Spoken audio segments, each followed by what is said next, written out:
Check, check. Just thumbs up. Adam, thumbs up if you can hear me. This is like the couch surfing, huh?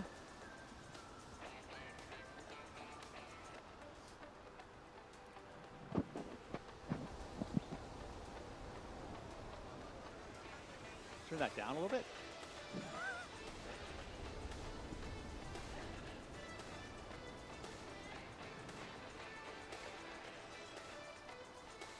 Thumbs up if you can hear me. Peter, thumbs up if you can hear me.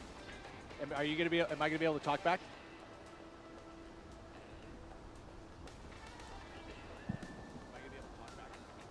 Peter, thumbs up if you can hear me.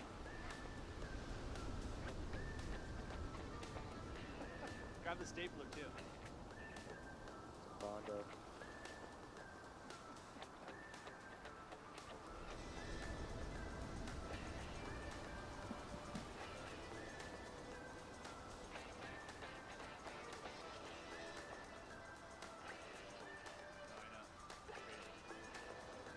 Yo guys, we'll do it. Alright, 30 seconds commercial, then do you. Hey, it's going to show some growth if we have a better year.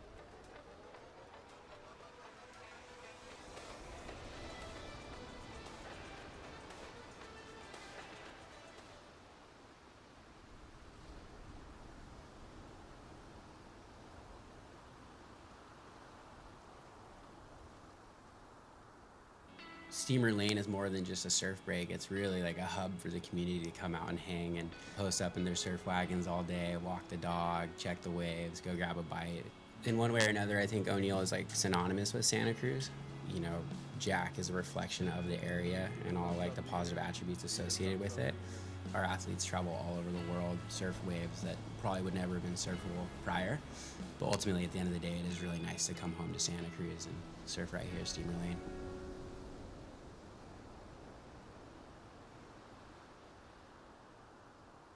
Go for it, boys. Go, boys.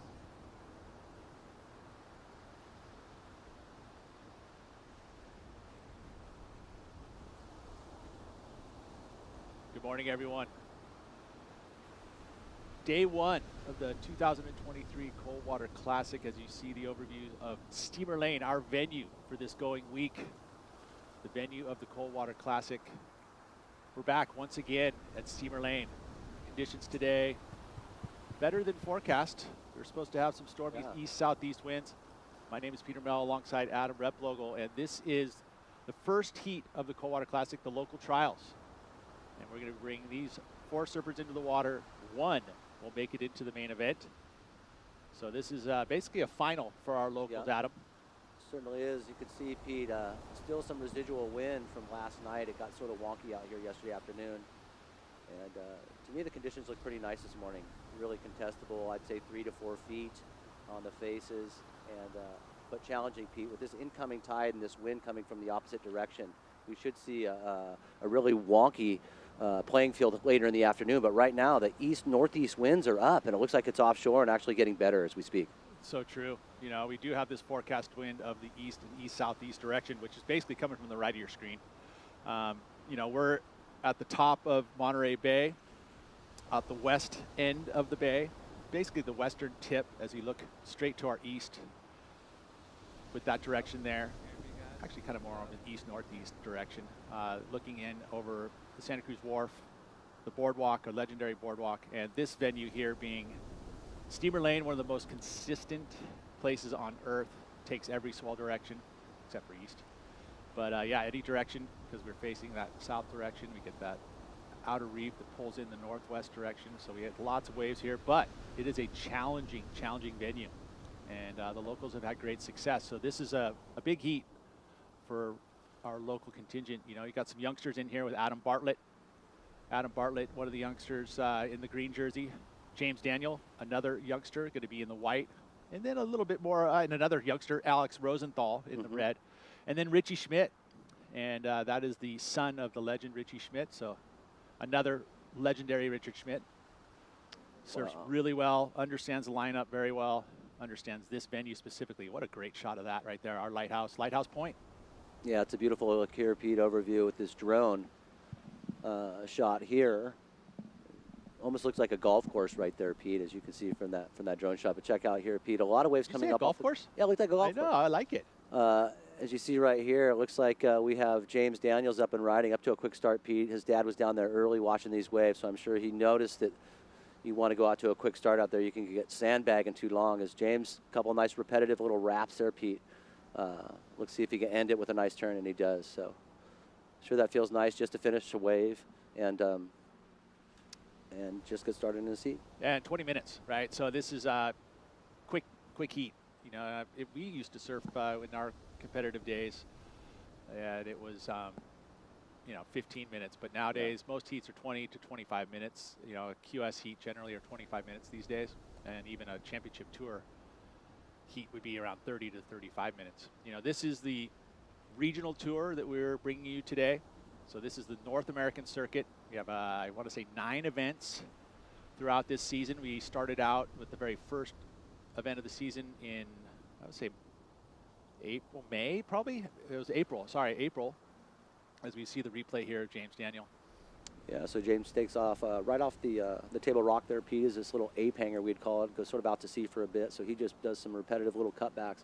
But right here, Pete, I think the judges are going to really like that snap right there as being the points of that wave.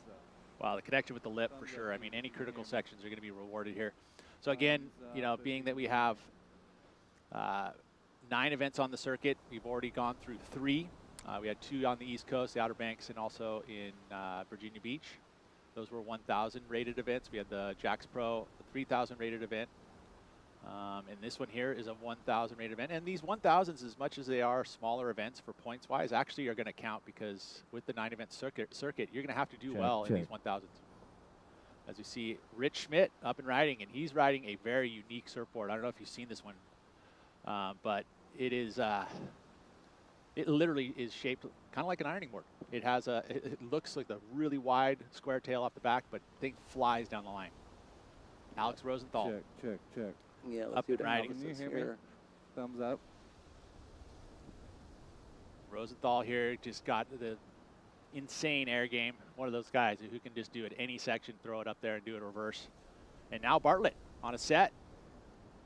Well, let's see what Adam's able to do here. Nice turn off the top. So this is what I thought, Peter, someone would be able to go out there and do, is sort of sting one off the top, get a really nice smash off the lip, but then also finish it. Today it looks like just even starting your wave and finishing your wave is going to be a challenge, and that's going to stick out in the judge's mind. But Pete, look at the conditions now. It's changed. It's nearly glassy here, so we might be seeing this slack time Now you got between me. the wind. Clear, loud and clear.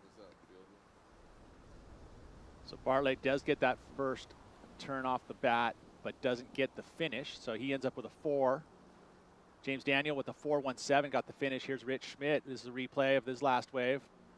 And this one had a good line on it. Again, he's got a great read of Steamer Lane, but never got to the open face until finally gets there, and the wave kind of dies out. He's out of there, so just a 3.6. Oh, sorry, 1.5 for Rich. Here's the Rosenthal replay. Yeah, nice little wrap right there. Gets hung up, Pete, for a second, and the wave gives him another opportunity, does a nice little layback jam. But you're right, his air game, Pete, is really nice. I'm sure once he has a section coming at him, we're going to see something up above the lip. Yeah, he's got it dialed in, and he's not scared to throw it up there and get it done. Here's that first section for Bartlett. Really like, Peter, how he sort of waited for that wave to stand up, and local knowledge right there to find that nice critical section off the top. And you think about it, we touched on it, Adam, about how the timing here at Steamer Lane is so critical because you're getting all of this bounce off the cliff, and then you're getting wedge off the cliff. This is live here from Alex Rosenthal, goes down. But that timing, all of that, is something that the locals have, that makes it a challenging lineup, is to be able to kind of be on the right part of the wedge that gives you speed, it gives you the opportunity to get to the open face, and all of that is something you have to come here and experience because it's so different. It certainly is. And people's boards feel different here too, Pete. As soon as this wave really opens up, has a lot of speed, a lot of face, boards that are really, really sensitive tend to draw too quick of a turn out here, where you'll see some of the local guys able to sit back, harness all that speed, and draw really nice longer turns. As soon as that wave opens up, you really want to complement that face with a big turn. Big time surfing community here in Santa Cruz, and O'Neill, born and bred right here in the waters of the Monterey Bay. And it's a vibe that comes to this town as we see Rosenthal And we were feeling a little bit like the high tide was going to play a role today, and it will, but hoping that we can get through that high tide. 10:30, we'll see a 5.5 point or height in the tide, high tide. So that will definitely factor in. Certainly will, Pete. As you mentioned, this is a 20-minute final, so this is a really quick final. So if it does look like these surfers right now are being urgent, they have to be, Pete. They really are taking a gamble out there, and it's going to be hard to manage only about, say 11 and a half minutes at a time and thinking, okay, look, I'm going to wait for the best wave. You almost have to take some risks out here and really try to get a number up. Well, in regards to priority, which there is priority in this, so I mean, ultimately, priority is stated that you are going to take turns while you're out there. At the very beginning of the heat, no one has established priority. As soon as you catch a wave, you go to the back of the line, and you take turns, right? And so you can kind of see there on the screen those colors are what they're wearing as far as their jersey colors, but that P next to your name says you have priority, and then the numbers going down, meaning who's next in line. Yep. Here's Bartlett.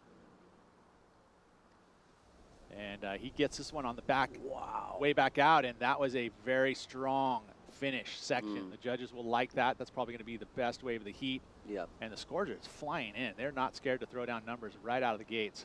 Yeah, that's the best turn of the heat so far right there, Pete. I really like how I thought he was going to go for a 2-for-1 and maybe compromise the second turn, but actually it set him up perfectly for a nice slam off the top. 6.17 for Bartlett, and coupled with the 7.7 has him out the lead. Here's Rosenthal. And can't find an end section. Daniels now. Yeah, they had the names backward there. That's James is his first name, so James Daniel in the white. Yeah, that's reverse there. So Adam, you're the 2002 Coldwater Classic champion, former championship tour surfer, so lots of experience here in Santa Cruz. Spent a lot of time at Steamer Lane. Yeah. So yeah, good to have you on board. My name's Pete Mel. Going to be bringing you the action throughout this week as well. We're also going to bring in Daryl Fleaverosco. He's on the commentary team. Austin Smith Ford, Omar Etcheberry. So we'll be bringing you some entertainment. This is going to be more of a little different than probably say a championship tours. We watched this last one there from the drone. Nice. That was strong. It really was. Really like that position right there. It looks like this is the replay of that same wave, Pete. Nice little turn there, and then wham. So he did cut the bottom turn a little short, but it was able to wait it out and time it perfectly. Once again, that timing is so important. First turn there from Rosenthal earns him a 3.5 for this wave. He sits in second position at the moment, needing a 7.37 in order to get it out in front. James Daniel is looking for a 6.77. This one here just a 2.13. Hey, so there's no advancing. Either the winner goes to the final. I mean, the winner gets in the event, right, Pete? Is that exactly what happens? Exactly. Yeah. No, so first place only. So really, it is. You're fighting for first. So like, there's no advancement here. So everyone's got to go for 8s or late. And it's a little different thinking, right? In that kind of regard, it's like, hey, you got to kind of go for broke. It's not like you're trying to just find yourself in the second position to get through the round. Yeah. This is a win or nothing, or else you're watching the rest of the week.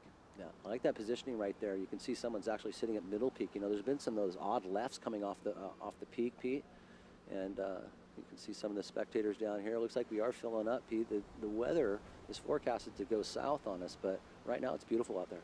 See Rufo on the other side there, kind of hiding behind the guy in the white hat. Anthony Rufo, the 85 Hotline Lighthouse Classic champion, which was pretty much one of the first. I mean, for my generation, one of the first professional surfing events that came to Steamer Lane.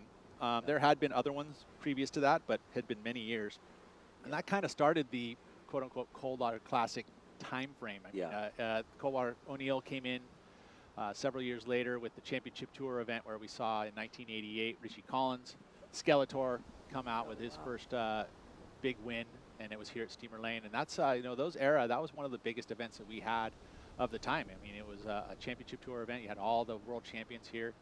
Martin Potter in '89, which ended up becoming a world champion, winning the first event here, which was the first of the season. He also had Tom Curran, who won in 1990, and he ended up going all the way to a world title that year. So this is a big event in that respect, a lot of history. A lot of histories. You see Bartlett up and out right there. We are in a World Surfing Reserve.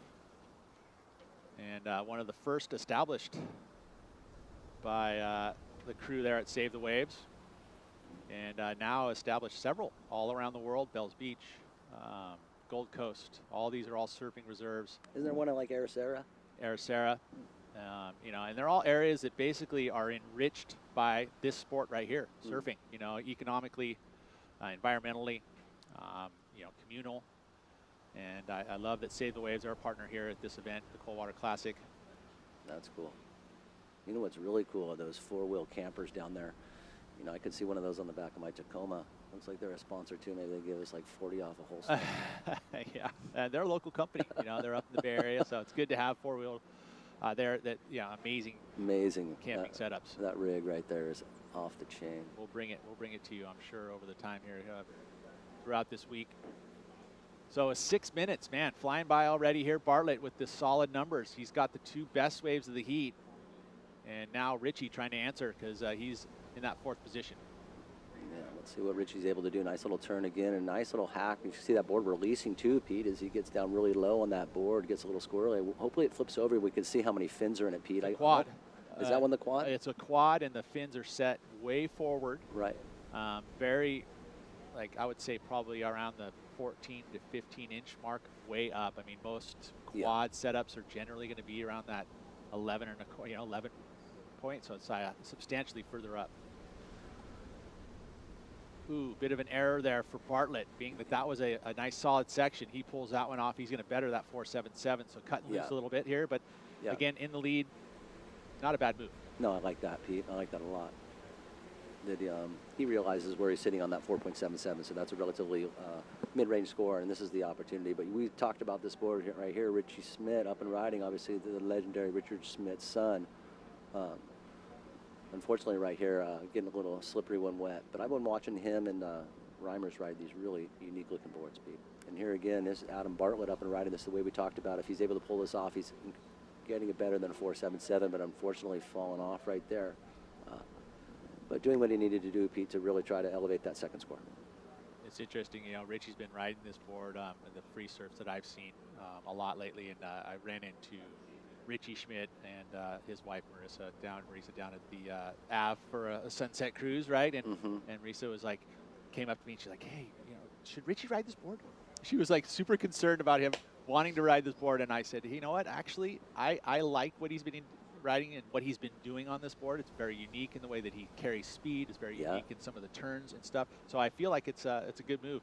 Jumping back to a regular board after you've been riding something so different would be a bit of a risk as well. Yeah. Yeah, you're tuned that way.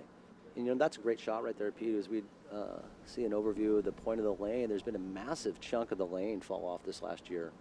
You can see it, you'll probably see the head of it right about, it's still under the water, but yeah. So it's changed the wave. It's changed the wave, and it's also, there it is. There it is.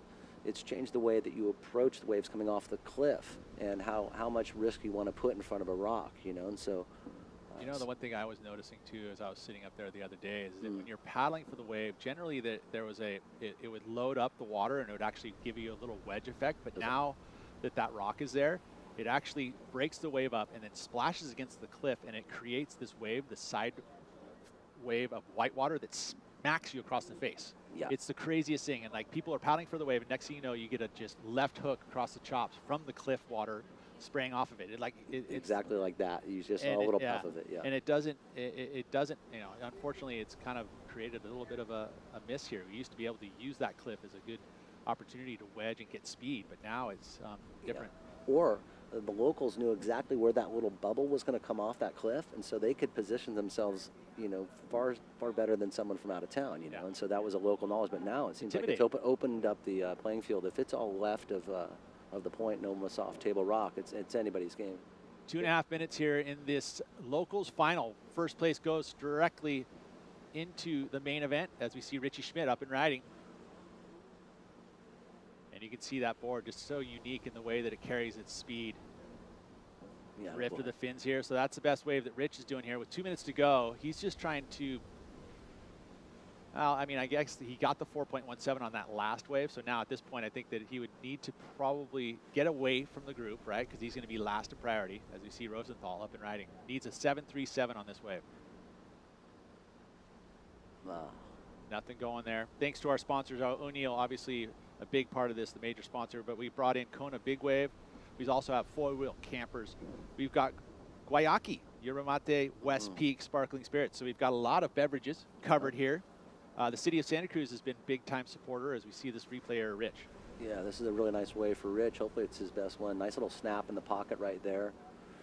Little heel press. And this one right here, Pete, he gets a nice little release out of the turn. I really like how he staged that turn and framed that turn up in that section. But unfortunately, I think it might be just a little too little. Rosenthal getting in and out. So even local guys obviously taking off on Bammer waves out there, Pete. It's a hard wave to surf. And today, with the very limited amount of opportunity of good waves, people are taking some gambles on some waves. Paddle in here. Bartlett underneath the hook on that first snap, comes around this next section here as this wave hopefully steepens up for him at this end section. He does and tags it. The one moment that wave stood up, he was able to attack it. So that's going to be a big time bonus for him, trying to better that 4.77. And with a minute to go, I feel like he's probably going to do it. Maybe not by a lot, but it's definitely going to keep him in that #1 position at the moment. Yeah. Also wanted to mention Verve as a coffee roasters, which is a local coffee brand that they are part of and actually gone global. And then Cruise.io Internet, it's our Wi-Fi, and then Save the Waves is our partners here at this O'Neill Coldwater Classic for 2023 as we're down to 30 seconds, Adam. Yep. And Adam Bartlett, the youngster, That's awesome. is maybe going to get himself that opportunity to get into the main event. And one of the things that's so important for a guy, especially young as Adam Bartlett, is that the way that it's set up now. Pete, thumbs up if you can hear me. And with it is that you have to get opportunities to be able to surf in events. And the only way you're going to get those opportunities is by getting into these smaller events or these QS 1000s and getting points. Because then it'll allow you to get into the bigger events, the 3000s and the 5000s, which, as a young career, that is going to be very important as we are going to step away for a moment, but don't go anywhere. We've got the women's trials coming up, and congratulations to Adam Bartlett. He is into the main event.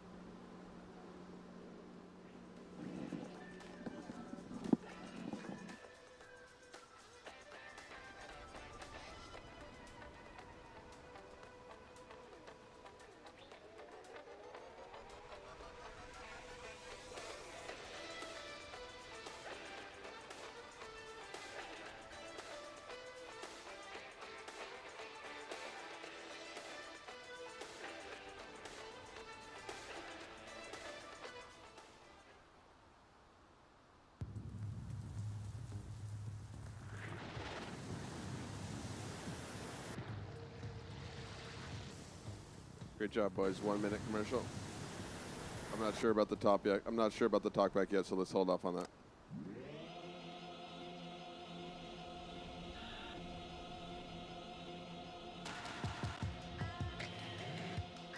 Back in 30.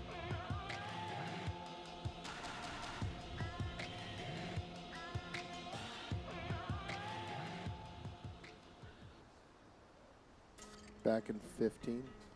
Before the waves brought you out and the vibes brought you back, you thought to bring the Aloha. 5, Kona 4, Big Wave. 3. Bring the Aloha.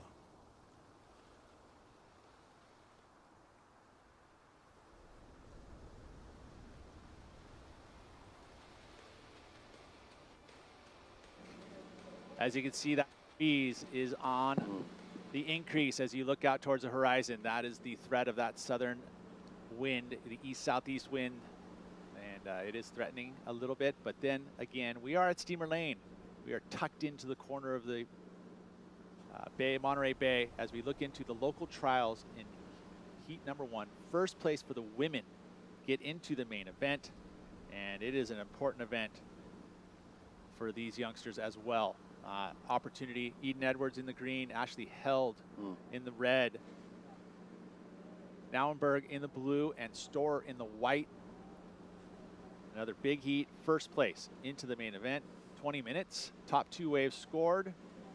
We have a judging panel of 5, and they each put a score in for every wave ridden, and it's 1 to 10. You can use increments of 0.1. So, I mean, a score can be a 5.2, it can be a 5.3, I know, they start splitting the hairs, huh? And you do. I mean, experience that I've had, at least Yeah. on the judging panel. You know, you start off a score, you see the first wave of the heat, you put a number to it, and then you start comparing everything to that number. As we see Ashley Held here, dial a bomb. This woman has a unbelievable read on the lineup. She is able to find good waves at all times, even in major crowds. And I remember as one of the Santa Cruz board riders members, and she put her out there in the heats and put her as your double whammy. Oh, She's yeah, no guaranteed to whammy an No A. doubt.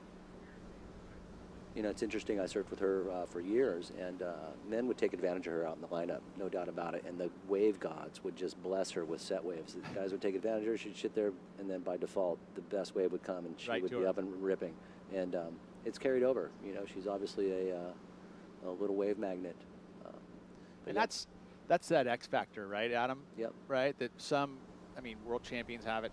You think about Kelly Slater being able to pull a rabbit out of the hat, Tom Curran, and it's that ability to read the lineup, to be able to just go, make that decision, whatever Yep. it may be, that's instinctual, and puts you right in the perfect position for the best wave. Yeah. Making a choice of maybe paddling to middle peak in the middle of a heat, and all of a sudden there's a wave that pops up for you, and you're losing. Whatever that is, that being able to make that happen, that X factor, that spiritual connection with the ocean, that Yeah. read on the ocean, whatever it is, that really is kind of the separation, because there's a lot of talented surfers, a lot of great abilities, a lot of great equipment out there these days. But to be able to harness that kind of X factor is so important. Yeah. First wave in for Held, 5.67. Nice. That's a great starting wave right there. As you see Richie Schmidt right here. Hopefully we get a look at that tail of that board. I forget the name of Charlie Reimers' son who shaped that board. Richard told me, I'm drawing a blank, but they've been riding some experimental boards here for a little while. Love Pete. it. I think that's Santa Cruz, right? Yeah, 100%. Like I It's think it was John Scott or one of the Scots that had those 747 fins Yep. that were really square and unique looking. And they're obviously incorporating some of that, and I was thinking way outside the box as well, you know, when designing boards.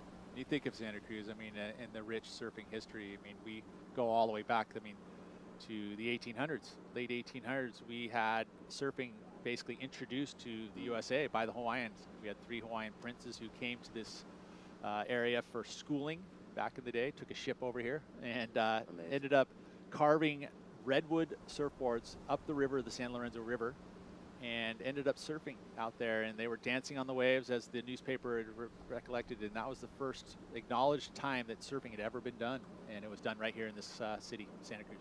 That's amazing. Never had that board in your collection, or one of those 3 boards in your collection. I only have 2 of them, but It's a great story about that, actually. Yeah. As we see up and riding here, Nauenberg, youngster here, you can see small in stature, wow. but quick on the feet. Great form right there, and great read great read right there. Nice little down carb right there. Didn't totally, take advantage of that section right there, but really liked how she was approaching that wave. And unfortunately, right there, she slipped off. But it looked like she was on her way to a nice little score. Check this out here, Pete, as she gets going down the line. Nice little speed here. Like that little down carb right there. Saw her section she wanted to snap, and unfortunately falls off right there. But I loved her technique, loved her little style right there. Hope she's able to get another wave and increase some confidence, because I think she really does have a nice It's a big flow there. moment, right? Yeah. For a youngster like Yeah. this. Is a professional event. You know, the Coldwater Classic is renowned around the world for a legendary event here in Santa Cruz. So as a local, it's one of those events you look forward to. We just had it back. I mean, it took a hiatus for a bit, and then last year brought back in 2022, and now the addition here of 2023. So it's good to be back on tour. This is the North American circuit. Once again, this is where you qualify for the Challenger Series. I'm going to go back to that story real quick before I roll into, but like in regards to that board, I actually, the board had gone missing, but it ended up back in Hawaii at the Bishop Museum. Wow. And in the Bishop Museum, there was a bunch of stuff that was underneath in the rafters, or not even the rafters, in the basement, right? And they were all of a sudden there's these old redwood boards, and they did a DNA test on these boards to come to find out where this boards had been made, and found those boards. And they came back to our Museum of Art and History here, the MA in Santa Cruz. They actually brought the boards back and visited here in Santa Cruz, and I got to see the unveiling. Wow. I mean, talking about it right now, I actually get the chicken skin full on. It was literally the sarcophagus that had been opened up, watching like King Tut's tomb as you got this board unveiled, and it actually showed up, and now it's back at the Bishop Museum. But these boards showed back up. They're still in existence. That were the first time ever surfed here in Santa Cruz. Just a great history. No doubt. Wow, you can see the real beautiful overview of the point right there, Pete, as those rays come through the low pressure coming from the south.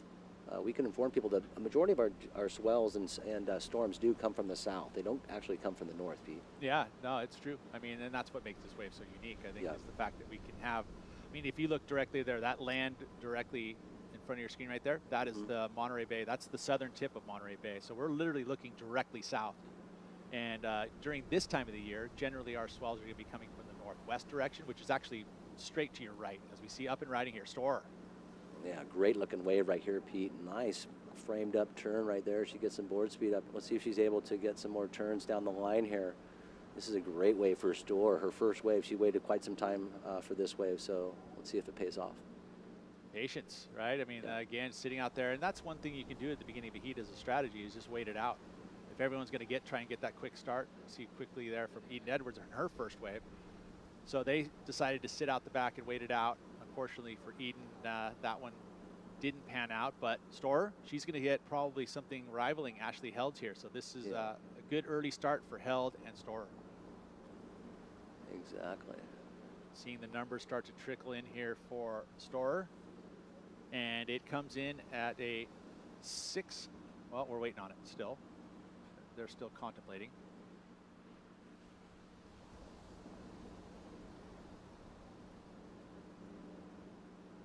Numbers are dropping in now. Looking good for Storrer, a 6.83, so it adds an extra point over the top of Held. And that's an important point for Storrer, so the patience paid off for her in a big way. It certainly did. And unfortunately for Eden Edwards right there, the way that she waited so long for didn't materialize. And you know, that's what unfortunately happens, Pete. When you're playing now with priority, sometimes you do get priority and you sort of sandbag for a while for a wave outside.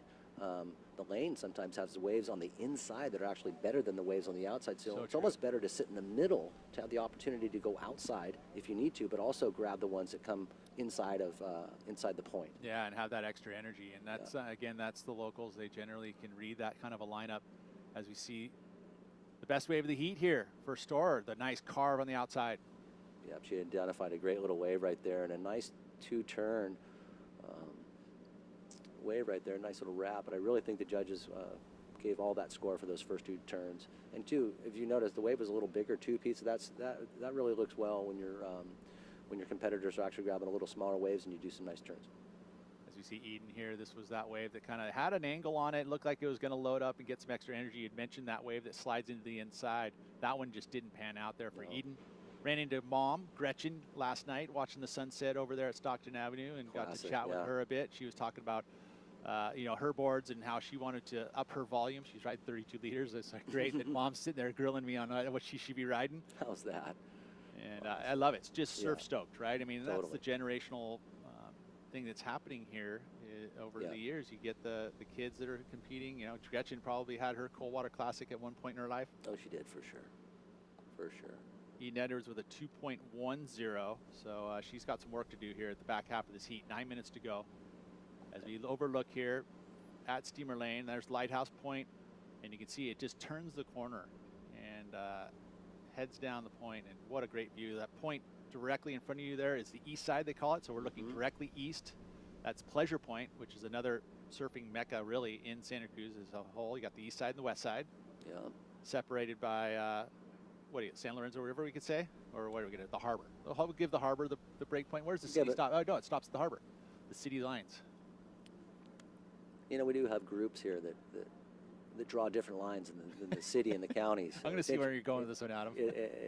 And so there's a group in the middle who don't want either side to be claimed. So those are the Midtowners? Those are the Midtowners there. Well, we don't forget the South Side where I grew up. The South Side's, they're actually like, they're not even on the radar. They don't even say anything. They don't want to be known.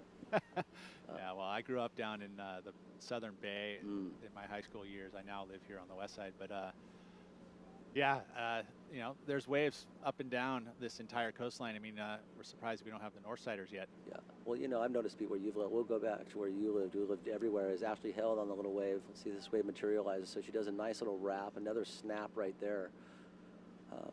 This wave sort of dying off. Let's see if there's an inside opportunity. The wave's backing off and then coming into another section. Unfortunately, right there, Pete, not a lot of speed coming into that section with that backwash. Yeah, and that was an important finish. I mean, that was right there in front of the judging tower, and you can see how critical these waves can be as you head into, you're looking into one of our O'Neill team riders who's going to be competing in the very first heat, Ian Crane. We've got a plethora of talent that is going to be here competing in this event. Some of the O'Neill team riders that are going to be participating. Sean Burns, right?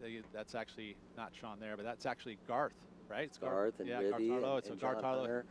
Everyone's down there right now looking at it. But hey, Crano has been coming up here for years, Pete. And if there's anybody who can figure out this weird little wave today, I think it's going to be Crano. And he'll draw some unique lines out there, I guarantee you. You give him the opportunity out here, he's going to do some really good looking surfing. So right now, 650 left. It looks like Ashley went back into the lead, Pete, with that last wave. Curious to see now what happens with this last little amount of time and priority.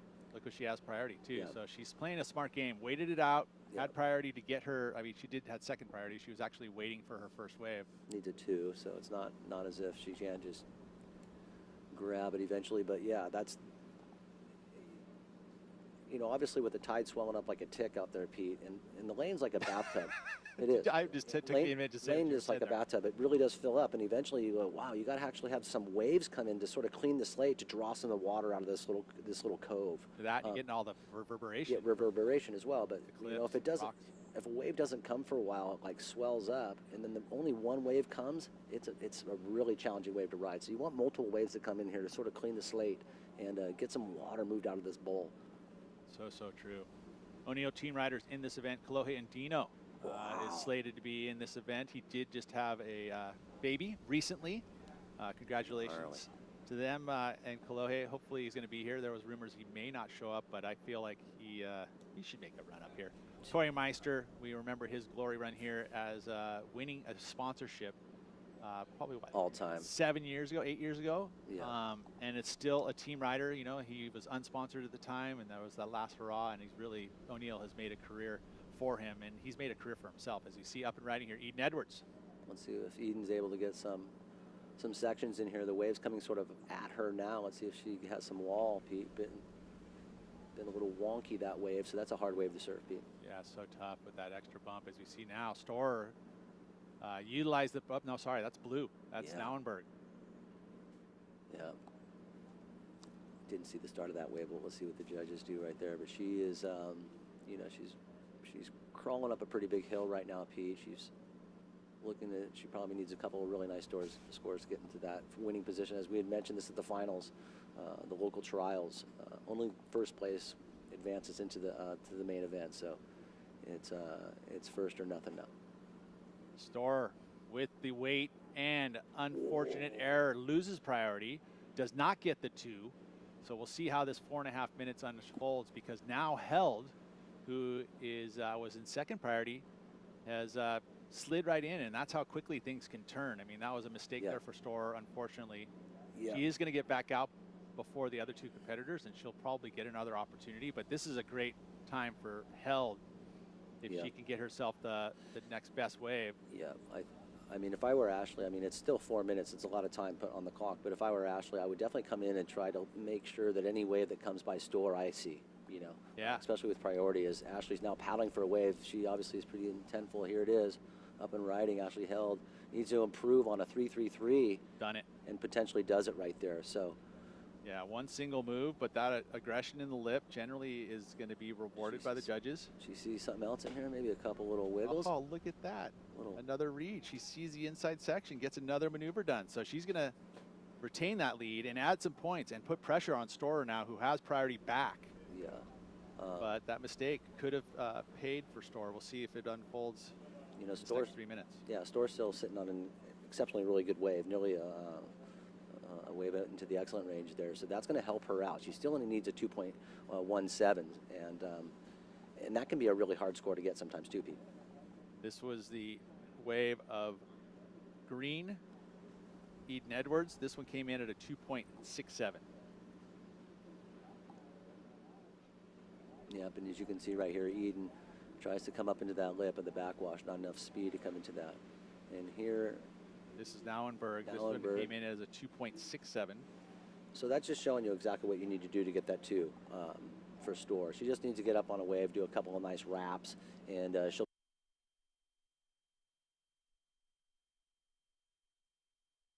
From the drone angle, a little different angle, so that one is a little more aggressive. That's going to be the judges' angle. They're going to see it more straight on like that. Ends up with a 6.0, so her best wave. Yeah, and does a little cheeky layback right there, so nice. That was a good read again. I mean, you mentioned it because she was able to get this big closeout move. You thought that was it. I thought that was it, you know, looking at that angle. But she saw down the line, and you could see the wedge moving her down the line, too, coming off the cliff. And that's some local knowledge right there, able to see that there's still a little opportunity in that wave and still milk it for all it's worth. Usually it's not a length for ride, but if there's opportunity there, then the judge is going to really take that in consideration. So great local read right here. Now here's Storrer needing that. Needing score. Needing a score now above at 2.17 now. 4.84 needed. Yeah, but she does a couple of wraps right there. Needs a section inside, huh? Yeah, this wave's sort of backing off, and unfortunately for Storrer, there's not much left there. Yeah, that's going to be a tough one to swallow. I think that, well, 1:30 to go. Is it going to be the 4.84? I say no. No, but look, there's still a minute and a half. This is where I would say send it straight left right now. Go out to the peak and maybe try to get away from the people that have priority or priority over me, and you know, roll the dice in in an area where there's nobody contesting me. And that's the thing that's kind of nice about Steamer Lane is that you do have that opportunity to go to middle peak, and it actually creates. There's a left there. That you could actually get one big section, you know, and then also the indicator. You know, like middle peak can actually stand up. There's a little bit of sand there right now. I was watching last night. Okay, this is live, folks. Storrer needs that 4. Nice turn right there up into the pocket. This wave coming down to the inside, unfortunately slips off a little right there, but I don't think it was going to give her much, even if she had more control right there. But Pete, unfortunately, that wave not giving her exactly what she was looking for, I think. Yeah, that's unfortunate, that grip, you know, going barefooted. You know, as a local can be, you know, there's a few of us that brave it with no boots. Nat Young being one of them. I've actually been throwing down no booties lately because I can actually get to my feet quicker. It's just that my feet get cold. Isn't that interesting how your booties can grab your feet? As we got 20 seconds remaining in this women's final, this local trials, Pete, here for the 2023 Coldwater Classic. Hats got to go off to all these local girls for their job, just even to get into this final. We've been watching all these girls surf for years, Pete, but we got a great future for female surfing here in Santa Cruz. It's so true. It really is. There's a high population of women out in the water these days, which is great. As we see up and riding here, this is one of the leading the youth right now, Nauenberg. Great experience for her. This is awesome. Giving it her all as the heat has unfolded, and I love it. They're still committing completely. She needed a 9 on that last wave. She's not going to turn it. Looks like Ashley Held will hold on to that #1 position. And she will be moving into the main event, which starts next as we're going to have heat #1 of the Coldwater Classic. The round of 96 will be getting underway. We'll be right back.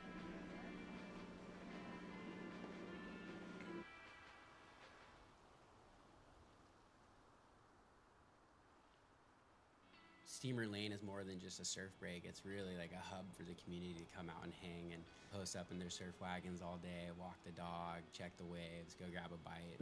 In one way or another, I think O'Neill is like synonymous with Santa Cruz. You know, Jack is a reflection of the area and all like the positive attributes associated with it.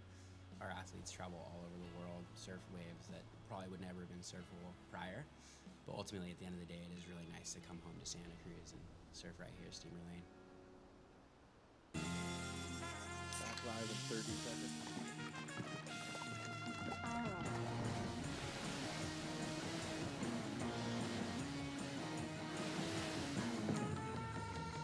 With the Save the Waves app, you take a photo, select the type of threat, and add your location. Now that information ends up with the organizations that can do something about it. 5, 4, 3. 1952, Jack O'Neill began designing and producing the world's first neoprene wetsuits. As we remember back in the day, they wore wool sweaters here at the inside of Steamer Lane, where they call cowls, is where we saw a lot of surfing happening back there in the 50s. But thank you to Jack O'Neill and the advent of neoprene, we are able to surf for hours on end, thanks to the wetsuit. So thank you, O'Neill, and our primary sponsor, as we see our first heat of the men's division round of 96. The first wave of the proper Coldwater Classic. Backhand attack here from Zeitz, Jack Zeitz. And we've had a pretty good success rate from backhanders here at this event. Generally, you see most right-hand point breaks, you're going to see a lot of regular footers, take wins generally. But here at Steamer Lane, the goofy foots, I mean, I would say if you were to look through the champions, I would say there's the advantage to the regular footers, but overall, there is a healthy run of goofy footers that have done well here. Certainly have. One that comes to mind is Chris Gallagher, obviously. It was Nate Yeomans, too, that did really well out here. But it's just up and down surfing. They're able to get into the critical part of the waves. You can see Zeitz on his backside right here. Perfect example of it, Pete. Just this little turn right here, getting up into the lip, staying still back on the wave. It's sort of hard on your front side. So Zeitz staying back on that wave, utilizing on the lip and in this really sort of a mushy lineup. So looks like Zeitz has little stees, too. He really looks like he's fired up, ready to surf. That's so true. 4.67 for his efforts here on wave number 1. Also in this heat, Cole McCaffrey, be in the red jersey. That's your number 1 seed. Ian Crane, O'Neill team rider. He'll be in the white. And Adam Bartlett, fresh out of his trials win and is into the next heat. I mean, literally had 20 minutes and he's straight into it. So didn't even get out of his wetsuit. No doubt, and obviously pretty young man, so he's got more, energy than the Energizer Bunny Pete. He's out there early, probably cracked it, surfed his heat already. He's on number 3, so great for the local guy Adam Bartlett to be out there in the main event this year. Here's Cole seeing a double up on the inside. Can he get into it? No. So again, no priority at the beginning of the heat. So you see no turns are in place. So the surfer that is going to be on the right of your screen generally will have priority, as we see Bartlett now taking the first wave. So now he'll go back to the line. Exactly. You'll see a number 4 pop up, as we see now Zeitz. Actually, he'll be number 3 now because Zeitz is up and riding. And again, that vertical attack. And I guess though at the backhand, you're allowed to press, or you are given that ability to press your heels very quickly in that transition and then tag the lip. So I mean, again, advantage being on that backhand, being able the ability to do that. Here's Ian Crane's first wave. Yeah, and this guy's a freak, Pete. He surfs up here all the time. Crano up and riding it again. Hold on. He rolls out of this nicely, and he does, Pete. So a nice 2-turn combination for Crano right there. That's gonna be the best number of the heat. Even though we see the length of ride shortened, that's not part of the criteria. It really is about high impact moves and combinations of those high impact moves, which we just saw there from Crano. I mean, that wave was smoother on the face. You mentioned how the second, third waves of the set kind of clean up and tighten the sheets. That happened right there. That wave, a very beautiful looking clean face in a lineup that's very disorganized. You see the replay here from the first wave of the set. This is Zeitz, and a pretty good wave for him too. Yeah, but I really did sort of set the stage for the judges, Pete, to look at both of these scores in reflection, because they were back to back. The judges had a great, opportunity to look at 2 different types of scores, different waves, different speed, different intent, and a lot more power and flow through this one. So the judges, have a good spread here. Yeah, 3.5 points almost. 4.17 for Zeitz on that last, 7.5 for Ian Crane. So that's a great example of, it's not about length of ride and the maneuvers or how many maneuvers you do. It's the quality in which those maneuvers are done and the ability to transition between them so smoothly. You see Bartlett going for a reversal attempt here from on that section. Really, only thing he could do is get a big move done. So going for it a little bit there. Yeah. And 2 right here, the other surfers now have to level up to that 7.5. That is now sort of the stage of what it's going to take to get up. If he didn't get an excellent score on that, the other surfer's going to have a really challenging time doing that with less than that. So it's a really sort of a high bar. A 3 to a 7 right here is like night and day, Pete. So it's so true. It really is. I mean, and especially when you think about how long these heats are, which are 20 minutes again. So generally, we usually see 25-minute heats, but the officials here realizing that the opportunities, looking at our forecast, We've got some, it's been pumping, by the way, for a month straight. Beautiful weather for a month straight, right? Just We've quietly, waken up, yeah, it's been pretty no good. fog, no nothing. We've just been waking up to sunshine, and so you got beautiful sunrises, beautiful sunsets. Bit of a change in weather pattern here as this week starts. Paddle here by McCaffrey on the backhand. As he flies down the line, smaller inside wave, but this is one with some energy. You can see that's why he made the choice, hoping that he's going to get this section here, which he does, and loses it. So McCaffrey going to get another low number here for him. And again, our high tide, 10:30 is where we'll see that high tide peak out at 5.6 as you see waves roll in with a bunch of energy right into the rocks. And that's what makes this venue challenging as well, is just getting in and out of the water. It certainly does. I mean, and a lot of people find that if they don't wear booties, walking off the cliff, they get a bunch of muck and slime on their feet too, Pete. So, I mean, other people, I've watched them actually walk down with socks on and then throw their socks or throw their flip-flops up on the cliff as they get down because they don't want to get their feet all mucked up. But yeah, you're right. Getting in and out of here is extremely difficult, but it also can tear away at your confidence. And you're thinking about, getting out of the water, especially at a high tide like this. There's only little certain regions that you can get in and out. I mean, there's stairways that's, to your left of your screen, that it's way down the way. That's probably the easiest way out. You can kind of roll into it. Even that's a challenge to get to the stairway and time it perfectly, but that's down at the statue. But other than that, it's just little goat trails that come in and out here. I mean, if you look right here, there's a stairway directly in front of you on the right of your screen where that white 10 is. That's a stairway that goes down, but there's a little rock trail that you have to know is there in order to come in, but you're timing it, trying to get up those rocks is crazy, especially at this kind of a tide. Yeah, it is. It's a trip.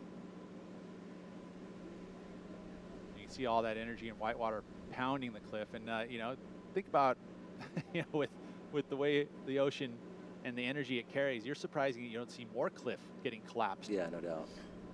And this has been happening too on the east side of town too, Pete, where we've sort of eliminated the options of getting out of the water. So at high tide, you actually have to go pretty far.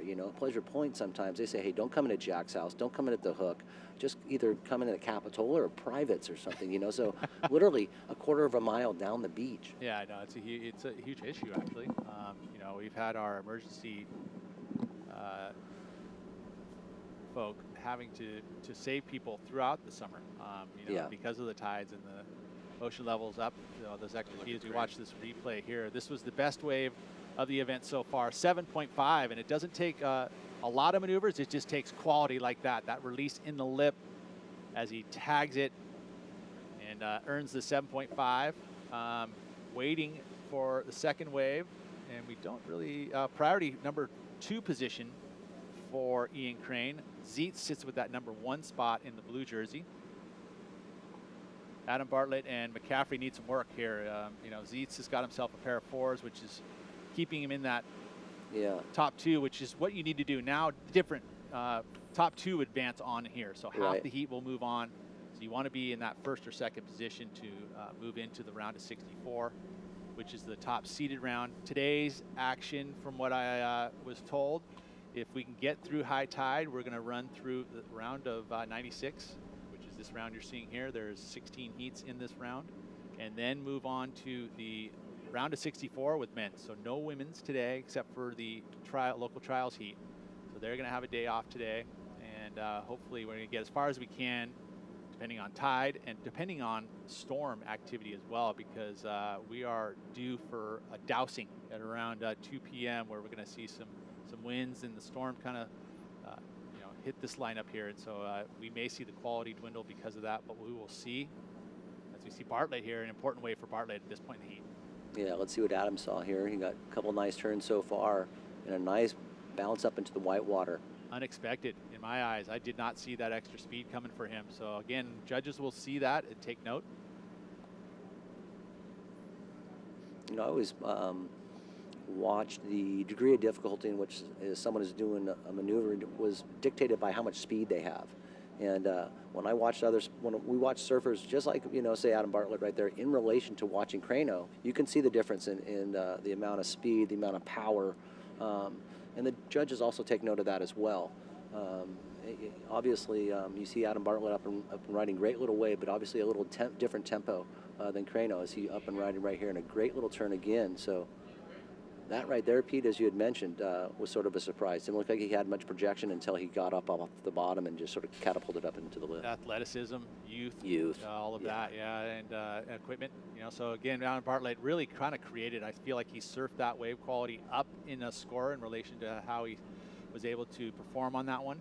It is not into, let's see, 4.0. So finds his way close to Zeitz, which gives him an opportunity here. As you see, Ashley Held, all smiles. Go Ash. Awesome. That's awesome for Ashley Held. Yeah, she has now found her way. She'll surf tomorrow, so job done for the day. What a shredder. And she's also a local teacher here too. And it just goes to show you can be still pursuing. I think she's junior high. Junior high. Whoa, that's a challenging one. You remember junior high, right? Terrible. I'm sure she can put those young boys and girls in check. She has too. That shows you how much she surfs. Completely white below the neck, tan above. And I'll be honest, she doesn't like the lane. I know her well. She doesn't like the lane. No, she's an Eastsider. Yeah, she's an Eastside gal. But she performs so well out here. I've watched a couple of the board riders events. She goes out here and gets 9s, Pete. If you want a double whammy, you put it on Ashley Held, like you were saying. As you see that wave right there, unfortunately going completely unridden. With 8.5 minutes right now, with guys looking for some scores, that might have been, sort of a missed opportunity. I always like going back and watching the entire heat, Pete. I wish we really could do that. So you could see exactly how many waves went through that were sort of rideable, waves that were really good scores, and then show where you were in relation to those waves coming in. Was I in the right spot for the waves to come in, even if they did come in? Was I playing the game right? Was I surfing from the outside in or the inside out? All those little things. So watching the whole heat is really fun like that. But we see little snippets, we see a little snippet from here.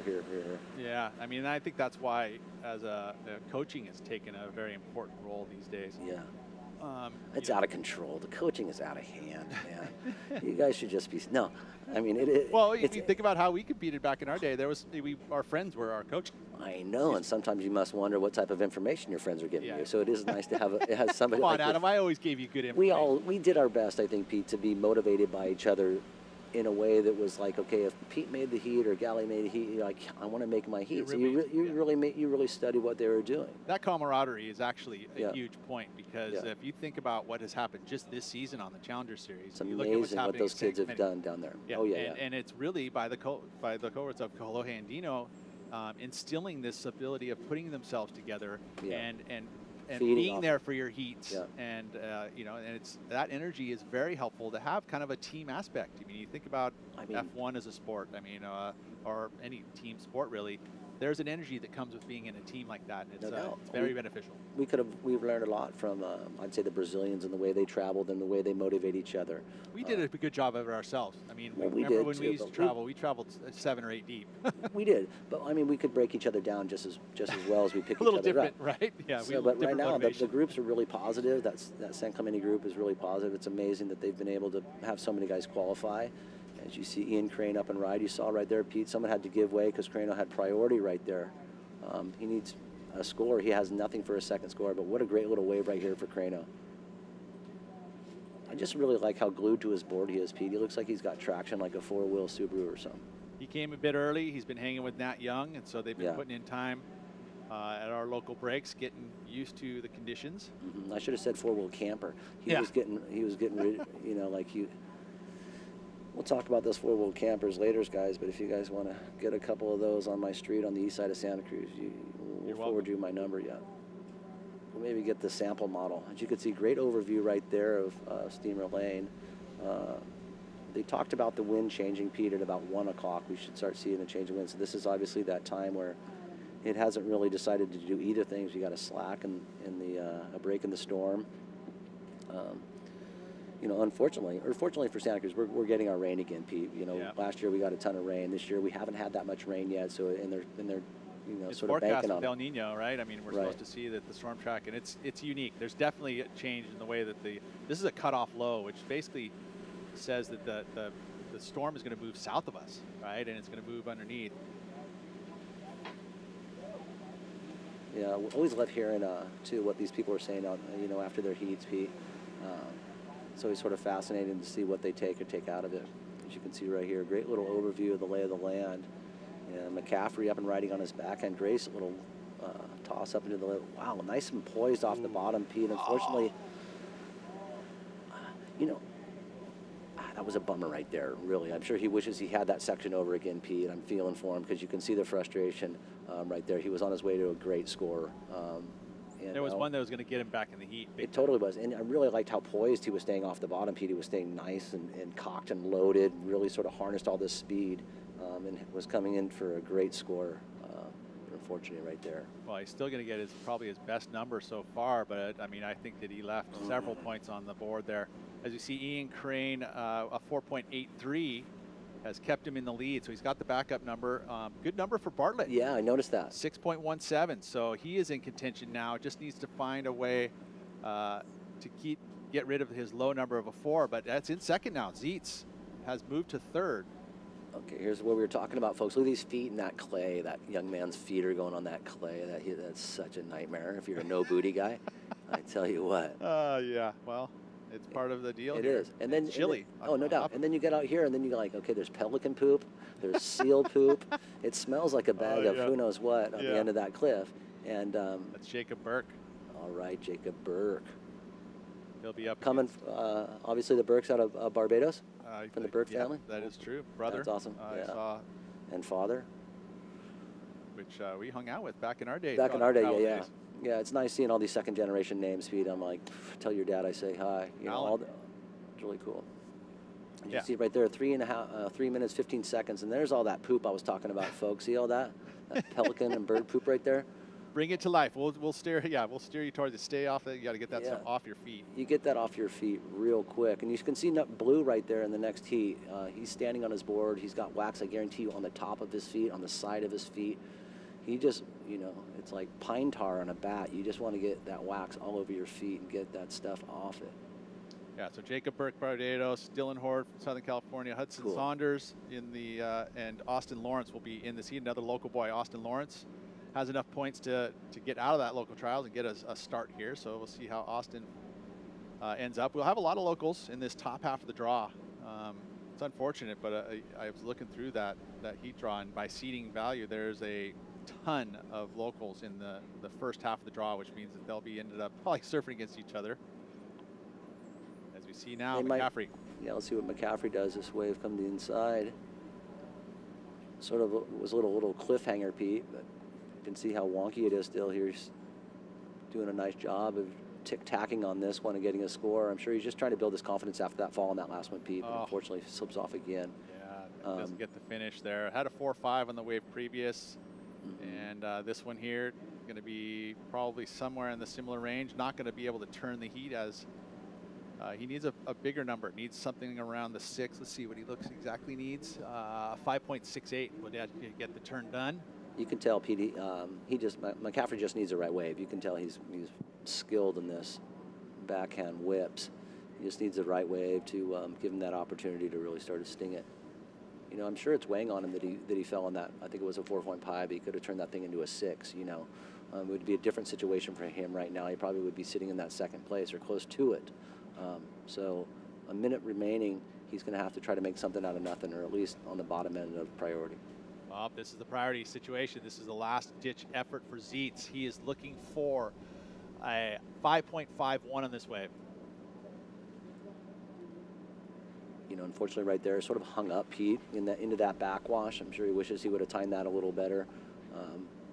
I mean, this is perfect steamer lane, really. I mean, sometimes you can go out there and completely look like you're on top of your games. Other times you can go out on waves and look like you're drunk, Pete. Because it's a really warbly, wonky wave. You think it's going to do something, and then out of nowhere, wave comes off the cliff and makes you wobble around.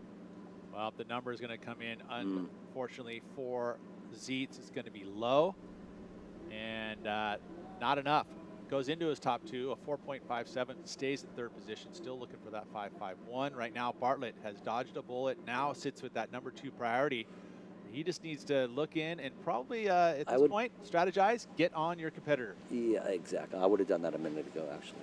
But, you know, it doesn't seem like there's a lot of defensive surfing nowadays. People are really sort of a gentleman like that, letting each other's surfing do the working. But right now, I'd be on them. I'd be totally on them. Because you never know, you know, do a flip right here or something, you'd be bummed. That was the left that we had touched on. That is an Yeah. ability of moving away with priority to go into get himself your own wave. As we come to the end of that heat, and Crano will move on, the O'Neill team rider, along with our local boy, Adam Bartlett. And we move into heat number 2. We'll be right back. Good job, boys.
1987, 36 years ago, the O'Neill Coldwater Classic was started right here by O'Neill, the first name in the water. O'Neill, a huge part of Santa Cruz and this specific event. As we move into heat number 2 now of the round of 96, Dylan Hort will be in the red from Southern California, surfs the River Jetties. That would be his local spot.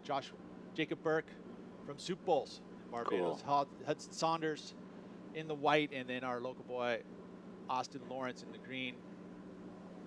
Saunders, I don't know much about him. I will get to, I mean, that's what's Laguna cool about Beach. these. Laguna Beach, yeah, cool. Another Orange County native, so we know that he's from Laguna Beach. So Hudson getting a start here in this O'Neill Coldwater Classic. This is a QS 1000 rated event, part of the North American circuit. We will qualify 8 surfers out of the men that will move on to the Challenger Series, which is the Tier 2, where you start to meet the globe. I mean, in the North American region, you're basically competing in your regions from Alaska through Canada all the way down to Central America. All of these surfers are in that region of North America. They surf these events, 9 events throughout the year. You finish in the top 8, you now qualify for the Challenger Series, where you meet the globe. Yep. All of a sudden now you're going to see the young best surfers in the world. They're now trying to compete for 10 spots at the end of that season, the Challenger Series, which move on to the Championship Tour, which is the Holy Grail, which you have participated in your lifetime. Barely. Pretty cool, right? Oh, I mean, it was fun when how quick it went. But, yeah. But I mean, there's not many surfers out of this region that has ever been able to do that. I mean, there's only 3 that I can relate that have qualified for the championship. You, yourself, Nat Young, and Chris Gallagher. Yeah. But so it's a feat. It was not easy to do. Oh no, it wasn't easy to do, and it does seem now that it is a little more realistic. If you are from a region, it's more of a blueprint to be able to do it now, the way that they've been able to format it, and it's awesome because you don't have to spend a bunch of money trying to go around outside of your region to get points to qualify for the same thing someone else is doing. So. For years, you used to have to buy points. You have to buy a lot of points years ago. Right? Yeah, you were traveling the world. You were going to these really off-end. Right, but it wasn't structured the way it was. There was a guy by the name of Sean Sutton, a Hawaiian guy. He tic-tac-toed around the world and went everywhere nobody else was, and ended up qualifying because he was at events that he spanked guys. He'd go to, like, say, Japan or something, and compete in an event where nobody went because everyone was at a 5-star at Durban or something. Like, oh, you missed that, but yeah, I won the 2-star.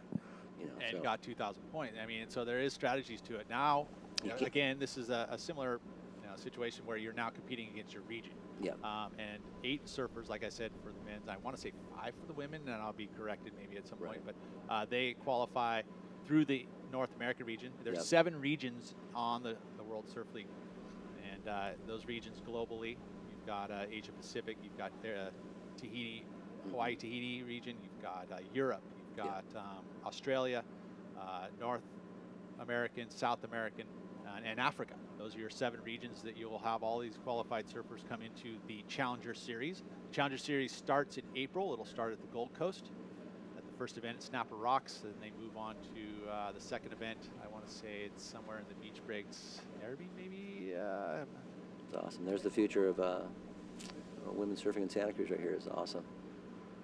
And you know, on any given day, I surf at Pleasure Point all the time. So on any given day, there's probably 6, 8 girls out there shredding. So the future, like I said, the future of women surfing is looking solid. As you can see, blue up and riding. Here's Jacob Burke from Barbados up and riding. Very similar style to his brother. Nice up and coming section here. Nice layback slap right there. So this wave, still, as you can see, really bouncy. But Jacob doing a good job. Obviously, coming from Soup Bowls, you know how to work with bouncy water. Bouncy and bumpy waves. Yeah, no doubt about it. Yeah, and Dad, of course, the Burke family, a big staple and a big part of actually one of our events that will finish out the North American season. It's a 5,000 event. Now, that is the most important event. I mean, these are all ranked by points. You see Ian Crane happy as he has made his first heat, an O'Neill team rider. Doesn't compete a ton. No. Doesn't really have to. He does video parts, cruises the world. And you see Rufo there. You know, I wouldn't be surprised if Crano's even staying with the Bartletts. I think he's at Nats this year. Is he at Nats this year? Yeah, I think, you know, Kolohe and the brother, they all stay at the Bartletts. They're all tapped in. The Bartletts will just, they're full on. Come on in. They'll pack the house. Doesn't matter. No doubt. I mean, obviously Mayhem's like a cult, you know. So you see all these guys. They all have Lost in Mayhems. They're all hanging out together. As you see now, Lawrence. First wave for him. A little frothy on the face. He's been putting in some extra time here. Comes from the east side of Santa Cruz. Lives there on the, I would say, right around 3rd Avenue. No, probably, where is he at? No, 13th? I can't remember what it is. Merrill Street. There anyway, east side. East side is Midtown even. Oh, look at this horde. This is a surfer that's staying at my house, actually. Oh, yeah? Yeah, he's hanging out at my dad's ADUs. My dad's over there in Kauai, so John Mel offered household for Dylan Horde. He's got himself his own little apartment studio all by himself. No doubt. Next door to me and my family, of course. But lucky you're not a judge, huh? Yeah. Come on. My kid's surfing in this event, and that's funny. Oh, my gosh. How is that? You just have no fingernails. I'm not calling any of his heats. John has said to me that... you have no influence over anything in this box. He asked me not to call his heats because it felt uncomfortable for him. Oh, that's cute. Yeah, well, I mean, and I understand that. It's kind of weird to call his heats, I will say. So I'm going to leave that up to you. Yeah. And it's just, trying to be... It's unique, I think, for the viewer because you can see me and it'd probably be entertained by that, but it's not about that. You want to see the surfers in the water perform. I want to hear the personal brain, not the professional brain when that's going on. Yeah, right. See, there is entertainment for the viewer in that sense. I get it. But it is a little weird for me. It's getting the wind's changing right now a little bit. Notice that when they did the aerial shot a little bit ago, it looked like the wind was turning more of a westerly direction or even the southwest directionally. Yeah. You see that we face due south, so I mean anything coming straight on from straight across the bay right there is from the south. Yeah, and I was looking at the forecast and it said that we were going to see, this morning it was going to be east, maybe a southeast direction as it moved through the day. It was supposed to kind of lessen, but now it feels like, hey, weather is weather and it'll do whatever it wants, and it feels like there's an increase in that westerly direction wind, which is going to make the lineup even that much more challenging. Yeah. 4.0 for Horde, 4.0 for Burke. Nice. So comparison scores there for both these surfers. Probably left a little bit on the bone there because those were waves that they could have definitely improved on those scoreline. 0.70 for Saunders first wave and a 3.0 for Lawrence. So a low scoring affair in the first half here. Yeah. Same thing, 20 minutes, top 2 waves scored. What you see on the screen there is going to be the total of their 2 waves. Yeah. And the surfer with the highest number will move in to first. The surfer in second position will move on into the next round as well. So you just want to get the most points you can. Possible points, 20. It would be a perfect heat. Hey, so Pete, with this cutoff low that we have, we do get little intervals of south swells too that look like, that push more off the point, as you see Jacob Burke right there, unfortunately. But yeah, you almost get like south swells right now from these lows. And then I think there is actually an underlying south swell as well. I think it's 180 degrees or something. Very, very seldom come in here. But actually, this northwest swell will boomerang that thing in here a little bit. As you see right here, Saunders up and riding. Nice little tempoed wave right here. A couple of nice turns, as you see, just getting his confidence up. He has yet to really post a score, Pete. So, you know, obviously they call it building a house. It's sort of cliche. It's actually sort of lame sounding, but I agree. You actually want to just, you know, build confidence in any way you can, you know, and hopefully you progressively get better as you get through your heat. But Surfing your way into confidence, right? But it would be nice to anybody that tells you about a heat. You want to start off quick and you want to get an 8 right away. I mean, that's obviously the goal. That's a good strategy. Yeah, right? that's the best strategy. I mean, and then sometimes you do it and you go, oh, God, I wish I could do that every time, but you just don't know how you do it. And I think that, I mean, you think about what's been happening, and I'd love to have your opinion on this too in regards to surf systems, you know, these wave systems that we've been having. You know, we've seen Abu Dhabi come to life just Super recently. gnarly. We've got the one down, I mean, the one that, the surf system. Rufa was just at a cool one. The one in Brazil, right? Oh, that one looks cool too, but right. I'll go hang out with Kalani Rob for a couple hours too. Right. And, oh God. There's the new one down in Palm Springs. Looks fun. So much fun. Really? Looked like the Murph bar. Really? Totally. I haven't seen it yet. Oh. You got to show it to me, but yeah, I don't even think I'm supposed to talk about it. Oh, really? No, I didn't cite anything, but I got my invites out. But no, I just think that's amazing that we have now all these different forms of waves, and it's allowing repetition. It's allowing people to progress like we've never seen the sport progress. You know. And I was just going to say, in relation, what are your thoughts on in regards to? I mean, we see this strategy of waiting for waves that you don't know are coming. Right, and that sort of takes off the table, you know, and it will be maybe eventually in some years where we'll get back to that right there, where they do have inconsistent sets in wave pools. Wham! That was a nice blast right there, Pete, but unfortunately falling off right there. But obviously he's getting the jitters out of the way and colliding with the lip, so I like to see it. I like his intent right there. Yeah, and I think that's a positive spin on it. But you could also say and go, hey, this is you know, the confidence is getting waned because of that. All of a sudden you're like, oh, not to get frustrated in this moment right here. Right. Well, that's really what I love talking with Margot Oberg. She comes to my surf shop periodically. I'm sure yours as well. But she liked it years ago that if you didn't make it out, if you didn't make it out, you didn't make it out. You know, you couldn't get a ride back on a jet ski. So, you know, years ago it was sort of hard, and now they give you a ride back out. So, go figure. Yeah, go figure. Right. Not going to happen at this event. As you see, red here, Dylan Horde moving off. Not going to use his priority there. So, the way you would lose priority in that situation is if you make a concerted effort to try and catch the wave. Yeah. And you can kind of see when that intent happens, it's a pretty clear change in the wave of the repetition of your paddle. You could lose priority.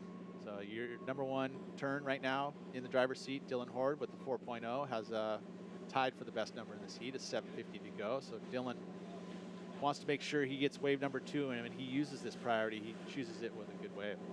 Yeah, you know, I wish I could ride them all down and look at them, but I would think like at least 12 points right now is going to get you out of most of these heats, Pete. So you either want to get your backup wave first, which you probably don't always want to do. You want to get your screamer first. You know, you want to get a big banger first and then back it up. But yeah, you could see Horde right there. He's got his backup, so now he's looking for that, you know, that 7 or that 8 to get up there into that 12-point mark, to feel pretty confident to get out of this heat. We do have beach commentary, which gives all these numbers out to the surfers in the lineup. I saw Dylan kind of raising his hand, trying to ask for maybe some time information, you know, being that they give you time, they give you the scores, they give you the needs, which are basically a really important understanding of what you do in order to make the heat. You got to be able to hear the information. Got some wind blowing today, so it can be difficult and challenging to hear. Oh, it sucks out there. As soon as it starts getting windy, you can't hear anything. It's awesome, you know. It's true. I mean, you're surfing basically in your own mind, in right? your own mind, yeah. I mean, you got to do that anyway. Yeah, and you should. You know, years ago, you wouldn't have anybody telling your scores. I mean, you'd be calculating in your own mind. You'd be watching and being mindful of your other competitors a lot more back in the day because you didn't get to hear what the scores were. Here now, you know what's going on, even if you don't even look, because they're telling you the whole time. But yeah, it's always been a game of catching the good wave and performing. So simple. If you could break it down to the simplicity of it, it's the two best waves of the heat. You need to get them. You need to be on them. However you do it. But getting yourself amassing, like you said, around 12 points. I think 12 points is going to be a solid number. There's going to be some heats today that I think would make it even in single digits. You basically want to get, I mean, again, 12 points is the goal. If you can get 10 points, yeah, right on. I think 10 points will be doing that. Yep. We'll be making some heats today. Where are we with the tide right now, Pete? Are we getting close? We are, time-wise, we're looking at local time, 8:47, as we see Dylan Horde using priority here. I like this guy's style, man. He's got a really nice cocked and loaded off the bottom. Horde, wham. That was a nice little, almost more of a poke right there, of a windshield wiper poke, but unfortunately grabbing a rail right there. So Horde. It's going to be enough to take him to the lead. Right, but I'm sure he wishes that he had that last section over again. Yeah, and not make that error because, Yeah. again, it's important to complete your rides. Your opportunities are going to be less with 20 minutes. So the ones that you do get, you got to make sure you finish and surf solid. I still believe that it will be enough to get him a good solid lead. Won't get him into the 10-point area yet, but we see up and riding here. This is Lawrence with a nice little layback carve. Nice. And he's got a bit of an air game as well, and a good wave choice here because this wave is clean on the face and gets a finish. So this is going to be the best wave of the heat for Lawrence as he's riding right up onto the rocks. I would say that it's going to go into good range. As you see, I mean, usually I just go in the back of my mind, and there's an impression you feel right after the wave, right? To me, that's going to be just right at average or a little above average to me. So in relation to what we saw, I'm not a judge, but I always like to judge, you know what I mean? Yeah, I like to sit there and go, I wonder how I do if I was on the panel, and you just fail it hard. But, is that a 5.5? Is that a 6? Yeah, is it right in the above ballpark. average? But that's why we have 5 judges, right? They are going to all give you a number, and they're all going to be comparing to what earlier rides have already happened. I mean, to me, that feels like the best way of the heat. Yeah. But by how much? Is it 1.5 points? That's what I mean. 2.5 points? I mean, we're looking at a 4 as the number. We're waiting on We're going to throw it down to an Ian Crane interview. And looks like the number's in. It's not a huge number. 4.13 as he has moved into that second position. Crane, 4. And we're going to head to hear from our heat winner, the last one, Ian Crane. We're here at the Coldwater Classic with Ian Crane, taking out the first heat of the day. Ian, how's it feel? Feels good, yep. So it looks kind of challenging out there in terms of conditions, but it looks like there's a couple of waves coming through. How would you say your strategy was in terms of taking that heat out in first? Yeah, the waves are kind of better than the waves are kind of better than we were anticipating. I think there was talks of today being a stormy day and weird wind and small, but there was still a lot of swell and really fun waves. And yeah, it was I don't know what strategy I had. I just wanted to get on a couple good waves and surf well, and I kind of just got one good wave to start, and then after that kind of slowed down, but got a good score and made it through with a local legend, Adam Bartlett. Yeah, that was a sick heat to watch. Did the opening wave, getting a wave right at the beginning, did that feel good and kind of ease your nerves a little bit? Yeah, first heat, it's always so scary of an event. You just don't want to lose so bad, and getting a good wave right off the bat helps settle everything, and yeah, it feels good. Well, that's good to hear. Thank you. Yeah, Lomers, you're a pro. Oh, yeah, dude.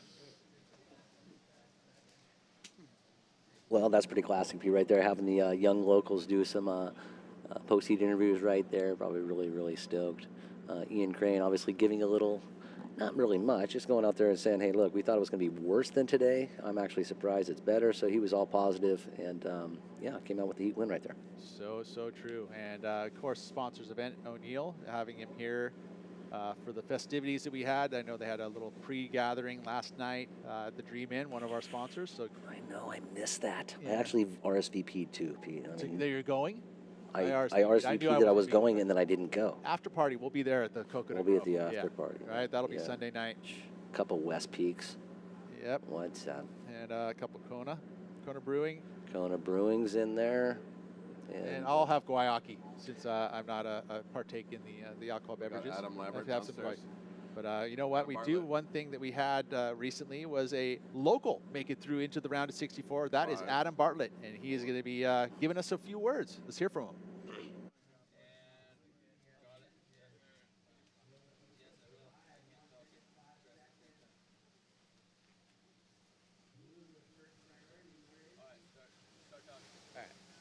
We're here at the local legend and my good friend Adam Bartlett. Adam, how's it feel to make it through your first Coldwater Classic heat? Feels good. Stoked to make the trials, and then I was like watching Ian Crane last night, and I was like realized, oh, if I can like make my heat, then I'll be against Crano, and I was like so psyched to get a surf against him. It was a super fun heat. Yeah. Yeah, so making it through 2 heats back to back out here, hammering through. How'd it feel like just making it through 2 heats in one of the biggest events here at the lane we've had all year? Feels super good. Just stoked to get some waves and hope to keep it rolling. Yeah, for sure, Adam. So how'd the heat go in terms of catching waves? Were you a little nervous coming into it, or? I was a little nervous for sure. Had to get the wiggles out, but then once I started getting waves, it definitely felt a lot better, and I was like, got the wiggles out. It was nice. Yeah, you were looking on point out there. So have you been training a lot in terms of getting into the cold water, or how's your lineup been like that? Just been surfing a lot. I mean, this is my home break, so just bike down here every day and surf. So it's like been surfing out here the last week every single day and just been trying to have as much fun as possible. Well, there you have it. Local legend Adam Bartlett making it through first heat of the day, and there you have it. Ready for commercial? Thank you very much, Dylan, and congratulations to Adam Bartlett. We'll be right back as we're going to take a quick break, and we'll finish up heat number 3 coming your way very, very quickly.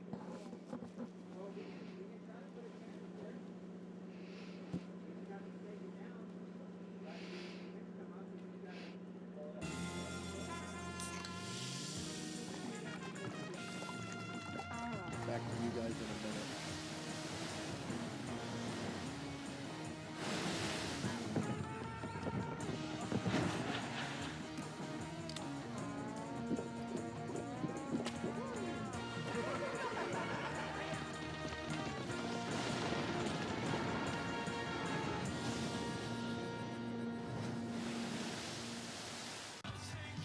Back in 35.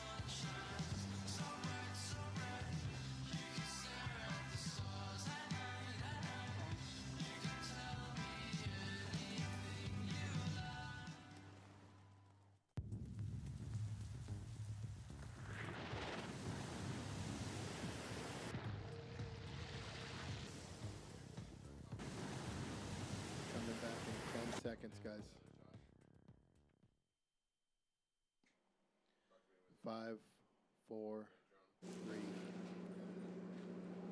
Steamer Lane, that's the venue for this year's O'Neill Coldwater Classic. Just to recap our last heat, Dylan Horde took that win in heat number 2, and our local boy, Austin Lawrence, has made it in number 2 position. So first and second move on to the next round.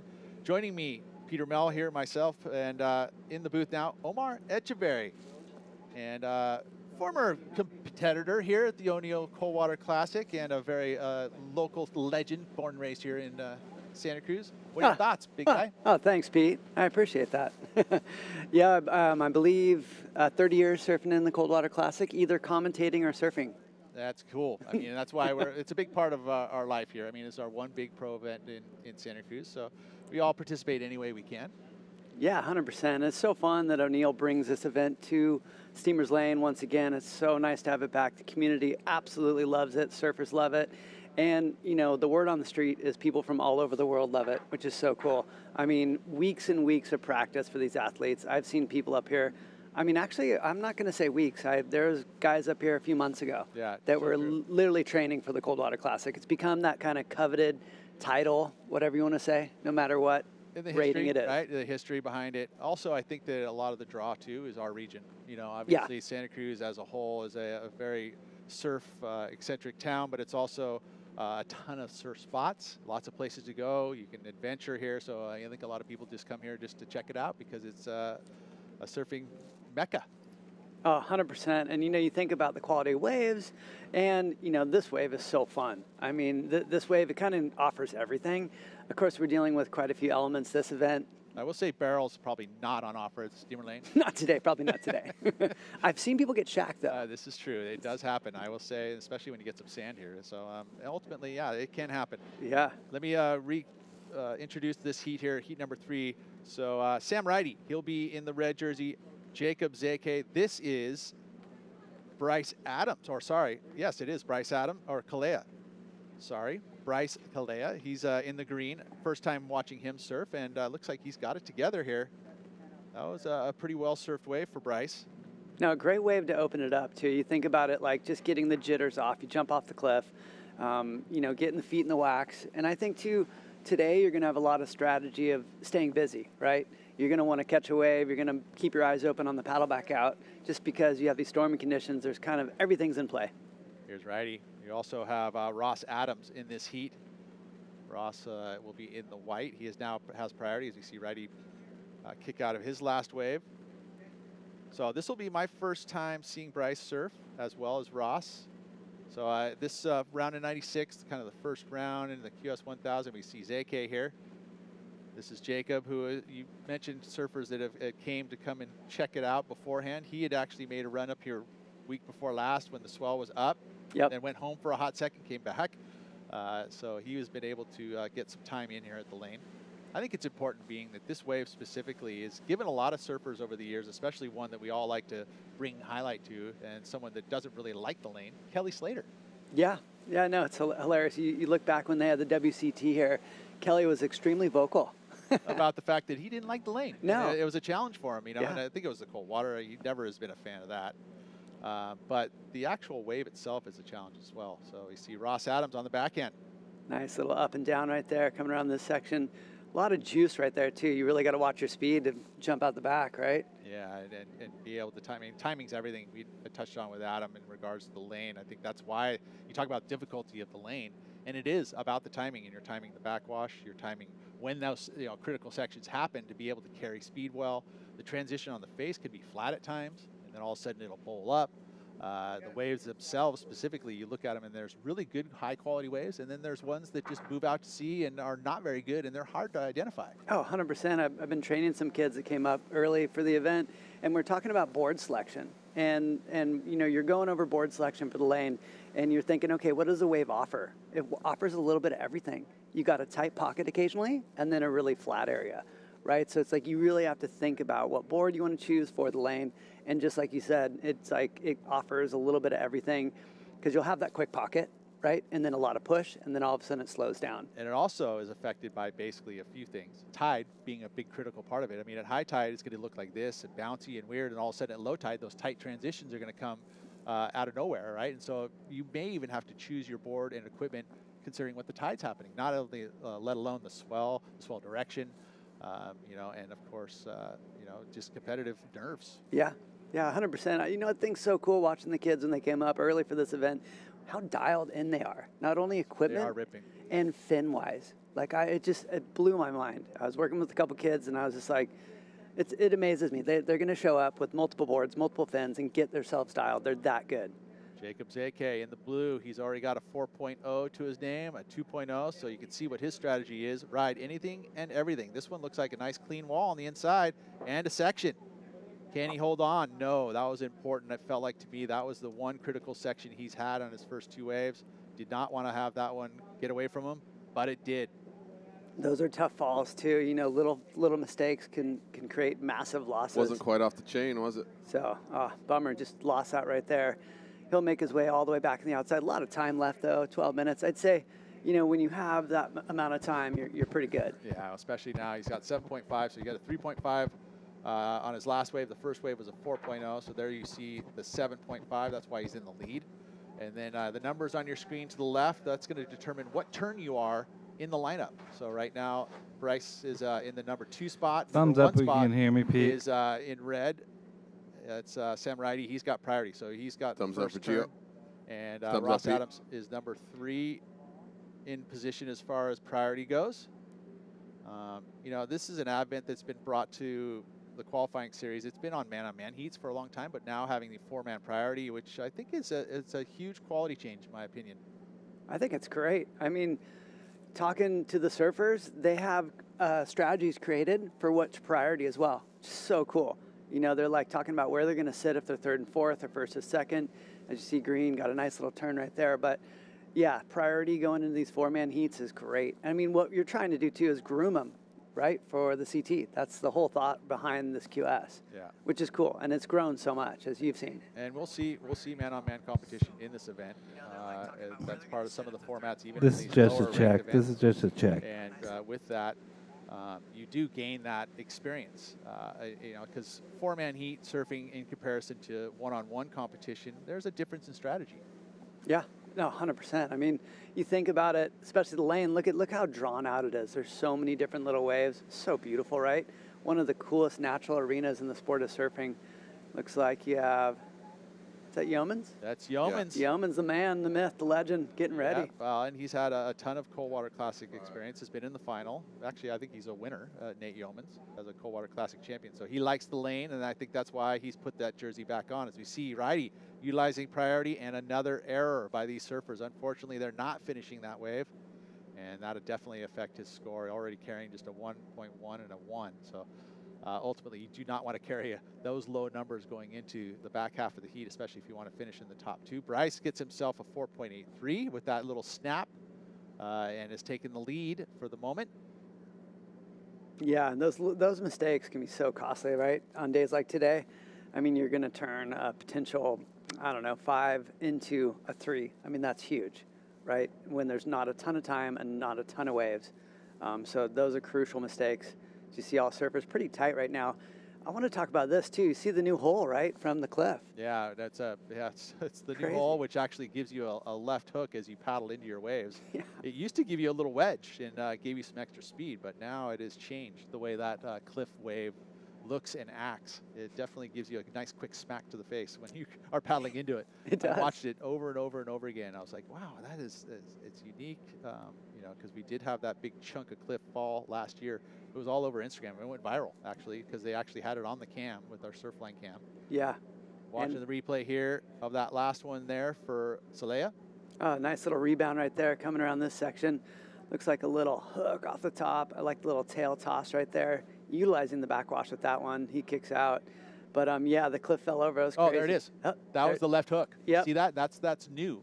Gnarly. Yeah, as we see the replay here from Zeke, and he has gotten a ton of experience off that cliff. Matter of fact, he's jumped off it into a wave. Another viral moment. You would see this guy doing bomb drops from the top of the cliff, and it's one of the biggest bomb drops you'd ever have. But this is a great wave choice. It gave him the inside section here, and it's just this was actually the one previous to that. So that's we're waiting on that number, or no? But that was the 3.5 previous to that. Yep. So. The last wave had the fall. That was a 3.5. But, I mean, you look how dominating he is in this heat. It's so smart as far as catching waves. I mean, you can tell that he spent some time in the water. You know, he dodged that left hook you're talking about from the cliff. Yeah, he looked away. That's what you have to do. You have to anticipate it coming, or else you're just literally going to be blind. Yeah, and there it is. What a trip, right? You can see that new hole created. So, just like you were saying, you used to be able to hug the cliff so close and get a nice refraction bounce. Now, it kind of dies off right there. And then whips the inside. And it's just the way that rock, what it does is it creates the wave to break a little bit differently before it hits the cliff, and then that's why, because that's not where the hole is. Actually, the hole's out the point a little bit, right? Right. And that's where it kind of has that deadening thing, and it kind of lifts up. But, man, it is a change, and we got another crack on that cliff that is showing itself ever so slightly. So there will be another chunk of cliff at some point in history that will come down again. Yeah. And it'll change the wave once again. I mean, it's been happening for millions of years.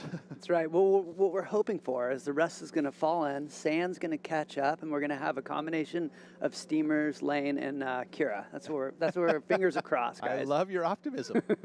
I love your optimism. So the O'Neill Coldwater Classic, again, has been 36 years in fruition, and off and on throughout that time. But it started, I want to say, all the way back to our first professional event that I remember, 1985, Anthony Rufo in the final there and taking the win over another local boy, Steve Price, who was an Eastsider. Yeah. That was 85. And then 88 was our first O'Neill Coldwater Classic. As we see Zeke from behind, does not have priority, so Righty does and utilizes it. That's right. Oh, it's interesting. He stays with it. That's funny, but no opportunity there. So again, Zeke had to stay out of the way there. He cannot. Hold on, we're going to hear from our heat winner. Is that what we got going on? We got a heat winner from our last heat. Let's hear from him.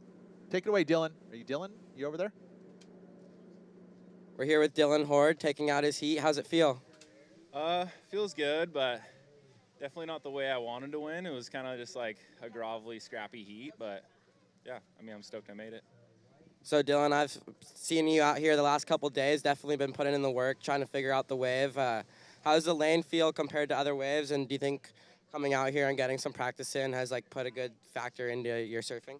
Yeah, I mean, I try to come up like a week early. I'm staying with my buddy John and Pete, and just like, I don't know, it's such a tricky wave. Every time I come up here, I like struggle to get the hang of it, so I wanted to come up and figure it out a little bit more. I feel like I kind of started to figure it out the last few days, but still the trickiest wave I've ever surfed, really. It's like the hardest to like figure out, you know. You have like so many spots of the lineup that can get good, so, but yeah. So John and Peter Mel, some local legends right there you're staying with. Yeah. Well, thank you, Dylan. Any last words? No, thank you, and thanks to all my sponsors and everything, and yeah, hopefully keep going. Sweet. There you have it. Dylan. And that's Dylan, youngster here. You staying at your house? Dylan Horde is, yes. Okay. He is at the in the John Mel. My dad's his ADU. We're on the same property now. I got him his own studio. That's Great. epic. That's it's actually insane. a 1-bedroom. We'll call it a 1-bedroom. It's a beautiful little home that he's staying in. So he's loving life, I would say. He's there. Got 2 TVs, a full kitchen. And John's staying down the street, actually. John lives just down the road. So That is epic. Staying at a Legends in a beautiful house. That's great. Gotta love it. Looks like green jamming on. That's a nice little wave right here, Pete. yeah, Salea. And gets a finish move. Can he hang on? No, he can't. And I hope I'm saying that right, and I'm sure I'll get corrected at some point. His Bryce Salea, I mean, I figure that's pretty close, right? I have yet to meet him. As we see ZK, this is live action. Going for the chop hop. He's a unique character, that guy. He's a great skater. You know, one of the, there's a lot of surfer skaters, but there's not a lot that are good at both sports. Ivan Florence being one huge contender at that. We are the late Kalani David. Yep. Jacob ZK is another good one who surfs and skates really, really well. But I think that Nate Fletcher. Fletcher, yeah. Yeah, Christian Fletcher even too. A lot of those, surf skate influence. Kevin Reed. We'll go all the way back. There we go. Santa Cruz. There we go. And John Florence. Right. I mean, pre-world titles. I mean, he was a skater. He skated a ton. He was so good. Well, I mean, that's why all those skate. I mean, Nathan was never really much of a skater, but Ivan for sure. Ivan's the best of the 3, I would say. But John was also pretty darn good. And there is that. I mean, you think about aerials and the techniques and the grabs and all of those things. That cross training is going to influence your surfing. Yeah, 100%. You watch pro skating too. I think it's an interesting correlation too, because pro skaters they're landing on their board. So I feel like the guys who can do air skating are so much better at doing airs in the water because they have that mindset of landing on their board. Yeah, and landing, and actually I think that's something that's super critical that I think we could talk about in relation to surfing and skating is the flow out of those maneuvers, right? Yep. So like skaters, they talk about flow all the time. They want to, if they're in bowls and if they're in, parks, you want to have that flow through the park. And very similar to a wave, you want to be able to create that flow. And so there's definitely influence there from that skating element. But I love the aerials and how that has played a major influence. I mean, you think about Kevin Reed, that was what he did. He used to do airs on skateboards in the pools, and he's like, I want to do this on a wave. And sure enough, he did, and he went out there, and one of the things about, and Kevin Reed is a longtime surfer here from Santa Cruz, and a major influence in his aerial antics. Definitely. An influence in the sport of surfing, really. You look back at the old magazines, and he influenced a whole aerial movement, really. And it was all happening. There was an East Coast influence. Matt Keckley was a big part of that. John Holman was a part of that. They're kind of happening, at the same time, but in different ways. You consider about what Santa Cruz is as a surfing venue compared to, say, Sebastian Inlet at Cocoa Beach in Florida. Yeah, definitely.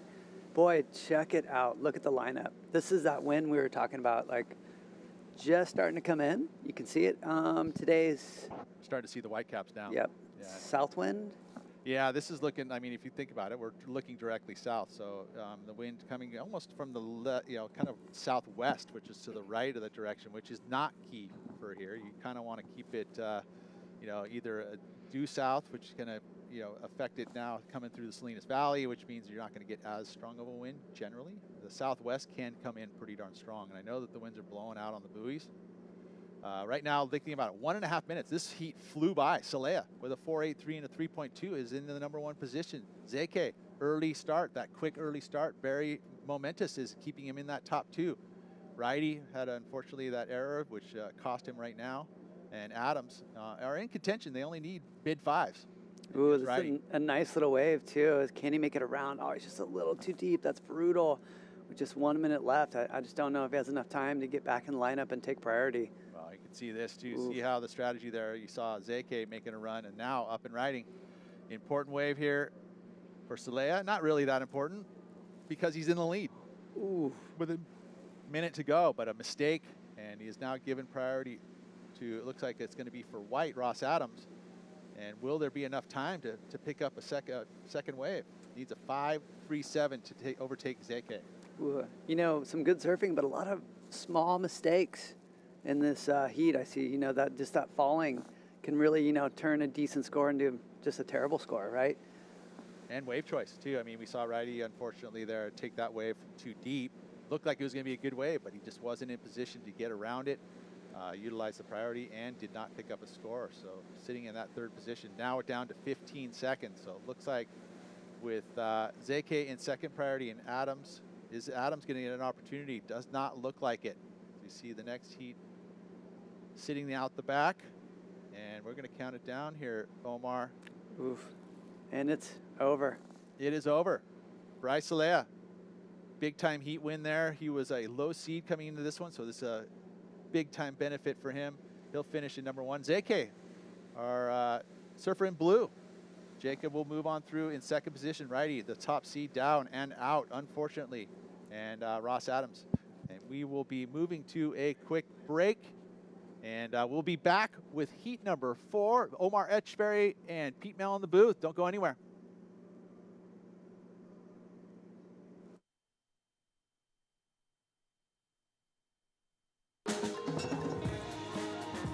Kona Big Wave. Bring the aloha.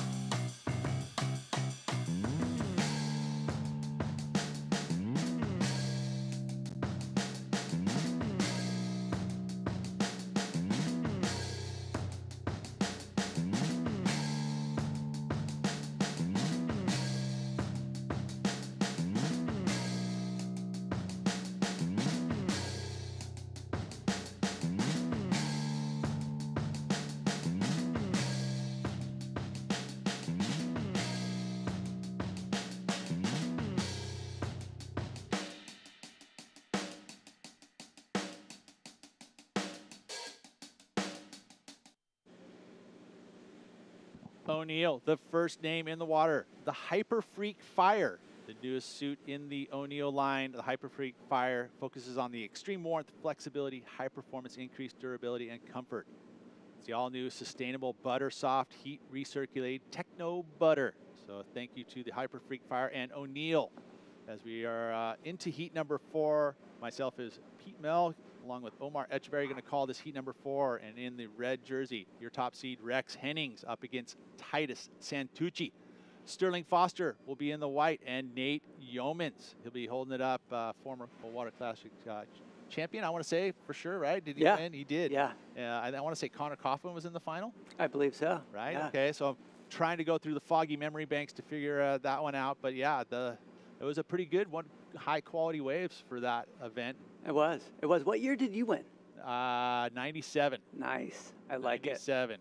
And you were a finalist. No, I am semi-finalist. Semis, quarters, finalist, twice. That's finalist. I know, close. I mean, as a local, this was the one event that most of the locals wanted to be able to participate in and win. Oh yeah. No, it's so fun when it comes. You get chills. It's just like the anticipation and the excitement. I mean, you've seen the crowds. We had a crowd during the CT. I think there was over 10,000 people. They blocked off the street. In past times, we've had bleachers. It's quite an event. It's so fun. Yes. Community just really, really is into it. And this one will be a good one too. You know, a lot of points out there. I know it's only a 1,000, but for right now, it's really important for these guys to get those all-important points to get into the Challenger Series. I know, you know, your sons on that tour. Series, yeah, it's gnarly. Yeah, it is. It's hard. I mean, I feel like the talent is so good right now, and there's so many good surfers. You know, really trying to get those few slots for North America is pretty insane. It sure is. I mean, there's only 8, right, available. So, again, you mentioned the North America and the region right now and the rankings that have happened. You know, John being that he is in that #1 position, but work is not done. There's 9 events to happen here. He's in this Coldwater Classic. It's an important event. Even being a lower ranked 1,000 event, it actually is going to be important in the grand scheme of things because you're going to count your top 5 of 9 events. And you got to have results in those 1,000s as well. Yeah, definitely. And you think about the style of wave too. So this is going to be the one, you know, point break, right, on the North American Tour. So for a lot of the regular footers, I know I've been talking to a lot of them and training a few of them that came up, and they're looking to win this. That's their mindset because they feel like the wave suits them and they really want to attack it. Well, and you think about the other 1,000s that are going to be on this circuit. We've had 2 of them actually. Virginia Beach generally is going to be small waves, very different from what the Steamer Lane is. We also had the Outer Banks, which is going to be a little bit more powerful, but this year was pretty good. There was some waves for that event, probably the best of the 2 events that happened over there this season. But this is a high quality event as far as waves go. Definitely. Tucci up and riding. Nice check fade right there. Oh, big slash into the pocket. Might have a good section here coming around it. Got to watch out for the warble. Played that section good. Kind of came up over top it. Jumped off that wave. That was good. Titus Santucci.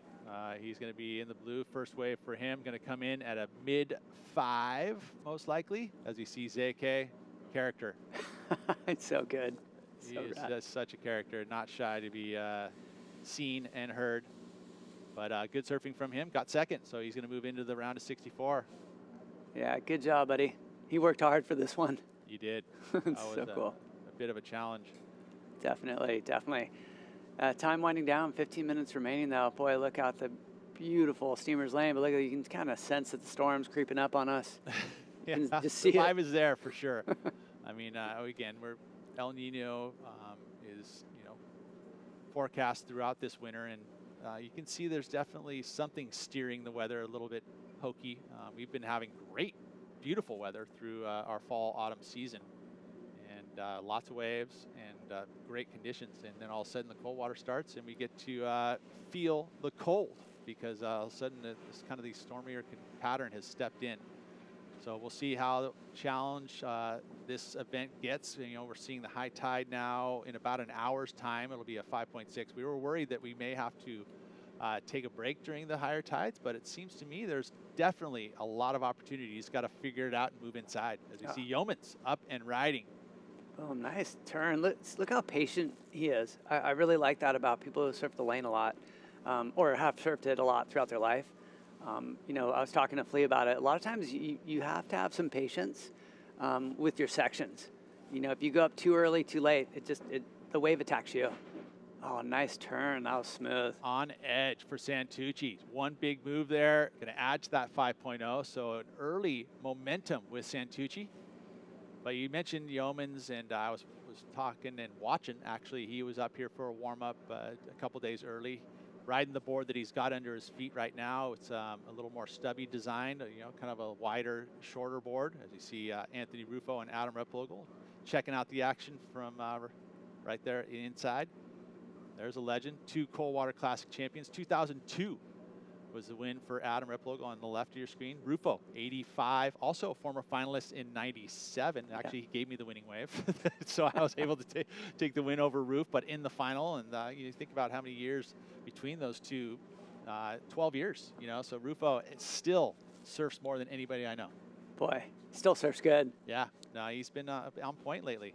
Yeah. As you get older, and I think you know that is true, it's just the consistency in your level of surfing doesn't always stay there. No. So Roof at this point though, he was out the other day. He was able to find 2 beautiful waves and surf like a youngster. So good job to him. He said, Roof, what happened? Why are you looking so young and spry? Oh, you know, all these guys in the water, it inspires you. You know, so it's still a surf-stoked Grom. So good. Still riding a shortboard. Oh, yeah. Thank goodness. Love it, love it. As everyone out there on the World Wide Web, beautiful look at Steamers Lane, just absolutely beautiful place. One of the best surfing venues, I'd say, in the world. Got that natural arena look. Of course, today is the first opening day, kind of a stormy day a little bit, so the crowd will increase throughout the weekend. Looks like off and on storm throughout this period, but a couple good moments too. So, you know, at least we're going to have some waves and good surfing, that's for sure. And nothing wrong with walking around a little bit of rain and storm, right? It's cool. You know, on site, we're going to have the O'Neill Surf Shop booth. So if you want to come check out the latest products, they're going to be down here. We also have a beer garden. Hey, if you want to have a cocktail and check out some of the Kona brewing or have yourself a West Peak, come on down. $10. You're in there. You can hang out for the weekend and 2-drink limit. We'll keep you, you know, not too much alcohol. As you see, Rex up and riding here. Needs a good solid number. Boom, nice turn right there. Good one turn. He'll kick out really quickly. Boy, took him a few minutes to get that that wave. Already at 11 minutes. Yeah, it's going quick. The 20-minute heats are not going to be friendly, especially with the fuller tide. So getting that early start, we saw it to success being done by Jacob Seike and that last heat winner getting through. This heat here, yeah, that was Bryce who was able to get an early start. Scores in for Santucci, 4.17 on that second wave, so that with the 5 has him in the lead. Hennings just now, 3.33, got him in second. Yeomans with a 3, Foster with a 2. So low scoring affair so far. If you look at the next heat, we're just going to roll through. Heading into heat number 5. Where we'll see Kai Grani and Charlie Denham, Braden Birch, Davey Toledo. You see this is Kai checking in. And I was just upstairs doing the beach commentating, talking to the judges, and there is option to do heat restarts, they said, throughout the high tide. So if you have a 10-minute lull, they're going to go for the restart and then take it from there. Yeah, and again, I mean, they'll most likely in those times, you'll see that all 4 surfers are sitting in one region and there's no real quality waves coming through. Then you would say that the head judge can make that call and add an extra 10 minutes. We've got that time on the back end, I think, today. You know, if we can get through the round and a half, which is what we have on the forecast maps as far as the scheduling is concerned. We see White making a move. This is Foster. Nice wave right there. Kade back in the white water. Ended up a little bit low, got stuck right there, but he'll get a couple more. He's got the hood on and everything. As I say, not many events that you're going to see surfers wearing hoods. But no. Coldwater Classic? I know, right? You can do it. Not many. Interesting day with the El Nino, though. They're calling for the weather to hit a high of 68. Yeah. And with rain. With rain. Trippy. It's a warm rain, which I kind of like because it feels like to me that the winds kind of stay abated at that. When you have a warmer storm like that, they usually aren't as strong of winds. Yep, definitely coming off the ocean. I totally agree, especially when you're dealing with the south or easterly winds. So it should keep it at bay a little bit. Yeah, and I mean, I know that's blowing pretty hard out the back, you know, a good 40-mile-an-hour winds. So that's going to keep the swell up, which is great. And in forecast in here, Surfline helping us out, saying that it's going to stay in that kind of 10-mile-an-hour range. It's just a direction. So we're going to see it kind of be bouncy like this. Watched it last night. It kind of has similar conditions as far as the winds were concerned. But then in the evening after the high tide, it started to get pretty fun last night. Yeah, no, it looked good. I was watching it, videoing some people, and the big take that I saw, there's waves everywhere at the low tide. Like it just opens up the playing field, becomes massive, which will be really exciting later tonight.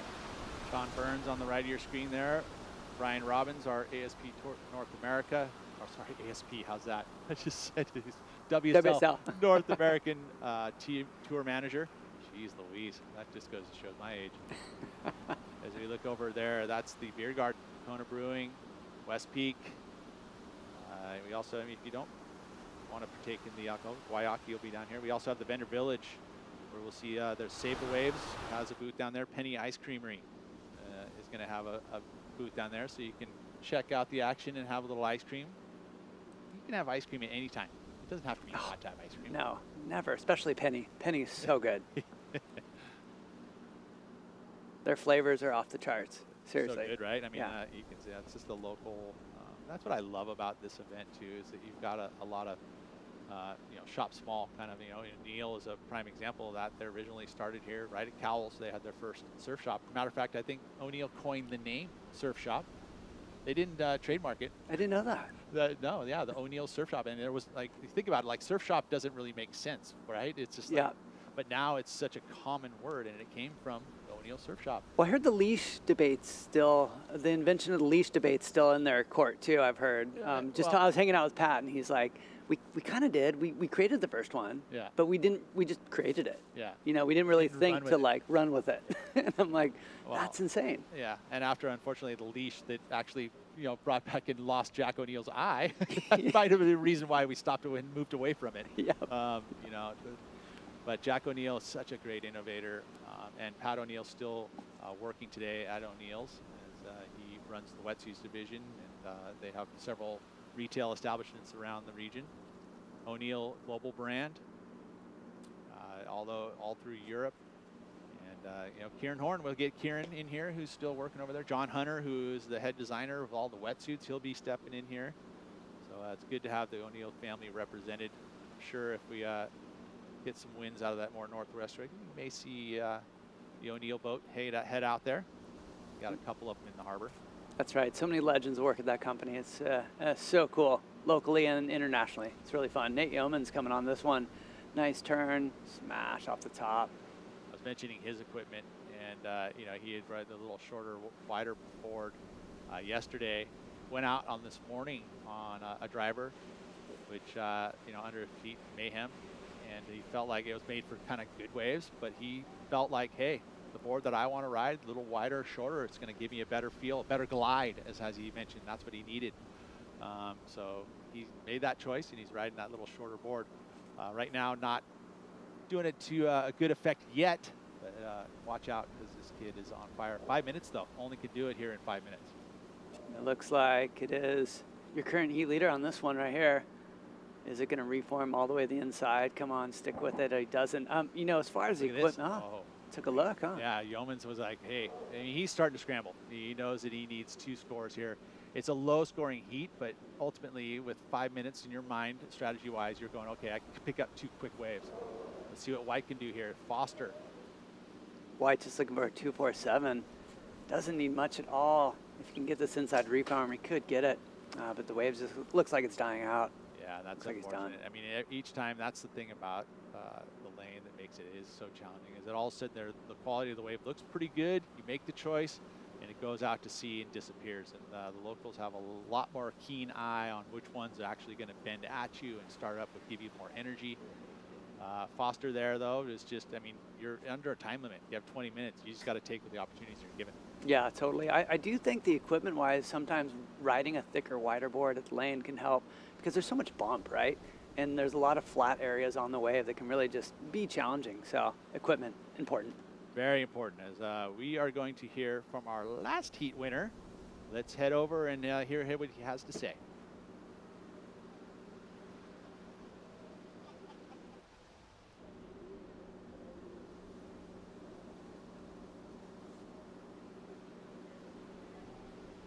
All right, we're here with Bryce Salaya taking out his first QS Heat win. How's it feel?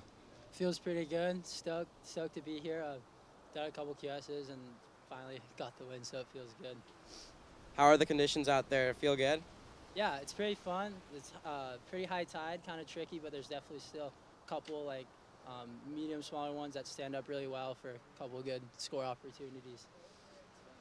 Yeah, well, congratulations, Bryce, and good luck for the rest of the contest. Hopefully you advance through your heats, and we'll see you soon. Thank you.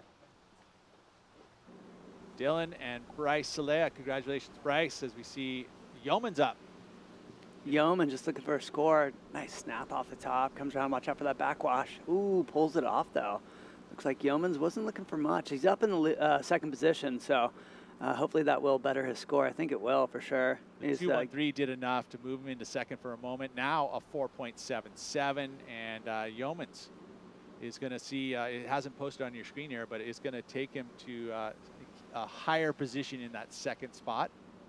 There it is. Nope, not yet. We're waiting on the score there for him, but yeah, it looks like it's going to be in that mid-4 range. And again, just 5-minute drill. These are some of the drills that a lot of surfers will do, is they'll train to surf a 5-minute heat, and that's what you have to say that Yeomans is doing. You can see worked hard to get to that section there, and gets himself his best number and holds on to second position for the moment.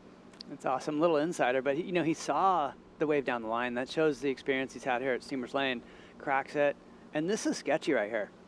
That backwash that comes off that little point hook on the inside, I've seen so many people fall this morning on that inside section. You really have to kind of push on your tail, make sure you have enough pressure to ride out of it. And then just jump over the speed bump, right? Yep. It's like basically what it is. You get your maneuver done, and all of a sudden you have that backwash coming up. You almost have to kind of unweight, and just like you do a whoop on a motorbike, or you're doing a pump track on your skate, you almost have to just kind of absorb it, like your shock absorbers, and get over it and complete it, because it's so easy to nose poke. Boom, you go over your heels, you fall, and the maneuver's not complete. Right? Yeah. And the judges will see that loss of control, and it'll affect the score. Yeah, you really think about it, like, I think that was a great part of judging throughout the history of judging. If you fall, it's a 0-0. That turn didn't exist. There's no attempt, right? Yeah. So you either pull it or you don't. Yeah. So that's great. Clear. I mean, it's something that the surfers have voiced over the years as well. That they, sometimes you'd see an error that you wasn't completely ridden out of, and in snowboarding and skating, that's very important as far as the cleanliness in which you pull your maneuver off is something that is reflected in the score. And same thing for surfing. Yeah, definitely. Look at Red, nice off the top. Oh, pulls it off. Looks like he's in the last position too. It was a good wave. Oh, pulls it though. Wow. You're gonna have to keep an eye on this score. What's he looking for? Not much. Looking for 4.6. Yeah, and this is where Nate Yeomans, with 30 seconds to go, did the 5-minute heat and is not going to get an opportunity. It doesn't look like. So we're waiting on this number here for Hennings. This is your top seed going down to the very end, and it looks like it's going to come up just short. Wow. Put him into third position. It was a 3.93. And up and riding. This is Foster's last attempt and goes down. So it looks like Santucci and Yeomans dodging a bullet there at the very end of that heat. And they will move on into the round of 64. I want to say this wave counts, but it doesn't matter. This is Santucci. He's your heat leader. Held it from the very start of this heat all the way to the end. Wire to wire for Santucci. Gotta love that. Also Yeomans. Again, just barely getting himself together, getting those two waves in the very last portion of the heat. Man, that was close. He left the door open a little bit. Hennings, so close. You got to look at that last turn that he did, possibly riding out of it cleaner, may have gotten the score, but it's all said and done. And we are going to head to a quick break, and we will be right back with heat number 5. Right now, looks like the wave quality is still there for the high tides. We'll be right back.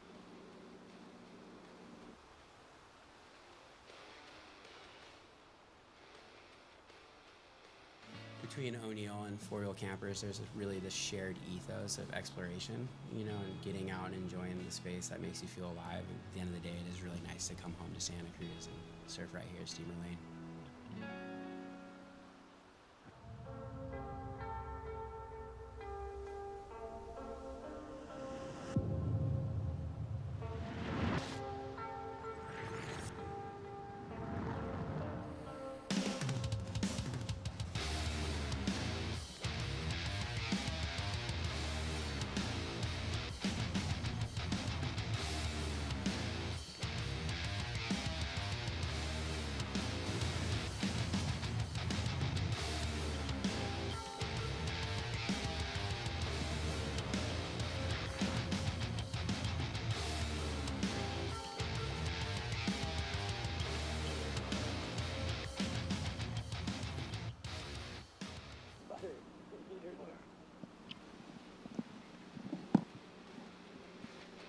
All right, welcome back to the O'Neill Coldwater Classic here at Steamers Lane.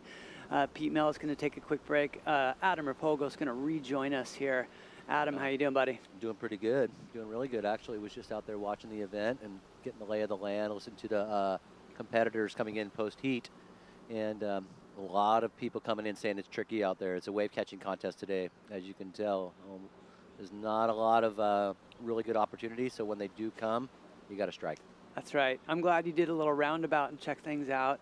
So that's the vibe out there. You got the high tide coming in, of course. You can kind of see the storm. It's out there. It's lingering, right? You got the little bit of south wind chatter coming in. It's definitely going to create some challenges and some opportunities. Yeah, for sure. As we can see on the clock, only a couple minutes has elapsed. But as you had mentioned on the screen, that low pressure's sort of just idling out there. It's really not moving too fast. So we're just seeing a low pressure that's just sort of sitting on us. Hopefully we'll be able to allow for enough swell to come in through this high tide, and then as the tide drops out, we'll definitely have swell through this afternoon. Let's just pray the winds are cooperating. As you can see, a majority of the surfers up against the wall there, really challenging as you can see that wind, and even just the double up on that. Blue, nice little lineup right here coming around the section. Can he make it? No, he doesn't. That's always tough when you're a couple toes behind, right? Yeah, you know, these guys are fighting for position at the start of the heat anyway, so they're obviously putting themselves pretty deep. As you see, a nice big wave right there. But Omar, still the swell when it does come in, 3 to 4 feet on the face. There's plenty of opportunity. As you can see, the second wave of the set right here looks a little more groomed. Let's see who is this Birch up and riding here, what he's able to do as he comes into this little table rock section. And smart, he's being patient right here too, just kind of waiting for it. You don't want to force it at the lane. It'll buck you right off. Coming around this section, little turn off the top, taking advantage right there. That was a clean turn off the top. You want to ride this wave all the way in and milk it for what it's worth. It's a decent ride to open up his exchange. Yeah, that wasn't bad. As you could see, he was just sort of still feeling that board out, trying to find the rhythm of that wave. Surfers who did surf this morning probably have a little heads up, or at least a little advantage with other surfers. It was pretty challenging out there this morning and today, and right now it's better than it was this morning as far as conditions are concerned. So yeah, definitely. You still have the tide coming up a little bit, but I completely agree with you. I mean, the people I've been talking to, I think it's going to change so much. You're going to have just 5 different faces of Steamers Lane throughout this event. No doubt. And as you can see right here on the screen, as you look from down to the east side, it doesn't look that windy. But as soon as you start looking at it from the opposite direction, as this camera turns around and then you see what comes from right to left, you'll see the chowder and the chatter on the wave. You can see it a little better there. You can see the texture of the face of the wave. Steamer Lane's bouncy enough as it is, so when bringing this wind in makes it more challenging. Oh boy, I know, and as you know, you've surfed the lane so many times, past champion. That chatter when you're on the wave, even on a small day, it's just you can really feel it underneath your board. Yeah. I think being patient with your surfing helps a lot at these moments, just because like you said, it can buck you right off. Yeah. You don't want to look too urgent out here, actually. You sort of want to, like you said, be a little more patient. As you can see, some lines coming in right now, some waves now sort of off a table rock, which would be considered sort of the slot area of Steamer Lane. Usually seems to have the best scoring opportunity on days like today. Yeah, definitely. Touch base a lot about that during this event. You talk about the lineup, right? Yeah. It's you have so many different spots. You got middle peak, you got slot, you got point, whatnot. But like you said, I mean, you think about the past champions, majority of the heats have been, won at those pockety slot waves. Yeah. But of course, during events like this, you're going to have a huge playing field at the low tide. Yeah, and too, there's really, everyone's playing with the same platform right now when they're out in the water. So if the waves are, less than desirable during your heat, everyone's surfing less than desirable waves. So the person who's able to maximize their opportunity in that less desirable surf's going to, prevail. But when you're surfing waves, now Peter was talking about it earlier about we were surfing a lot of waves where people can just wade in a wave pool and wait for them and they get repetition. It's different, So I like seeing people challenged by inconsistent conditions. As you can see on the screen right there, really warbly, wonky surf, surfing right off the slot at Steamer Lane today. Yeah, no, look at that. I mean, and hey, I've surfed Coldwater Classic smaller than this. Oh, yeah. I mean, for years, there'd be, you have to have this type of day within this event to really be the Coldwater Classic. There's going to be a smaller day, there's going to be a rainy day, but, like you had mentioned earlier, this is going to have a lot of faces to this surf spot, and the person who's able to adapt to the changing conditions the quickest seem to do the best. I know, I used to think it was hilarious, that sometimes it started out like this and end with a bang. And people would say, oh, you did that event. The waves are so good. And you're like, they weren't. Yeah. They were not. But that's the cool part, too. You're going to create a real champ, right? Yep. It's going to throw everything at you. These guys have been up here for weeks, a lot of them, just really dialing in their equipment, getting super in tune. Super, super cool. And if you're just tuning online, welcome to the O'Neill Coldwater Classic here at Steamers Lane in Santa Cruz. You're all out there in the World Wide Web. Super awesome competition, QS 1000. So many points on the line for these North American surfers to get those 8 important slots into the Challenger Series. So, you know, which is, I mean, I'm blown away at how hard it is now, right? Oh my gosh. So many good surfers going for 8 spots in North America. 8. That's insane. I know, it's lean, but if you look at the ratio of surfers from those 8 spots that made it on the championship tour, it's pretty amazing, that stat. So, you know, hats off to all those guys who qualified for Definitely. this year's World Tour. Obviously, a lot of them are from San Clemente. As you see up and riding here is Denham. Unfortunately, right there, that wave completely backing off. So a lot of these waves, too, are decoys. You know, they're waves that actually aren't very good that could chew up your time. So identifying a good wave amongst the bad ones is key. As you see right here, Blue up and riding on a nice little wave, couple of turns. But see, this wave pushes out to sea again, too. So Omar almost want the waves that come at you, sort of come back at you at Steamer Lane. The ones that push out to sea, unless there's something sort of grabbing the reef down towards Middle Peak, the wave will just sort of fizzle out. Usually the judges like to see something smash at the end, so a wave that has an ending to it. So you want to see a beginning and an ending right now to these waves to get to sort of an average score. Definitely, you want to look down the line and see some wall. Exactly. That's hopefully going to give you that all-important inside section to really get a good turn. Boy, difficult right there. He'll kick out. Not a bad opener for Blue.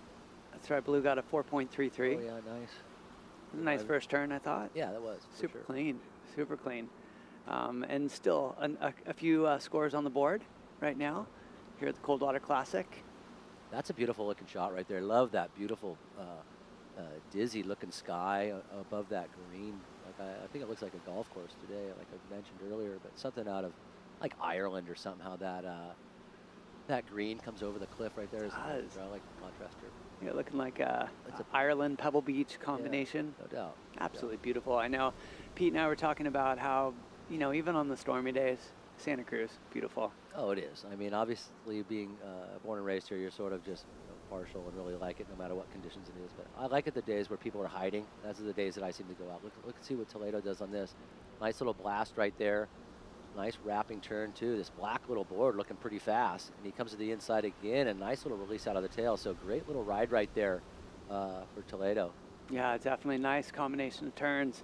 You know, we touch base on equipment. There's so important. Oh yeah. What do you think about equipment? What do you think about equipment for Steamers Lane, Adam? Well, you know, I always liked a board that was sort of doled down a little for the lane, and that was less sensitive.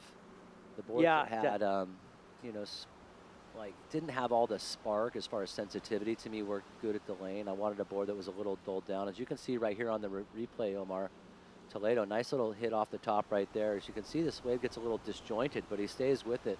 And this is where the majority of the points are going to come from, is right there from that last blast. So great surf right here from Toledo. And this is a different angle from it as well, Omar. You see this wave, like I said, disjointed. It comes from the high to the low and then comes into the inside. Nice release. So yeah, great little surfing right there.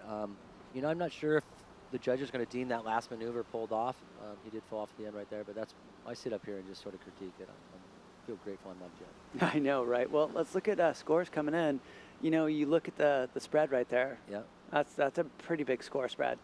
Oh, wow. Wow. But, I mean, you know, that could be one judge to find it as pulled and the other one didn't. So definitely take a look at those. No, I don't know about that. Usually if there's a couple of 2 or 3 points, it's pretty much a discrepancy in the score. Yeah. But, you know, in saying that, I've always liked that there's been different opinions in surfing. You know, I didn't want everyone to think, okay, look, it tastes like butter, it tastes like butter. I want someone, no, it's margarine. That's right. You know, I want someone to say, I don't like that, or I prefer that. But the judges, yeah, sometimes have a difference in opinion, and they're human, and I like that. I think it's absolutely great for the sport. You really think about it, the high and the lows dropped, and then they average it out. So I think that's that's great. It's super cool. And just 8 minutes and 40 seconds remaining. We're plowing through this round of 96. Yeah. Keeping an eye on the high tide. We have a 5.6 high tide at 10:31. That's pretty high, and a slow drop You know, if you look at the actual full tidal range of today, it is 6.6 feet from high to low. That's pretty intense. That is a big spread. You can see right there, nice lay of the land. So we've been losing quite a bit of this cliff lately, as you see right there. Beautiful looking overview of this cliff. Lost a nice chunk of that just this last year. It sort of changed the way we approach catching waves off the cliff. Those cliff hangers now are a lot more difficult to catch. As you see a paddle right here, definitely a big dig right here. So unfortunately going to be put to the end of the line on that priority right there, Omar. Yeah. And, you know, obviously not too late in the heat, but 7.5 minutes. 7.5 minutes remaining. Still have plenty of time, but those are the opportunities you want to take advantage of. You definitely don't want to be sitting in towards, 2 or 3 minutes needing a 4 or 5 to advance out of the heat. I mean, that's something that you would kick yourself tonight and lose some sleep over if you needed a very small score. No, definitely. I personally feel, watching the Coldwater Classic for 30 years, is that, how many people do you watch lose heats with just needing one low score? No doubt. It's one of those waves. Yeah, it's one of them. And all right, and looks like we have the heat winner of the previous heat. Take it away, guys.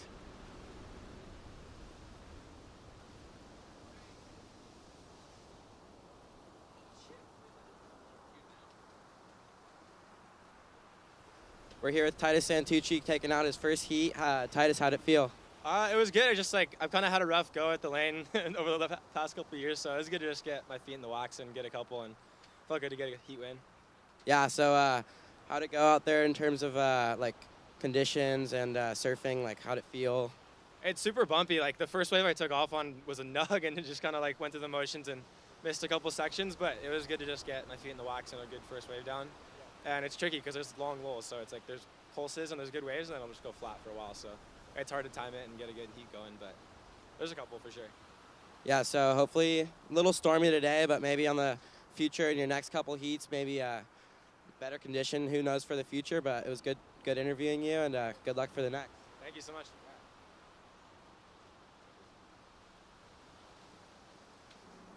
nice to hear from that young man, wasn't it? I love that name too. Titus reminds me of Titus Kinimaka, surfer from the 80s from Hawaii, but love the Hawaiian names. And he had mentioned something and tapped into something right there, Omar. It's really hard to get rhythm out there with the weather or the ocean being so inconsistent. So you definitely have to take advantage of your opportunities. Yeah. Fortunate for Titus, he was able to do that. Yeah, definitely. It's one of those things where you got to stay busy, make sure you're taking advantage, not falling on any of your rides. The second you fall, it's over. You're going to turn a score into nothing. I mean, really what happens in situations like this. Still enough waves to hold the event, of course. They are talking about if they have a 10-minute lull, they do have the opportunity to do a restart of the heat, and then they're going to kind of play it from there. I mean, you have so much local knowledge. I'm curious what you think about going through this high tide today. Well, I mean, as personally, when I would do this, it was a nightmare to surf high tide out here. Anybody will tell you right now it's a nightmare. It's really hard. You just chew on your nails. You're sitting so close to your competitor. But in saying that, it simplifies it. You just got to sit there and wait for the best wave, and it's your opportunity. You go and take advantage of it. Yeah. That's simplifying. The hardest thing to do, though, is to actually execute that. When you're going out there in a heat, everything sort of goes out the door. Your plans sort of get scrambled. Majority of the time, you're working on Plan B, Plan C, because Plan A didn't work. But the reality is, you need to get up about 12 points. So however you skin the cat, you're going to get an 8 first and a 4. You're going to get 2 6s. You're going to get a 5 and a 7. You're going to get a couple of 5s, and then really, so obviously you want to go out there and start the heat off really fast. Everyone wants to do that. That's the name of the game. Let's get an 8 right away. It doesn't always work that way. And so a lot of times you're getting your backup score first, and then you're waiting towards the end of the heat like we are now. Everyone still needs significant wave. Look at the second scores right here. So we have Birch up and riding, who's winning the heat, and the second wave's not even a 2. So Birch has already probably elapsed that 2. Coming into the inside, get some board speed. You can see he has some intention here, and he does. Nice little release right there. So it looks like an O'Neill team rider right there, Birch, in green. It's going to lose that. He could even lose that 3.17. So we could see, his lead increase. What I think is really smart about his heat surfing right now is the fact that he's being patient with his turns. Yeah. You see that even his closeout re-entry. He's like, okay, I don't want to get bucked off. No doubt. They want to be explosive, but at the lane you got to be properly explosive and patient. Right. This isn't really a high performance wave right now. It's actually a wave that you just want to start off and end. You want to finish it really well. You want to leave a nice impression, and then you want to have the judges think what I do at the start of that wave. So if you get a nice turn at the start and a nice turn in the end, you can consider yourself a pretty nice score. As you can see right here, Toledo up and riding. Oh, unfortunately, looked like there was some opportunity on that wave. As you see, it was really bouncy, folks. Looks like the wind's picked up another couple of knots from that westerly direction. So it is definitely a challenge for them right now as they're trying to just negotiate even the entry of the waves, Omar. Yeah, no, definitely. I mean, and those tiny mistakes create huge losses, right, Adam? It's like, chews up a lot of time, throws you off your ball, puts you behind the wall on the as far as priority, but it also chisels away at your confidence. And that's terrible. As soon as your confidence is gone, you might as well just paddle in. Yeah, definitely. All right, winding down. It looks like 2 minutes and 30 seconds remaining. Heat number 5 of round 96. They're just going to keep going through this. Definitely some good scores, though, throughout this event right now. It looks like Green, this is a replay of his wave. I love how patient he was right there. A nice cutty back in the white water. And then when he comes into this, boom, see, he kind of waits and holds. Yeah, he definitely had a nice tempo on that wave. He didn't rush anything right there. Looks to be a pretty tall man too, as well. So looks like he's got the wingspan of like a water polo player. So that takes, helps them out in the lineup for sure. This paddling's really challenging. You see, looks like red. Nope, doesn't want it. Now it looks like Toledo, second priority. He's able to get in it. He needs now like almost a 1.67. So that was a nice turn right there. Safe to say he probably has it already. Comes to the inside and a nice little turn right there. I really like the style this young man has. Nice work from Toledo right there. A good 2-turn combination. He was not looking to get much. He only needed a 1.67. I think he'll definitely get that. That could be one of the better scores of the heat, I think. Yeah, no doubt. And obviously, I just looked at the side of his name, a Brazilian, Toledo. Just was curious to know if he's even related to Felipe. It's interesting when you start seeing all these names, second-generation family members. The apple doesn't fall far from the tree. These guys are in families of surfers, so I wouldn't be surprised at all. Isn't that so cool, Adam? You think of the guys that you grew up and their kids now are surfing against champions. You think about the Andinos. Yeah. And all the surfers that have gone to Yagodora. I mean, you could name so many. Yeah. It's so cool. Yeah, I just seen Jacob Burke's name. Surfed with his father for years, years ago. But you're right. You see the Beach last name, surfed with that father. But yeah, the Andinos. You name it, it goes on and on. But yeah. So cool. I love it. But it's also nice to see some of these new names. I really get a kick out of unknown kids. This platform now, these regional events are nice to showcase and to put some of these guys on the web that you would never normally see. We don't have magazines anymore, so it's really nice to see the type of surfing that's being done by this new generation. Definitely. And speaking of Toledo, look at that. Look at that right there. Score took him all the way up into the first position. So Heat is over with right there. That was clutch. That was clutch right there. So that was it. That's a wrap-up of the round of 96, heat number 5, folks. Great little heat right there. Unfortunately, a couple of people will be losing. Relatively low-scoring heat right there, not too many waves. That's right. They'll be packing their bags or possibly going surfing somewhere on the way home. You never know. All right. We'll be back in just a few seconds.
All right, welcome back to the O'Neill Coldwater Classic.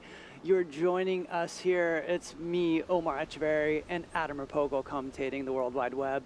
Got a great round right now. We're in the round of 96, just kicking things off here at the Coldwater Classic. Some great waves, you know, ranging in the I'd say to 4 foot range. It's kind of throwing everything at you. A little bit high tide, but absolutely beautiful, beautiful stormy day here in Santa Cruz. We love the storms. Bring them on. As you can see, beautiful skies, beautiful lineup. We are now into heat number 6, 5 over, said, done with. They're going to be moving through these heats really quickly. In the water, you have 4 great surfers. Yeah, I noticed we had a surfer, I believe, from Venezuela as well. So this is an international group, which is cool. Love seeing the Brazilians and the international people coming to Santa Cruz. It's actually been done a lot. We've had actually a winner, I think, in the past, just maybe the lone Brazilian who came here years ago. I forget his name. Drawing a blank now, but came in here and won this event, so it's pretty insane. But here you see it, like Omar had mentioned, we're into the round of 96, heat number 6. And a bunch of new names. You know, looks like we have Lopez, McCart, Bray, and I don't even want to butcher the man in red's name, but That's right. Yeah. Well, my last name's Echeverry, so. Well, say Etch. And you see here the man in red up and riding on his backhand. Nice little solid stance. He's really low to his board. Great for this backwash and stuff. It doesn't look like he'll wobble off too easy. Wow, that's another great little turn. So Omar, the man's name that I don't even want to try to pronounce in red right there, is blasting it. That was a great wave. Wow, I love his timing on that wave. This is like a 1, 2, 3 punch, you know, really delayed bottom turn up into the top, super clean. No doubt, as you see the young Venezuelan surfer right here, milking it to the inside. He sees something we don't. Let's see what he sees. He sees another little turn, so nice little way to end that wave. So yeah, just a couple of minutes has gone by, and already this has been a nice little tempo to this heat. Like when you have waves actually sort of free up the lineup, and all the surfers aren't really sort of sitting on top of each other. Wow, scores are coming in for red. That's looking really, really good. Wow. Wow, look at that score. We'll wait for the online to update, but looks like a big one. It certainly was. And I mean, I love judging those as well. You could tell that in just the feeling of that wave. I try to sort of feel what he's feeling, you know. If that was my score, I'm like, whoa, that'd probably feel pretty good. But then it's also in relation to what they're scoring on at the moment. So we'll see right here. Nice commitment, Omar, to that first section. Really bouncy and weird. So the judges noticed, and watching guys all morning falling off in those sections. So the judges are going to really like this wave. This is potentially going up into that excellent score, or really close to it. Wow. I love the timing on that, right? Yep, it's like, sure. you know, you think tempo on a wave, and I feel like a lot of times your first turn will set you up for your second turn and third, right? Yeah. So his timing on his first turn was impeccable. It was really good. And it threw him into great timing on 2 other turns, and looks like, yeah, scores still coming in. You notice, and just even in comparison to the man in blue right there, Lopez, yeah, there's downtime and tempo to a wave. It's nice when you're up and riding and start going pendulum off the bottom, off the top. It's seamless. There's nothing in the middle. You didn't have to kill any fish between your maneuvers, and you had great flow. So the judges obviously identified that, and we'll see what they throw in for that. Now we're talking about the man in red who just beat one up. That's right. Up score just jumped in at a 7.83. Wow. One of the better scores so far this morning. That's pretty rad. Yeah, I mean, the other one I think was Ian Crane. I think he got up to about a 7.5. So this has been the highest wave of the day so far. So, you know, I always like to do that too, Omar, when watching the contest. See what type of surfing in direction me, you know, I'm a regular footer. What were regular footers doing out here to get the score? But if you're a goofy footer right now, you're seeing a pattern. The judges want to see you go up into the lip. They want to see you collide a couple of good times, and you're going to get a nice score. As you see White up and riding, here's Bray with a little cliffhanger. Starts pushing out to sea. Let's see if it combines with anything coming in off the peak. Ooh, jams that little drop wallet right there. Unfortunately, not able to get back into the, look at the wave just completely died out. Yeah. That's a challenge right there, but he'll make his way back at the outside. 14 minutes remaining, still plenty of time. You know, I feel like, you know, you're in that 10-minute range. You've plenty of time to catch 2 waves at Steamers Lane, especially on a high tide. No doubt. And, you know, it's going to be one of those events where you could get a score anywhere, honestly. You can, but you could also come in from the lane. I mean, it happens a lot where, you know, you want to quit surfing. You just feel like you can't surf. You want to quit. This place made me feel terrible, and I did it in front of my home. crowd, hometown crowd. So, it can really build your confidence out here getting a couple of good waves or a couple of good, heat scores and results, or else it can break you down. As you see right there, there's Junior Jack. There's the legacy of O'Neill's right here, is J.J. O'Neill. Hey, he's doing a great job, too. I know last year they threw so many fun parties for kids. They threw a bunch of parties for kids, movie premieres. He was the one handing out stuff to kids. It's so fun to see him like in that role. I mean, we've all watched him grow up. It's so rad. Yeah. He gave my son a lunchbox, O'Neill lunchbox holder. That's cool. And it was, you get those moments of chill. Yeah, You're just like, wow, that's him handing my son. Yeah. So cool to see the generations here in Santa Cruz just going through in surf. It's so cool. Super fun. Yeah, obviously that name is synonymous with our town. Obviously synonymous with this event. The O'Neill Cold Water Classic has been around for over 30 years. We've been celebrating the 71st year too of O'Neill, so that's massive. Obviously been in this industry for quite some time, the longest in our town. So really, this is the event that we all get ready for. We look forward to. This is a week that people like to come out and support Santa Cruz surfing. That's right. I want to mention the beer tent that we're going to have out there. Oh, yeah. That'll be super fun. Kona Brewing Company bringing it to you. Maximum 2 beers, though, bros. Maximum 2 beers. So have some primers. Be primered. Or bring your wig. No doubt. I guess Halloween was a couple weeks ago. So we also want to mention Save the Waves Coalition. That's awesome partnership. Trying to save those iconic wave areas such as Pipeline, Steamers Lane, all over the world, making them kind of like a national park situation where people can't damage them. So awesome props to Save the Waves. You got Penny Ice Creamery out there, Verve, great food, great sponsorships in Guayaca. If you're not getting the brew, you get the Guayaca, get amped exactly. up. I mean, if you're not going to have a West Peak, have one of those. That's right. Yeah, super. But if they're going to give away any of those 4-wheel campers, we're going to say that again. I'm going to drill that all week. The 4-wheel campers. I was here at 5 this morning, Omar. I swear there was a 4-wheel camper up there. The thing was like humming, and it looked like it was like someone was like having the time of their life inside of there. I couldn't imagine what was going on. But my point is that they are top shelf. I mean, just the pop-up tops, the whole program they got over there. I'm very, very, very jealous. That's awesome. A porta party. I mean, it is a party. I mean, really, I've looked at it. Even the secondhand ones on Craigie's are not cheap. So those things are tight. Hey, Omar, I'm noticing too. It looks like a little more sort of southwesterly wind flow, some chowder coming in right now on the top water. So it looks like the tide is sort of filling up a little more. It's really pressuring putting all the water here in the bowl. Looks like really high tide right now. Boy, look at that. No, you're really creeping up on that high tide. And you can see right now they've moved so far in. Yeah. And that's what you have to do. You got to sit kind of next to that table rock. That's going to be your scoring opportunity right there. Green up and riding. Oh, boy, just digs a rail right there. It looks like, he was just looking to open up his account or build. Yes, that, obviously that's what we were talking about. This is a really, really hard wave to surf. And I mean, it can make you almost feel like you're just a beginner sometimes. Hopping off this cliff and realizing the type of environment, the ocean, the topical water in which you have to surf in. So unfortunately right there, McCart, I believe that's who it was, he wasn't able to really make something happen right there. Boy, and you look at Red is just running away with this with one wave. Caught in the first few minutes, so 7.83. But it looks like Lopez doesn't need much, needs a 4.34 to overtake the lead. And not far behind him is White, only needing a 2.18. So super tight heats. Really, it's not over until it's completely over, right? Well, yeah. I mean, well, of course not. But when you're watching somebody catch a wave right at the start of the heat, somebody gets a 7.5 or an 8, and you're sitting on a 3, you obviously have your work cut out for you. Obviously you don't want to just try to get a 4 to eclipse his 7. You want to put another big score on the board. As you can see this camera pull back, look at this crack in the cliff right here, Omar.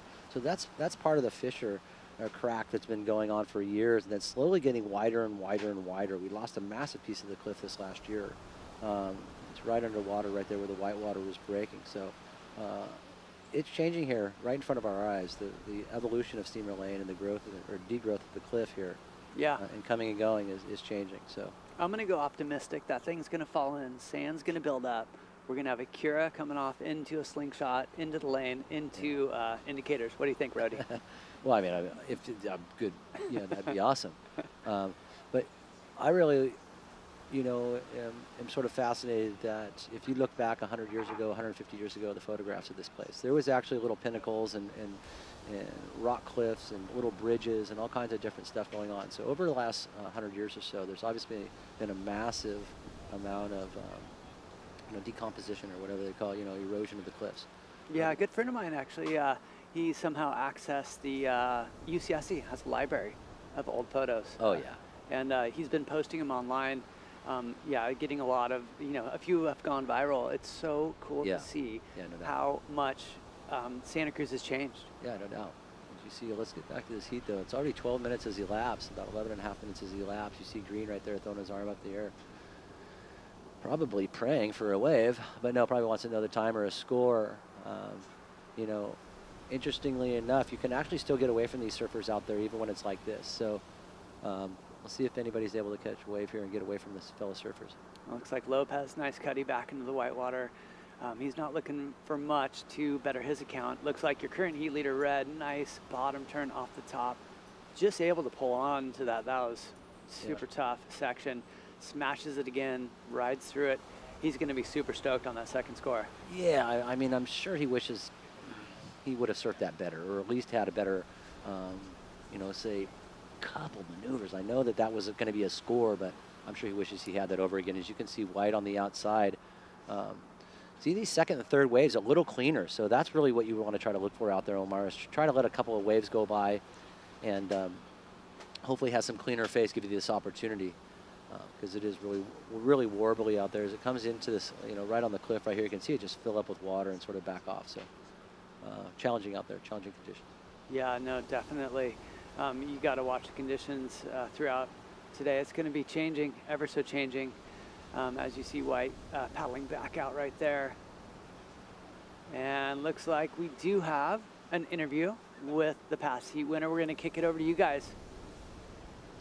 Hey, how's it going? We're here with the V Toledo. How'd this board go? I see it's the different board that everyone else has been riding, carbon fiber and all. How'd it work out there? To be honest, it's a little different. It's a board that I already know that works really good under my feet. And I see a lot of people kind of questioning and wondering like what I'm doing, but we got it done. It's all good. Well, that's good to hear. It looks like it worked well out there, and good.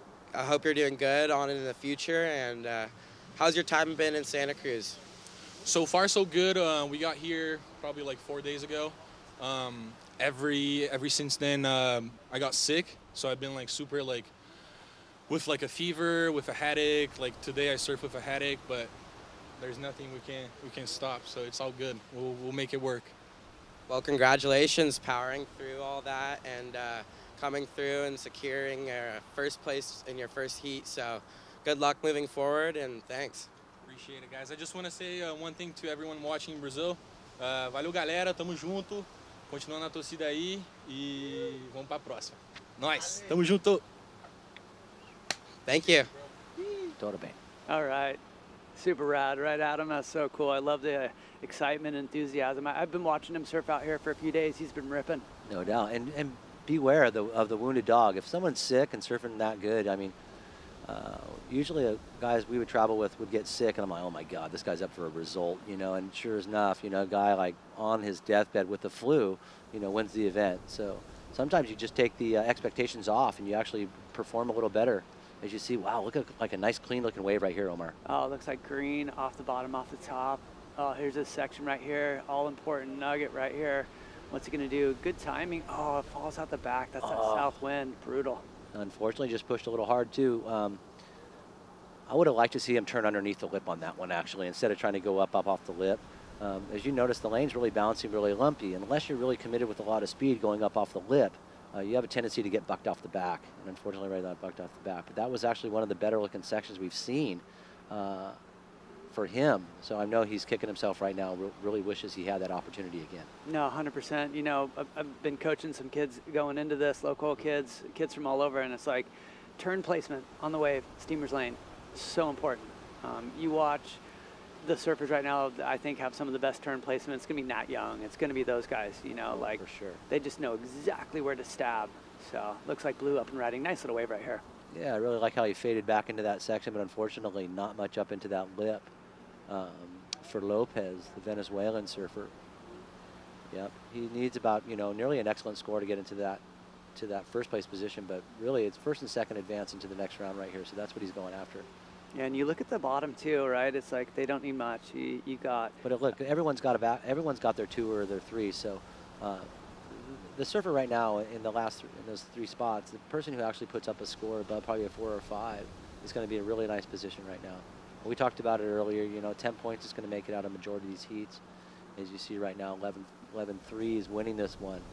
See a turnaround on the inside for Blue. Let's see if he's able to find something. You know, one of those weird, dreaded decoy lefts going into the rocks. Really hard to surf unless you're Rat Boy in like 91.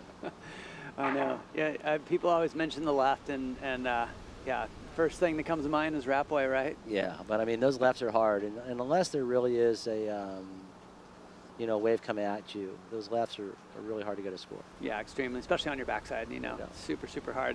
With just 3 minutes remaining, everyone out there on the World Wide Web, we are in the round of 96, heat number 6. Definitely going through some heats. You're joining us here at the Coldwater Classic. Looks like Red, your current heat leader, up and riding. Yeah, let's see what he's able to do. Really like that turn, and able to get his tail out the back of the wave. Let's see if he gets some more opportunity on the inside now, gets caught up on that one. I'm curious what you think. He's just looking to better 3.53. You think that's bettering it? What do you think, Adam? Well, no, I don't put my foot in my mouth. I did that earlier. I like the turn, you know, in comparison to that, to his 3.5. You know, you know, I'm not here to look at you know, say a replay. But, you know, I liked it. Looks like he did. 3.87. There you go. Good call. There you go. I like it. I didn't call nothing. But as you see right here, there's a turn right here from a cart. Let's see if he, So that's been a couple times this young man's been bucked off his board. So I'm sure he's, you know, struggling a little bit right now and probably putting a lot of pressure on himself. He almost has to like restart right now, as you see right here. Sean Burns, the reason why we're having this event this year, or even the last couple of years, is because of that man right there. Obviously, he wears about 14 different hats for O'Neill's. He had zip ties in one hand earlier. He had coffees for judges in the other hand earlier. He's actually doing everything, so it's awesome that he's actually even in the event. Yep. You know. What a great role model. I mean, like seriously. No doubt. Yeah, insane. And like you said, he does so much work at this event. So thank you, Sean Burns. I'm excited for your heat. No doubt. The kid rips. No doubt. And too, he's, like you said, he's a great example and model of someone who actually pursued college, that could have pursued a career in professional surfing, which he still is doing. But a double threat right there, Sean Burns. As you see right here, this is that high-sided 3, waiting, gets up there, but a nice little, say, pivot off the top there. Like I said, I'm sure he wishes he would have come around that and got another little turn off. But right there, you know, a one turn, that's showing, you know, a lot of the other surfers in the heat right now that you combine just even 2 maneuvers, you're going to get a nice 6, you know, or a higher 5. So Bankhaden surfing right now seem to stand out. And the 2 best, you know, sort of waves today has been Ian Crane and this young man in red. Well, look at it too. Look at Red's strategy. I love the shots. Really gives you a good idea with the priority. So he's so low on the priority totem pole. He's like, okay, I'm going to play cleanup. Yep. Right. So if he's already out in the lead, he's like, okay, if someone falls, I'm going to be right there to get that nugget. Yeah, I like that. That's surfing from the inside out. Smart. Let people. Super. As you see, let's see what Lopez is able to do. Now he needs an 8 to get up into that first place position, but he's in second, unfortunately getting hung up right there, looking a little heavy on that front foot. As he comes around, this wave sort of backing off, and you see that backwash now coming right at him. This is going to be a challenging little hit, but he gets it off nicely, so great way to end that wave. Definitely, and he's looking to get rid of that 2.80 to solidify his advancing situation with just 10 seconds remaining, waiting on scores. Looks like he does a 3.73. So single digits getting out of this heat right now. So that's, you know, obviously a challenging surface. We're down now. That's it. Round of 96, heat number 6 is in the bag, and congratulations. That's awesome. I love it. We're going through heats, and if you're just joining us, welcome to the O'Neill Coldwater Classic webcast. I'm joined with Adam Rapogo. Good times here. We're going to dive into a quick break, and we'll be back before you know it.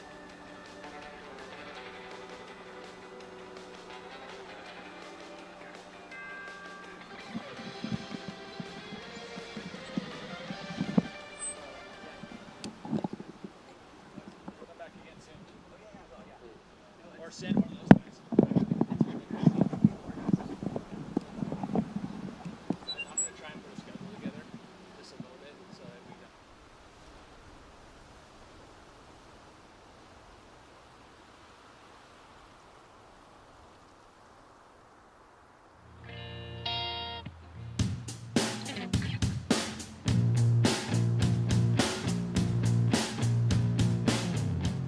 O'Neill name is synonymous with the ocean.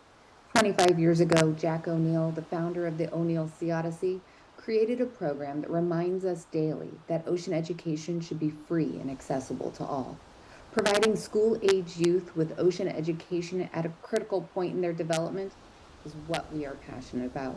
So check out our website today, o'neillseaodyssey.org, and learn how you can contribute to make this program possible.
Before the waves brought you out, and the vibes brought you back, you thought to bring the Aloha.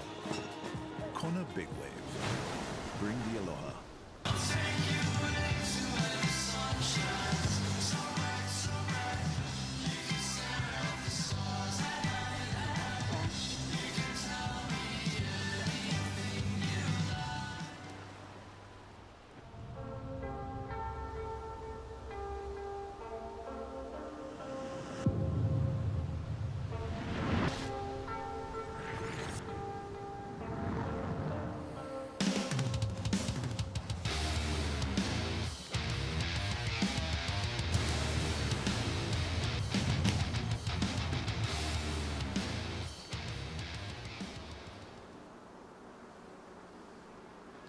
And we're back at the O'Neill Coldwater Classic, and that is the Hyper Freak Fire TB4 Techno Butter for O'Neill Wetsuits. Longtime supporter of this event and founder of the Coldwater Classic. And we've got a round of 96 heat, number 7, Manuel Selman, Parker Cohn, Ariane Alvarez Moreno, and Ben Coffey. Cool. And joined in the booth here by Adam Replogle. I'm Peter Mel, going to be bringing you the action through heat number 7 here. Rad. High tide, Adam. This is, we saw that last heat, some quiet moments. Yep. Interesting here. Salem all the way on the end. He was the last man on the totem pole right there to get the first wave. So remember years ago, Richie Collins would paddle out from the stairs, Pete, and actually be by default the last guy. Usually the top 3 guys will sort of pull each other out of position as we see Coffey up and riding on his backside, the local boy. Let's see what he's got, Pete. So Ben Coffey able to get in through his points in the past. He did surf in the trials of our Board Riders Club in order to get a spot into the local trials. Okay. But ultimately, his got him in. Yeah, there were a few cancellations, so Ben was able to get into this heat here, heat number 7. Isn't that a nice noise in the back there, Pete? Yeah, we're making stuff happen over here at the Coldwater Classic. Preparing for rain, I think. You know, I'm noticing that Coffey's riding a normal board. He's been riding sort of some alternative boards lately, as you can see right here. Cohen up and riding. Let's see, does he get a 2-for-1-er? Nice little position turn right there, Pete, getting his feet in the wax, and you can see right there wobbling off. So still really wonky out there. It is, and those bigger set waves, of course, adding to the extra wonk. Yeah. You know, a little extra energy there. Parker was able to negotiate that pretty darn well. I mean, I don't know if they'll give it a full completion at the end, but I think I would have. Do you know where Parker's from, Pete? He's down in Southern California, Huntington Beach, cool. Orange County area. Yeah, got a nice style. And yeah, a very aggressive surfer. Always likes to commit to full 20-minute heats. He's into it. very passionate as well. So Parker, #1 seed in this one, and then also paddling for this one, Alvarez. Yeah, it looks a little deep. Unfortunately, not able to get up into that face, but looked like Salem actually had the better position right there, had the yield and give way, but he's going to sit out there with priority now. You see on the inside, let's see what happens here. A couple paddles. Looks like Coffee's up and riding, Pete. See what Ben can do on the back end here, behind it, and unfortunate. Mistimed that one. Looked like he felt he maybe rushed a little bit. Could have been a little bit more patient on that one. We'll see. Okay, I've been watching him surf competitions for a minute. And he does have a tendency to sort of freeze up in competition, Pete. Like, we surf with him enough to know that this guy's a world-class surfer, and he surfs a lot. So really, I personally would really love to see him, put together a couple waves and really, gain and earn the confidence so he can continue on. As you saw, a nice little down carve and a blast off the top right there. So, you're right. It wasn't out. A complete clean ride out. Right. Yeah. As you see right here, Coffee up and riding on his backside, sort of just a really slopey little wave, getting his feet into the wax. But yeah, I mean, this young man hangs with Matt. His brother obviously is a phenomenal surfer, but he's a part of that whole next generation of surfers here that are pushing the limits. And here's Salem right here up and riding on his backhand. Chilean surfer up and riding, hanging out with TR a lot. I notice every now and then he's with Tony Roberts, a good friend of ours, as he's just milking this little one to the. Yeah, I mean, well, he is, literally Chile. He surfs this region, though, North American region. It's for an idea was that's how he gets access to events in his mind, and he's been competing on that one for many, many years. Hasn't quite made it to the championship tours. We see Parker up and riding here. Oh, I like that, Pete. A little projection float or a little speed drive. If there's anything else here, he'll get another little opportunity, but falls off. But yeah, I just really liked how he was able to project off the lip right there, Pete, and fly down the line. So Cohen right there, sitting in first position, needing to throw away a 4.67 to increase his lead. Did you see a paddle out the back? There's Selman again. See if he can do on the back end, as I mentioned, longtime competitor on the qualifying series. Very experienced, has wins. Dominican Republic is a spot that he loves to surf and compete at, and did very well. That event was a 3,000 last year. This year it's down to a 1,000, unfortunately, but still such a great event in the Dominican Republic. As you see, Alvarez, Moreno. Wave #2 for Alvarez.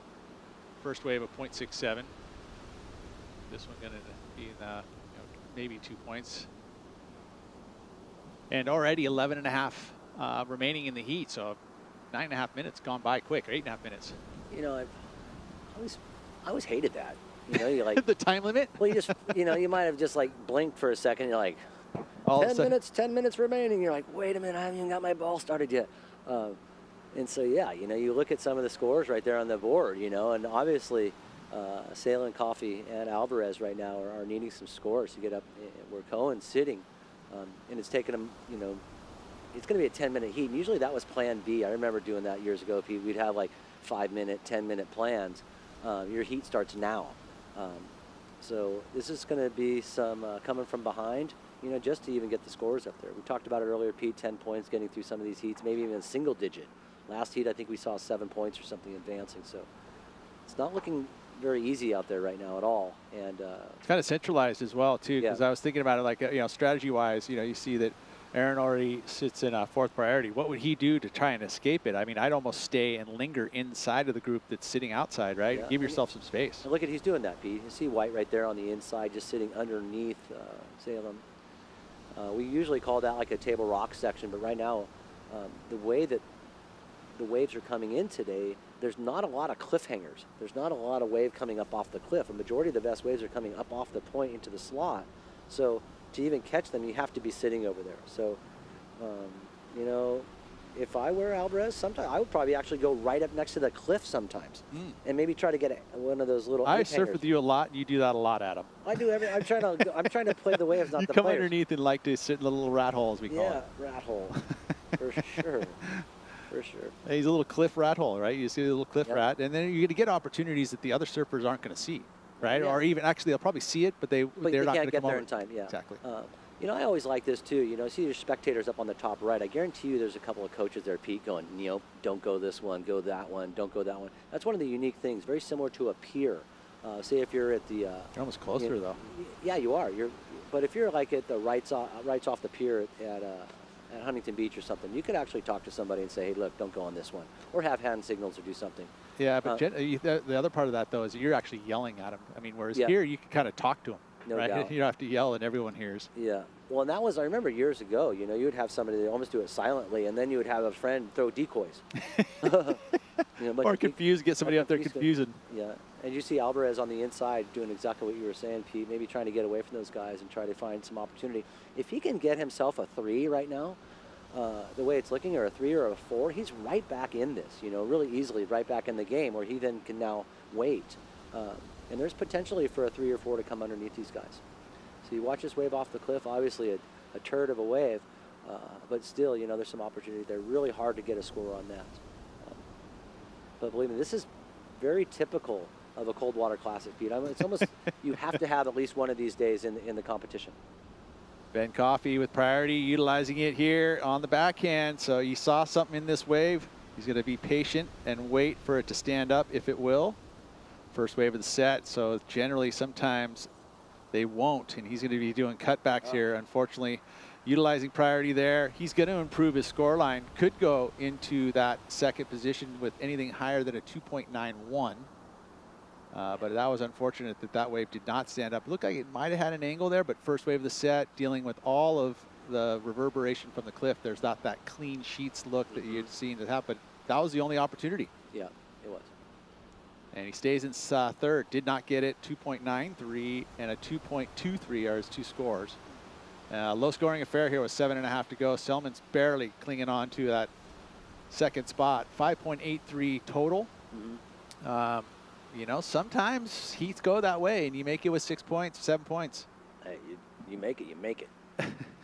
Okay, here we go. Coffey looking at a little left here. Really hard wave to surf. You see how bouncy that. I mean, this is a local guy who surfs out here every day. On an average, a lot. Having at least once a day here. Having a really challenging time. This goes to show you how challenging these conditions are here. But Ben Coffey right now needs a score to get up into that advancing position. Still has about 7 minutes remaining. So plenty of time. If I was him right now, I'd say take a couple massive deep breaths, regroup, realize that the person in second's only sitting on a couple of 3s. It's not out of reach yet. Just be nice to yourself and say positive things. Question for you as far as Ben goes. Does he paddle out, get that 4th priority, and then move away? So you can have your priority through it? I would force it right now. I'd go out there and force the guy that has first priority to go on a wave. Move. Yeah, and then come in on him. Screw with the guy in second priority. And so See, Rody was a very savvy competitor. Well, I was a bottom feeder, Pete. It wasn't like I have the wingspan of Michael Phelps, dude. I had to think about ways I love to win. That thought there. Think about that. With small waves and janky stuff and just like, You're also small when you're a Grom, too, so yeah. you kind of could make scores out of those smaller waves because you're smaller stature. Yeah, and Ben can't do that, though. He's big. No, you're right. But look, Ben's given himself now a lot of opportunity. Ben's away from those guys. There's waves right there in the middle. That's inside the slot. I mean, if you were to look at where he's positioned in the playing field, the wave past him only has about 30 yards, 40 more yards. So he's losing a lot of wave by sitting in there, but he's by himself, And so, look, the opportunity's there. He needs a low-scoring wave. It's not like he needs a massive score. So I think he's playing it right. Yeah, but I mean, would he be able to paddle out, get priority, and then come back and sit there? That was it. I mean, so at least he's sitting at number 4. I mean, given they haven't gifted him 4, right? Look at this. He's relatively inside. He's sat by himself. Let's see him just start going up and down, pendulum, start. Look at what he's done here. Teeing off on it. Found a wave. There's a little one. Look at that. It's such a bad wave, but this guy surfs out here all the time. He can go a couple wiggles in here. And that wave wouldn't have been ridden if he hadn't seen a little opportunity. He would have never ridden that wave on any other day except today and then this heat. 2.91 needed. Yeah, he's doing what I'm glad he's not just sitting there and watching it crumble. I like that he's staying competitive. He's staying in the heat. But now it just needs a little score. That's it. 2.73, not enough. Just barely. I mean, he needed a 2.91. So, I mean, he gave himself an opportunity, just didn't turn it. Still time on the clock. No harm, no foul. Yep. And now if you can take advantage of a paddle by one of these guys and sit up underneath them and really get closer That's to that. what I was talking about, getting priority. Yeah. Because that could be an error in pushing somebody a little bit to get up higher the ladder, right? I mean, you can sucker somebody to paddle for a wave and they miss it, or a bad wave. Well, that's what I mean. He could just go out there and push it and have these guys, you know, force them to make them look at a wave or consider a wave. Well, he's in here by himself. Watch. He could do like a backside squirrel right here or something. Oh, he tagged the lip. A hair flick right there. Glide over the foam. That was the 9-1. They got it, I think. Was the little glide over the foam with some flow. Oh, as the 2.91, not 9.1. Yeah. Yeah. No, not a 9.1. 0.91. Yes. He's got it. It's going to be just enough. So he's going to turn the heat. And he's a long armor too, folks. This guy can paddle like nobody. I swear, I've paddled next to him. It's a nightmare. You see right there, nice little bump off the stoop. So that was the difference right there, Pete. 3.2. There Turn it was. the heat. He's in second. Okay, now let's see what happens. It could be top heavy here. No, Cohen unfortunately makes an error right there.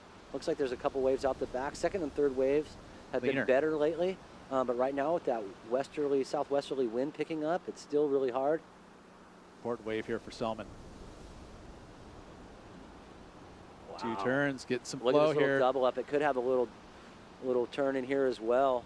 Wow, that was really nicely positioned right there.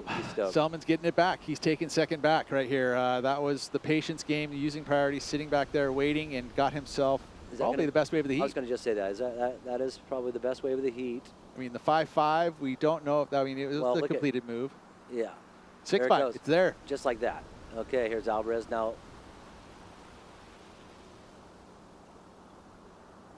See, if Coffee was out there, he would be in priority now because Cohen went on that last one and didn't get it. Wow, that was a nice little snap right there for Alvarez. For a Tonka guy, he's looking light.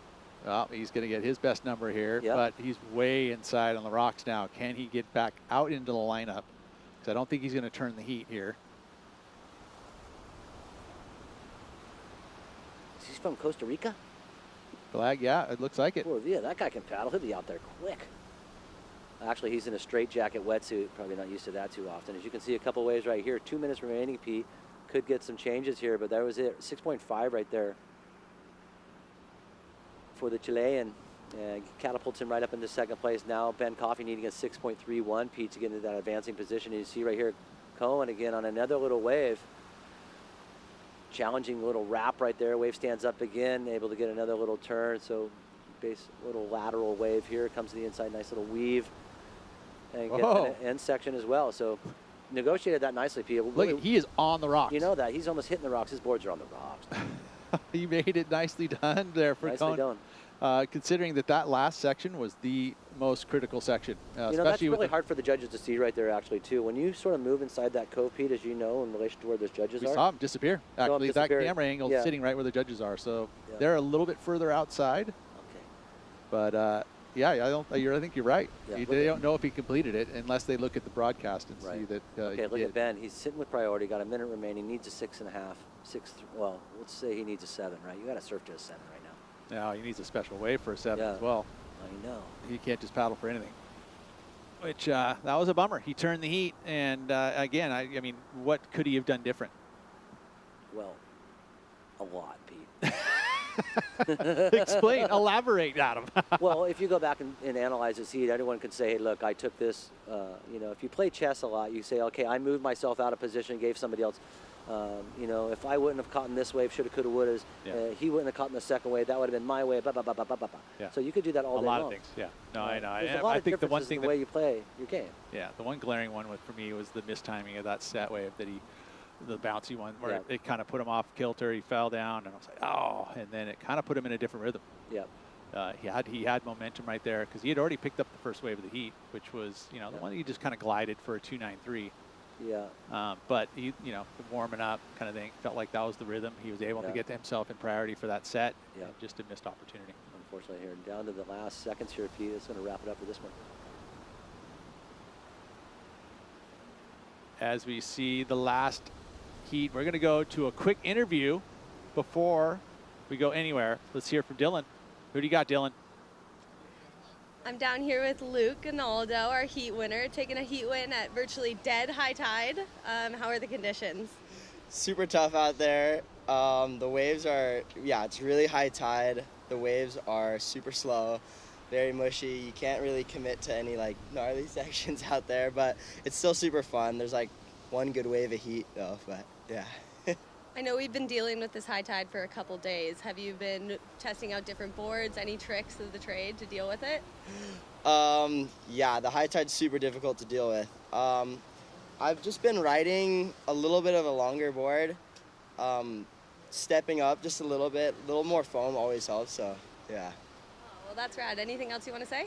Yeah, I just wanted to thank God for helping me get through that heat, my sponsors, my dad, and the rest of my family watching at home. Awesome. Thanks, Luke. Right on. Good job. And Luke getting that win there. Eden Edwards, that was not Dylan. Nope. We had a switch of our team rider for O'Neill. Yeah. See, look at the exit right there, Pete. You were talking about that getting in and out of this place. It's a challenge. See right there. You can't even consider going in at a certain time. You got to just wait. Sometimes it's nice to have somebody watching too, a little higher than you, get sort of a crow's nest to go, okay, now's your time. But yeah, interesting hearing Luke right there talk about how challenging it is out there. You know, one wave of heat, you know, you sort of want to be on that wave, and or if not, the two better ones of the heat. But yeah, great job. Round of 96, heat number 8. We're going to start another heat in this high tide. What is it right now at 10:38? We've hit the peak of the high, so that is a good news as it'll improve as we move through the rest of the afternoon. Kopech, he'll be in the red. Ruben Jaburi is going to be in the blue.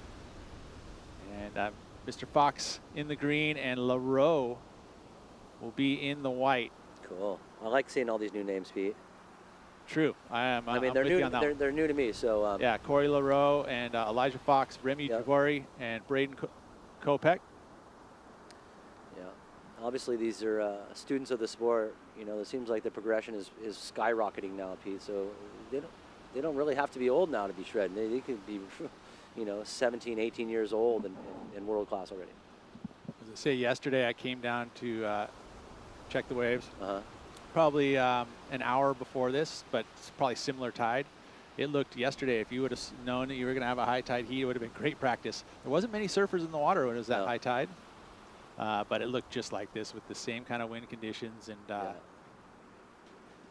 so there was training to happen. It's not easy, as most of the surfers being interviewed. Yeah, it's a challenge out there. Yeah, I mean, they're stopping just short of saying it sucks out there.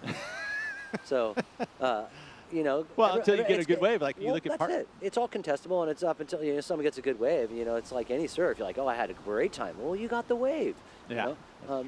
And that's what competitive surfing's like too. You would like to see more opportunity, give these people more chances, but the reality is, the person who figures out this really challenging lineup the quickest is going to be able to make the moves. Unfortunately for our local shredder right there, Ben Coffey, obviously second-generation surfer from the neighborhood here. Wishes he probably had that 20 minutes over again, Pete. And hopefully we'll see him again. Off the wall, too. Oh, yeah, I just actually watched it. Did you? Yeah, I told Alistair about it. Yeah, and just go watch his dad at 4 Mile and stuff. It's awesome. Awesome. Ward Coffey, father, Off the Wall 2, one of the first VHS videos. Yeah, it was. I mean, we were really stoked here. Had our local Davey guys. Smith, Tom Curran. It was, I think Sugahara was in that, Bud Miller, Ward Coffey. They did things where they went up through, you know, the Lost Coast or through. Where'd you watch it? It's on YouTube. Go check it on YouTube, Off the Wall 2, if you want to be entertained with the first surf videos. The Tom Curran in that thing is all time at Sandspit. It really is. It's some of the best surfing ever. Rincon, 15 foot, only guy out. Yeah. Oh my God. We verbatim, you know, let's get into this. I guess we watched it over and over and over again. Okay, here we go, up and right. It looks like another one of those dark colored black boards. Wonder if it's a dark art or something. You saw Toledo earlier talking about a surfboard. Epoxy. You wonder if it's, I mean, it definitely is going to feel the elements. You're going to feel the bumps out there today. Usually top water chatter and epoxies. If it's a lot of topical water, you'll hear it and almost feel it underneath your body, you know, and underneath in your ear. I actually like my boards to be dampened. We listened to the surfer in the last, he talked about going a step up. To me, that's really smart. There's a lot of water moving around here. Having a little longer rail to smooth things out. It irons when things it's all, out. Yeah, especially when it's all bouncy. Like if your board's too sensitive out here, you're cooked. And if it draws too quick of an arc, you're cooked. You know, you need a board that's sort of dulled down, draws a little longer line, sort of dampened a little acoustically too, to deal with all this water. Remy Jubori, a 2.33 as the first 5 minutes are gone, done and dusted. So there's going to still be peak high tide. We're going to see some moments here for the next hour with some inconsistencies at times. We're also going to see that the swell is going to decrease ever so slightly today. I mean, hopefully there's enough wind on the outside to keep it pretty consistent here. I like that name, Jabore. That's hot. Kopek, Jabore, Rowe, Fox. What's up? That's a call out. Yeah, I like that. I mean, sure, all these the parents of all these young men are out there. Parents are watching. This is usually the start of a career for a lot of these people, Pete. And these are names we'll be seeing for years to come now. Being on the top, on the bottom, you know, like when you're over the hill already and you're looking at all the young kids, you realize how young somebody who is 19 or 20. You also realize how, you know, young somebody who is 25 or 30, you know, being 50. And the way that these kids now are having a career for, you know, quite a bit, if they can afford it, have a longer career and get better as you get older, you know, you could find yourself, you know, surfing these things like, you know, what Yeomans is in this, and then there's 15-year-old kids in this. You know what I mean? I think if you look back, you just like competing and want to have a good time and still feel like you want to challenge your surfing. Yeah. This is still a great way to do it. Well, and the longevity of the sport has increased. I think with all sport really, but I mean, back in our day, 25, you were kind of on the other side of your career, right? And now you're just coming into your prime. I know. Right into your 30s. I feel for some of those generations that actually retired early. That you know, say the Tom Carroll or Martin Potter generation. Yeah, they probably have looked back in hindsight now, watching what Kelly did. Maybe could have squeaked out a couple more years. But yeah, that's just sort of what people choose to do or how they choose to divvy up their time. I lived my life backwards. I didn't work at all when I was younger. And now I have my health to pay, and so I get to work now as I'm older.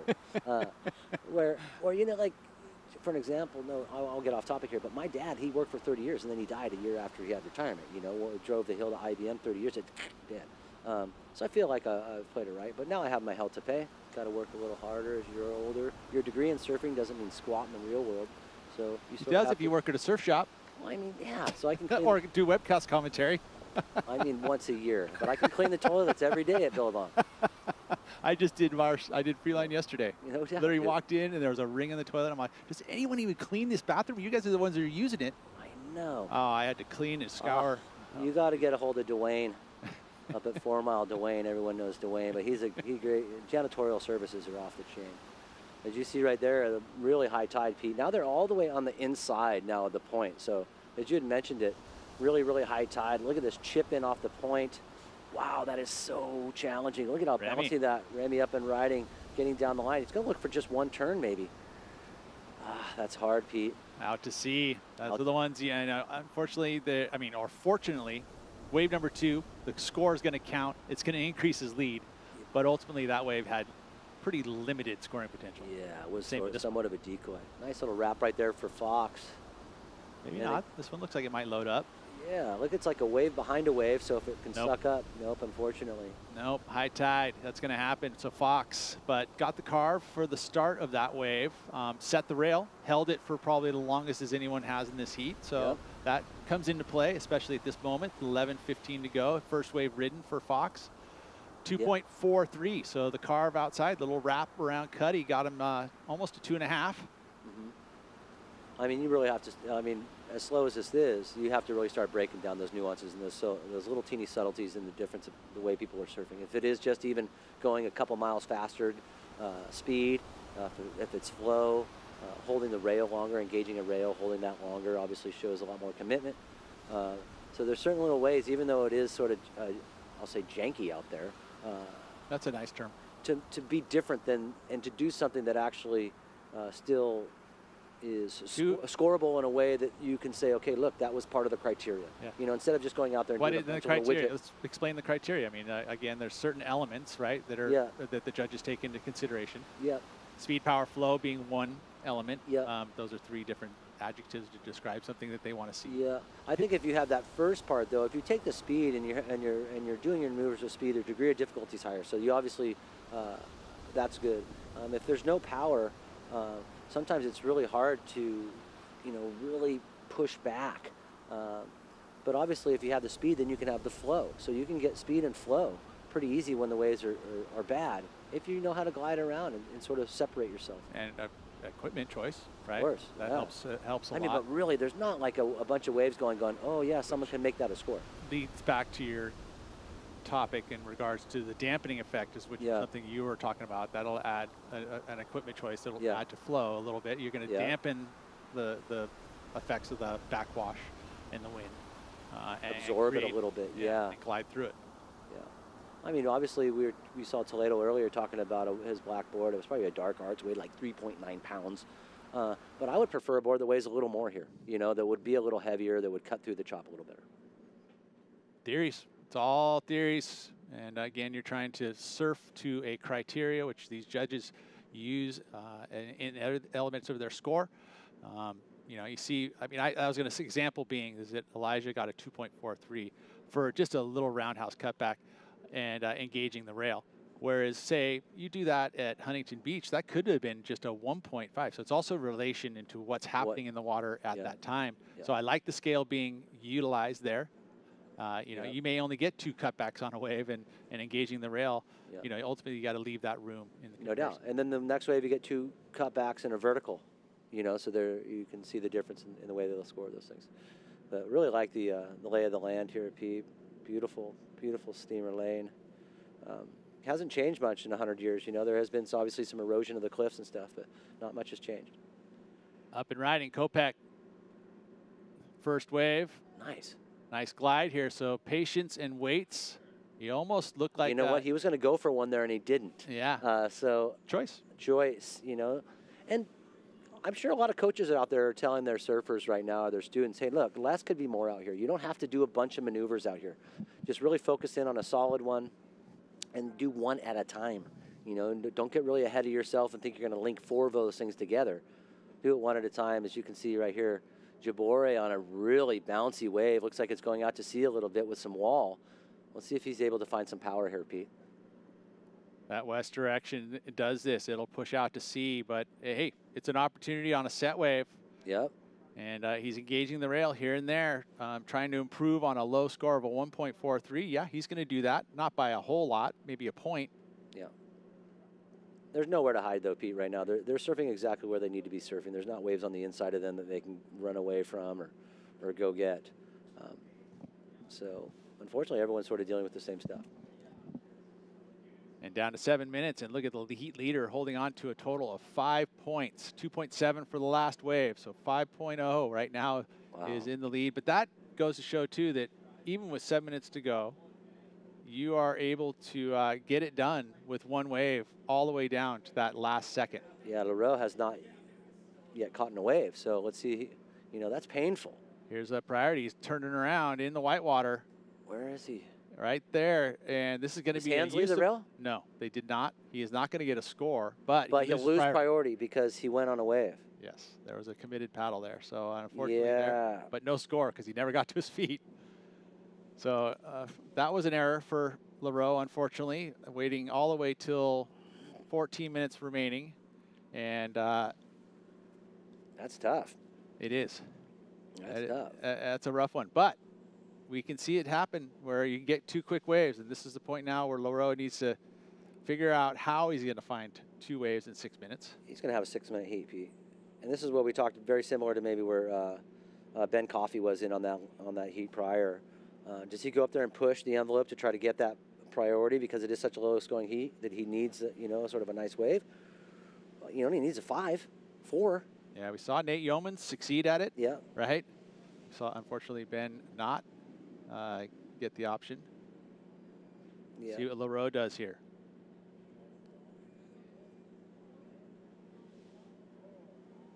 I think we're fortunate that the wind has kind of stayed there. There was a threat there that it was going to get kind of much stronger out of that west direction. Then it backed off, went more east again. So we're seeing that kind of variable situation, which is what Surfline had forecast is it was going to move around and, you know, increase at sometimes. We have yet to see the rain. We're supposed to see it around 1-ish, I guess. We'll see what happens here, 11 o'clock local time. This low is moving slow. Low is slow. Well, luckily enough that there is enough Not a lot of wind. Yeah, enough wind outside to at least, you know, get us through this high tide. The forecast has us dropping in swell, you know, but in a slow drop. So I think we'll keep with the tide dropping. I think we should be all right. But I thought we were going to have a challenge right about now, and we do. And we do. And it's always bound to happen. I mean, you're bound to have some slower heats with the conditions like this. You couldn't have forecasted this. So you see Blue Jabore up and riding. Now he's third priority. He was able to squeak away from the side of these fellow competitors. It comes into that deep spot, Pete, and just backs off. Yeah, and that's the risk too. You know, you pull the trigger on a wave that you think maybe you'll load up on the inside. You know, you waste your time moving in the last 5 minutes of the heat. But Remy, not really a big deal. He's just trying to. Every increment, a tenth of an increment of a point right now is going to be helpful. I mean, if he improves on the 2.3, boom, that's job done. Every time you want to take off, obviously, you want to commit to the wave, make sure that you're going to build on your score line. So you know, otherwise it's considered probably an error. You wouldn't want to take a wave and take all the time away. Hey, look, our storms come from the south, and that's due south. It's clear looking skies? pretty clear. Oh, he liked that. Yeah, but I mean, it could be wind on that. Sometimes there's wind with that clear sky between these storms. But boy, we haven't seen any rain or any massive wind yet. So we've been pretty lucky. I think they're. Well, those cutoff lows are so hard to really truly forecast too. I mean, because they gain energy in weird areas, right? And they idle for quite a while, and then the winds go slack, and they don't know. I know that we had Lee Solomon, who is our local KSBW news anchor, and I think he's going to be showing up as a guest here as well, and he can kind of elaborate on that. He can tell us how he got that high pressure ridge off of us. He's a great surfer, right? So he's an avid surfer. So obviously he's been riding freelines for years. He plays the game. He does. He rides everybody's boards. He did have a freeline in his arsenal at one point. Anyway, Lee. Surfer in his own right, and our meteorologist, right? So he's always a good guy to know and a good guy to call as far as figuring out. He's got a great take on our ocean here too. I like his pre-warnings with people, coming into higher tides, swell, advising people. He's doing a great job of that. Paddle here by Kopeck with priority. Error. That is tough. I mean, was there a scoring opportunity on that wave? I mean, he's only got one wave, so yeah. He was going to add. He could have taken the lead. That's going to haunt him, Pete. That's going to haunt him. Unfortunately, with these guys only needing a 1.5 and stuff, that's going to haunt him. Well, especially if he gets bumped out a second right now. So Fox only needs a 1.08. He's gotten that, right? Well, he has to have already gotten the 1.08. If he gets a hit off here, he definitely does. Oh, does he pull it? Got to get the drone angle. No drone angle. Well, I was still going to turn the heat. Right? It's yeah, like a Kopeck right there. Interesting. Curious to know, really, if it's unseen, if it's judged, we'll see. See how it goes here. Obviously, the results will come out in the score. Well, the judges, you go behind there, and there's nothing. Yeah. You got to judge what you saw. Yeah. You can presume. Well, so, I mean, again, 1.08, 130 to go. This score is kind of important, really. It is. I mean, it doesn't matter if it's a 9 or a 1 right now, Pete. As we see. Here we go. Here's Jabore. Trying to improve on a 2.3, I say, has done that just with that maneuver there. So he's going to keep that #1 position. We're still waiting on the score for Fox, which is going to be pretty darn important. Totally, because obviously Jabore right there, he's just solidifying his lead more, but low scoring affair here, Pete. If you 5 points, 4 points are making it, as you see right here. Here's Fox up and riding. See that wave backing off. He's not going to wait, right? He's not going to wait at some moment. He's just going to go, okay, another opportunity. And this is the replay. Boom. I'd say he pulls it.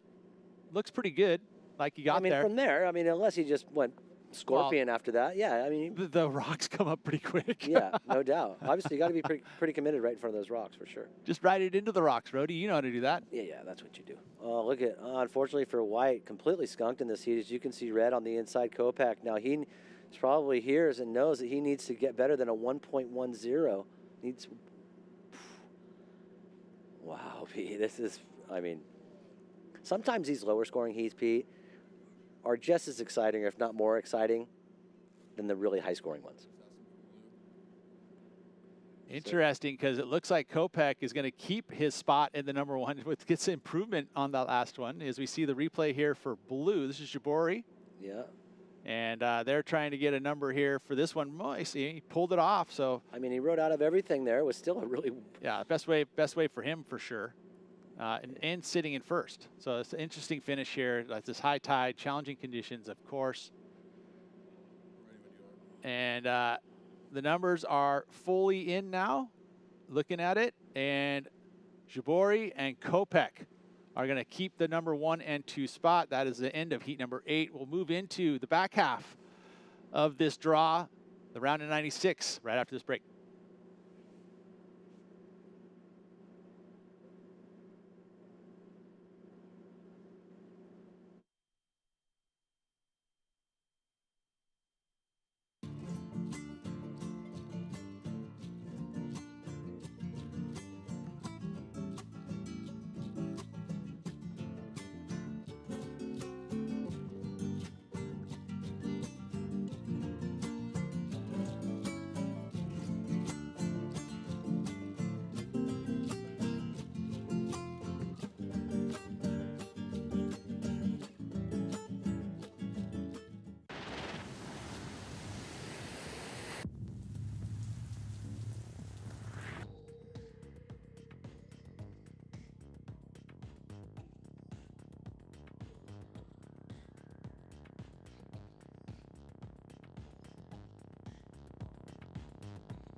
And we are back at the 2023 Cold Water Classic as we look at Steamer Lane. We just finished up heat number 8, and I think the judges want to see the Fox's last wave real quick. The green, as they get that opportunity here and there. This is a new heat that has not started yet, so these guys are on hold.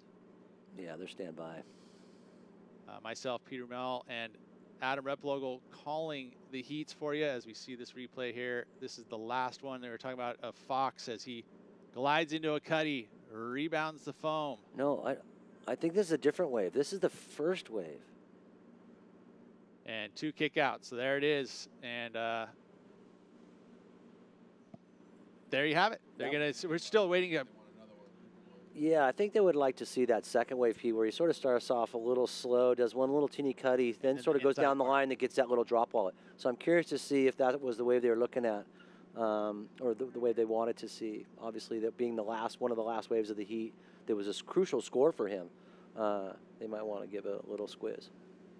Good, and so getting the ability here at the end of the heat to hold this heat, heat number 9, and get the scores in for these waves. So now they're seeing here that I'm seeing as the scoreboard is starting to filter in. We've got the scores posting, and Fox does it all, moves into the lead, takes the number 1 position. What'd they give him on there you that? go. So they gave him the 4.13 on the wave number 2, which was the one where he had the little drop wallet snap. Here it is. We're going to take a look at it again. So it starts off a little slow, right? And it loads up. He gets the little carving cuddy. This wave is pretty full. Pretty meager. And he made something out of nothing. He's got to be pretty proud of himself, Wow. Pete. Look at that. And he carries speed, right? And he gets the layback snap, pulls it off, rides out of it. You know what? You can see that he had a lot of control right there, yeah. Yeah, he was going to No get doubt. himself there. So 4.13. And Jubori will, I think, move to second here. We'll get this official momentarily. But, yeah, 4.13, a 2.43 for Fox, you know, that was the 2 cars on the outside, give had up. the 2.43, Yep. right? And then the little gaff on the inside, the 4.13 had the quick takeoff, the 0.67. As there you go. Good job there as the judging panel has ironed it out. And we'll move into heat number 9 here momentarily. We'll get a start. We just got to get our screen cleared. There it is. Heat number 8. That's the one we just watched. This is the one we just watched, yeah. Fox took the 1. Jabori finished in 2nd. Heat number 9 is going to have Jake Davis. Oh, rad. Dylan McGlue. Cool. That's my neighbor. Yeah, Tucker Collins and another Remy. Right on. Remy Armstrong is what I have on my app here, the WSL. You can follow all of the tour from Championship Tour all the way down to these QS 1000s. And this is where it starts. This is the foundation, the built from here all the way to the Championship Tour. And a goal, win a world title. Up and riding, Jake Davis straight out of the gates, finds himself a nice carving wrap, loads up with speed, good flow. That's one thing that I think Jake brought to the table in his career. Oh, Has man. felt some health issues. Got back last year. We got to see him surf last year. Made a couple heats. Yeah. Surfing really well. Totally. He was a total man-child, too, when he was younger, Pete. He had that. He still hasn't aged, though. That's the funniest thing about Yeah, it. he had, you know, adult's physique at a young age. I remember him coming up here with his father, Glenn. Oh, he had a beard, dude. Yeah, years ago. And surfing up here. So he's accustomed to these waves, too. Jake Davis has been coming up here for a long, long time. Yeah, he's had a ton of experience all the way from Surfing America. And that event used to come, as you see, Ben Coffey and Eden Edwards. Eden Edwards is going to be helping us on the interviews. Nice. Oh, and ZK. You always find the camera, ZK. How do you do that? Jeez, I ran into that guy like up the coast, down the coast. Everywhere, huh? Well, then I turn on the computer, and he's on the computer. It's like, can't get away from that guy. As you see up and riding. Collins up and riding on his backhand, as you see. So interesting how, you know, just by being patient, you could find yourself in a position with priority without even. See, here we go, right on. Here's. Because everyone's trying to get a quick start. Here's Dylan. McGlue. First look at Dylan McGlue, and on the backhand, carves it back into the foam real quick. Ball's right there. You see Pete really, really bouncy on that wave. It's not uncommon for, you know, just to get that out of the way really quick, too. And you can get yourself in line, right? I mean, it's kind of the thing. Maybe you get a score, you know, you roll the dice and get the opportunity. There the boys. Yeah. Look at all these guys and their Austin cheeks. Smith Ford. Love these guys. He's all over the internet, too, both those two. I know. These guys.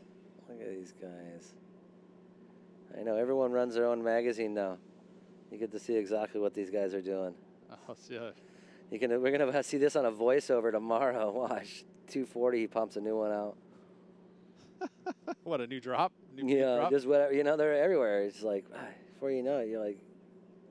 And I'm a fan. Believe me, I'm a groupie of all these guys. Love seeing what they're doing, how they're doing it. Looks like Jake going for one on the inside right here. I love that he just stood up to make sure that he get the 0.5. You just never know. So he actually built on his score line. But too, also Jake just had a wave where he did a couple cutbacks. Looks sort of just interested in the wave, and he still got a 3. So just show interest. You know, show the judges that you're psyched, that you really want to be involved in the wave, regardless of what it's doing. And usually they show you a little more love. He just saw this one, right? This was way on the inside. It had some energy, so he was able to utilize the speed and the flow. And that's turn right there would never have been seen by the judges unless we had this angle. Yep. So I probably added another half point, maybe with a little snap on the inside rucks. Oh, awesome. So Dylan McGlue getting in on that alternate list, Pete. Sat number 2, it looked like. He's right on in there. So obviously patience paying off.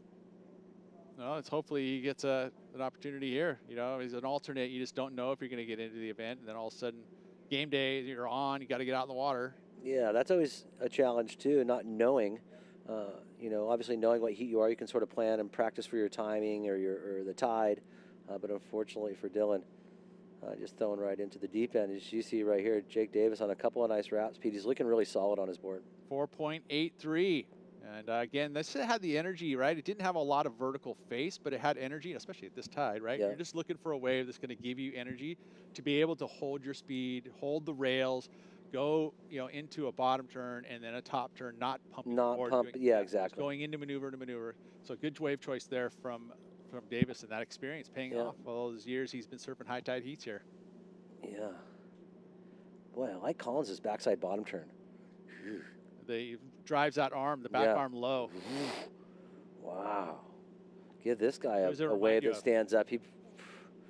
Somebody that shreds. Rob Bain. Bob Bain. Rob Bain, backhand bottom turn. Just shove that arm over. Yep. As you see right here, looks like green. Armstrong, unfortunately, right there.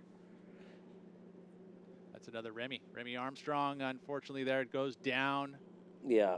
And would have had priority at that point because hadn't ridden a wave yet. And earns a .13, unfortunately, there for Armstrong. Did get to his feet, so they scored it. Yep. And too, Pete, we noticed too with this tide coming in high a little bit ago, it does stay sort of high for about an hour. It seems like, a good 45 minutes where that tide just sort of sits there and dwells before it starts to drop back out. But the way it's been dropping out the last couple of days, it goes quick. We start to see it. It happens quick. Yeah. It takes a while, and then it just goes quick. And it's almost too low within an hour. Exactly. Within a couple hours, you're like, wow, it's actually moved off the reef. It's in the middle of the bay. There is still a small, but a 3 to 4 foot swell running today. It's sort of drowned it out with this tide. But as the tide drops, we'll see a lot more opportunity. And it does open up more opportunity for decoys as well. It could really throw people off when they start seeing waves breaking everywhere because it hasn't been breaking all day. And they finally see their opportunity, they go, and they realize, hey, still, I got to catch a good wave. I mean, listen to Uncle Adam. You could be like 85% of the waves out here suck, and so you need to find those 15%. Yeah, and it's going to look a whole lot different in an hour or couple two. Hours time. Yeah. So I mean, reality, you're looking at it going, okay, you want to pay attention to what's happening as a competitor. You're going to be down here either watching the conditions. There's consistency in the sets. Is that increasing? Is it decreasing? Right. Obviously, the tide's going to change, so the quality of the wave's going to change. But I mean, I think the swell is generally not going to change a lot. The consistency part of it because of the tides is part of it, but the actual wave's going to be a different wave. So it's like what you're surfing right now is not going to be anything like it is going to be in 2 hours from now. And that happens in all events that you get pretty significant tide changes. Yeah. And obviously a majority of these young contestants have done their homework and have surfed all the tides, so they know exactly what it's like at a high tide, low tide. And the heat draw gets put out there in the beginning of the week. You can kind of start to gauge, like, hey, if we're going to run this, run that, okay, you kind of guesstimate when your time you'll surf. You also have to guess that the tide will change by an hour the next day or 45 minutes, depending on it. And hey, check out where Dylan's positioned himself with priority, Pete. Pretty far out there. There is some opportunity with priority to move over, so you're not just pigeonholing yourself to that point wave. So you actually get more of a slot wave. So let's see if he's able to take advantage of his priority right now. Let's go here from Elijah Fox as we see a paddle here. Hold on, we hold and see if we can get Dylan McGlue onto this wave and a paddle and an error. Let's head down and hear from Elijah Fox. I'm here with our heat winner, Elijah Fox. Elijah, welcome back to the lane. How was it out there? It was pretty tough, but I mean, snuck through, so I can't complain too much. Good completion on your last wave? I know, that was crazy. I did the turn, I thought I made it, and then they gave me a 1.9. I was like, oh, I must have not made it, but I thought I did. And I guess they changed the score to a 4, and then I won the heat instead of being third, so. That must have felt pretty good. Definitely felt nice because I paddled all the way around thinking I lost, and then came in and someone grabbed me and said, oh, you won. I was like, all right, cool. Best feeling. Anything else you want to say? No, I'm just thanking my sponsors, family, and glad to be back up here. I love this place. Cool. Brad, Elijah. Thank you, Eden. And Elijah, how's that? It doesn't happen very often. No, I've that's by the virtue of the broadcast, being able to bring that back and take a look at it. So yeah, that little drone condition. As you see right here is Jake on a great looking wave, one of the better waves we've seen so far, Pete, of this heat. There's a couple of nice turn combo right there. Wave comes to the inside, he wraps it up. Hopefully he has another section in here.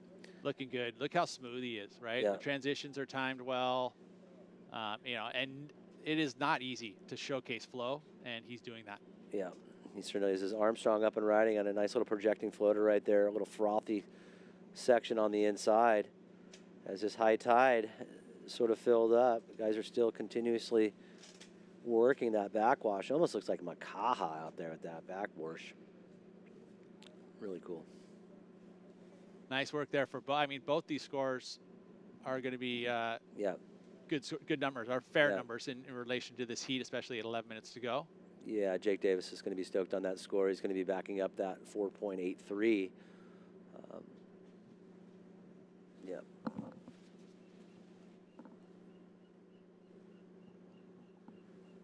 And that's real turf right there, Pete. It is. That's real grass right there. You know how many dogs got to pee on that thing for it to be that green? I'm telling you, man. It looks like they worked on that other left-hand side a little bit, though. Yeah, a little light right there, a little light. But kind of cool, though, if you're going to come and surf the lane, to have that green grass to be able to throw down a nice, good big stretch, you know, good warm-up. We see all sorts of stuff happening on those greens. People have been married there. Yeah, love the commitment right there. Jake Davis just attacking the lip, going up over Table Rocks. A really challenging section to commit to. But Jake right here, this is going to be, let's see what the judges think. It could be his backup to his 4.83. And here is Armstrong, I believe, with that projecting floater. Sort of goes a little soft right there on the camera. Gets a little turn off the top. Another little turn right there. So nice little wave for Armstrong. Yeah, this was that, you know, back-to-back set waves. So utilizing the opportunity there for both surfers. Armstrong's going to get himself somewhere in the mid-threes. Yeah, 3.13. Collins' last wave at 2.63 is in second place. Jake got a 4.2. Jake Davis with an improvement. And now just a pair of fours, not quite into double digits, but you'd have to say the performance in these conditions, even though the scores don't necessarily reflect it, very confident in the way that he's been approaching this heat. 100%. Jake's looking really solid. I've always noticed his stance too, Pete. He's got a great stance. Hops up on his board and looks sure of himself. Yeah, and it hasn't been easy for him. You know, he struggled with back problems. So yeah, he learned to get to his feet quick, and he's gifted this opportunity again. So good job to see him back here and surfing as well as he is. No doubt. And not a lot of people get a second chance. You know, obviously being you know, a shredder when he was a young man, taking a couple years, it was almost like we knew who he was when he was 12, 13, 14. So him taking a couple of years off and showing up back when he's 20, he's still really young. Wow, love that bottom turn, Pete. This guy. I'm calling Lars Rob Bain, dude. Ooh, this guy's a little stocky little dude off the bottom. Unfortunately, trying to cram in maybe a little too much and not really dancing with that wave, Pete. You saw that wave wasn't really something you could power through. It felt like if he had a little more finesse through those turns. You know, that's what happens. I think if you have a really solid bottom turn, you want to showcase it. But not all the time do you want a really deep bottom turn. Yeah, no, that's true. Because the longer you sit on the rail, bottom, slower you start to go. Right? Yeah, there's that. And balance. you could sit there at the bottom of that wave and watch all the power go up and up the face, and you missed it. Yeah. You want to load up with the wedge of the cup. See right here, McGlue. Unfortunately, really deep right there. Glue's having a rough go. Yeah, with priority. So he's had 3 priorities. And misses. So unfortunately for Dylan right there, let's see if he's able to regroup and start his campaign. Here goes Jake Davis up and riding. God, it almost looks like he was thinking about air. Yes. Yes. Oh, my gosh. I will do a nice clap. That was beautiful. Right? And that's a tide drop and a good read and a little steeper face. We're going to see improvement happen from this point forward, and that's going to be the best number of the day. Yep.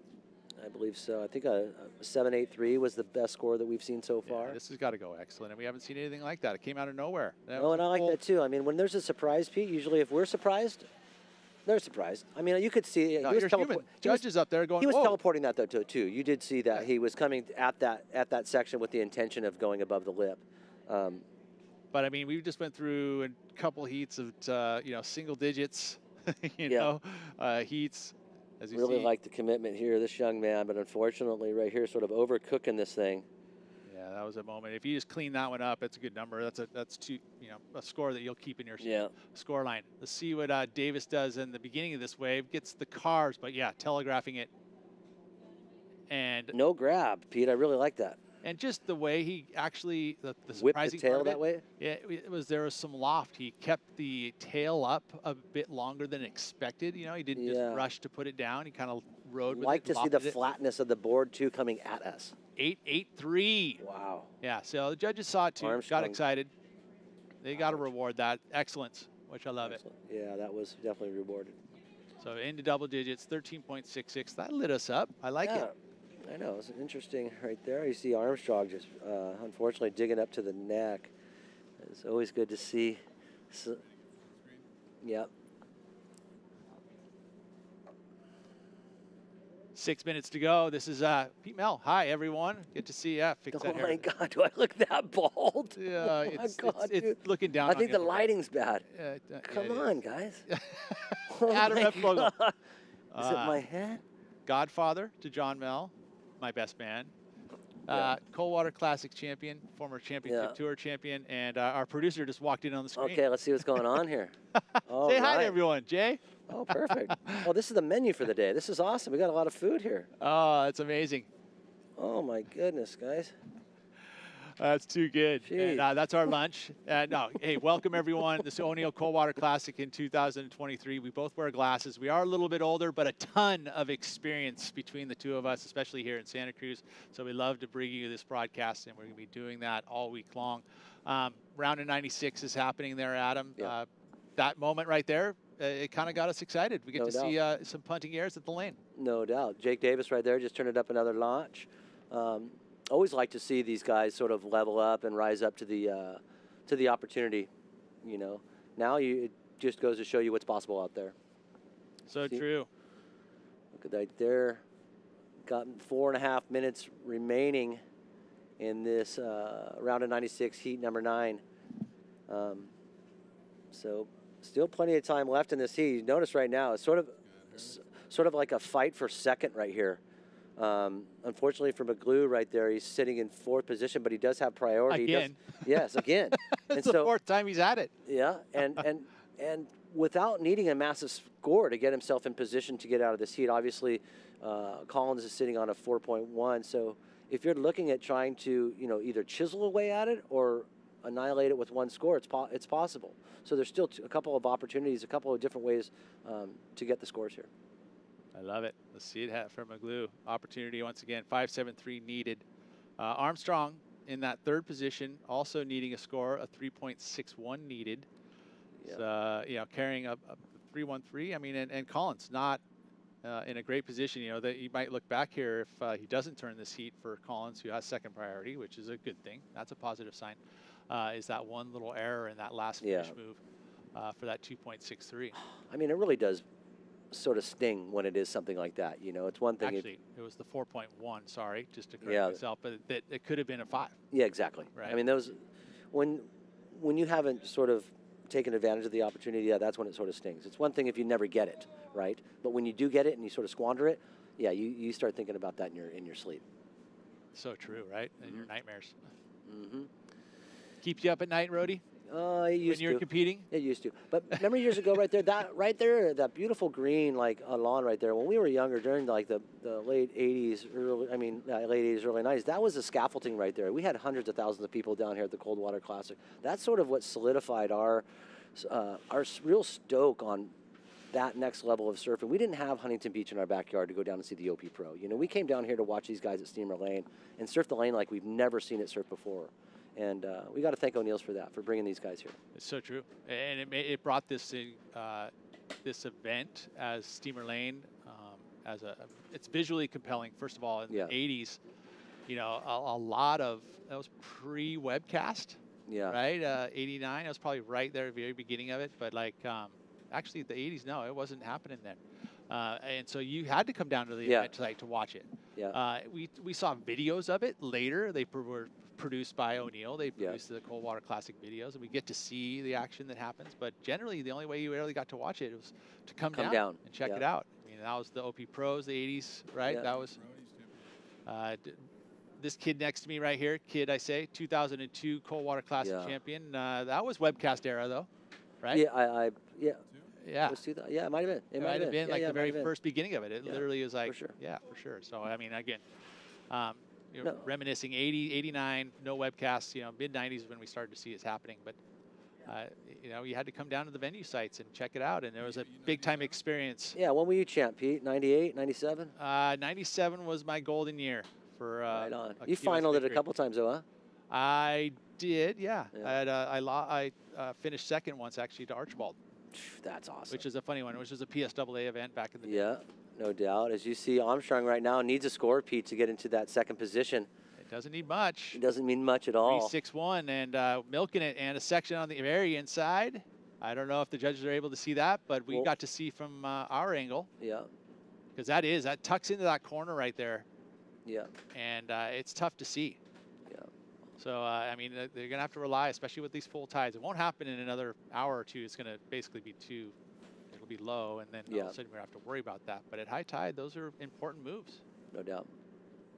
I think we'll see a lot more end sections come the lower tide. You'll see things being able to come to a better ending. You see red right here is Jake Davis up and riding, our heat leader. Unfortunately, getting buck and bonked off that. Not enough for Armstrong. 3.1, yeah, just shy. So he needed 3.6. Here's the replay right here. Yeah, and that wave did flatten out. And really, even in here, it was more of these like kind of just forced turns in a way. You know, you're like, oh, like in a second, you got to just get a turn. There wasn't really a super section there. You just kind of tapped it. Yeah, judges noticed too that there's not much commitment in that, Pete, and so unless you ride up the rocks. Well, unfortunately, yeah. Unfortunately, if you're able to break out in a speed barrier, you know, and go really fast and show them that way, like okay. Yeah. But here's an exit right here for Jake Davis. Let's see what it's like for Jake here. Yeah, well, we got Jake in the high tide, but we're going to head out to break. But let's take a look at this moment, the biggest moment so far in the 2023 Coldwater Classic. Jake Davis going big on the inside section. No doubt. I'm sure Glenn, the whole Jake Davis family's watching. Luke, everyone up there. They're down there. Look at getting that board speed up, Pete. And really, front foot comes off the thing, able to land right back on, spin around. It's nice seeing, you know, things people do that I could never do, so I'm stoked to see that. We'll be right back. More Coldwater Classic to continue.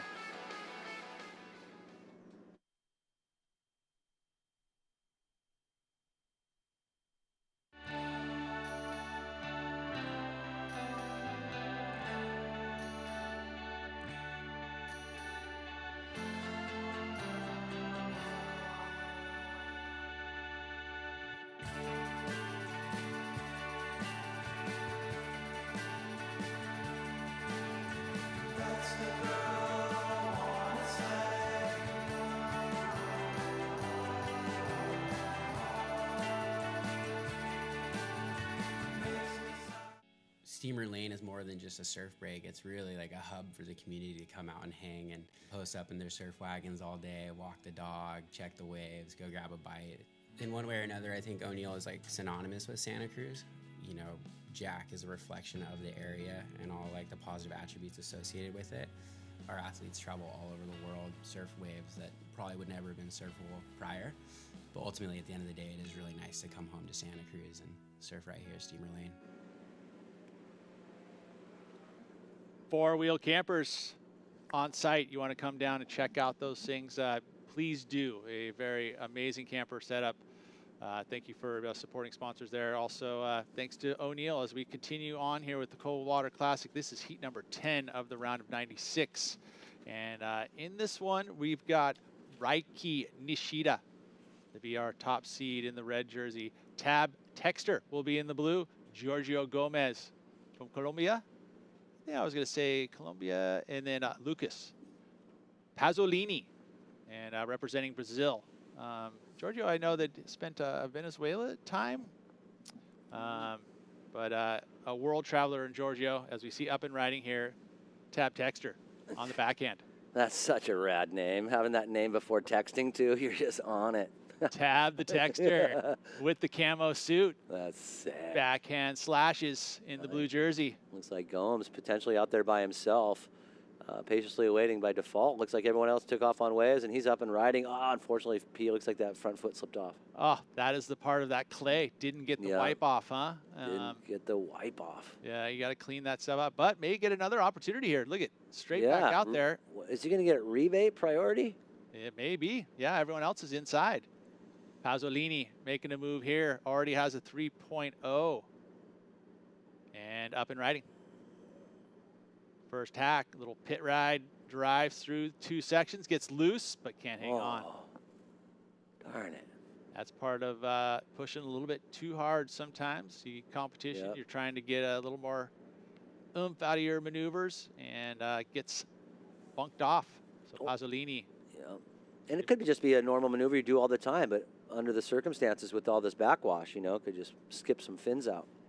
2.67 for his efforts there. Unfortunately, he doesn't get the completion of that last move, so just the 2.67 for the first one. Right now, Pasolini has the #1 position. Nishida with just a one wave at 3.5. Yeah. Giorgio Gomez, unfortunate, with just a 0.9 on that, his efforts there, with a bit of an error.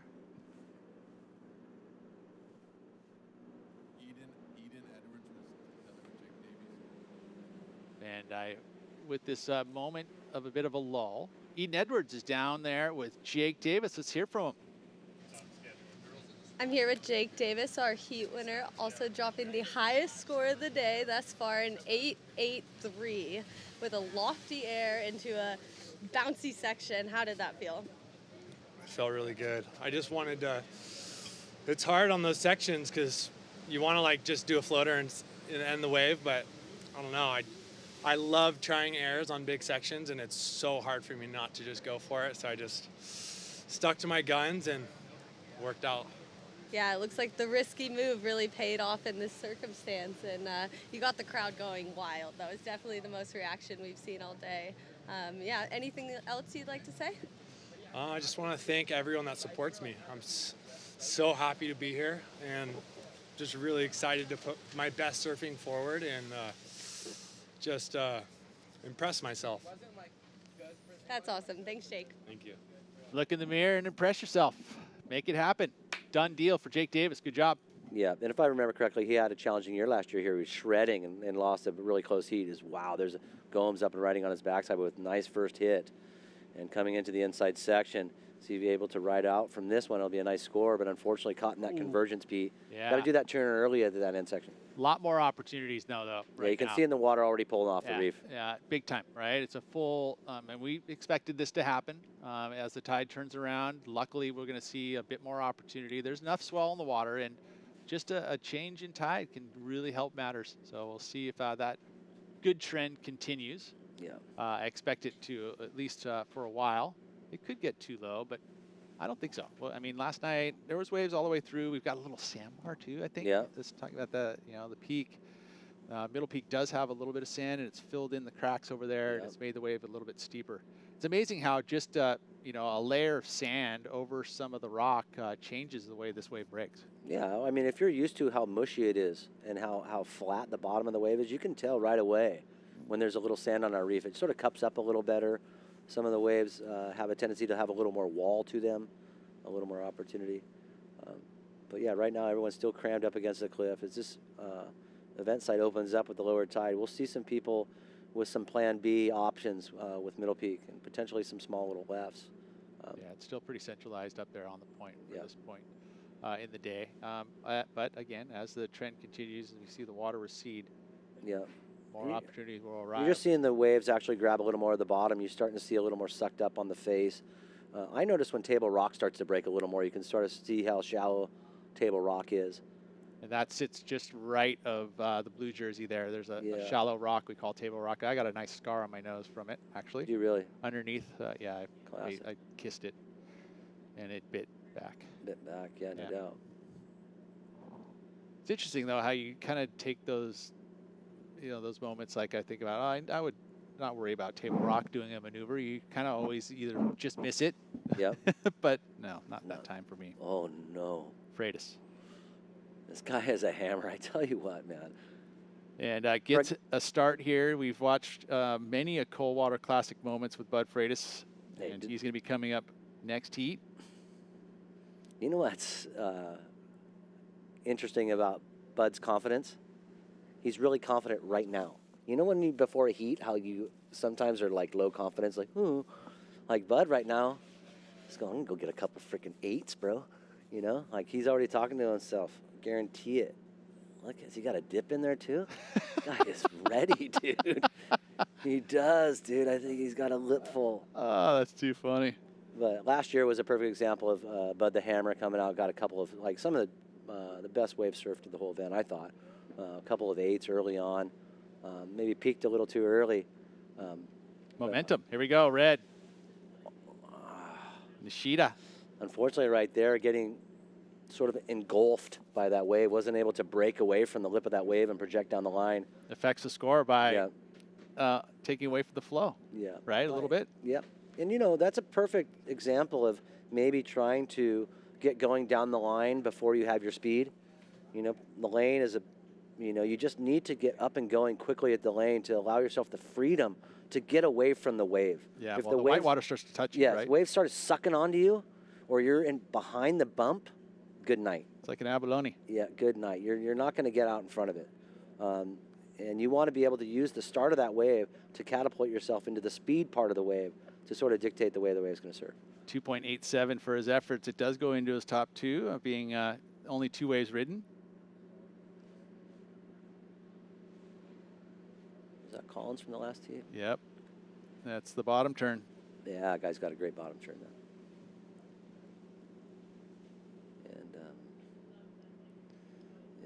Beautiful too, the backside. You know that I remember that year that Archie won, Pete, against you at the Coldwater, or was it the Bud Tour days? He was surfing the back beach there before the final, and like riding waves back there.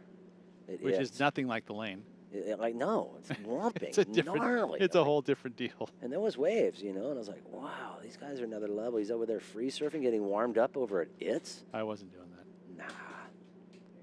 Did you ride a hand shape board though that year? I did. Yeah. Actually, the year I won, was one of my shapes. Actually, yeah. Like Richie Collins, bro. He won in '88. Richie riding his own shapes. It's not. I mean, it was something that I think it was fading away at this point. I don't think anyone really does. Dylan, shape. Name some other surfer shapers or competitor shapers. Not very many of them. There isn't, right? I'm trying to think of who. I mean, but years ago it was Simon and and MP. Everyone made their board. MR or whomever, you know. It was standard issue because basically you you were so individualized that you actually scrubbed out your own tools. Yeah. That's so I was kind of one of the last dying breed of guys who actually rode, some of their own equipment. I don't ride it now. I don't even ride my own boards. Blessed with the Channel Islands crew to be able to ride some of the best boards in the world. I've been watching John lately. He looks like he's on those pros or whatever they are. He's shredding on those things, man. As you see right there, Pete. A lot of good surfers on those boards. As a lot of that's the thing. Now you're kind of almost seeing in a way that we saw a diversified plethora of different shapers and over the years, and now we've seen that the elite ride kind of the Mayhems. You got Pizels, you've got CIs, you've got Zubies, Marcio Zubi, Sharp Eye. I know it's kind of a very DHDs. That's kind of the cream of the crop. Yeah. That's just the evolution of the sport and who's been able to market their boards the best and get the best team riders. No doubt. You see a paddle right here. Right off that Table Rock section, Pete. Now he's actually going back into the point. See if this wave has any opportunity. There's some little release. Unfortunately, not able to recover from that. Yeah, Pasolini once again pushing a little too hard and loses his fin there. Too bad because again, kind of an opportunity there. At least both of these waves could have easily. Yeah, both of those waves could have been a little higher. So we'll see if there's an adjustment in his surfing to get up there in that nicer scores. Of course, you're watching the O'Neill Coldwater Classic. 1952, Jack O'Neill began the designing and producing wetsuits right here at Cowles Beach. And it has continued since 52. And here we are in 2023. So a ton of experience in the O'Neill brand. As we get down to 7 minutes and 40 seconds. Unfortunately, right there, looks like that was Texter. Tab. Not able to take advantage of that. Do you think that's short tab or something? I'm not sure. Probably not. But a Texter is pretty obvious. It's Texter. I just think it's tab Texter. Yeah, I think it's just awesome. a straight up. There's there's no middle name. No, like I like surfing. Or Tab the Terror Texter. Yeah, I always liked that name, Ben Dunn. Yeah, it was good. Ben Dunn. Ben Dunn. Well, he's a championship tour judge now. No Ben doubt. Dunn, Yeah. and I want to say former winner. Ben, did Ben ever make a win here? I'm trying to think I'm not back. sure. think he had some good success. Here we go. Here goes White and Gomes up and riding on his backside. Now this guy looked like he's been cocked and loaded. Let's see if he's able to do really what he wants to. There's a nice combination of maneuvers, Pete. So this is going to be his best wave so far. Great extension in that turn too. In the lip. In the lip, and I just on like the face. Yeah, I like the tempo of that wave too, Pete. He didn't rush it. Didn't look like he was too anxious. Best wave of the heat. Best wave of the heat so far. Yeah, and he was best sitting wave in of the third, so there was a lot of pressure on him to perform on that wave for sure. 393 was the score that was the best number so far, so I feel that that's going to exceed it. Doesn't need much. A 1.74 gets him into second, and I think he'll go to lead. He's got the best number with the 3.93, and with that, we see up and riding Pasolini once again. Now gets the completion. Watch out for the rocks. 6 minutes, 11 seconds. You know, it's nice. I mean, those rocks come up quick, but there is kind of enough reverberation that you don't just go plowing into the rocks, right? You kind of unless you really just go into them, you got something reverbing off of that before you go. Yeah. Before you get there. Yeah. I'm noticing, Pete, the conditions are changing a little. It looks like now we're going slack wind again. Yeah. No, that's good. But the tide, I think, has. I don't know if there's any science behind it personally. As we watch this overview here of that last wave of Gomez, which is going to be the best number of the heat. He's riding epoxy too, I think. God, that board almost looked blue. It was so white. Curious to know what it was. You know, you get does the tide change winds? I mean, we're looking at different times of the day, but the tide turning feels like the winds get affected by that. I would say there's some science there. Probably. Wow. I mean, you think about like one thing I will say that where I felt like the weather changed a lot when there was a tide change. I was in the Pororoca, which is the tidal bore, and that kind of situation happened where the conditions, we see, wow, there we go. We didn't see the outside move. I didn't see that outside move, yeah. And so this is going to be a good one for Pasolini. It's going to be his best wave. So No he doubt. got a 4.5. And it's a low-scoring heat, Pete. With that, Gomez got the, he got the score. He got it. Gomez got the 6.33. So Pasolini still holds on to, a tougher position here. And Gomez now is taking the lead with that last score coupled with the 3.93. So looking good for Gomez, even though it was a rough start. It just goes to show you these low-scoring heats, you take advantage of your opportunity when you have priority and you get a nice score. It could flip-flop things really quick. But yeah, my time spent at it was in the Amazon. Yeah. You get the tide switch, and it basically affected the actual weather. All of a sudden, the wind switched and all of that because, I mean, my tidal bore is a lot different. Did you ride that thing? I did. It was pretty rad. It was an experience of a lifetime. Yeah. Went there with Gary Linden. Classic. That guy's and, had a grand old time. 4 minutes to go. And I think with that last wave, Gomez has solidified at least a top 2 spot here. We'll see. Anything can happen, but paddle here by Nishida. Smaller wave. Has the right angle somewhat, but not enough. Not enough water, not enough oomph on that wave. Too much water. Too much water in the bowl there, but yeah. You know, you're noticing that too, Pete. There's some wind swells that come in here that aren't really, say, ground swells. There's waves that are just waves without much behind them. Those are sort of the locally generated swells. You're going to see that it never has any time to really pick up any water. Exactly. And we do have some northwest direction stuff as well. That is kind of a swell that was produced before. It's from the same storm. It produced it while it was sitting out in front of our window, and now has moved to the south of us. So we're seeing it kind of change the direction of the swell and the energy of the swell, but there is still enough in the water for these types of waves, which is what we're seeing. We also have south swell in the water. I was going to say there's a 1 foot south swell. And there's a perfect example of that backwash coming up off the cliff that you sort of want to be in front of. Wow, here he goes again. So backing up that really nice score right away, that's exactly what he wanted to do. The Colombian's going to back up that 6.33. And he was sitting fourth in priority, Pete. So obviously the boys out front sort of took themselves out of position for that. 5.5 going to be going in the books for Gomez as we watch it now from the fun angle. Yeah, he has a really nice tempo for this really weird wave, Pete. He's not cramming anything in. He's waiting for it to materialize. But I will say that when he gets there, it sits off the bottom, but he does his arcs, his maneuver up in the top of the lip very quick, and that's what the epoxy gives him, is that quick transition through the maneuver. So it's a little point of difference. So that's where an EPS kind of, in a way, a little bit of an advantage. You kind of do a very quick turn in a little tight pocket, It show a little explosion, a little bit of extra speed. You can tell that board's really sensitive too. Yeah, no, it is for sure. Really it's just a tiny point of difference. I mean, yeah, you have to deal with the bumps and feeling them all, but if you can manage that well, and a PEPS can be to your advantage as well, just a little different look. Because that's what you're trying to do. You're trying to separate yourself from anything that's kind of been happening in the day, right? Yeah, somehow getting a little, well, I mean, we saw the air was a huge moment for Jake Davis. But we just saw it right now. I mean, there was a turn of the heat, 6.33, and now he backed it up. 5.5. Yep. So he's extended it into double digits. You're at that 12 points. You said that 12 points is generally comfortable. Minute and a half to go. So good work there for Gomez. Little rocky start, but turned it around. And Pasolini so far was leading early with the 3, and then got the last wave of 4.5. As you see, conditions seem to be cleaning up with a minute to go. I know, that's awesome. It just goes to show you that even forecasting so far in advance, it could just be 24 hours, 48 hours in advance. It still can be wrong. Yeah, well, and we still could have that rain hit at 1 o'clock. It could change in an hour right now. No doubt. So we do have some weather moving around. As you see, Middle Peak starting to show its fangs slightly. Yep. As we look down through the east side, that white lighthouse there is an entrance to the Santa Cruz Harbor. And then just to your left, the Big Dipper, legendary Big Dipper, Santa Cruz. And then to the right of that, San Lorenzo River.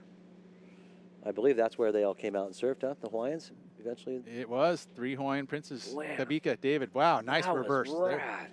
That was quick. Let's powerful. see if he's had anything before that. But boy, he's putting in like a 5-minute heat, Pete. Oh, Gomez. Confidence. And again, conditions changing, taking advantage of that. It's our lone Colombian surfer. I remember one year there was just one Brazilian came here and he won it. Goofy foot guy, I forget the name of him. Rafael Teixeira. Guy came out here and blitzed it, dude. I'm Still like, competing. Well, He's is he? Yeah, he's on the no calendar doubt. series right now, actually. Rafael has gotten a few starts this year. Up and riding. Texter. Looked like Texter was caught up in his leash right there. That was entertaining. Oh, that was too good. He did look like he was caught up. He got tripped up. Tap. Unfortunate there. That's He's going to finish in 4th. Nishida, our top seed, out of the round of 96. Pasolini and Gomez are going to hold on. As we continue here at the O'Neill Coldwater Classic, we are into the back half of the round of 96. Heat number 10 in the books, waiting on heat number 11. Don't go anywhere.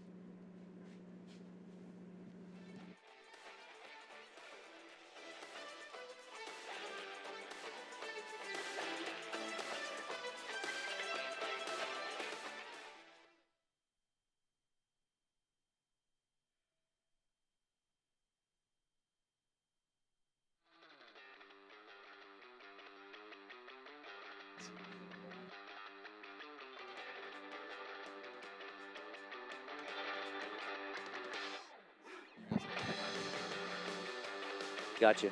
We're back. There it is, audio up and running, and we are up and running in heat number 11.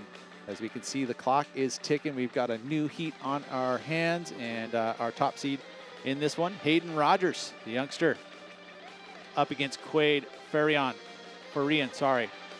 and PD Romaniuk, Romaniuk, PD, and Bud Freitas. We got on your screen there, PD in the white jersey.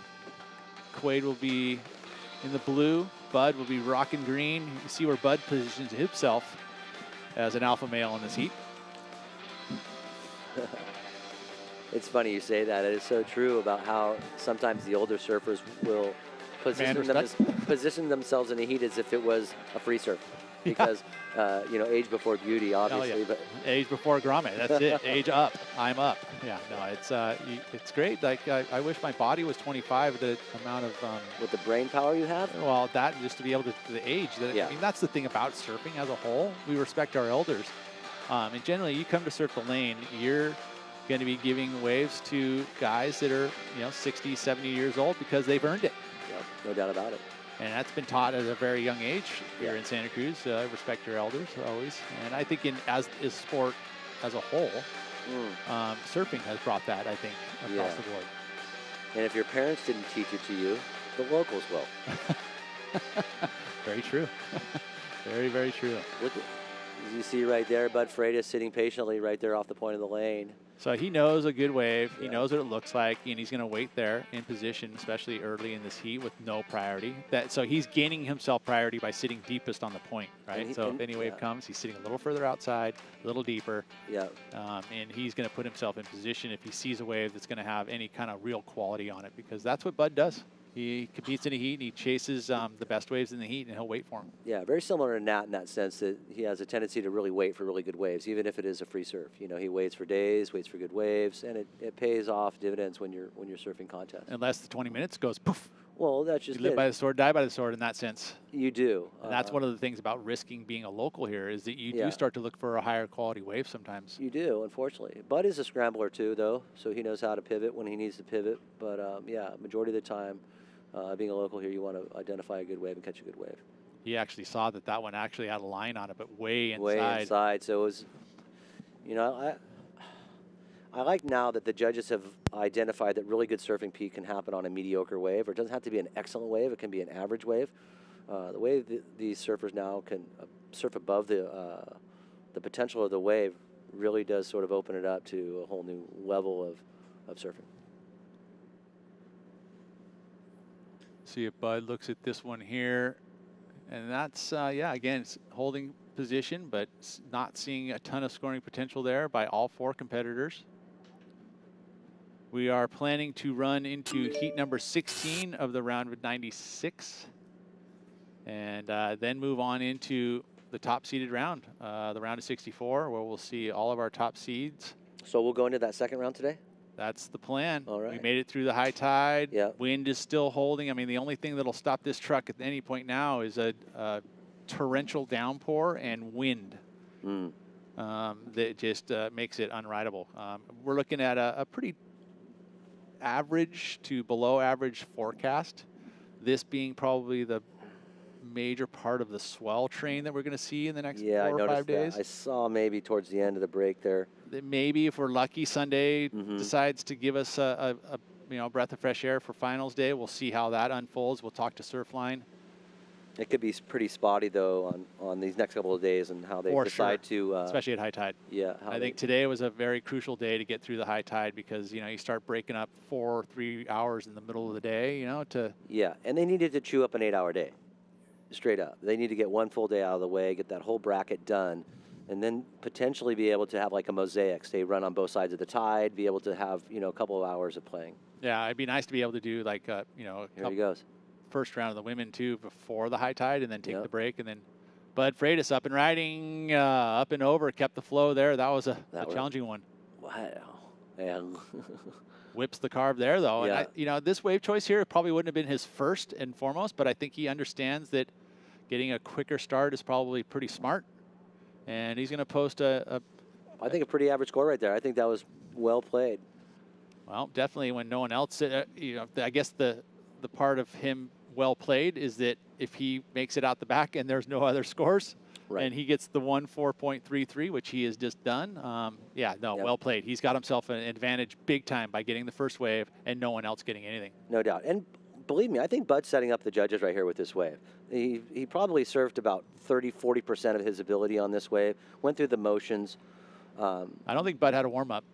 No. He wasn't here for the early. Believe me. And he had a whole plate of pasta last night. The thing was massive and ate his kids' leftovers. This guy doesn't skip a meal. But believe me, as soon as he gets on a wave as soon as he gets on a wave with any type of oomph, and even that little thing right there, to be noted, was a challenging little off the top. A little foam bounce. Really liked the delivery after the cutty. Bunk little wave, but I think Bud surfed it up. 4.33. Yep. And nice work there for Bud. And he's out, up and riding. This is your top seed, Hayden Rogers. Oh, I like that. He almost got inverted coming up into that lip. And does he pull it off? He's got to ride out of the flats there. Wow. He gets the make. That a little wobbly on the way out, but what's that guy's name? Hayden Rogers. Hayden. Remember that guy. That's a one-turn. O'Neill is like synonymous with Santa Cruz. One-turn banger right there. Going to get a nice score, Pete. Yeah, he should for one maneuver. As you see right here, here goes Bud Freitas on the paddle back out, sitting on a 4.33. Wham! Nice release out of the tail. Footwork. You see that? I don't know if he Well, caught almost- it, but yeah, he had to actually come forward on his board to try to keep going on that. that was a good read. I mean, and that's what's, you know, even though he's a stout individual, he does have this amazing Dude, ability. that guy's Yeah. so light on his feet, that Right? guy, man. Yeah. And then when he hammers it, like for a dead legger, So he that, I think stomps that's it. the magic of surfing, right? Is being able to have that ability to Yeah. unweight Wait and and wait wait. when needed, right? Yeah, no it's, doubt. similar to whoops on a motorcycle. You know, that Yeah. flow through jumps when you can wait and, you know, press the thing. Yeah. The shocks or whatever. Yeah. Racing, same thing, where you're going to have this certain finesse and able to carry your speed. As we watch the replay here of this little tail chuck. Yeah. Toof. He really came up underneath that nicely, and I think that was all because of that bottom turn, Pete. He had a nice projection up into that lip. And he does get the make. Hayden. And so, So look at that. He gets a 4.33, and not quite yet. We're just locking the score. Oh, in for no, that's Hayden the there. other way. No, you got it. Right, 4.33. So comparison to Bud as we watch Up and Riding live action of Bud once more. Flowmaster. Oh, until then. I was just going to say, don't give Bud any confidence. As you see right here is Quinn up and riding. Wow, little down speed carve right there, looking like a great wave. Oh, nice hacks it. hack. That was a great Watch out, Bud. turn coming all the way back around. I met him as a young man, him and his father years ago. It was probably 4 or 5 years ago. Pleasure Wade? Point knife. Yeah, nice guys. Where at? Here? Pleasure Point. Came by for a hang. Yeah, I just NSSA? saw him with Southern California stickers, and I said, "Where are you from?" The local dude, huh? Yeah, where you live? You knew. Yeah, I knew right away he wasn't from here. Yeah. But great wave right there for Quinn. Let's see what the judges give him. Bud sitting out in the lead right now. That second score of 2.5. He's going to want to get rid of that. I feel like Quade's going to be the best wave of the heat. I think it's going to be in the mid-fives for Farian. I mean, It was the best wave for sure. Let's see what the judges look. You know, when it comes to, look at how, like, it was sort of a projecting, sort of a downturn there. And this is the nice hack right there. So sort of a speed jam, then a little bounce. I might reject that one. I might say it's going to be mid fours now. Just Yeah, I watching it think again. having that 4.33. I was excited about the wave. Yeah, with Hayden Rogers there. 3.33 by the judges. Yeah. They weren't screwed around. They want to see you commit to the rail. So I think the turn he let it loose, right? He kind of broke down. Sort of lost the broke the down. thrust. Yeah, the thrust through that turn. It was just like broke down. Yeah, it broke down. Like it felt like it stopped, right? He went into the turn of the carve, and then it just kind of compressed and stopped. And so the judge is taking note of that. Yeah. The flow is dismissed because of that. The breakdown in the carve. You know, Yeah. keep those legs straight. He'll go back and look at that and realize that there was some improvement there. And he for would have sure. felt. He would have felt that. Yeah, for he sure. would have felt it too. I mean, you think about Bud. You talked about his lead foot status, but that's Yeah. what Bud will do. Is that he'll press and extend. Yeah. And hold it as a through maneuver, which is what that power kind of comes from, right? Is being able to go into a rail and hold it and straighten a leg and compress in a leg, as we see Up and Riding here. White.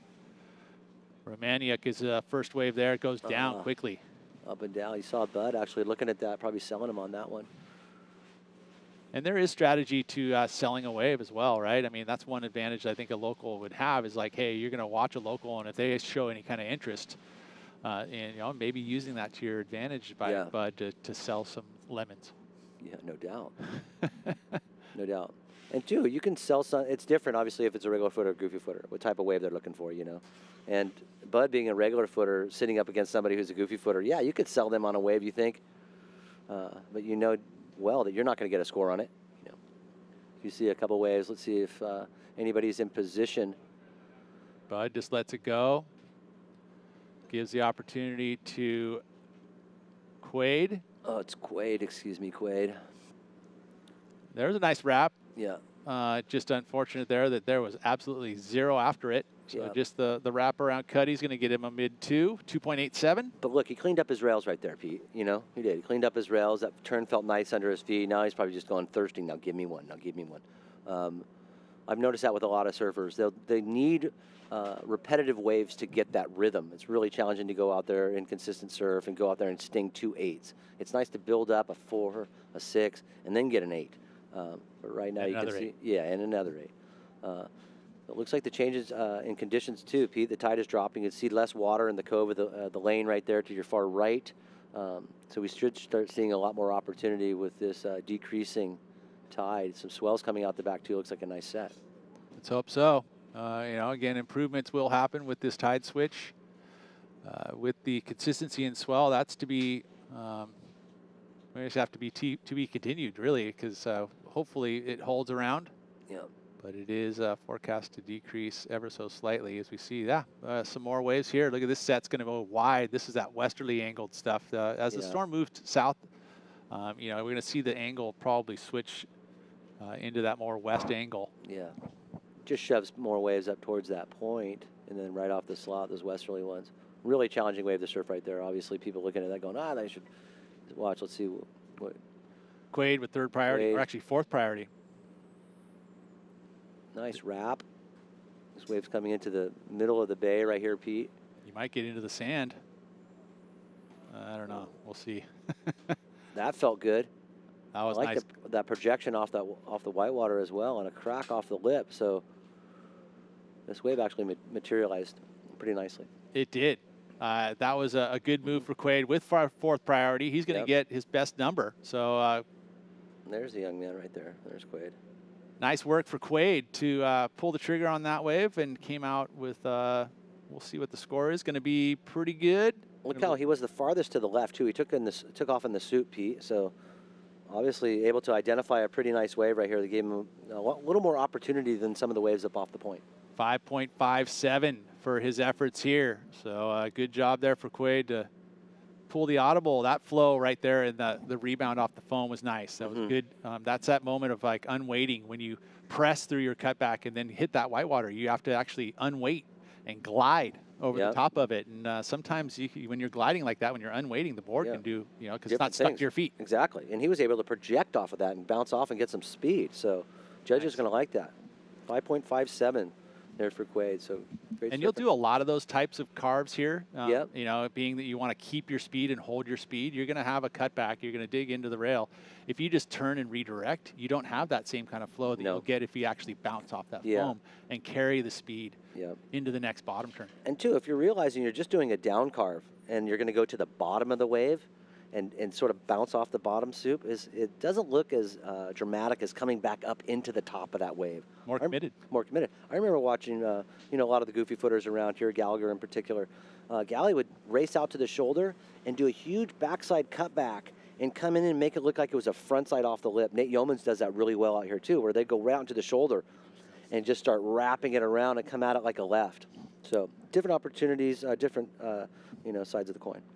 Giorgio Gomez just took out heat number 10. He's down on the glass with Eden Edwards.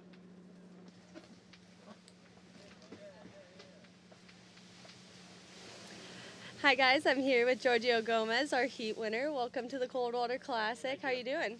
Doing good, thanks. So water's actually not as cold as I thought it would be, which is nice. So yeah, I'm happy to be here, and the waves are fun. Yeah, waves are fun. Anything special you did to get through the high tide? Any strategies? I just kind of sat out back and just waited for the best ones and kind of found those ones that like look like they're maybe going to close out, like wall out, but I think those are the ones, you know, because then you can take that all the way through and get a couple turns. So yeah. Backs off, reforms in the inside, and you were able to put it together. That was awesome. Anything else you want to say? Yeah, I just want to say hi to my family back home, Jupiter, Florida, Anna Maria Island. You know, 1% crew, a tap texter, and we're just cruising. So yeah, it's a fun time. Awesome. Thanks so much. Yeah. Too good. The 1% crew. Yeah. Classic too. And just looking at his nationality, he's obviously representing a different country. You know, a lot of surfers now doing the ISA, getting Olympic trials, trying to find their way into the Olympics. As we do have an Olympian in the event as well, huh, Pete? Yeah, we do. So representing Colombia, but definitely growing up and surfing in Florida, as we see up and riding here. Romaniuk. Petey's making the move to the inside. Can he get a finish? We saw him earlier go for an attempt, does not pull it off. That, again, goes down at the very end, and the score is going to come in at probably his best. But he'll still need some numbers here to get himself into that second position where Bud is holding it. And now Bud trying to improve, as you see inside section there. Yeah, let's see if Bud can get rid of that 2.5. He already did it. I swear Bud's just going through the motions right now, just going from A to B, doing his surfing. Going to improve on that 2.5. riding Slater Designs. Shredding on those things, dude. And Bud saw the opportunity there again, that bend at you, where you have the crease of the wave actually start to bend at you. That gives you that little extra power. And he just has to, Bud just has to heel press off of that coming at you to make it really look like a turn. His form and technique, he just has to go up there and press one down. And he displaces water. He checks a couple boxes of the criteria. 5.33. And with the 4.33, has the lead, is at 9.66 total on your screen there. Would love to improve with 2.5 minutes to go, but at the moment, it's enough. Quade also able to slightly improve with that 5.57 on the middle peak wave, got him into second position. So Hayden Rogers, your seed with that big tail Brody, is the one surfer, needs a 4.58 with 2 minutes and 15 to go, has priority. This is those situations that you train for. No doubt. And you have to just make it count. As you see coming up next, we got another international heat. Yeah, Uzueli, Jeffers, Spies, and Weiler. So America and Brazil. We see a few Brazilians in our North America region. Well, that's one of the tougher regions. I was going to say, they got to get out of their region. South America, just got to be nuts down there, yeah. It's like, that would be a very challenging district down there. Because you've got probably 30 world-class surfers in that region for 7 spots, I think, or 8 spots, or 6 spots. Brazil, Peru, Chile, Chile, all those countries down there competing in the same bracket. Well, example, I mean, you can choose the region. You kind of compete. It's a weird one with that because you've got. Here he is right here. As we're talking about, Hayden Rogers needs another wave. I believe he just got one wave, Pete. So he needs like a priority with a minute and 10 seconds remaining. He's chewing his nails for sure. Right at this point, he's hoping that. Looking at the cliff sometimes to see if there's any reactions from up there. Maybe you have somebody on the cliff kind of trying to help you out. Interesting thing here, if I was coaching him, I have him come right next to the cliff now. Right up tight. Yeah, for sure. With a minute to go. And just maybe find a little bounce of foam. A bounce of foam or something, yeah. It takes a certain type of wave to break off of off table rock. A certain amount of swell. You would see it coming from afar. Yeah. Somebody outside of you would see it from afar. The ones that sort of cliff hang, that sort of bounce off and sort of direct down the line a little bit, are sort of harder to notice and see. It's only when they materialize do you see them. This looks like the only opportunity. Is this going to have a bounce off the cliff, and is he going to turn and try and go? If he had been up the cliff, maybe this could have broke for him. Nah. Not a 4.58, no. It did end up breaking, and White is going to say thank you very much, but that's not going to be a 5.48 for Petey, although we'll stay with it. No, not going to be there for him as we count it down. So unfortunately for Rogers, just the one wave. You would think back that he may have had some other opportunities that he didn't choose to He might have been a little too patient there. I mean, he'll go back and look at that heat, Pete, and make sure that he doesn't make those mistakes again. So Quaid able to turn it around, and that audible move over to the middle peak paid off in dividends. Furion is going to make it through, as well as your winner, Bud Freitas. So Bud, the local boy, of course, putting it together. Didn't look like he was too pressed or too concerned about that one. He was yawning through that heat. Well, thank you, Bud Freitas, for the entertainment, and we've got more entertainment on the other side of this break. Stay tuned as we move into heat number 12.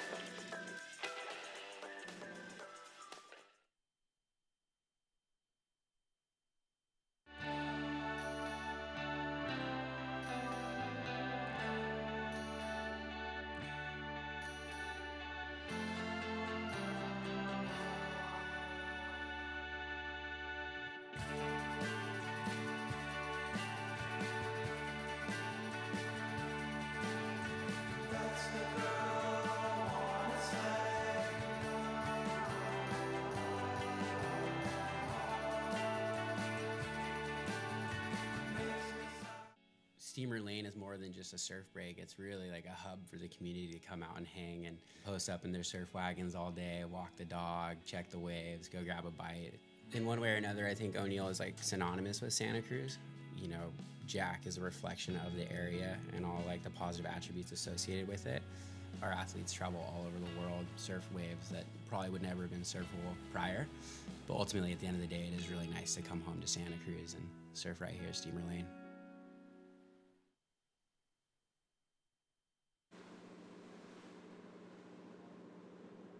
Here's last heat. Liquid Aloha, Kona Big Wave, part of our partnerships here at the O'Neill Coldwater Classic, and our last heat, figuring it out, even with the tide turning around, it is still challenging. You see, actually, that's Quaid saying, you know what, you can have it. I'm going to go down to the stairs, which is actually a great call. Yeah, no doubt. You don't lose fins. You don't get your board hooked on the leash.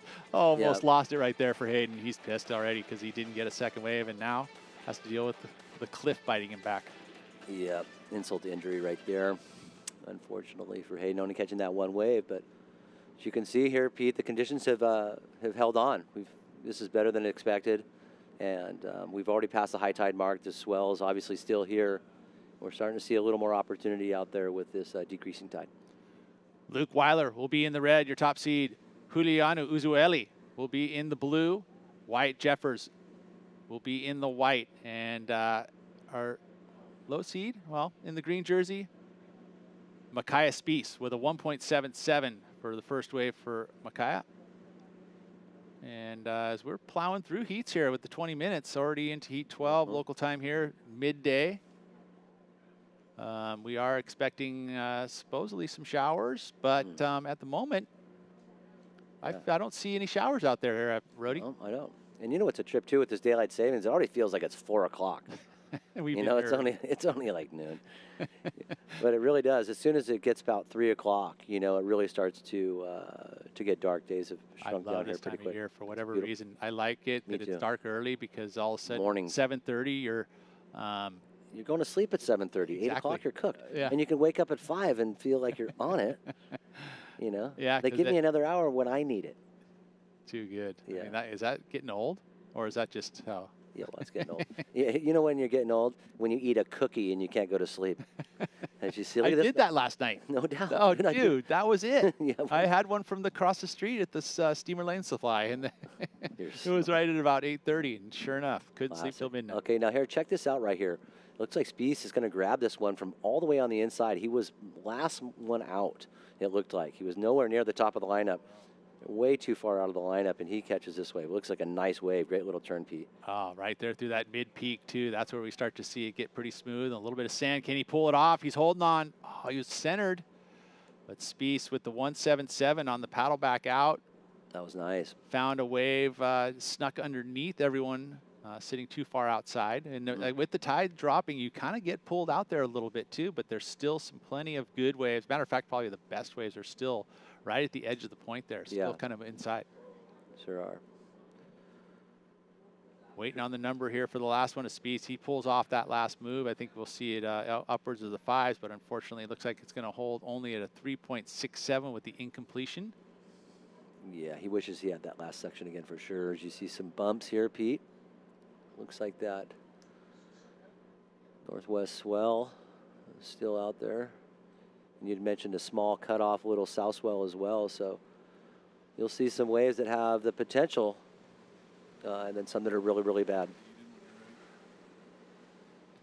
With 15 minutes to go, we have the big bad Bud Freitas. Oh, nope. We will hold on for a sec here as we see blue up and out, Uzueli. And will there be another opportunity? No. We're going to head down to Bud Freitas with Eden Edwards. I'm here with Bud Freitas, our heat winner and Coldwater Classic legend. Bud, how long have you been doing this contest? I think 20 years now, like give or take. There's a few years I didn't run, but 20 years, I think. And how old were you your first time? 16. Yeah, wow. Big event for me. So I bet you've seen this in all sorts of conditions and waves. How was today? It was tough. It's super tough. It's super junky and funky, but it's better than being 1 foot against the wall. I think it gives people more opportunities. So I'm stoked on it. I hope tomorrow's a little better, but whatever. Surf. Yeah, looks like you made it happen. The local knowledge paid off. So yeah, awesome. Anything else you want to say? Not really. I'm just stoked to be here. Awesome. Thanks, Bud. Bye. Thank you, Bud, and good job as day one. He may surf. Oh, wait, does he gonna? No, he's not gonna have to surf today because he is in the second half of the draw. So, yeah, surfers that are surfing in the first rounds, 1 through 8, that top half of the draw will compete again today as we move into the next round. We'll see 8 heats of the round of 64. So Bud's done for the day. Yep. Good for him. Cooked. He's on the other side of the bracket. Didn't have to compete in the local trials, so was able to slide in with his he was on the alternate list there for a hot second, but as people pulled out and decided not to come, he was able to slide in there. Nice. So he obviously had some points from last year, probably from this event. Yeah, it was limited, but yes. Yeah. And, it's enough to get onto the alternate list. And yeah, squeak in. I mean, I would say he made a few heats last year, right? Oh, I believe so. He hammered a couple of them at least. 3.67 for Spieth right now with that quick start. Yeah. And just finds his way out into the lineup. He'll take the back of the line, obviously. That's why he's got the 4th priority. You see 3rd priority with Uzueli, who had that 0.5. And so what happens is now they're in line, but they have to concede to both red and white if they choose to make a wave. And between red and white, whoever's deepest on the point. So again, like this is kind of the understanding of how taking turns works. You ride a wave, you go to the back of the line until your fellow competitors get their first wave. So being patient early sometimes can give you, by default, people trying to get quick starts and not getting scores. You almost get gifted an opportunity. Yeah, you could easily chisel up into priority before you know it because people were quick to shoot. As you see right here. This is an example of it right here because red, blue doesn't know. He does. Away. That was crazy. Yeah. This is Luke Weiler. Up and riding. Let's see, he's get up in the lip. Nice, Pete, how he got on top of his board right there. That was I really like that. Yeah, I really like how he got that release and stayed on top of his tool, centered himself perfectly, and rode out of that. I think the judges are going to appreciate that connection. Yep, one big move, committed. Yep. I would say that probably close to the best wave of the heat. Yeah. You know, in comparison to Spieth, not able to complete the last part of that ride. Right. That was in the lip, a critical section on a set wave. So I like what Luke done there, especially giving us, again, flair for dramatics, a little bit of like, whoa, that came out of nowhere. Didn't expect that.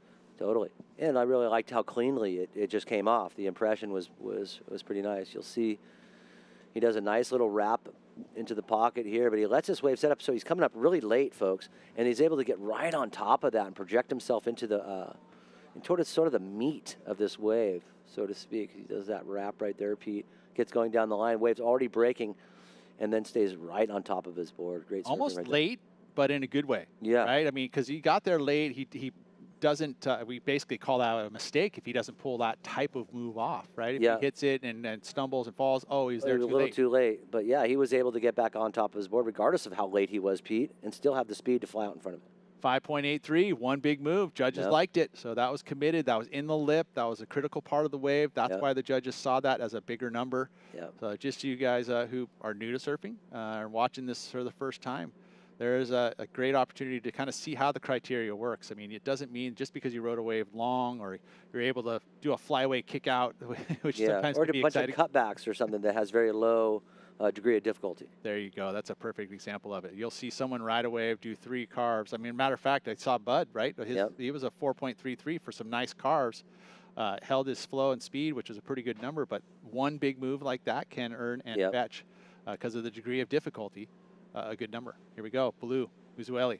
Uzueli up and riding, and unfortunately pushing a little too hard off the top of that wave. And really happens a lot out here. People push a little too hard near the lip line, and that backwash is pushing them out the back. Halfway mark in this heat, 10 minutes to go. We've been running 20-minute heats in this round of 96. I don't have confirmation on the round of 64 whether we're going to stay 20 minutes. It feels like if we go to that back half of the day anyway, it feels like 20 minutes is enough. I mean, we were able to get through high tide with 20-minute heat, so. Look at this little wave doubling up here potentially. Let's see if he's able to cut back down into it. Unfortunately for Jeffers, he rolled up the windows, Pete. Oh, he was off balance. He was off balance. Was interesting. That's very, very, very, very common out here at Steamer Lane. To get it pushes you off balance, yeah. It's like waves going left, storm tracks going right, like. There you got backwash coming out at you. Backwash out at you. Some local yelling at you to go. You said no. Thought you said go. No, but you can tell right there, Jeffers definitely wants that chance over again. Yeah, well, 9 minutes ago, that was his first opportunity there. I know, he's kicking himself. Now, if I was Jeffers right there, he just made that unfortunate little error. I would actually be surfing inside of these guys with 4 priority, knowing how slow this has been going. Well, I mean, at this point, right, this is what I was touching about earlier, is that he gained his number 4 priority. Yeah. So now you can kind of move in Yep. a little bit, right? And they'll suspend if you go all the way to middle peak. But if you just move inside of your guys, you're not going to get suspension. No. Meaning suspension meaning you have to be there. Yeah. Your priority basically gets suspended. You're not able to utilize it. If you're sitting way over to the left, middle peak, you're not going. You suspend it, but basically you still keep it, because if you move back into your spot, you'll get it. You'll get it. So it's an interesting play, and I think it plays a role here at, strategy-wise at Steamer Lane, because of the opportunities that you're going to see go over to middle peak. Yeah. That sometimes that'll play out. As it opens up over there more, for sure. So is there a play getting priority and moving away to suspend it? Maybe that's the risk, is you get it suspended, but you're over there. It'd be interesting to know if someone else came over towards you too at that point. Do they both get suspended priority, and so you're actually or who has priority over the other suspended guy? Yeah, in that moment, we just saw a wave there ridden by Spieth. Yeah. Improve on the 1.77. I was just trying to play that role in my head. Yeah. How that works out, because it does kind of come into play here. If you have priority, you can move away and go to middle. Because anytime I was given suspension, it wasn't a good one. It wasn't like you got anything back. You had to go home. Thanks, guys. As you see right here, a little paddle, a little dig, too, on the inside. Wrap for Weiler. We saw him already with the 5.83. So Luke has been working with the Myers mentorship. Oh, cool. And one of the early disciples of Myers, who has now picked up quite a stable over the years. Yeah, he has. I think there's 7 athletes that he's working with here at this event, including Luke, I believe. I don't know for sure, but Luke's been part of the program for a while now. And again, just another opportunity with coaching, and what can be done in that realm. There's a lot of young surfers that are basically feeling like that's a necessity. I know. It's crazy. You saw the young Brazilian up and down right there in blue, unfortunately not able to find much opportunity there, Pete. But we are seeing the tide drop out now. You can tell already that, so it's about a foot has dropped out of the tide. We should start seeing some wind. At least it was forecasted, but boy, it's glassy out there still. No, we're fortunate. We haven't seen. I mean, it was supposed to start raining right about this time. Yeah, I said like 1 o'clock or so. It's 12:19, 12:20 here local time. So, I mean, it could show up later. And we just noted that if you are around and want to come on down, you can come on down and check it out from the beer garden. $10 donation. Yep. And you get to hang out, have some West Peaks or Kona Yep. brewing, have a big wave ale. 2 drink maximum. So you need a primer before coming, boys. Need to be primed. As you see, it looks like this could be a dig right here. You see a little longer line. I really like this angle right here, Pete. You sort of get an idea of where people are positioned in relation to each other with their priority. And well, there's strategy here. You see, with Luke Weiler, 3rd priority moving to the inside, just trying to create space. So all of a sudden, if you're in a wave that's with some quality, which it does happen, you could be 10 feet too far out and miss an 8, miss that kind of a wave. Right. Generally, that's not always the case at every break. Usually, the bigger outside waves are going to be the biggest opportunities. Where the lane's not necessarily that way, and that's what makes it so challenging. No doubt. I remember we surfed an event, I think it was at Hobos one time. It was very similar to this, where it actually breaks off a rock and or the side of a rock. So you can actually position yourself that has priority by positioning. Very similar to here, where you can sit close to the cliff and have actually the priority of positioning, but not priority. So yeah, this is a unique type of wave right here. And if you're able to figure it out quick, do pretty well.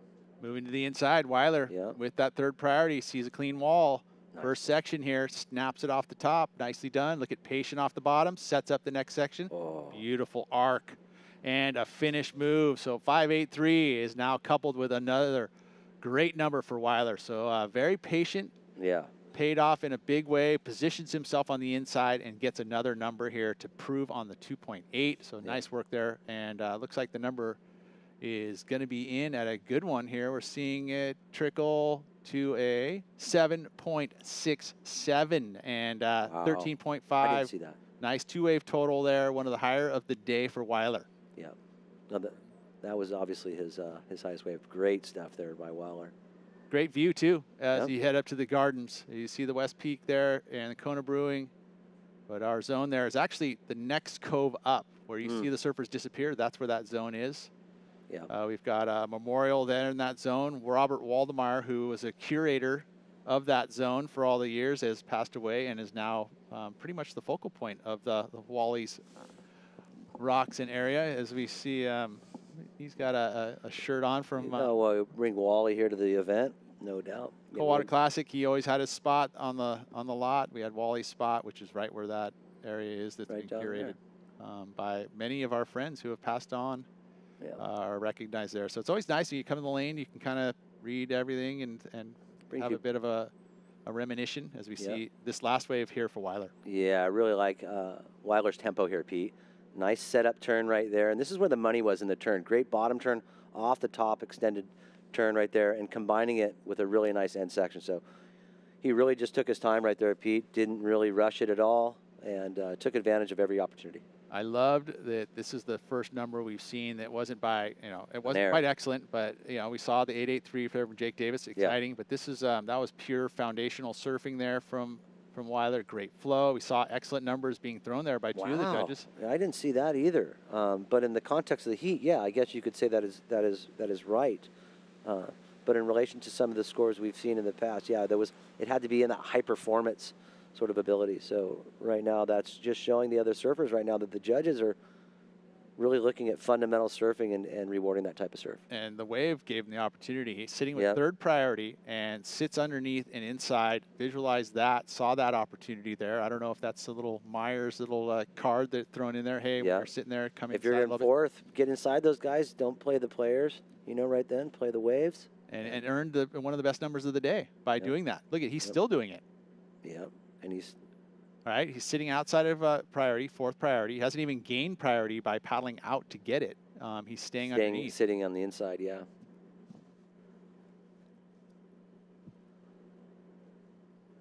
you know where he's from? Down south at San Clemente, another one of the crew. What's in the water down there, those guys? I like to hear that there's these 2% guys, these 1% guys.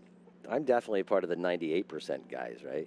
So it is cool when you have guys that are, at that top percentage that are, encouraging their friends around them, bringing buddies with them. Years ago, you'd see a guy on a heater and he'd be by himself, It's really nice now to see these guys in groups really sort of pumping each other up. So true.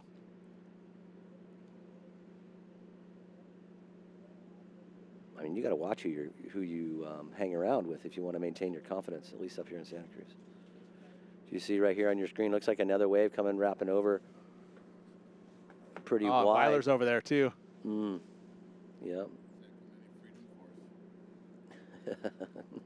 You think about San Clemente as a surfing hub and community and obviously historical place where a bunch of great surfers, but obviously I think a lot of the reason why there's so many great surfers is there's a lot of great surf. No doubt. And I think the peer group is always a big part of it, but also the wave quality and the opportunities that you're able to surf too, right? Like the consistency of it. Don't start screwing around there, man. You can get yourself hurt, bro. Heat's over. Booties are on. That's interesting because you think that Luke basically would not surf at booties at home and chooses to bring him up here and do it. Good move on high tide, right? Getting up out of the rocks. No doubt. Good job there for Luke Weiler. He'll take the win and finishing in second. Our lower seed is Spiess as we watch this replay here of Luke Weiler. Good job to Luke, and we will continue here at the Coldwater Classic. We've got heat number 13 coming up. Don't go anywhere.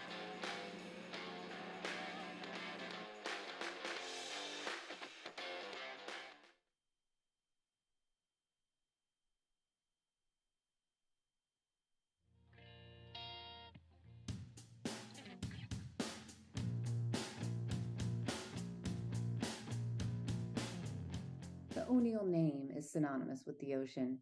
25 years ago, Jack O'Neill, the founder of the O'Neill Sea Odyssey, created a program that reminds us daily that ocean education should be free and accessible to all. Providing school-age youth with ocean education at a critical point in their development is what we are passionate about. So check out our website today, o'neillseaodyssey.org, and learn how you can contribute to make this program possible.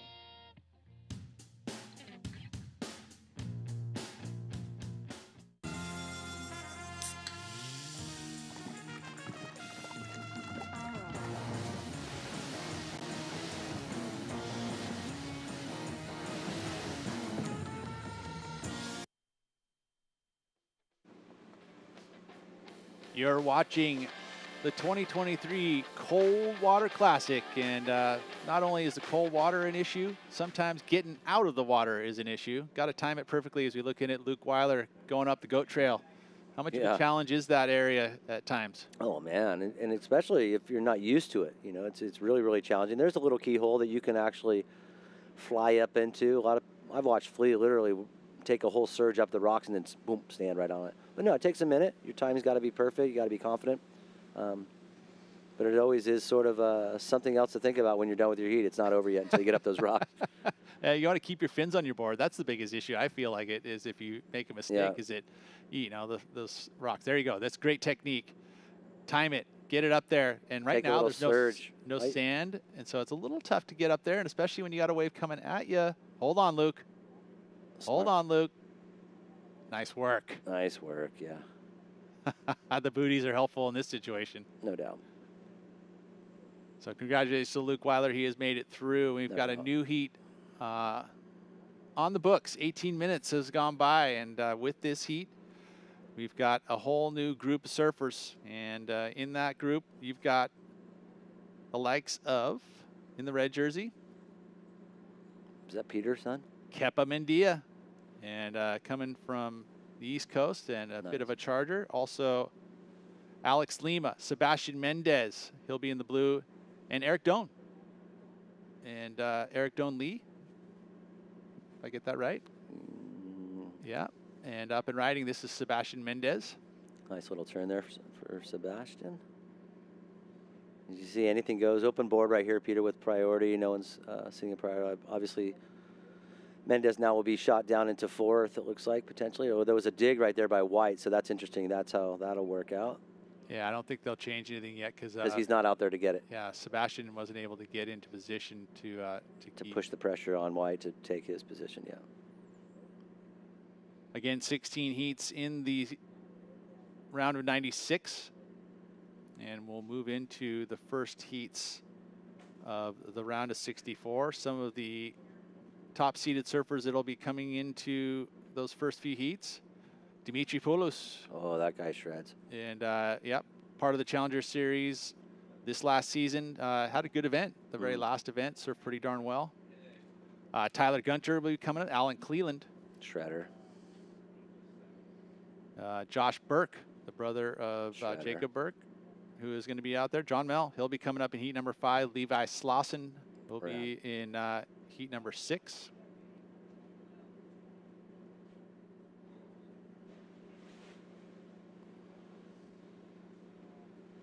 Scores in for those first few rides there. Lima from Brazil, just a .43 for that stand-up. That's pretty appropriate, huh? Lima from Brazil. And Mendez with a 3.17. We're waiting on that one, actually, for that score. But we saw Sebastian Mendez compete in this O'Neill Coldwater Classic for several years now. He's a stalwart of the North American Tour. He's been putting in some time and getting some QS heats under his belt as Mendia up and riding. See what Kepa's able to do. This little double up in here. Ooh, nice commitment to the rail, Pete. Loaded it up, and again, getting that rebound high up against the whitewater there shows a bit more criticalness to that roundhouse cutback. So Kepa, good job there for Mendia. Paddling here through the bounce, gets to his feet, Doan on the back end. Yeah, these are tricky now. Not much wall in front of him. We'll see if he's able to stay back on it to find some open face. There it is. staying back, waiting for that wave to materialize. So Dunn doing a nice job here of finishing off on that wave. So great little way to start his heat. Negotiating everything, including rocks on that last finish move there for Don Lee. Already 6 minutes almost gone by quickly.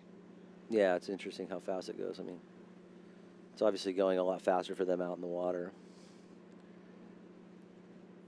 Way faster. I just remember just tripping out on how quickly a 20-minute heat goes by. Mm-hmm. If I were to surf heats now, I think they should give us an hour. I mean, for the carps. You know, I don't surf longer than an hour, and I don't surf less than 45 minutes. So it takes me that long to get satisfied. As you see, it looks like Don now has moved up into first position, Pete, after that last wave. 4.33 for Eric, and that is enough to take the lead. Yeah, early days. Yeah, Mendez's score is now finally in. It's a 3.33. And Mendia's wave a 3.17. So pretty even Steven as we fly over our garden. We'll call it the beer garden and our spirit garden. You got the West Peak, Kona Brewing. Little zone to chill in and check out. So don't just stay at home and watch from the couch. Get on down here. Guayaki on site as well, all supporting event sponsors of this Cold Water Classic. That was a great shot right there. 13 minutes to go. Right around lunchtime. Tide switched a couple, hour and a half ago? Yeah. We're midday, so fingers crossed the improvement will continue as we've seen that tide drop out and the wave quality and wave opportunities kind of lifted. Yeah. Unique to this here, maybe to other spots, would be Kira, where you actually have the highway road going right along the venue. Yeah. We in past years we actually had opportunities for athletes to use vehicles to get moving up and down this area, because when it's big, you can ride all the way down. Well, I remember seeing Todd Holland on a bike one time, like pedaling up the point. Someone got him a bike. Yeah, nowadays it's illegal to do. Is it illegal? Yeah, you can't do that anymore. Okay, here's Lima. There's rules in the rule book. Yeah. Wasn't in the day, and that's why you see a lot of, I mean, I saw guys getting car rides, as we see up and riding here, Lima. And Kira, same thing, jumping on the hoods of cars. This guy's got a nice little stance. Lima? Narrow little stees right there that guy had, yeah. But Lima was looking cocked and loaded. Lima's obviously Brazilian, right? Didn't I already say that? Edens with Wilder. And as we wait for this next set of waves, we have Luke Weiler down on the beach with Eden Edwards. Take it away, Eden. Here with Luke Weiler, our heat winner. Luke, welcome back to Santa Cruz. How's it been back with the crew, hanging out? I know you have a lot of friends up here. Oh, it's been a great time. I love it up here. SC number 2, or you guys might like to call it number 1, but SC, it's good vibes. That's awesome. And how is that heat for you? Oh, it's a lot of fun. It took me a little bit to catch my first wave. I think I waited till like 12 or 13 minutes or something like that, but ended up getting like a 5.83 or something, and then fell on my next wave, and it was actually probably the best wave of the heat, so I was like, I knew I had to make up for that. So another one kind of came inside, and I got to surf it and made it through. It was good. Awesome. Any advice for upcoming heats about where to sit, tricks of the trade? I mean, if I had any tricks, probably wouldn't give them out to all you guys, but no, I don't know. I think just like it's a wave catching contest like it all is, it's just try to find the one without the bump and don't fall. That's some good advice. Anything else you want to say? Not much. Just thank you to my mom and dad for doing everything. Thanks to my sponsors, and love you, Mom. Heck yeah. Thanks, Luke. Yeah, of course. Right on, Luke. Congratulations. Job done. That always feels good to get a heat win in your first round of the Cold Water Classic. So, Luke, good job to him. And also able to sort of rebound after having an error. Not everybody has a second wave or a third wave to give them the opportunity, But the smarts is what got him there. Yeah, he put himself in position to get that wave for sure. Exactly. So, I mean, if you paddle out hard, go out there and put yourself out of position, and you don't get that opportunity, it could have been a different outcome. So, good job there for Luke on the read. Saw a wave being ridden there by Mendez ends up at a 5.0. So the big extended float on that inside section helped out quite nicely. Good flow for Mendez. Surfs up here a bunch, has a ton of experience. Cool. Up in this zone.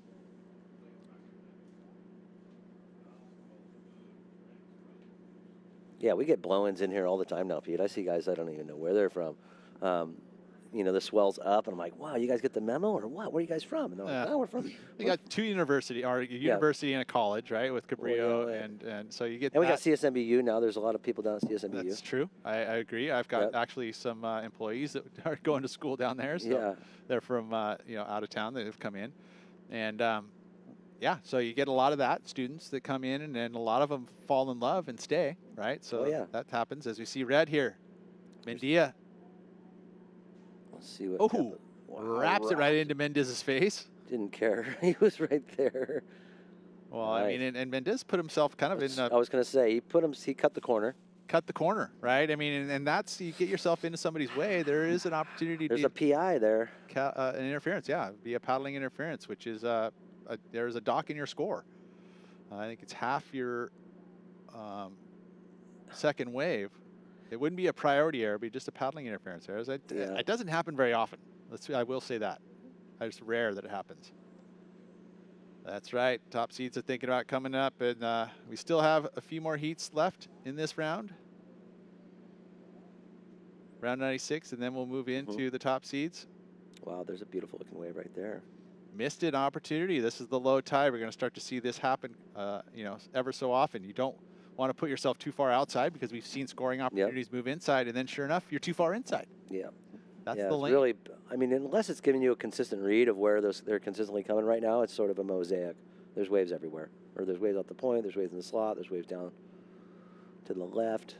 But right there you can see, I mean, everyone's got their backup score, Pete. Contested heat here, huh? Yeah, yeah. Totally. Mid-4s, and then the high number being the 5 by Mendez, which has him the lead because he's got a more than a solid backup. As we take a look at this replay here of the 5. Yeah. Nice off the top right there. Would have liked to see that go a little more vertical if I'm going to pick it apart. That's your job, pick it apart. Yeah, and this is where you're talking about. It gets a nice little extension of a floater right there, and another hack down with a little emphasis on the end, but unfortunately getting bucked off. Yeah, left some points there. As you see right here. Mendia. Okay, so that's where we were talking about, you know, should hit the fellow surfer have paddled a little to the left, you know, to give this, you know, surfer riding the wave a little more space, but. Yeah, it's not going to be a call. I mean, it was close, but it's definitely not. It didn't affect what we saw Kepa do. 4.07. So both those surfers are in 1 and 2 at the moment. 1 and 2, yeah. But you said, you know, Lima and Don Lee both have pretty good numbers with the 4.33, and we say generally that's not always a pretty good number, but today and what we've seen score relationship-wise, that's a backup number, like you mentioned. Yep.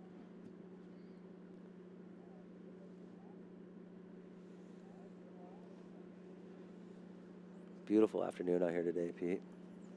We've been fortunate. I think that even with what basically the expectation set that we were going to see a lot more weather and a lot more gray clouds, we're seeing kind of a beautiful, that's what is so unique too, is you're getting blue with the gray and it's contrasty, and it's kind of awesome. And it could be raining in Aptos right now for all we know, you know what I mean? It's not even raining here. So true. See Middle Peak starting to puff up right there, and you see Dunn right here. Oh, unfortunately. What happened there? A little slip out. That was a slip out, unfortunately. As you can see, that wave lined up nicely, Pete. Plenty of opportunity on that wave. He's obviously not happy. You got to scream underwater. Yeah. You're going to do it. Scream underwater so no one has to hear you. Yeah, so you don't sound wimpy. I used to tell John that. Yeah. He would get angry. And it's like, dude, all you have to do is slip underwater. You don't have to slap your board and make it a big scene. Just go underwater and scream. Okay, get it out of your system. No, he must have maybe, 0.23. He got to his feet. They gave him a score. Does nothing right there but chisel away at your confidence. No, it doesn't, does it? No. Yeah, you just want to stay Stay underwater. Yeah. Looking up to the outskirts of town there too, you know, at that point, turn the corner and head up the coast is wildlands. Beautiful. Right? Get out of town pretty quickly, and you won't see a whole lot of buildings until you get to Half Moon Bay, which is such a blessing here in Santa Cruz to be able to, and that's why we're in a surfing reserve, you know, thanks to Save the Waves, obviously understanding how important, you know, conserving surf spots and what it is does for the economy. I mean, it's basically a huge part of this town is surfing. And O'Neill has done that with the Coldwater Classic, as we watch Mendez now trying to improve on the low number of a 3.33. I like that, P. That was smart surfing right there. Outside with the first priority is Lima now trying to improve. As you had mentioned, a narrower stance from Lima. Yeah, he looks like he's riding one of those dark arts too. Potentially one of those dark arts, sharp eyes. Seems like a lot of guys are riding those. Wow, he's paddling in. He's going to grab a little chinger. He sees a little double up opportunity. Nope, he's going to let it go. Outside, we see it now. This what happens with the low tide too, is you get the, you mentioned the decoys, right? You'll see more waves breaking now. Yep. Darren Brillhart from Brillo Productions, he has been a huge part of this event and the fruition of keeping it up and running for many, many years, Brillo's Productions, and also Anthony Rufo, Beachhead. Yeah. He's our captain of our Santa Cruz board riders. He literally makes, you know, as a good Grand Poobah, makes sure that everyone does their jobs. And occasionally, if you don't do your job, he has to do it, and he'll step up. Up and riding. And he'll heckle you. As you see up and riding right here, Mandia up and riding. Nice little wave. Let's see if he gets a nice end little section, and he does. So he's throwing away a smaller score, Pete, of a 3.17. We'll leave that up to the judges. But there was some attack in the lip there. Yep. Tagged it nice and hard at the finish move. We'll see how much the judges liked it. Does it improve on the 3.17? With 3.5 minutes to go, I mean, ultimately, you talked about strategy. And well, I just want to see him give a little more so he can ring up his total to get these guys off him. Well, you know, because they only need mid-course. Yeah, exactly. And they're sitting on less than 1 points, you know, so it's like. Well, this is the opportunity here for Don Lee. Backhand hooks, 4.31 needed. Feels like he needs a little bit more. I think he sees something in front of him. And he's chasing it. And doesn't quite get there. Was it enough at that last little carve? We'll see what the judges think. I mean, we also have to see that Mendia actually improved and moved into the #1 spot, but still a 4.31 needed for Lima and Doan, waiting on the score for Don Lee. And now up and riding, this is White. So these two surfers with their opportunities with this back half of the heat, and a fall's not going to do it for Lima. Darn it. And it looks like Don Lee's going to come up short as well, as it is only a 3.43. So still needs a 4.31 for both these surfers. 2 minutes to go. They've given up their priority. So now, strategy-wise, what do Mendia and Mendez do? Sandbag. Sit on it. Don't I would let it come build inside. I'd come inside with priority, knowing that they need a small score. I'd sit inside of them probably. Obviously, a minute and 50 seconds remaining. It's still quite a bit of time, but you come inside. At least you have the opportunity that any wave that goes by them goes by you. Yeah, and you can take it. You right? can, you can snuff it. Yeah. And by leaving them out on the blue, which is what we see Mendez has done, moved into the inside though. A little different strategy for him, but he's going to pick up a wave here. If he improved on a 3.6, it was smart. Well, wants that lead back in the interview, but that slip right there probably cost him that opportunity. But Don Lee is still there with 1:20 to go. He's on the inside. Mendez would be smart to. I swear, this Lima guy looks like he's prepared to light it up. If he finds a little wave here, he's obviously out of it at the moment, but needs a 4.31 only. Looks like he has a potential to. His surfing looks like it has the potential to get the score. Well, is this an opportunity here? The wave underneath says no. It's going to take the energy out of it, but look at Don Lee sees it and goes underneath. Not going to happen for him though, as we're down to 50 seconds. Was that the last opportunity for Lima? Was that the last opportunity for Don Lee? 40 seconds, we'll figure that out. Turning around here, it looks like. 30 seconds now. I wouldn't wait for it. I'd just paddle towards the point and just keep paddling until it's over.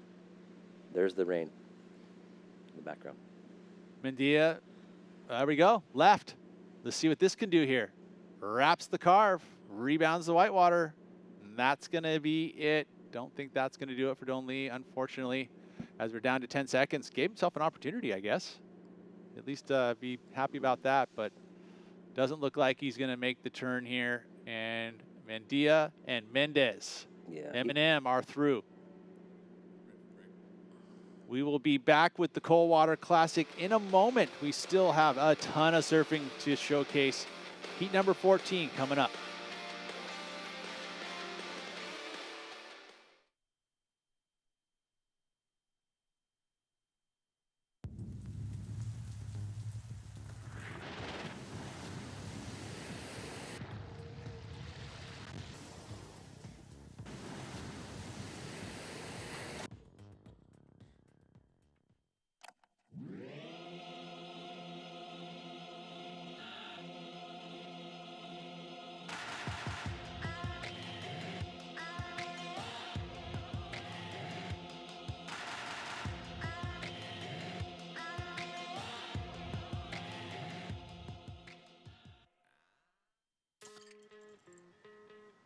Before the waves brought you out and the vibes brought you back, you thought to bring the Aloha. Kona Big Wave. Bring the Aloha. We're bringing you the Aloha right here at the O'Neill Coldwater Classic as we continue here in round of 96 action. Heat number 14 is just getting started with that in heat number 14. Keanu Igarashi, Iago Ramos, Timothy Fandy, and Henry Rothy will be showcased in this heat number 14. And joining me in the box, the legendary Daryl Flea Verasco, who's coming off the fresh off beach commentary. Good afternoon now, since we are at 12:48. Flea, how's things going over there in beach commentary? Oh, it's good. Yeah, it's fun.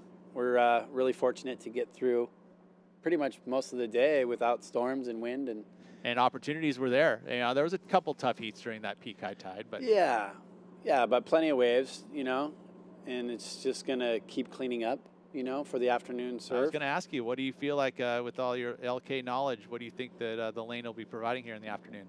Well, I definitely think a lot more opportunity. You know, the smaller waves. There's a lot more smaller waves now, and if you could pick the right angle, you could get a really big score. Sometimes at the lane you don't need a huge set wave for it to get a good score. You know that more than anything, Pete. Yeah. Come on, you're a champion here. But anyways, yeah, so I just think more rideable waves. We're educating the crew outside there. Yeah, and then, you know, also I think the middle peak will start opening up, and you'll see some rights over there and possibly even some lefts. So yeah, I think it's we're just so lucky to get through that part of the day with the storm looming. We didn't really know too much, but yeah, I mean, it seems like we've been threatened with the rain and the wind. I mean, we're here at the almost the 1 o'clock mark. I mean, we could see rain come, but it doesn't feel like it yet. My humidifier kind of feels like we're still dry. Oh man, it's like a sauna in here, Pete. Come on. Okay, really? I stepped out of here. Yeah, so but we got a heater going. I think we were just looking at the rain forecast, and it was mostly looking like around 4. It comes in severe. Oh, okay, yeah. Cool. After we're done for the day. Well, we're just hoping to get through that last heat of the day. It's crucial. It's Nat Young. Yeah, it is. Up, so. Heat 8. Yeah. Want to make sure Heat 8's cool because Nat's going to be able to come over there and start talking to Darren. Yeah. So it's cool. So it's we're a lot to look forward to. There's Daryl Flea Verasco. How's it going, Daryl? How's it going, guys? Yeah, good. And good to have you here this year. I know last year you had to miss out on this Coldwater Classic. Rough one for you. That was tough. You know, you get COVID, you have to be responsible and make the call. Did you go lock yourself in a cage? Oh, it's just I had COVID and strep at the same time. Ouch. And the whole family did. And it was just like, oh, my favorite week. You know, because board games. No, whatever we did, it doesn't really matter. But so what it means is, you know, like I look forward to this week every year. You know, I have 4 or 5 jobs. So I like to he does, by the way. So I like to take time off those jobs sometimes so that I can be here and actually do a job here. Talk about something that I kind of know what I'm talking about, Pete. Yeah, gotcha. So PhD in surf. It was a rough one last year, but we're thinking about the future and we're here now. So let's see this. Blue carving it back.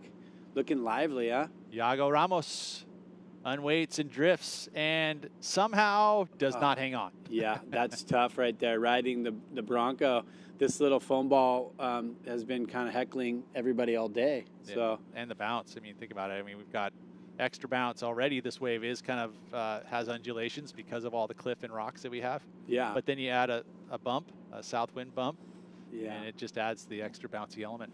yeah, it's tough. You know? Highlights of today? I definitely think Jake Davis air was pretty cool. You know, that was huge air. And it's funny because I was talking to him before the heat. He's like, yeah, I'm just going to go out there and kind of go through the motions, stay on top of my board. I don't got to do anything critical. He did that at the beginning of the heat. I though. know, I was watching it.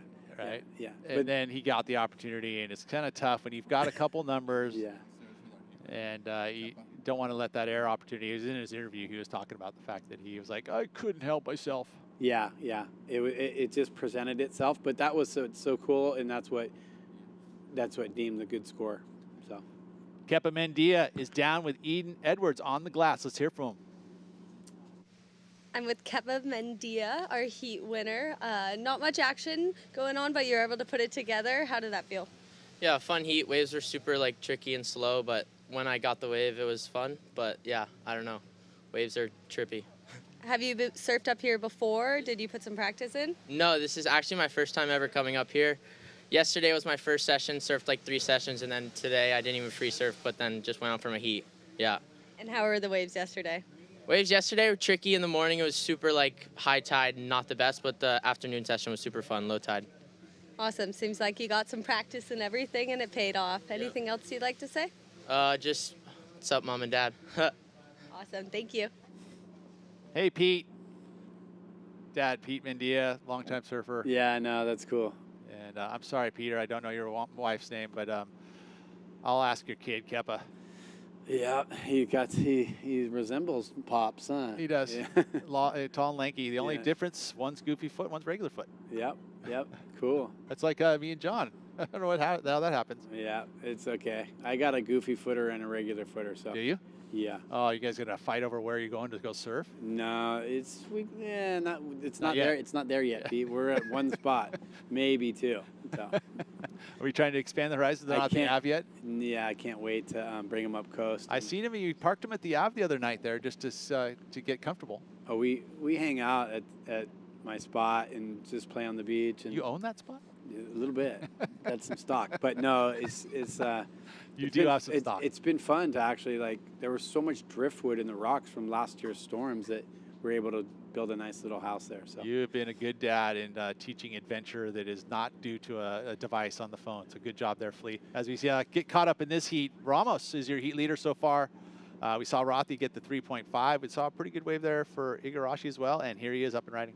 Yeah, Bango kind of gets through the lip right there, just having a hard time getting back into that wave. It's like that sometimes at the lane.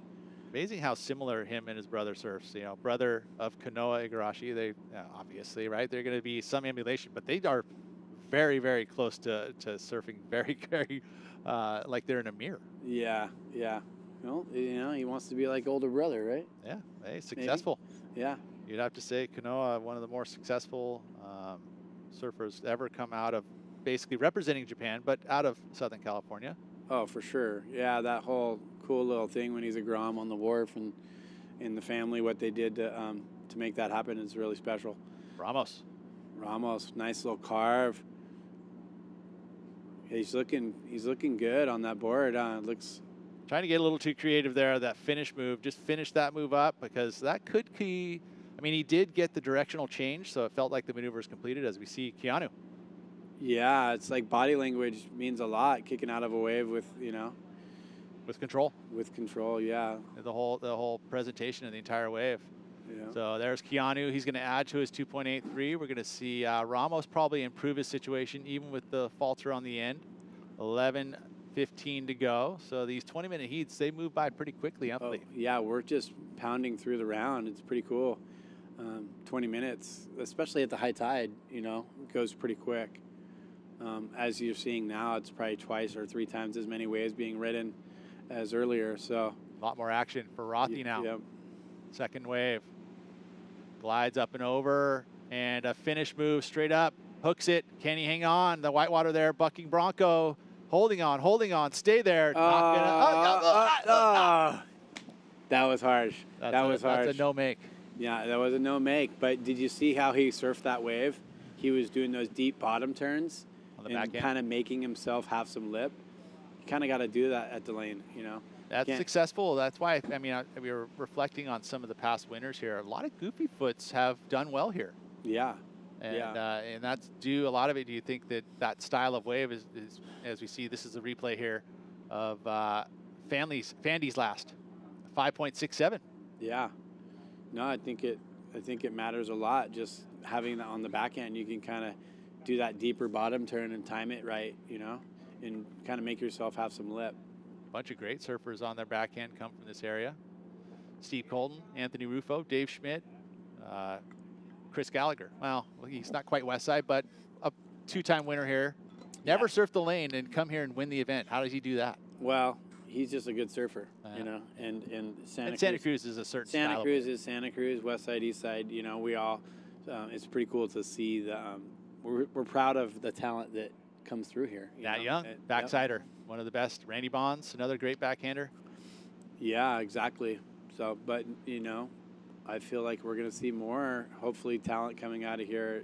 You know, I say it all the time, and some of our young women surfers surfing in Santa Cruz are just blowing my mind how motivated they are and how good they surf. So we're going to see some from them. Now, I was going to say, San Clemente's has been taking it down lately. They've got a bunch of championship tour surfers both on the men's and the women's side, so we got to try and keep up with them, huh?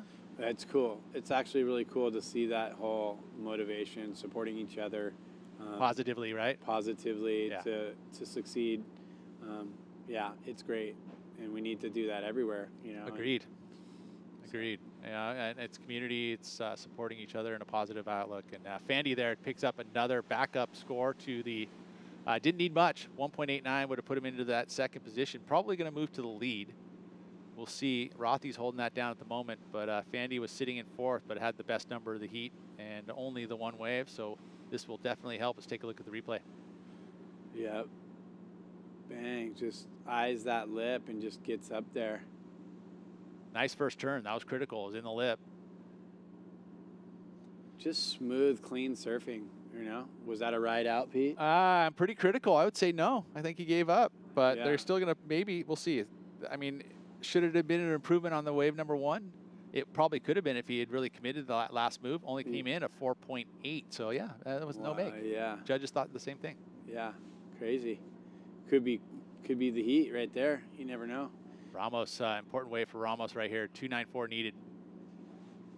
It's cool to see it on the screen here, and you know, because when you're on the beach. Yeah, when you're beach announcing, you can see the whole wave and see what it's going to do. You know, but you can really focus on the surfing, watching the screen, and you know where they're drawing their lines. Yeah, it's tighter, drawing their lines and stuff. So we'll see. Did Ramos get the 294? I mean, with the finish not complete. Yeah, I don't know. Has he gotten a score? Yeah, wait, they've got it to him yet? I think we're waiting on it. Okay. Is that what that? Yep. 7 minutes to go. No, that was a score. Yeah, no, that came in 493. So not enough to turn it. Now needs a 294 as we watch the replay here. Okay. Oh, I see. This is that. Take it back. They're watching this again. So we have not seen this score yet. So the layback carve outside and then wrapping Kade and then the inside. Just stings it once and just. Incomplete, right? So is there enough done on the outside? Needs a 2.94. Important wave. Yeah, there's kind of a horizontal kind of foam like turn in the inside. So I'm not sure where that will go, but. 4.57 and turns the heat, goes into second position. Now Rothy. And with that, needs a 5.13. Same thing with Keanu. Needs just a mid-5, a 5.33. 6 minutes to go. You see Keanu has priority in this moment. So this is a very important part of the heat for Keanu to execute. You know, with priority, 6 minutes to go, you may only get that one opportunity. So you got to make it the right decision. Rothy sits at number 2 on the priority order and sits in third. Needs a 5.13. All right. Is this live right here? Yep. All right. Just getting out of there, trying to get priority over Ramos, right? Paddle here by Keanu. This is it. He's pulled the trigger. Opportunity. Nice first turn. Drives through and incomplete on the finish. Leaves a little bit out there.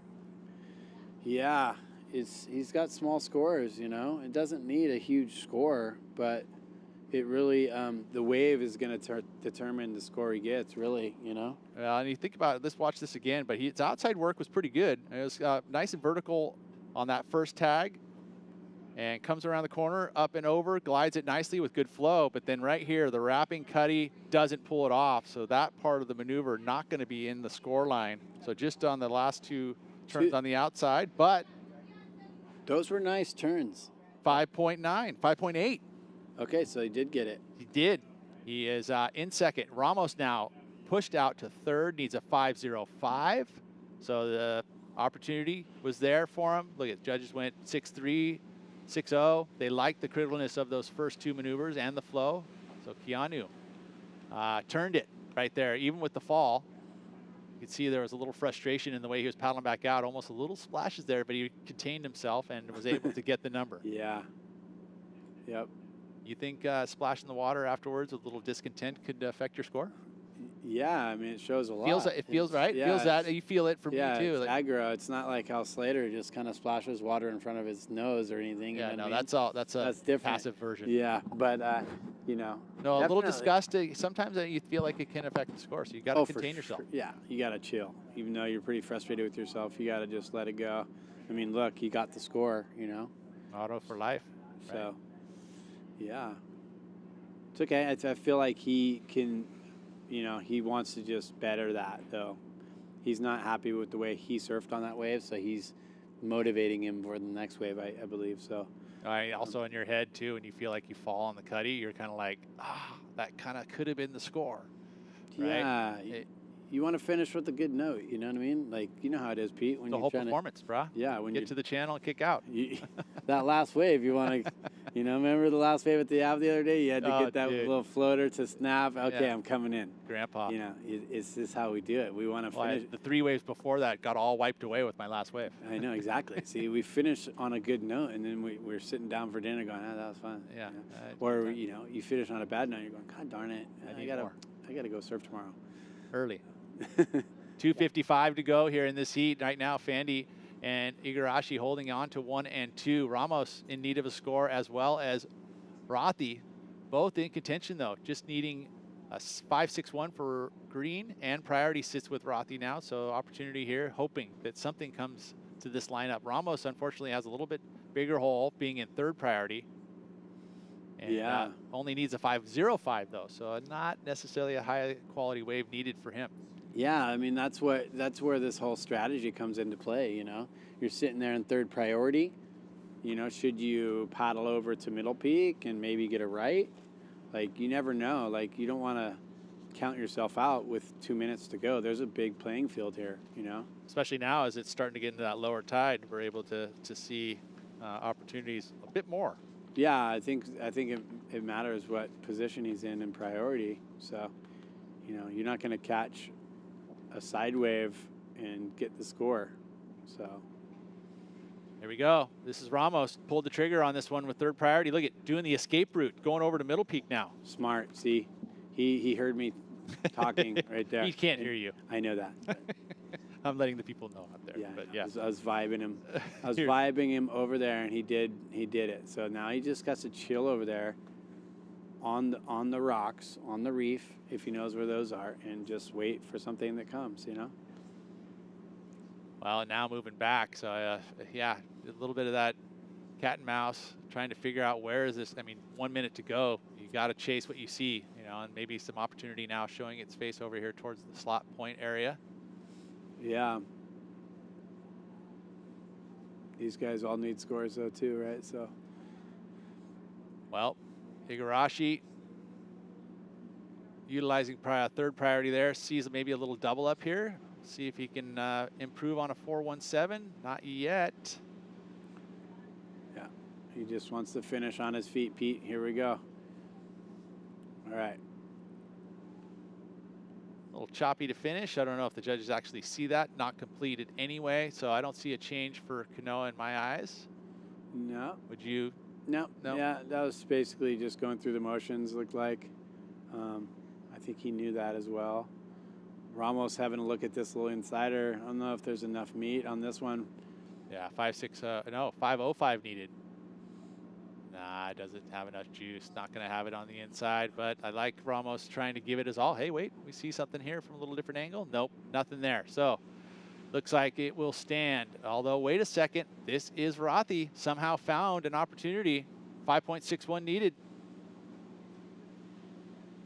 Into middle peak. Glides it up and over. Finish on your feet. Oh. What was the sell there? Yeah. Sell almost enough. 5.61. We'll see. See what the judges think here. Nope. Looks like the scores are already populating. And okay. Henry, and we are going to make it official here. A 4.37. No, wait. Sorry. We're going to confirm it now. Hold your horses. All right. There it is, a 4.07. Stays in fourth place there. Ramos stays in third. Igarashi and Fandy are on through into the round of 64, and you can see there Rothy a little perturbed about it.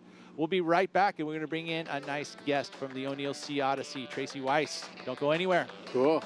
Good to see you guys.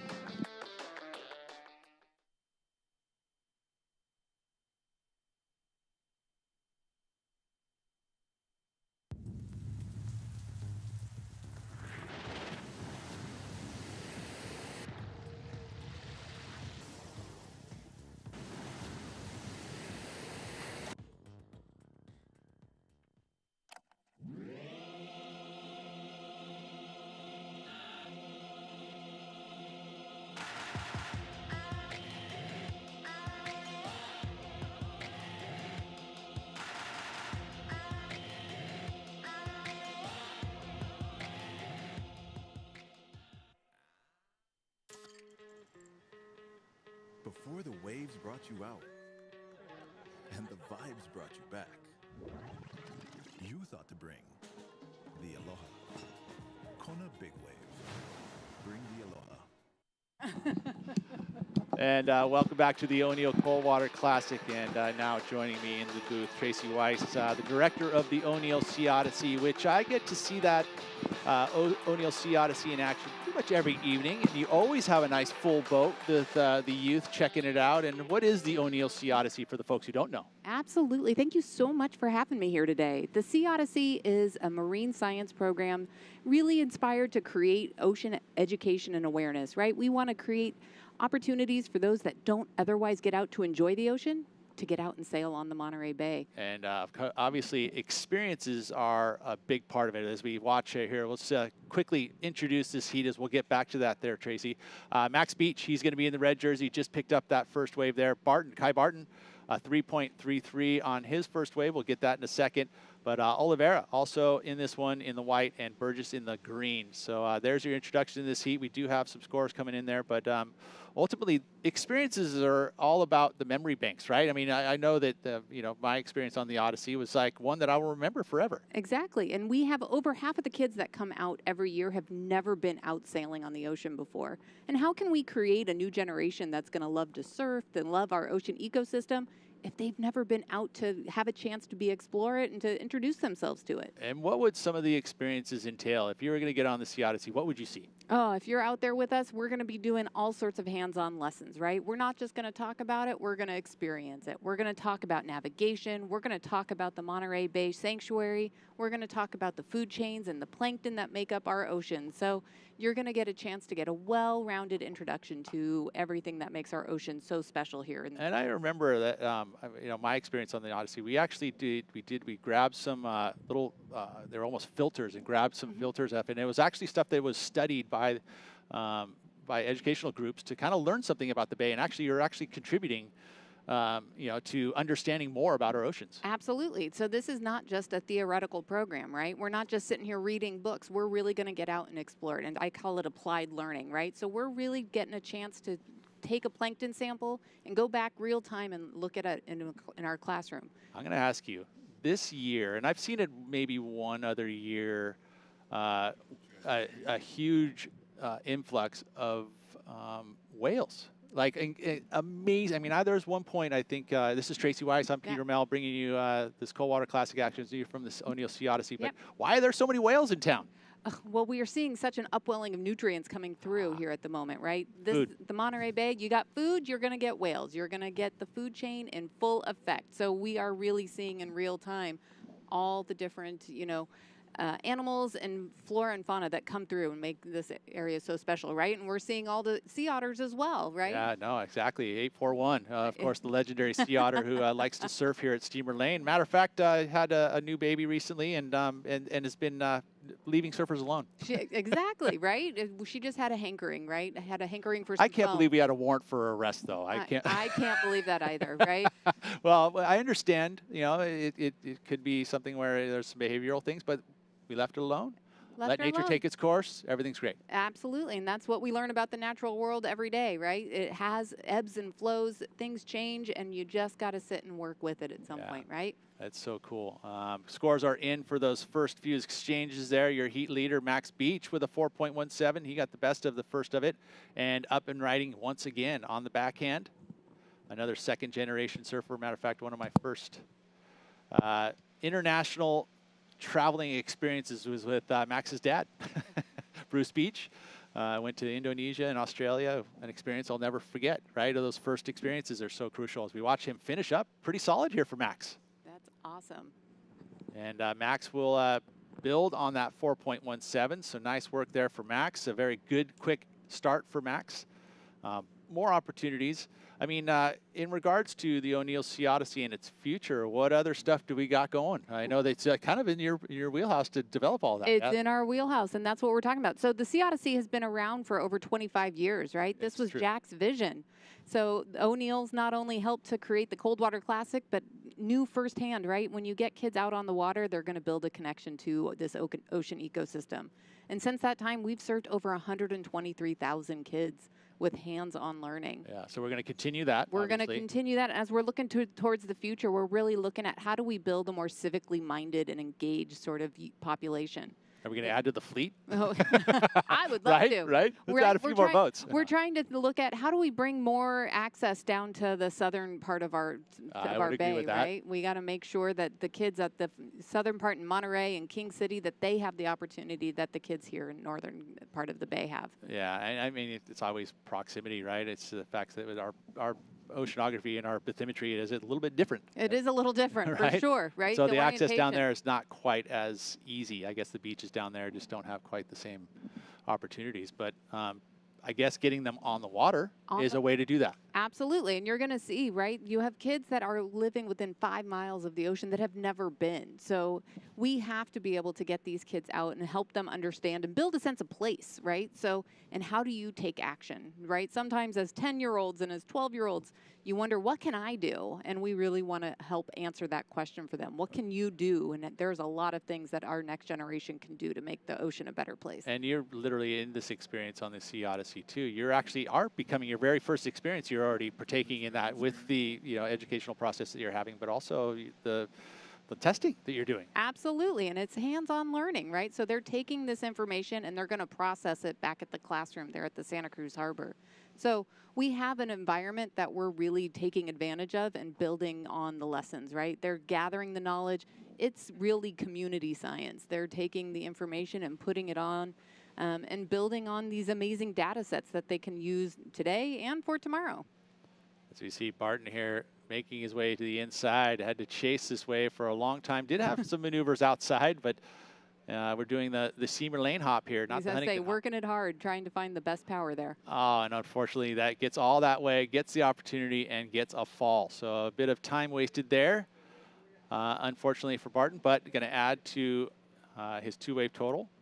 And did you end up watching any professional surfing after you were here last year at the Coldwater Classic. Absolutely. You love it. Who's your favorite? Oh gosh, I like the newer incoming girls, watching like the Maddie Storrers and those generation coming in. Yeah. Autumn Hayes, watching all of them from Supergirl Pro. We love watching the younger folks come up into the ranks. Yeah, that is it. So cool. And there's a lot of them. There's a lot of them, and it's so fun. Again, I have a young surfer in my house, and I like to watch and learn with her, figuring out what's coming down the line. How old is your daughter? 15. 15. So getting right into it. Absolutely. And doing competing at all? Yeah. So surfs with the Harbor High Surf Team. And is now participating in the NSSA. Unreal. That is so cool. That's so cool. Let's hear from our last heat's winner down on the glass. Take it away. We're here with Tim Fandy, our last heat winner. It's your first time doing the cold water, first heat win. That's pretty awesome. How you feeling? Pretty good. It's like really rough out there, but still fun. Yeah. Were you able to get some practice in ahead of time? Yeah, I surfed yesterday for a couple hours and then this morning. Well, that's an awesome first heat. Anything else you'd like to say? No, I'm just stoked to have the opportunity to surf here. Brad, thank you. Thank you. With only 3 other surfers in the lineup, so congratulations to Fandy taking that heat win. First time at the Coldwater, taking your first heat win. That's a good experience to take home. Absolutely. And still more opportunity for him later in this event. He'll be surfing again maybe tomorrow, depending. I think we'll maybe have women running tomorrow as well. So we'll see how that unfolds as we watch live action here of Burgess. Here we go. Important wave for Burgess, being that we are at the halfway mark and an opportunity here going up in the lip. Nice smooth face. This is what that lower tide has been able to do, is open up the mid part of this wave, middle peak. And that was a pretty good wave there for Burgess, who is sitting in that 4th position. Now we're going to see some pretty big numbers coming in for Burgess. So golden opportunity, not wasted for him. Right? It can still be anybody's game at this point. So are you a vocal mom when you're watching heats?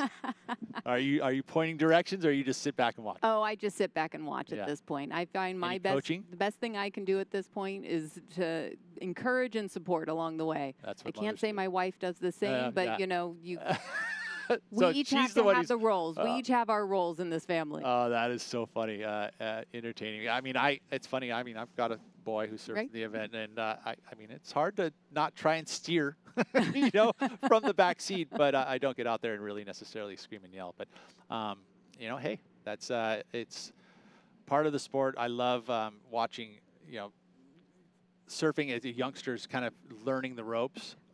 And learning from elders, but also learning from their parents. As we see a replay here of that last wave of Burgess. And it's going to be a pretty good one. The number has not quite hit the score line yet. We get to see a little preview of it. There you go. It's coming soon. And those 2 turns on the end were definitely the best turns of the wave. And we're seeing some scores now. It's going to be a good number, 7.00. Here you go.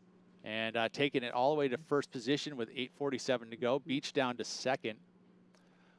Barton and Oliveira are looking for scores. They're needing a score of a 5.84 for Barton, a 7.67 needed for Oliveira. And there's opportunity out there, I think. Still happening. Still opportunity there. Explain what the boat is, actually. It's been around for a little while, and it's gone through a few iterations. The boat's been around for a long time. And here's the thing, you know, as we're talking about, you can't just read a book about surfing, right? And to know that you're then going to be able to compete. And it's the same thing, right? We can't just have theoretical knowledge about our ocean. We have to be able to get the next generation of kids out on the water. And that's really what we're trying to do, is think about how do we get kids excited about the environment that is right here in our backyard. So a lot of what we do is we provide a totally free program, right? Trying to reach those traditionally under-resourced communities that don't otherwise have this access. So we're thinking a lot about how do we raise other dollars? How do we support this program? And every year we're serving about 200 classes of students from Santa literally, you Cruz, guys Monterey, Santa Clara. Not cheap running a cat either. Not cheap to run a cat. And so we fundraise and we work really hard and work to make sure that this program remains accessible. Okay. You know, that was the premise that Jack left us with, right? That's his legacy, that the ocean should be free and accessible to all. So we're really working to make sure that lives on. I.e. the wetsuit, right? I mean, wetsuit. He wanted to be able to have us, him and his friends hang out in the ocean longer, and created a neoprene wetsuit in 1952. Such an innovator, right? I mean, and again, about the boat, I mean, I know that we've gone through, this is a big catamaran. How long is the catamaran? 65 feet long. 31 feet wide, and you'll probably see it make an appearance throughout the week. So we'll bring it to you. Nothing going today. A little stormy today. A little too stormy today to get it out of the mouth of the harbor. So we wanted to make sure it was a safe experience for all those students. So today they're staying there in our classroom. Burgess just went up and over and spun the lip there. Nice work there. Big single maneuver for Burgess. So he's sitting on the inside, and he's going to get another great number. So this kid who is in the green jersey, which means one of the lower seeds. But look at this move here, Tracy. Look at that. Up and over. That's that radical approach. And he holds on to it. Really cool as Burgess. And that one move is going to earn him a second solid number. So good He's work there. Pretty solidly at the top there now. Yeah, well, he had the best number with the 7 on his last wave. This one was trying to better a 3.0 and does that with a 6. Does that. Yeah. So 13 points in a 2-wave total. We've seen that win a lot of heats today. So good job for Burgess. Still 5 minutes to go. Still got some time, and the weather seems to be holding. So true, right? I mean, I think the rain has been some from a little forecast from Flea over here. Was saying that it was around 2 o'clock, and now it's been pushed out of a town 4 o'clock. So hopefully we can get through the day. Fingers crossed, right? Rain won't literally hurt us too bad, though. No. Yeah, we're good. I think there's some wind that comes with it.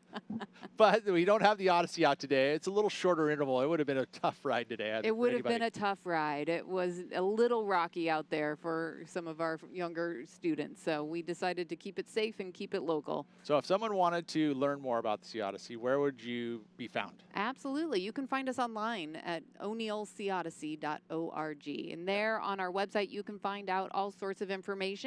You can look about how you apply to participate in a program in the future. You can find all sorts of lessons. You can volunteer? Yeah, we would love to have people volunteer. Come out and join us. We're always looking for people to help support the groups of students that come out every day. So we run program throughout the academic year, so September through May. What's the coolest thing you've ever seen on a trip on the Odyssey? Oh, we've had some amazing experiences. Not only have we seen whales in the past, just this past year, we've seen all sorts of otters out there, and it's always fun when you get that charismatic megafauna and the kids just lose their minds. It's a lot of fun. It's really such a special experience.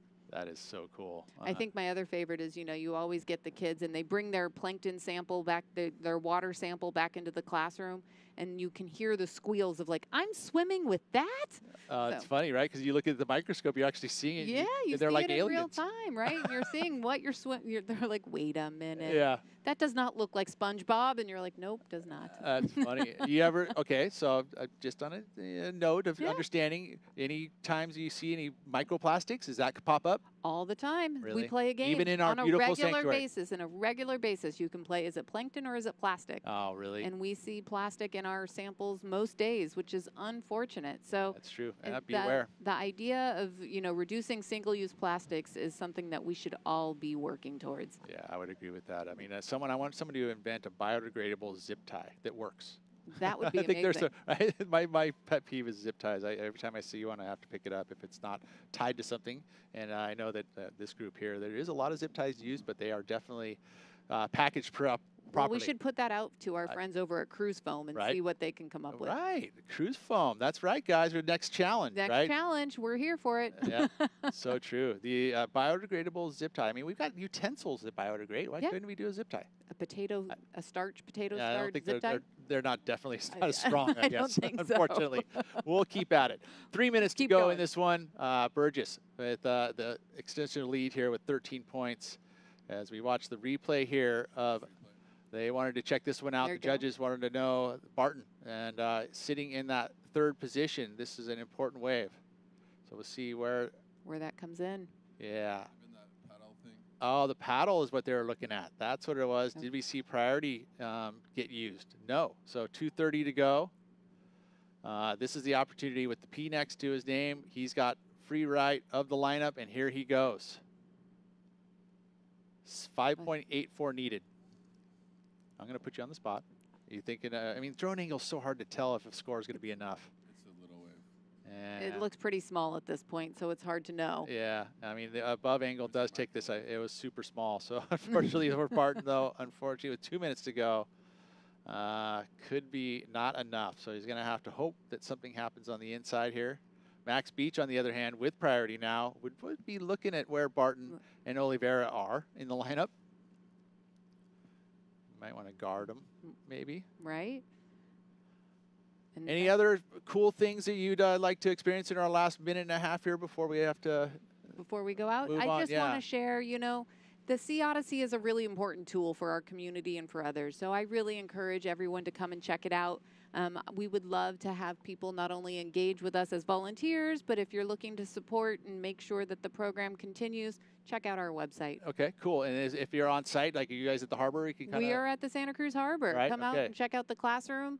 Come and see that the legacy that has been built. You know, the Sea Odyssey is an important tool and so unique to our community. Okay. And Tracy, your daughter's name again? And my daughter's name is Reese. Reese. And we'll be looking for Reese here in the she's out future in the Coldwater water. Classic, right? I mean, obviously, this is what's so cool about this event, too, is that it kind of inspires those youthful surfers that are in our town, that you get to see some of the best of the best. Well, it's nice to see generations of people out there continuing to enjoy the ocean, right? And so that's the thing, right? You had a chance to introduce your son. We want to make sure my dad introduced me. Right? So all of that continues. So it's important. It's so cool. I mean, again, that's why I think the Odyssey is so important, too, is that we see this last wave here of Oliveira looking for a 7.67. Doesn't going to happen. Is not going to happen right there on that last one. But, yeah, being able to share all of that is so important. And, yeah, I'm stoked that the O'Neill Sea Odyssey has put in as many years as they have, and good job to you for keeping it going. Absolutely. I'm so excited to be there and to know that, you know, this sort of hands-on experience is so critical, right? We want to make sure that the information is really carried forward to the new generation. Right on. And thank you guys all for checking it out. Thank you, Tracy. Absolutely. Thank you so much for letting me jump on and join you all here today. The Coldwater is a special place to be. Awesome. Yeah, and if you guys are nearby, please come on down. We're going to check out a quick video. Is this a Sea Odyssey video? Yes, it is. It is. Let's check it out. Check it out. Thank you, Tracy. Please keep your headsets on until we run the commercial.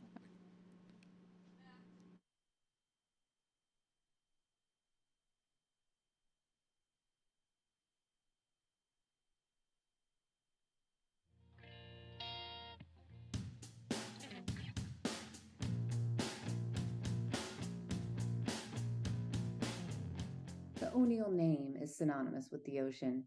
25 years ago, Jack O'Neill, the founder of the O'Neill Sea Odyssey, created a program that reminds us daily that ocean education should be free and accessible to all. Providing school-age youth with ocean education at a critical point in their development is what we are passionate about. So check out our website today, o'neillseaodyssey.org, and learn how you can contribute to make this program possible.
Before the waves brought you out and the vibes brought you back, you thought to bring the Aloha. Kona Big Wave. Bring the Aloha.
All right, welcome back to the O'Neill Coldwater Classic out on the World Wide Web.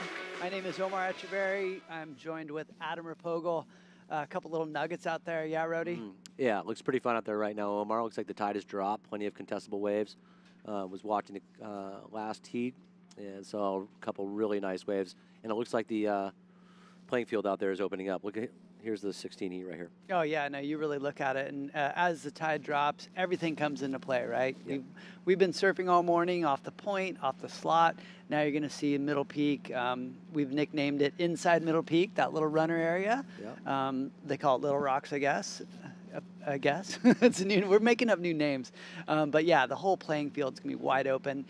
You can see the storm out there, still kind of lingering. We'll keep our eye on that, but absolutely plowing through heats, which is great, and some great surfing has been done for sure. We're all the way to heat 16 of the round of 96, and we're gonna continue into the next round, right, Rody? Yeah, we're gonna hop into this next round.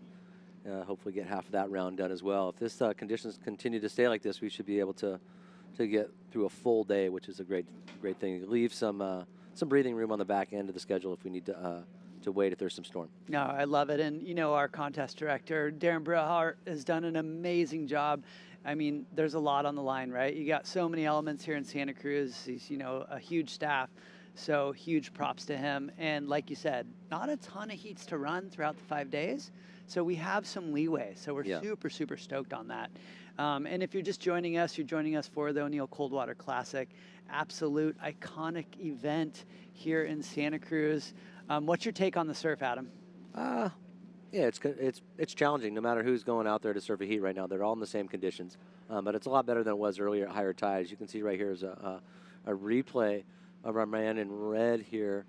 Up and riding, sort of an ape hanger. These waves sort of go out to sea, but looks like a lot of opportunity. And this wave's slopey, but still able to do some nice cutbacks. But I'm sure he wishes this wave would stand up. Sometimes the waves will be like this, and then a wave will come at you toward at Middle Peak. So he could have some opportunity, but decides to flick out there. You got to be ready for every section. Look at Blue, nice little section right there. Looks like timing super on point. And we have seen a couple alternates get in too. So, you know, we'll keep you posted on that.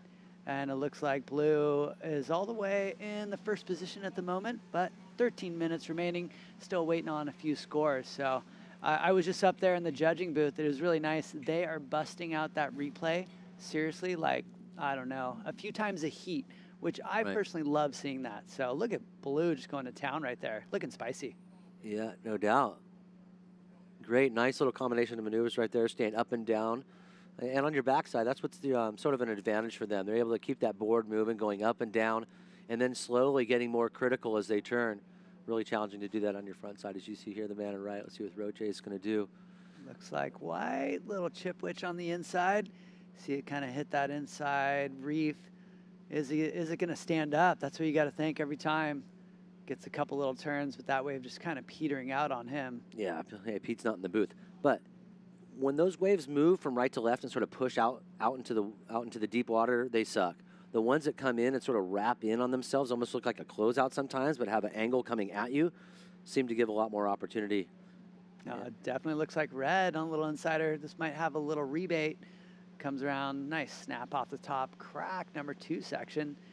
Is he going to get a third? Yes, he does. That was a nice turn, looking spicy. That board's looking nice and loose. Yeah, there was moments right there, and actually towards the end of that wave where he surfed that wave up. At the start of the wave, it looked like he was a little indecisive on exactly what turns to go for.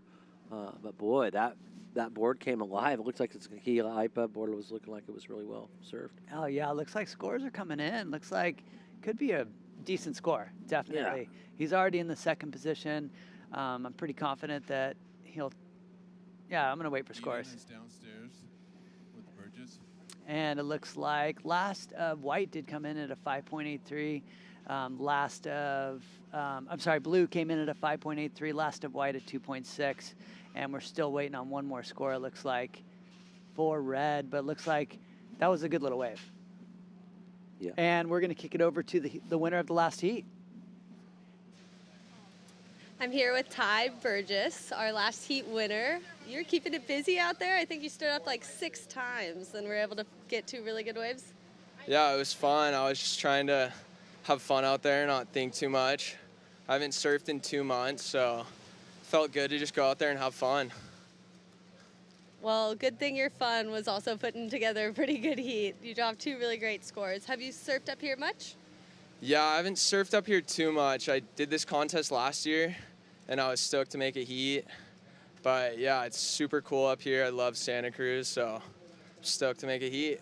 Awesome. Hopefully you keep that momentum going. And is there anything else you'd like to say?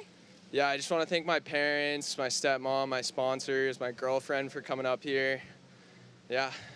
Awesome. Thank you. Thank you. You got to love that, Adam. That's Yeah. like pure surf right there. I just love that when someone's got that super stoke, making it through a heat. And how important is it to these young athletes, right? I mean, a lot involved. You're coming from somewhere else. You're in a new area. You know, the lane can be extremely intimidating. To come up here, win a heat, make it through, huge relief. You saw in his eyes. No doubt. And it sounded like he hadn't surfed in a minute, too. So, you know, if he hadn't surfed in a couple of months, and this has been some of his first surfs, I think he's got to be pretty proud of himself. So Yeah, he busted out that reverse, too. He was shredding. He was totally shredding. You know? Fun. I love it when you can tell, like, someone's feeling good, looking good, board's Yeah. right, surfing's right, and they're psyched. I think he claimed one of them. It was pretty cool to Yeah, watch. that blowtail reverse he did was really, really hot. So, Sick. yeah. Super cool. Gotta love it. Oh, boy, look how beautiful Steamer's Lane is.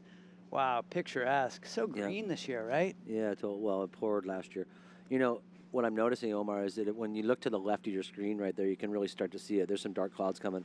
But right now, this young man wraps a nice little turn right here. And this is what we were talking about. So a little slow at the start and a little flicky, but right here, wham. Really like the release that he chopped out the back of his tail right there. Wham, again. And slowed it down right there. I really like how he just waited for that wave to sort of materialize before going at it. And then right here, able to last. Nice little blast at the end of that wave. So. Oh, he did like a 1, 2, 3, 4 punch to Yeah. get that 5.57. That was well surfed. I agree. I like those last 2 turns. Really spicy. Got the tail out, whatnot. Looks like white. Just carving on this one. Yeah, white little flow here. And nice off the top as well. But I really like just how he was gliding through that, through those sections. Didn't look urgent at all. Yeah. And, looked like he is, you know, accustomed to surfing right points. I love that when someone's taking their time, right? No doubt. Their point breaks. It's such a different style of surfing. Yeah. And it's fun to see people with their approaches. Totally. And what you're seeing there, that is someone signaling for scores. I was actually with a relative one time, and they're like, "What's he doing? Is he okay?" And I'm like, "No." So that is the official signal for an update, which goes over to the beach announcer, and they'll give them time, situation, which is scores, and which priority they have, which is super cool to see. I do like this 4-person priority. I think it's great that we've adopted this over the years. And I mean, you know, this is a North American tour. So the whole idea is to groom people for the Challenger out of our country and into hopefully someday the WSL Championship Tour, right? No doubt. You know, I'm seeing a pattern here with some Brazilians coming up here surfing our region. And believe me, you're not going to find very many Americans going down to surf their region to try to qualify through their region. You know, just goes to show you how competitive Brazil is right now. And also, just by watching the people who have qualified this last year, the percentage of people who were on the Challenger Series that qualified from America, this channel and this way to get to the major leagues is obviously the best route to go. Yeah. And, it is. It's been the best route or system they've put together yet with the system they have, you know. So I like the regional stuff where it comes into the international stuff and then able to go into the international stuff. I think it's really cool. It blows my mind how hard it is, which I agree. That's the way to groom an athlete to make it in the top level, right? Yeah. Let's make it hard. And then once you get there, you're hungry and you rip and you are very experienced in heat surfing. Yeah. Beautiful shot right here from the drone kind of coming in. And that's a great way you can see what kind of wedges? Yeah. People forget about that. You know, people think point break. I mean, Steamer Lane will throw iconic wedges right at you that have such an awesome pocket. Looks like green, getting busy here. Oh, I like that nice little turn on the end. But you're right, Omar. If you watch a lot of these waves from the air that are coming off the point, a majority of the time there's a certain point where a wedge is coming or refracting off the wall, and pushing down the line. It's just really, you just got to be mindful of that bump and get in front of it. It can almost catapult you, you know, like a bowling ball down the line. But then if you're behind it, you're cooked. You can never make up the speed to get in front of it. So yeah, you do definitely have to have some awareness. But if you're noticing now, Omar, we're seeing a lot of waves peak up outside the point, and then waves in over off the peak. Those two areas earlier weren't into play. We didn't see those. So there is some opportunity if you have a plan B to execute that plan with those opportunities out there. No, you're so right. And hey, bringing up the wedge, I love that you mentioned that, because I feel like the room for error is like a foot, right? You're either too far behind or you're right on point. You know, I'm a true believer that surfing is one of the most challenging sports in the world, just because there's like literally so many components involved between the ocean and whatnot. And also, like, you have to be precise. And if you're not precise, you're done. So, well said. Looks like Blue taking a look at this one. Oh, a little fun little one. Yeah. And at this level, extremely hard to perform at, you know, if you're surfing at this really, really top level in some of these conditions. So even for the best surfers today, they were challenged out here. The Steamer Lane challenged everyone. And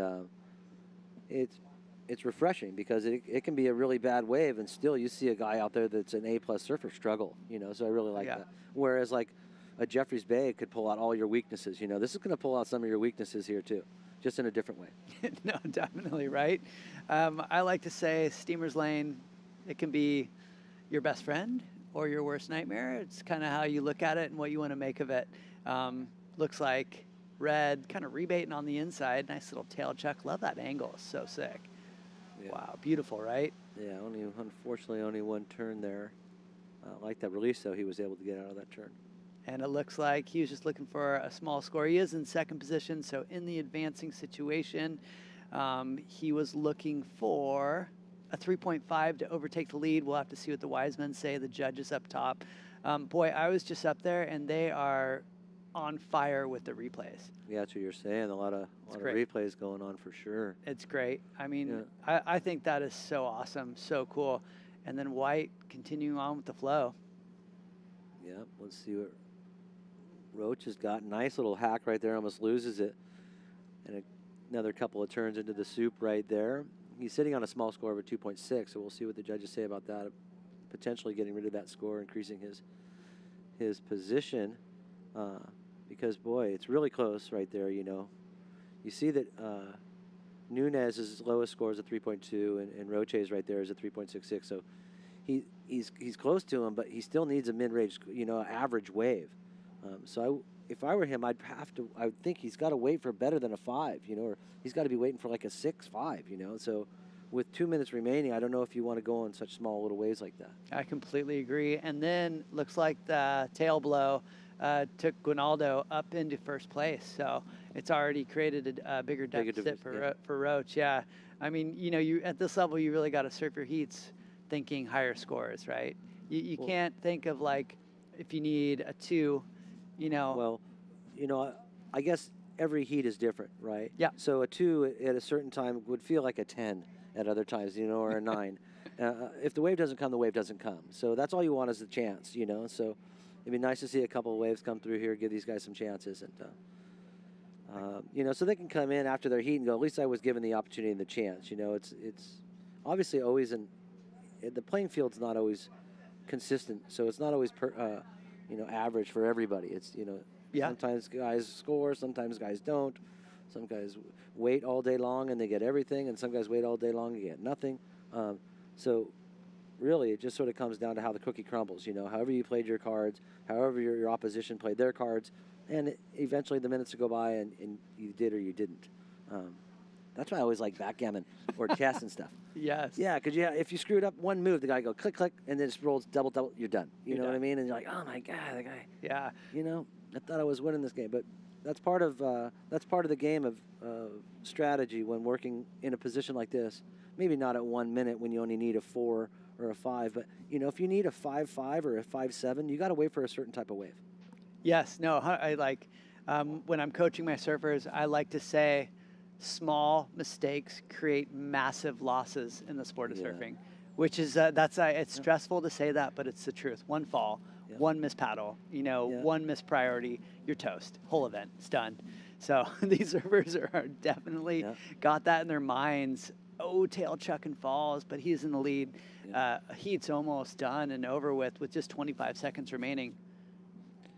Going for it. Totally. I like it. Chucking the tail. And his last tail chuck got him all the way into the lead as this heat will just wind down. And this is round 96, heat number 16. We're going to be jumping into that next round. That'll be exciting, Adam. Yeah, no doubt. We should see another gear, too, with these guys, the seeded round of surfers that usually sort of elevate the game. I usually think it's done by speed and power right away. You can see some of the top seeds have a different gear when it comes to speed. Obviously, some of the power for some of these older guys. We're seeing a lot of young surfers here at this event, under the age of 20. Seeing quite a few of them, Yeah. And so a lot of them, this is the stepping stone to get to that next level. They're just getting out of their, early or late amateur career. This is their early professional career. And just trying to get up through those local pro-ams and get credibility to get into these events. Yeah, super cool. I ran into a mom. I was down here yesterday watching surfers, and a mom, we were chit-chatting, and it was so cool. They came from the East Coast, son's in full-time college, 17 years old, and they're out here for the event as a family. That's just awesome. What a great experience. Super cool. Super fun to see that.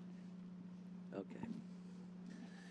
Well, hey, we're down for a little break right now. Why don't we throw to a commercial break, and we'll be right back, folks.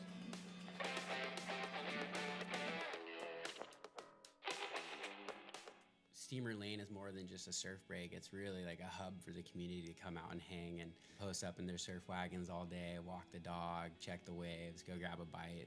In one way or another, I think O'Neill is like synonymous with Santa Cruz.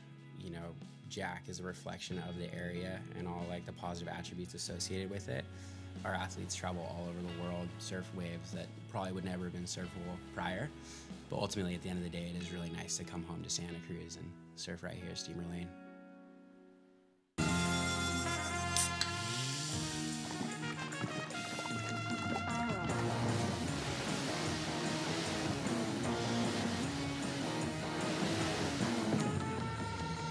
With the Save the Waves app, you take a photo, select the type of threat, and add your location.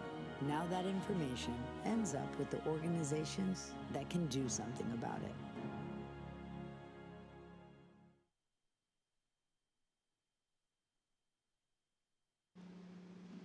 All right, welcome back to the O'Neill Coldwater Classic. All of you out in the World Wide Web, all over the world, tuning in to watch some great surfing. Looks like we have an awesome surfer right here, Adam. Take it away. Wow, Ian Crane up and riding. Great flow on this wave. Little frothy section on the inside. Let's see if he's able to recover off that floater right there. No, unfortunately falls off, but yeah. That guy surfs unbelievable, right? He comes up here all the time, so he looks like he's actually from here. He reads the waves really well, and it helps that his sponsors O'Neill's, and I think it's so cool nowadays, like, these surfers, they come up, and it's just awesome. Okay, now we're diving into the round of 64. Heat number 1, look, stepping up the game. Look at that heat. You got local boy Sean Burns, Ian Crane. This is going to be sick. Yeah, Jacob Burke and Dimitri. I've been watching that Dimitri cat, and obviously the Burke family, good friends of ours, but this should be another level. I like to see this level of surfing, and hopefully they don't disappoint us. But looks like the waves right now are getting better, so we should see some good surfing. That's right. Just shifting into another gear. We're going to go up into 5th. We're cracking lips all over the place. It'll be super fun to watch. Certainly will. These are all replays, folks. And here is our local boy Sean Burns up and riding. Great read right there. Nice carve. And wow, Sean Burns coming out firing. Wow, he's looking on point right now. Looks like really comfortable on his feet. I love seeing the flow right there, and it looks like this is a replay of Ian Crane's wave. Look at that. Yeah, no, I just think his form is so good. He's all formed out all the time. Really just like how he's nearly snowboarding when he surfs. It always looks like he has such traction. That's a good way to put it. Yeah. I feel like, it's like it takes a lot to buck him off. Whoa. And, looks like green live. Take it away, Adam. Wow. That's probably some of the better surfing I've seen today. Right there. I like that 2-turn combination. A majority of the scores today have been goofy footers. screw footers doing just multiple backside wraps. To me, that was great. Speed control, commitment into the lip, and you know, some excitement, and just able to get some little release out of there as well. I think that's going to reflect well on the score. It might be one of the better ones we've seen. Oh, Burke, that was insane. Yeah. You know, I feel like turn selection is so important at these point breaks, and that first turn can set you up for the second turn, third turn, whatnot, but that combo was sick. Yeah. Can't wait to see that replay. Diving into it. Let's do a little breakdown. Comes off the bottom hard, smash, gets the tail loose, perfect patience, and then crack. That was pretty sick. Yeah. Yep. That was a perfectly little executed wave, and that guaranteed felt really good. Dude, scores coming in. Looks like he got a 7 on that. It's going to update online in just a few seconds. Pretty rad. He gets a 7? Yep. That's sick. That was sick. I Well would give it scored, right? Yeah. I mean, there's the ability for all these guys to get obviously higher scores than that. So the scale is set accordingly. But wow, I like the extension and wrap out of Sean Burns right there. He obviously knows the wave to pick out here, surfs here probably every day. But obviously, beating that wave up. Yeah, that was a 1, 2, 3, 4 punch. Just pop, Yeah. pop. And now we just saw the level of surfing go up in this heat already. I mean, just this heat alone in comparison to the last round. The judges are taking note on the amount of speed, the difficulty degree in turns, and the flow that's going on out there right now. Because the waves are not just one-turn waves. There's a lot to stitch together here. No, there really is. And look at the flow Sean Burns has. Looks so smooth. I really like his smooth operation. Look at that. Boom. And really carving it all the way back to shoot him forward. So rad to watch. Look at that. We're waiting on that score. That was a nice combination right there, dude. No doubt. No doubt. Here's a nice drone shot. Looks Let like that wrap. This is Sean Burns, but watch this next hack. Rah. The full extension in his stern. He always looks cocked and loaded too. He's got great spring in his stance that allows him really to spring up off the bottom and catapult himself with more speed. It's obviously somebody who's been watching really good surfing. Obviously surfs with Nat Young all the time. Gets to see a high level of surfing probably on a daily basis. The kids on this side of town right now, the Coffee brothers, him and Nat, they're on a different level. Yeah, definitely. It's really fun to watch. Here's the next heat too. Look at that. Speaking of next level. Oh, Tyler boy. Hunter, Santos, Ford, and Adam Bartlett, the local boy. I think the level just went up. Oh, it did. A couple notches. It I'm going to did. give it 2 years. Seriously. Yeah. Look at Sean Burns. Jumps in the lead with that 5.33. And Burke drops down into second place. Look, Ian Crane in third. I know. I mean, this game on. Right. 13 minutes left. Tons of time. Look at the tide starting to drop. I like that though. All three of those surfers right there, they got scores. Even Burke's 7. All of them to me still look like they could surf better. And Right. so, yeah, and I like that. It looks like they've gone out there and paced themselves at a pretty high level right now. Some guys go out there and get a 5 right away and then back it up. But look at Sean Burns, got a couple of 5s. We talked about 10s getting through the earlier rounds. It might be a little higher now with the level of surfing. 100%. You're going to see a level. Boy, there is a beautiful shot of the storm that might be coming in. Yep. That's right. We're in Northern California, so subject to weather constantly. But, you know, we're in the Monterey Bay. I like to call it the reverse island. Yeah, yeah. So, you know, when you're standing right there, you're actually looking directly south, which is strange, but absolutely beautiful and breathtaking views. So you can actually kind of see the storms when they come in a lot of the time. It's pretty cool. Yeah. Wow, they are. And it looks like right now, it looks like Aptos. I wonder if my future mother-in-law, Amy's, getting some rain down there. It looks like La Selva Beach is pouring right now. Isn't that crazy? Other Yeah. side of town, you can see it. Yeah, oh yeah. It's so rad. Yeah. As you see right there, some lefts coming in. Where Peter Mel was talking about this cutoff low, throwing these really quick succession waves. So some of the waves are decoys. You know, some of them aren't good, but some of them are pretty good. So if you're in the right place at the right time, Yes. and those waves come, because right now, look at it, it's opening up. The playing field's opened up a couple of 100 yards for any of you guys who've been here. You know, when Middle Peak starts to break, that you can completely, you know, be over there by yourself. Obviously, I've always liked to compete against the person I'm surfing against or be right next to him. But at the lane, boy, if you get a couple waves and need to get away from people, Peter Mel was explaining to me they will suspend your priority if you decide to sit over there in relation to sitting with everybody else. So yeah, it is a strategy. Yeah, definitely. They will suspend priorities a whole nother level. We have a heat winner, so I'm going to throw it over to the heat winner of the last heat. Take it away. I'm here with Sage Ginaldo, heat winner. You and your brother both took out your first round heats. That's pretty cool. How's that feel? Yeah, I'm stoked. Super happy that me and Luke came out on top. It's tricky conditions, but it was fun. It was good. Yeah, did you get much practice? How did you manage in the trickiness? I know you got a little bit lower tide than your brother, but... Yeah, I mean, preparing for the event, like me and Luke went to lowers a little right-hand point break, and then coming up before the event, we spent a couple days here just testing boards and the different tides and surfing at different times, and it was challenging getting prepared for this event, but it was pretty good nonetheless. So. Well, that's awesome. It looks like it paid off for both of you well. Anything else you'd like to say? Yeah, thank you to my family and all my supporters, and super big shout out to my sponsors and everyone back home in Huntington and back home in Costa Rica, and thank you guys. Gonna keep it going. Awesome. Thanks, Sage. Thank you. All right. Awesome job. Guy was shredding, dude. He was totally shredding. You know, I was wondering why. I didn't say his name because I didn't want to butcher it. I'm terrible with names, but Sage, he knew exactly where to put his board.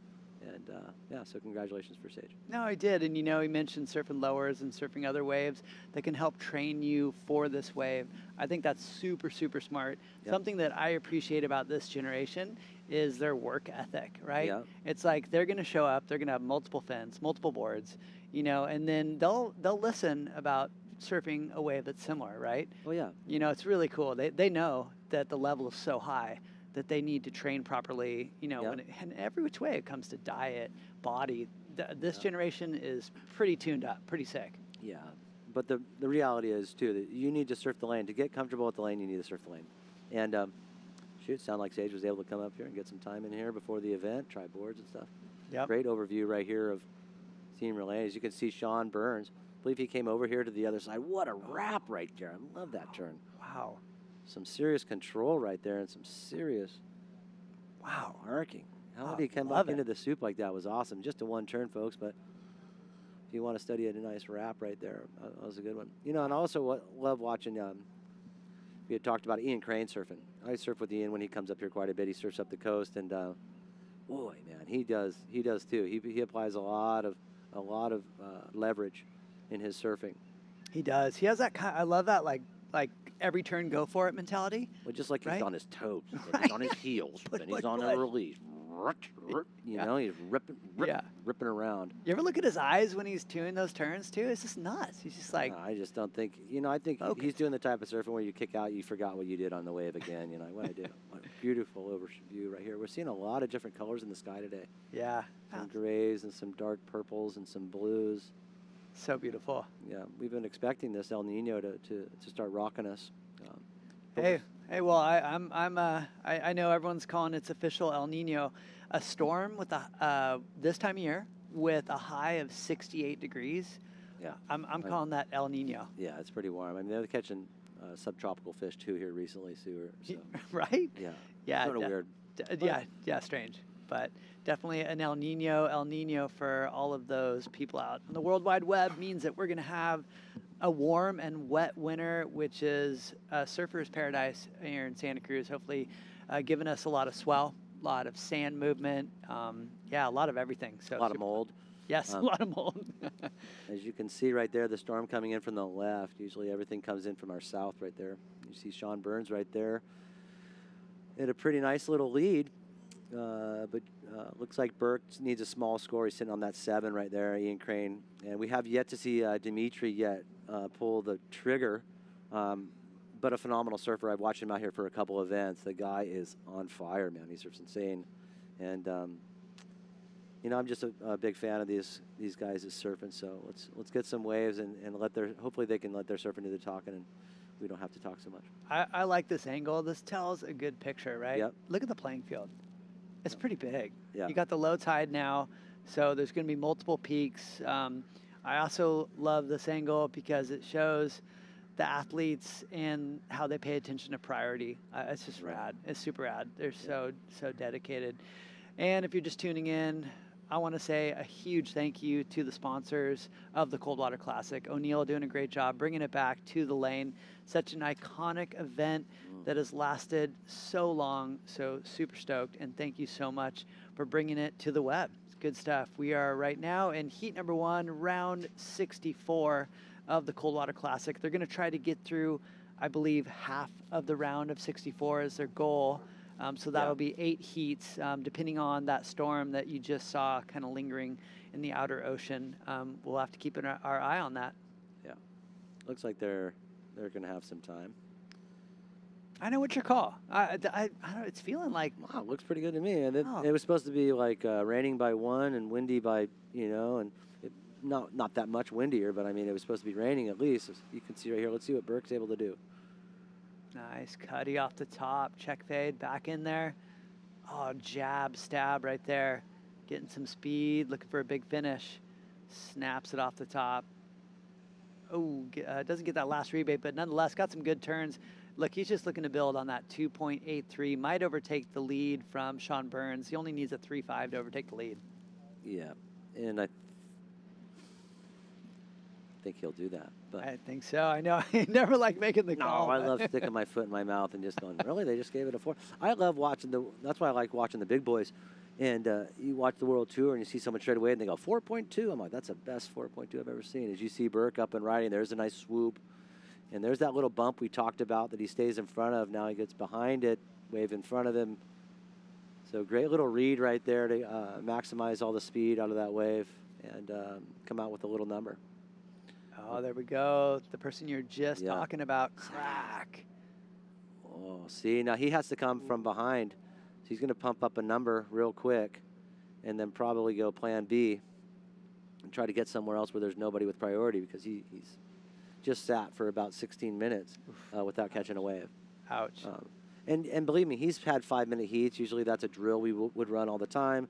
And in a position like this where they do allocate priority, and you have opportunity to go somewhere else, you probably take advantage of that. Now, I don't know if he wants to do that early in the game. There's still 4 minutes left. Does he want to sort of abort plan A and staying there? But right now, the way that it's been going, I mean, shoot, Ian Crane got the wave, within the first couple of minutes, and he sat there the whole time. So relatively inconsistent heat right now as far as good waves. Yeah, definitely. Well, I think we're having that tidal change, right?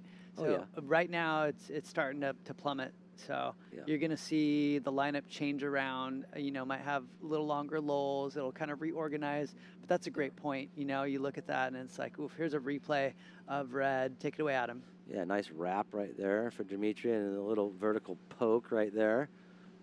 Flicks out really quick. You can see and even the way he was surfing that wave, the urgency that he has. He obviously wants to make something happen. Unfortunately, waiting a long time for that. No. Sean Burns, no, it looks like Burke is up and going again, so sort of a wag magnet right now. Oh, he is. Little slash right there, but he kicks out. That wave not so good. Well, he dirtied up his rails pretty good right there. I think that didn't feel that good. As soon as you start grabbing water all over your heels or, you feel like you have a bucket on your leash, you flick out. Yeah, no, good call. Looks like Crane taking a look at this one. Yeah. He is sitting on a 0, looking to improve that 0. He does this one turn. Let's see what he does. Roto. Oh, wow, that was pretty sick. It was. That was good. What does he need? He needs a 6.33. Boy, we're going to have to see what the judges say. I mean, one turn. That's going to be tough. Let's watch the replay. Yeah, let's see when he zeroes in. And believe me, I don't even know how to critique this stuff. If I can't do it, I don't say much about it. But, going back, I mean, the degree of difficulty and stuff involved in that is really high. Was it slower on the rotation? Did he come around sort of lumbering? Probably, in all context, probably. Yeah. But, I don't know that after watching what Sean Burns got for a 5.50, if that's going to be a 6. Yes, and hey, they're using the replay. You know that. So we'll let you know the score. And I'm a fan. Yeah, I think it's cool, isn't it? So rad. Super cool. Yeah, as you see Sean Burns right there flicked out of his inside wave. Now Dimitri realizes needs a 4.77 to advance. Why did I think he needed more than that? He did. Crane, he needed a 6.33. So barely doesn't get it. Gets a 5.73. Oh, okay, here's Sean nail Burns biter. flicked off on the inside.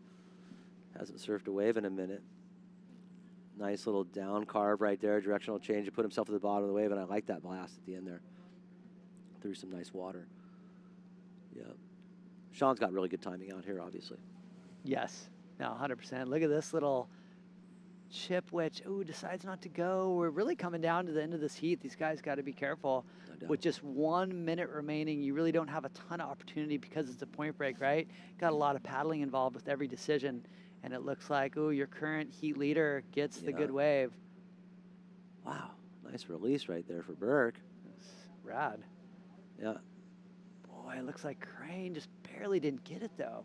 I know, that was unfortunate for Crano. Yeah, it's tough when it comes to decisions like that, I mean, he went for it. It's what you got to do to make it, right? 100%. But unfortunately, just barely didn't get it. I think if it had been executed in a better rotation motion, yeah, they would have given it to him. I think in the context of the heat, we hadn't seen anything like that yet, so it definitely stood out as something. Right. It's not over yet. Let's see if Crano can paddle into something. Looks like you have the heat leader paddling this wave. Looks like you're coming up to the countdown, coming around this. Or is anyone else going to get your wave, or is it all over with? It's all pow. It's done. Dundee. Crocodile. That's it. So that's our first heat around 64. That really started off with a bang, though. The level of surfing went up in this round already. Yep. You pointed out heat totals. Heat totals went up. There was a lot of people making it with 8 heat totals, 9s. Now you're in the 10s. It's going to keep going up. The level's going to get higher, higher. Thank you, Santa Cruz, for hosting the Coldwater Classic. Absolutely beautiful. Look at that lineup. So rad. And here's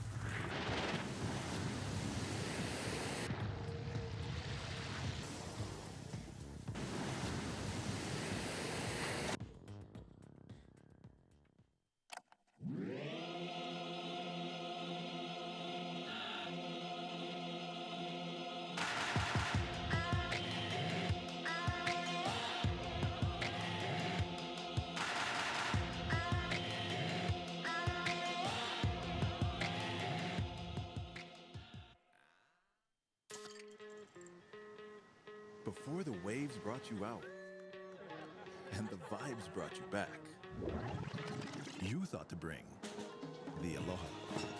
Kona Big Wave. Bring the Aloha. And welcome back to the O'Neill Coldwater Classic, located at the iconic Steamer Lane in Santa Cruz, California. Absolute beautiful drone shot of the lineup. Right now we're in heat number 2 of round of 64. Pretty fun to watch, Adam. It certainly is. And you're seeing right now the tide has definitely started to drop out. You see the whitewater line of a wave that had come through just prior, but now some of the contestants getting caught in size. So Peter was talking about this, that obviously the tide would drop and it'd open it up. Yeah, definitely. You can see it's already breaking outside the point. You're going to see those side wedges be a factor coming into that inside middle peak and inside slot wave. So massive, massive playing field. It'll be fun to watch these guys shred. Yeah, let's see it. Come on, Adam Bartlett. Let's do this. Little local guy coming out of the local trials, able to get into this main event. Really proud of him. As you see right here, it looks like Gunter up and riding on his backside, Omar. Oh, Red, nice little pocket on this one. Comes around that section, nice slash back. Here's the money turn, got to hit it. Gets a little fin loose right there. He'll kick out, open up his count. I want to say, dude, Bartlett, his comeback in the heat earlier was epic. Yeah, I'm stoked for him. That was epic. I mean, talk about, paying attention to lineup and not giving up. No doubt. Rips. Looks Look like at this is him right here. Take it away, Adam. Yep, nice off the bottom and off the top, and again. So Adam Bartlett picking a really nice wave here at the start of the heat. First 3 minutes into this heat, and Adam Bartlett picks himself up a nice wave. That's definitely going to help his confidence at the start of this heat. 100%. It was kind of like that quick 1-2 punch, right? Those Yep. always feel good. That last one is pretty crucial, and he rode out of it clean. Yep. So we'll have to see what the judges say for sure. Yeah, it looks like Gunter's got a 4.57 and Horde 5.8. Is that all on one wave? Looks like scores coming in. Yep. So yeah, we got ourselves a nice. Everyone's got themselves a nice wave right now. It's a great little heat.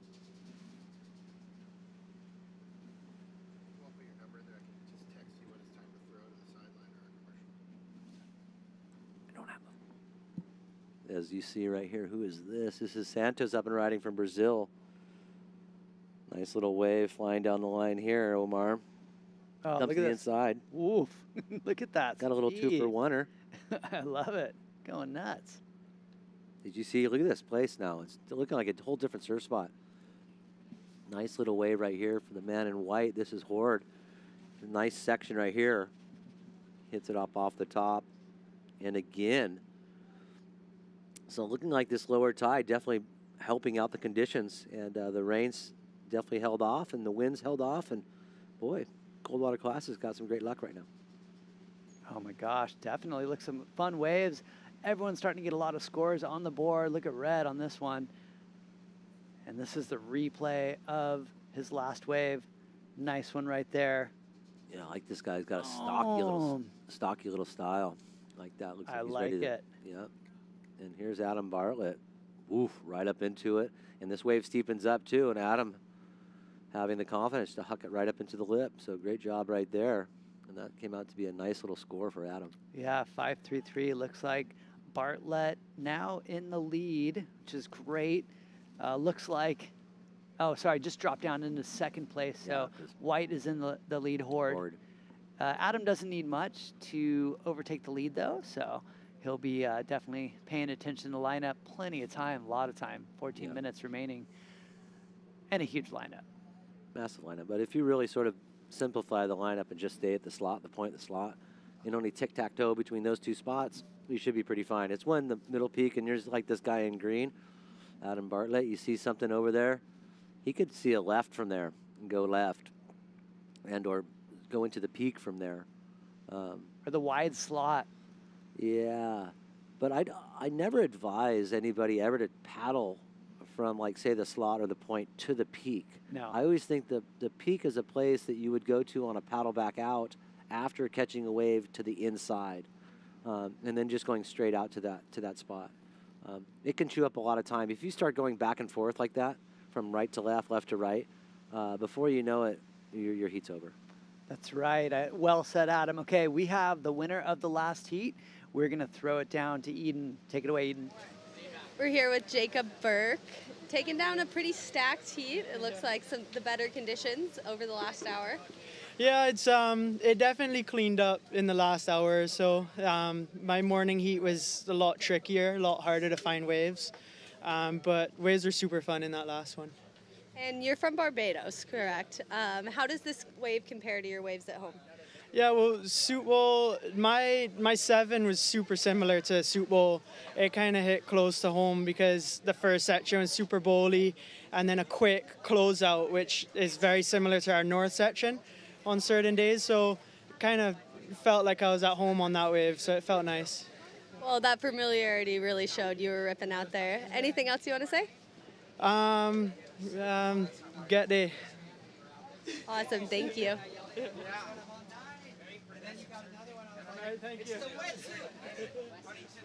Gotta love it, Adam. It's so rad. Comparing the lane to Soup Bowls, that's so awesome. Well surfed heat. Yeah, he surfed that well. And while Santos, too, ended that wave nicely, had to work for it.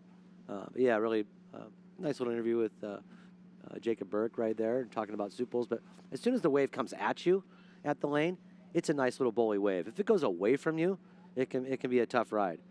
But he obviously found the one that felt like home, so good for him. That's great. And he'll advance. This is an important round to advance from, too, right? Because now you're going into the round of 64. This is where you start getting a lot better points. So crucial for those guys. Oh, for sure. And I always thought, one thing are the points, but if you want some chips, it's always good to make another bracket, you know. Yes. I mean, if you're going broke, a lot of these guys are, if you notice, this is like a hardcore time in surfing. There's not a lot of sponsors on these guys' boards. No. There are a lot of blank boards, a lot of parental support. You're hearing people say, thanks, Mom, thanks, Dad. Yeah. Yeah, majority of these surfers now are doing this because they love it, and they're paying for it, or their parents are paying for it. So, yeah, it's it's obviously weeding out a different type of surfer. No, it is really cool. We checked the replay of White right here. Nice crack off the top, coming around this section. Looks like Horde. Yep, it is Horde. He's in second right now, but other surfers are still waiting to really open up their account, get some more waves. Nicely surfed though, crack. Couple good turns right there. He'll be stoked. Totally. This is what we saw. Santos caught him at the end right there. Looks like he does pull off the Huntington hop, though. I heard someone talking in my back. Heard that. But really keeping with this wave, even though it was sort of disjointed, the starting and the end were good. Yeah. And so usually that is pretty good indicator it's going to be a nice little score. Yeah. Even though it's sort of, like I said, disjointed. As you see Tyler up and riding there. Gunter up and down, so that being a 3.27. Yeah, this is, or is that what he, yeah, that's right. Yeah, this is one of those heats, where everyone started out with a pretty nice average wave, and then it was going to be either the, story of who gets the best wave or the best, highest backup wave. Yep. It's the battle of consistency right now in this heat. Yeah. With 10 minutes left, this is where you have to have those nerves of steel and have faith in your surfing. This is where you got to sniff out that slightly higher score, right? You're with the new format, you're kind of against yourself too. Aren't you always, though? Yeah, right? I'm always competing against myself. I'm always like, God, I took myself out of that one. Boy, I took off on the worst wave on that one. It's never anybody else's fault. Oh, yeah. Oh, yeah. But is that what Santos got on that last wave? It was a 4.63? Yes. Yep, 4.63. Oh, I think if that wave hadn't had such downtime in the middle, that score would be different. Yep, and look at Adam Bartlett on this one, the local boy. Crack, nice turn right there.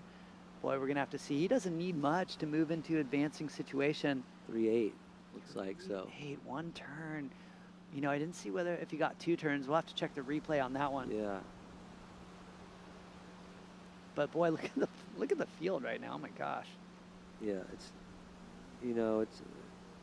they've been blessed today. Today could have been just if looking at normally, it could have just been a terrible day. Anyway, they scored. So this is where it's coming down to. Now you're starting to see people get that second score. It looks like people got their first wave was actually their best score, majority of them. So we're going to see some fireworks. Look here. at Let's that see. little gem. Oh, that was a nice turn. Nice poise off the bottom. Unfortunately, getting stuck on that second one. Ooh, ouch. That rail just dug in. Challenge right there. Boy, everything's just kind of moving around. We're going to keep our eyes on it. He's salt on that right there. Gunther wishes he had that section again. Boy, I guarantee it. Because that was a great first projection turn. As we'll see Adam Bartlett up and riding. Does a nice little check. And then gets a nice little whap right there. So, don't know if that's going to be enough. Not enough. But look at this wave. Unfortunately, this is a bummer. Because that was a great little setup turn. Had he just tapped it and ridden out of there, great score. Yeah, that's a challenge right there. You get the right wave, but the rail gets a little bit hung up. Super challenge for him. He'll paddle back out. Everyone's still in this heat for sure. You look, the separation to moving into advancing situation, Bartlett only needs a 3.8, and Gunter only needs a 4.57. Not much at all, right? Nope. 7 minutes and 45 seconds remaining. Yeah, because I just look at Tyler's best scoring wave and Santos's lowest scoring wave, and it's better. And so and Adam, both have better waves than Santos's. Yeah. So they need smaller scores to get to that position. So we'll see if they take advantage of that. Higher score. But look at the opportunity even on that wave outside. Like if you're on that already, like shoulder shrug, there's a oof, maybe not. See, because on this angle it looks flat. But you never know. Look at low road. There's woof, woof. Where's he going? What? Who made that board? Wango. I just got a couch 7. Dude. Well, I mean, I've been shredding here on the whole time, dude. But What'd you get, a couch 8? It's a fact. It's really hard to surf out there. So, I try to, think about what it would be, like to be out there. I always like to do that. It would be hard out there. You'd be nervous going out there for a heat, knowing that it's like that, Oh, yeah. For sure. No, Yeah, and there's a lot at stake. Like some of these kids, like they live and die by their results in these events. Some of these kids are gonna go home just shattered, crying. And they'll think back on that wave. They got a 2 and they should have got a 4. As you see, here's the past champion there, right there, Nate Yeomans, man. This guy can surf this spot. This guy can surf this spot really, really well. The first time he came here, he slept on my floor. No doubt. He was a Grom. Yeah. And he was rad. He wanted to soak it all in. I was just so impressed that, as a friend of mine. He's been around for a long time. Yeah. No, my friend Chris Struthers and Brett Struthers, they're like, hey, can we bring this kid? He's rips. And I'm like, yeah, sure. And kind of like the house is full already. And I'm like, okay. There they are. Slept on the ground, and then he became a cold water champ. That guy rips. Yeah, he won the team year, world smalls. You look at Alan Cleland, Rodriguez, Yeomans, and I don't even want to butcher the last name there, but these are names we've seen before, folks, so this should be another good heat. So it's really, an opportunity for a lot of guys just to come and continue to compete. Yeah. I don't want to say old guys, but some of these guys are, maybe, 15 years older. As you see Adam Bartlett, he picked a nice little one right there. You saw the angle of that one looked nice. It was sort of coming back on the reef. Nice. And he identified that. Wow, good job, Adam. That was a great little wave. You can see he's pretty stoked. You can't hear that online, but the crowd just went nuts. Local boy out of Bartlett. Guy for sure. Yeah, There's a brother there. There's a lot of Bartletts out there. There's a lot of Bartlett fans. Great kid, great family, legends in the sport of surfing up here in Santa Cruz and all over the world now. They've helped out so many surfers in the community. This is so rad. That was good. Waiting on scores. What's he gonna get? What does he need? He only needs a 3.80, correct? Yeah. To move into advancing situation. 4 minutes and 40 seconds remaining. Let's. I'm excited to see that score. I like seeing too some of the judges earlier. I was watching them. It doesn't have to be the biggest wave. It just has to be the right wave, have a good quality to it, and there it is. So what we're going to look is the seamless off the bottom, poised, off the bottom, off the top, nice little snap, sort of a poke, and then a nice ending maneuver. The first 2 turns were solid. Yeah, they were right in the spot, but we'll see what he needs. There it is, 3.8 to advance. I'm guessing he got it, but I know, foot out of the mouth, sorry. Yeah, no, I say it all the time, just whatever, I'm not a judge. Oh boy, look at this little chip over here coming into no man's land. Unfortunately, no one able to get it. That's like a magnet, a decoy magnet that sends somebody over there that just doesn't know that you shouldn't go over there. Yes, yeah. Now it looks that's like pretty far over there as he does. Adam Bartlett gets a great little score. Dude, moving into first position, 3 minutes and 35 seconds remaining, round of 64.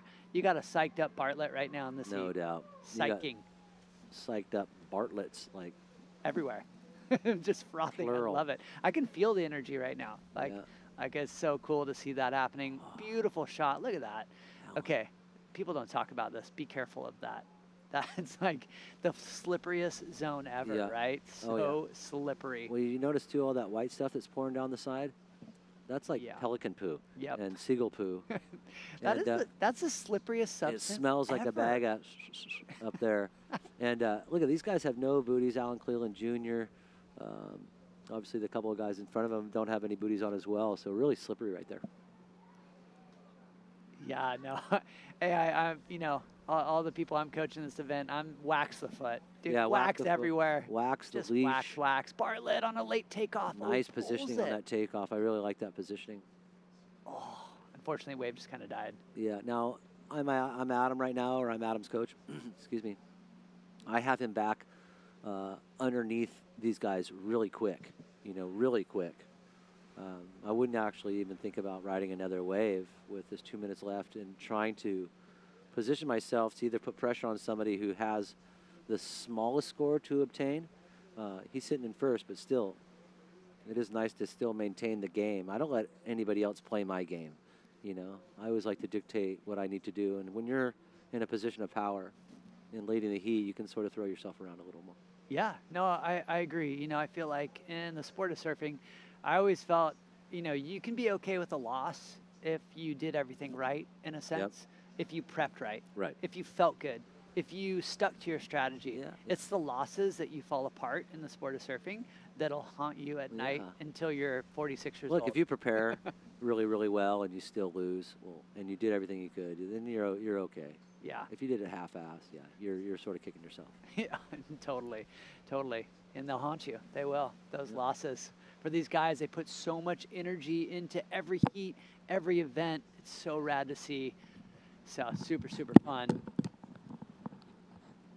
And it looks like we're just winding down in this heat. 1 minute and 10 seconds remaining. Looks like the local boy is going to make it. He's just got to hold on to his spot just a little bit longer. Not much, though. Looks like Surfer's kind of taking a look at this one. Looks like Bartlett, he's on it. Coming around this section, boom, goes for the reverse, pulls it off. And again, Adam Bartlett, lucky. Still going, 45 seconds remaining here. Santos, let's see what he's able to do. Gets a little fin chuck right there. Unfortunately, not able to continue on that wave. Needing a 6.03 to get into that advancing position, Omar. And with about 30 seconds remaining, he's going to have a hard time getting out there and getting another wave. Really similar wave that Tyler Gunther is looking for as well. So this is, you know, unfortunate for a couple of guys. You can see the conditions actually changing again. Looks like the wind's actually picking up more on an easterly flow now. So we potentially are seeing some offshores and maybe some rain squalls coming in. Yeah, definitely keep an eye on the wind, the rain, the conditions. Looks like this heat, just a couple seconds left. Are they going to get a wave on the paddle? No, it looks like it's all said and done with. The local boy coming through at the wind. Super, super rad. That was a great heat. That was so fun to watch. People all over the world and the community of Santa Cruz got to be stoked on that result. All right, after this heat, we're going to throw it to a quick commercial break, and we'll be back with more action at the O'Neill Coldwater Classic.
Huge fan. You guys do so much for the community.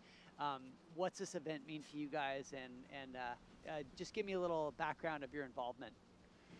Yeah, so this event is huge, I think, for the city of Santa Cruz. It's huge for Parks and Recreation, but really citywide, countywide. It's so good to have it back here for really the second year in a row after a little hiatus. But yeah, just super proud to be involved from the Parks and Rec standpoint. Really close relationships with the local surfing community here, local organizations like Save the Waves and many more. So this is huge. It's really part of the identity, the culture in Santa Cruz. So so great to have it back and great to be here with you live. This is awesome. I know, we're so lucky. I mean, O'Neill, right? It's so cool that they bring this event to the community of Santa Cruz, and not just to the community of Santa Cruz, right? To the world. I mean, it's amazing to me growing up as a kid in Santa Cruz and seeing the Coldwater Classic name just reverberate throughout the world. It's so fun. I mean, you go to other countries in the surf community, people know what it is. It's associated with Steamers Lane, Santa Cruz, and such a positive vibe. It's so cool. What involvement do you guys have, and what are the nuts and bolts to get an event like this? I know it's gnarly. It's a lot. Yeah, I mean, we work really closely with our with the surfing community. I want to give a shout out to Sean Burns, who just competed in the last heat or 2 heats ago, I believe. And but that guy is out here working. He's a true ambassador for surfing. So through Save the Waves, through World Surf League, through O'Neill, just want to give that guy a shout out. But yeah, just working really closely with the community. And our role, it's it's sort of governmental, but we're involved in the special event permitting and all those aspects. But our role out here on West Cliff and at the lane and these areas really to maintain these areas through Parks and Rec. So we want to make sure these are accessible and welcoming for everybody, and we want to really make sure to invest in these type of events. Again, just to sort of emphasize and invest in this brand of surfing in Santa Cruz, and we love these partners through O'Neill and many others that we can work with. And I think the great thing about these partners is, obviously well known on an international stage, but amazing local partners as well. And it's just a really close-knit community, a lot of passion and just interest and investing in our local communities and surf breaks around the world as well. No, it's so cool. I mean, you think of the involvement of the sport of surfing, Parks and Recs, I mean, Save the Waves. I personally have done numerous events for Save the Waves. I've commentated them. I've done so many different events for them. Super cool. We're going to dive into this 8-point ride. Look at this. Ripping, right? Boom. Just a 1, 2, 3 punch combination. I'm curious, do you surf at all? I surf small waves. Oh, looks like here comes the rain as well. Oh, maybe I'm seeing this wrong here, but wondering when this rain was going to come in. I do surf a little bit. I surf small waves. I'm not certainly at these guys' level here. No 8-point runs for me. That's rad. So I'm curious, like, when you see an 8-point ride from your perspective, it looks fun, right? Like, it's just like, you're like, how on earth are they doing, right? Yeah, I can't move like that. I know. It's unbelievable. Yeah, I mean, just to start, the way these guys read the ocean is unbelievable to me. And then, yeah, this combination of maneuvers they put together on the waves is incredible. And, yeah, I'm sort of envious. Yes, yeah, no, well said. I mean, like, it's so cool to hear. I like to hear that perspective personally because, being on the inside, I see how hard these guys train. I see how, like, millimeters on fins and surfboards and tiny, minute changes affect them so much, right? Surfing has just become the sport that's a whole new level, right? It's in the Olympics, whatnot. But to bring it to an event, in the Santa Cruz community to people that surf like you is super fun. I think that's kind of what the Coldwater Classic for me stands for a little bit. It's really, really fun. Yeah, I think that's exactly right here. Let's see this wave here. Oh, take it away. Go for it. Oh, you got it. You got it. No, go. Boom. Combination, right? Pretty insane right there. Yeah, no, it's really cool. I'm also curious, you guys have done so much to preserve the coastline. I know that Save the Waves has been super involved in kind of making iconic surf breaks kind of a national park. I did just hear that we have the winner of the last heat. It's Adam Bartlett. So I'm going to throw it down to the beach commentator. I want to hear what this kid, he's psyched. Take it away, guys. Into the round of 32, making it all the way from the local trials. Adam, how's it feel? Feels super good. Just stoked. That one was a nail biter at the end. I needed a score. God sent me the wave, like, last minute. I was super psyched. That's good to hear. And we were all wondering, like, how's your training been? Like, not too much Fortnite or anything like that? Have you been, like, out in the water and, like, putting in the time? Been putting in the time. A little bit of Fortnite here and there. You got to do it. But, no, I've been surfing out here a lot the last week, so stoked. Definitely have been. I've seen you putting in the time, putting in the hours. You deserve it, and let's play later. Okay, thank you. All right, thank you, guys. So rad, right? pure stoke. The Bartlett family, talk about a great family in our community, raising just awesome humans. There's one of them right there, local boy Adam Bartlett. Got to be psyched. So, I want to tell you, Tony, just a little bit of background. We'll let this replay in the background. A little story behind his journey into this event and now making multiple heats in the event was he surfed the local trials. He actually didn't make the trials of this. So we had a local trials that had, I think, 20 or so surfers, and only the top 4 made it to the real trials, which is gnarly enough. And then one of the surfers ended up getting bumped up into the event. So he moved up from the wild, kind of up the ranking into the trials, and then wins the trials to make it into the event, and now made 2 heats. Like, that's insane, right? Unbelievable. That's so cool. Love that path. Love the story. I know. It's all about the story, right? So fun. You can see how stoked he is, and I'm sure he'll be off the Fortnite and in the ocean for his next heat. It's a balance, Life is a balance. No, it really is. So yeah, boy, this heat's on fire too. It looks like, oh wow, that was a massive combination. How's the tail slide on that? Insane, right? Yeah, unbelievable. Yeah, and finally this tide has kind of dropped a little bit here. Conditions are looking much better than just a few hours ago. So it's looking great out there. Yes, I completely agree. It's a challenging spot, and we're in Northern California. So Mother Nature, she's in charge. We're here. We're a surfer. We're a spectator. But Mother Nature, she's going to throw storms at you. She's going to throw tidal changes, whatnot, which makes it fun, I think, makes it exciting. It also crowns a true champion. I know myself surfing in this event, I always thought it was hilarious because, sometimes you lose, right? And the waves would be terrible, in the first couple days. The last day would be epic. And people were like, oh, you lost. It was so good. And you're all, no, it wasn't. Not the first 3 days. Or if you did really good, you could be proud. You're like, I survived like 12 different conditions. Yeah. Like that's a true champion when you get crowned the Coldwater Classic. I want to dive into a little more background with the Parks and Recs. There's my hat. Thanks, dude. Psyching. You bet. Yeah. Official staff. Wear it proud. I think this might go to my son or me. I don't know. We're gonna fight over it. This is pretty rad. Thank you for that. Right on. I also want to know what preserving the surf breaks. What's your involvement with the, Save the Waves? Because I know they're really involved in that. Yeah, it's a great question. Like I said, at Parks and Recreation here in the city of Santa Cruz, we do a lot, right? So we've got 50 parks, beaches, and open spaces here. We've got almost 2,000 acres of land that we maintain, almost 200,000 square feet of facilities, community facilities that our community knows well. A lot of stuff that we maintain here in the community from our community centers and so on. And part of our work is here on Westcliff and here at the Lane. And so we work with a lot of departments within the city. So we work with our public works team and a host of others. We work with a lot of nonprofit groups locally as well. So Save the Waves, the World Surfing Reserve, the Monterey Bay National Marine Sanctuary, many others. So it's a real partnership, but a lot of it, again, is oriented toward how do we preserve these resources.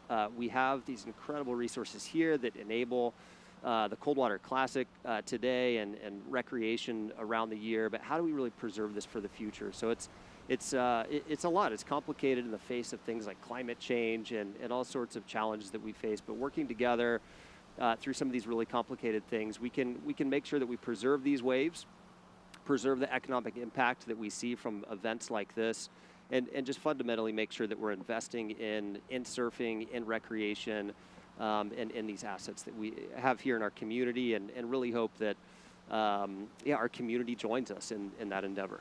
Yeah, and I want to say huge props, just because myself, when I was involved with Save the Waves, a little bit more than I am now, they would explain it to me, and it blew my mind, because from a surfer's perspective, you're like, they'll never put a hotel there.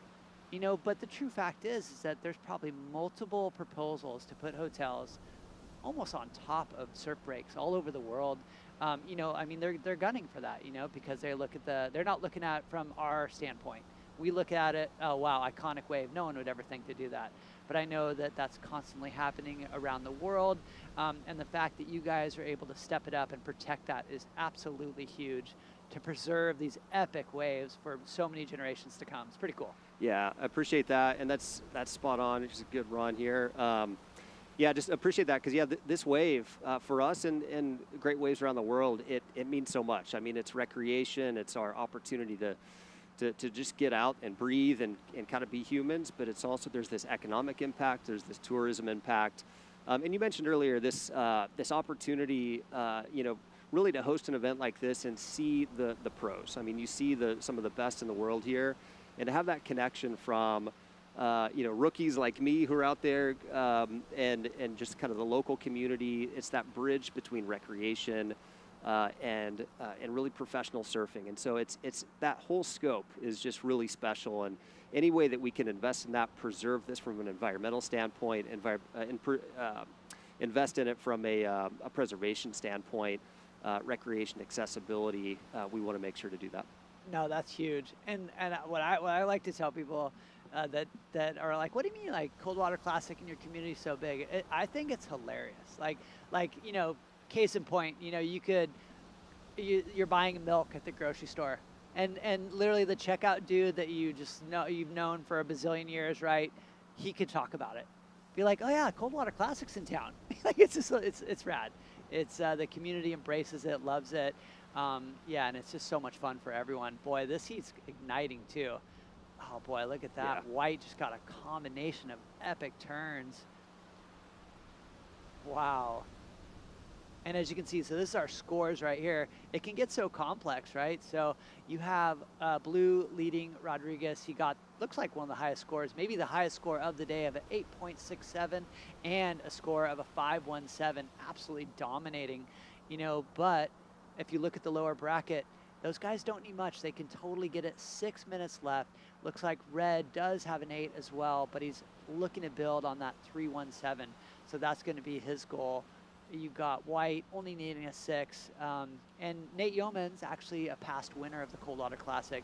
He's just looking for a 7.45. So, yeah, you know, it's pretty cool. Plenty of time here, a little over 5 minutes left to go, and you know, see how these guys do. It's anybody's game. Yeah, boy, and look, I mean, is it raining yet? I don't know. It's like, it looks stormy out there. I think it's clear. Yeah, yeah. It's been one of those gambles being on this side, a part of the commentating crew. It's been the talk of the last couple of days. Like, you know, you look at the weather and just, I mean, especially in Santa Cruz, you know, I love the old Santa Cruz saying of weather. I like to turn it into surf conditions, but the old saying, if you don't like the weather, hang around for a few minutes, it'll change. Like exactly. Right? Exactly. And I like to transfer that into the surf. In Santa Cruz. If you don't like the conditions, wait a few minutes, it'll change. Because you got the tide, you got the wind, you got so much going on in the Monterey Bay. Such a beautiful sanctuary. Any projects that you are looking to promote, support, or what's next for Parks and Rec? Yeah, we've got a lot of big projects going on. I appreciate that. We're doing a lot of design work right now. So within the city, looking at places like San Lorenzo Park along the San Lorenzo River and really thinking about the future of that park. So we've got a big community process going on. We'll be looking at Harvey West Park. If you've grown up here playing Little League Baseball or gone to one of our summer camps, Harvey West is going to be under redesign next year. We've got some other cool projects too. Santa Cruz is also a skateboard community, skating community. And so over at Sergeant Derby, the iconic Snake Run and skate park over at Sergeant Derby is going to get a facelift over there in the coming year as well. So that's a partnership, a great partnership with the local skating community, raising money to invest in that iconic historic skate park. So lots of really good stuff going on.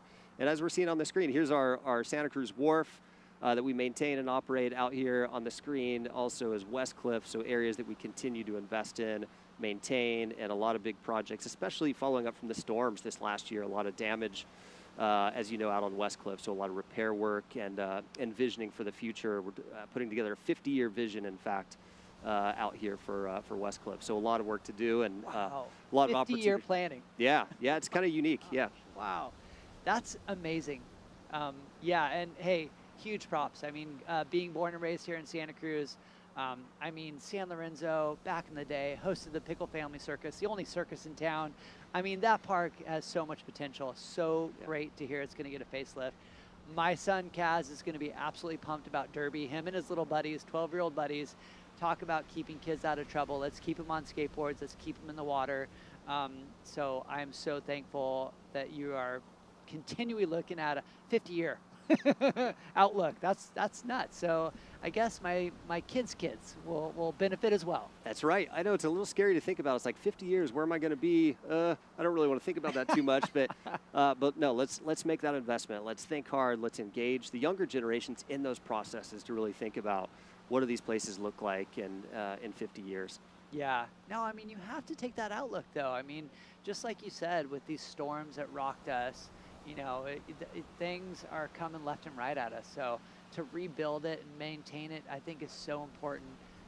You know, I've grown up on the east side of Santa Cruz, the Pleasure Point area, and what you have done with the cliffs there and the parks over there is awesome, you know, in my lifetime. So I'm so appreciative to that long outlook.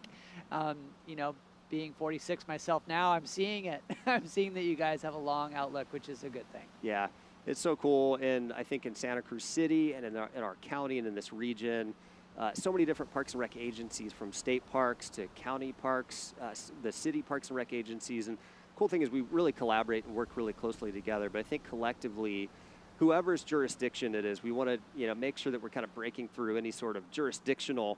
There we go. There's a jump. Oh my gosh. So he's famous for doing that. So don't think everyone's going to do that, right? Yeah, he is. He's insane. They ran an event once trying to get people to stick that. And I believe he was the closest or pulled it. So he's done that before. Don't think, that was nuts. Crazy.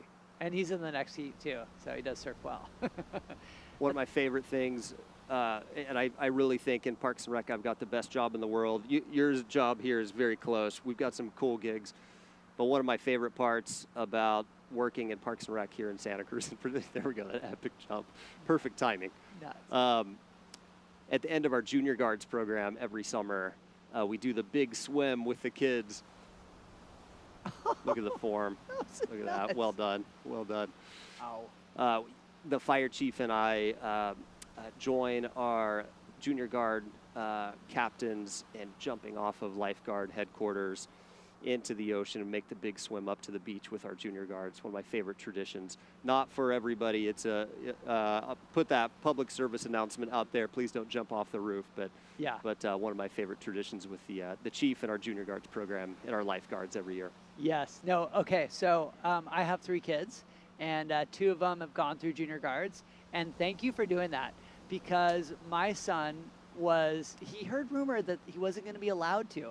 So he told me, if I'm not allowed to jump off after the end of guards, then I'm not going to do it, Dad. And so I contacted one of my friends at guards, and I'm like, my son's not going to do it. And so thank you for continuing that tradition.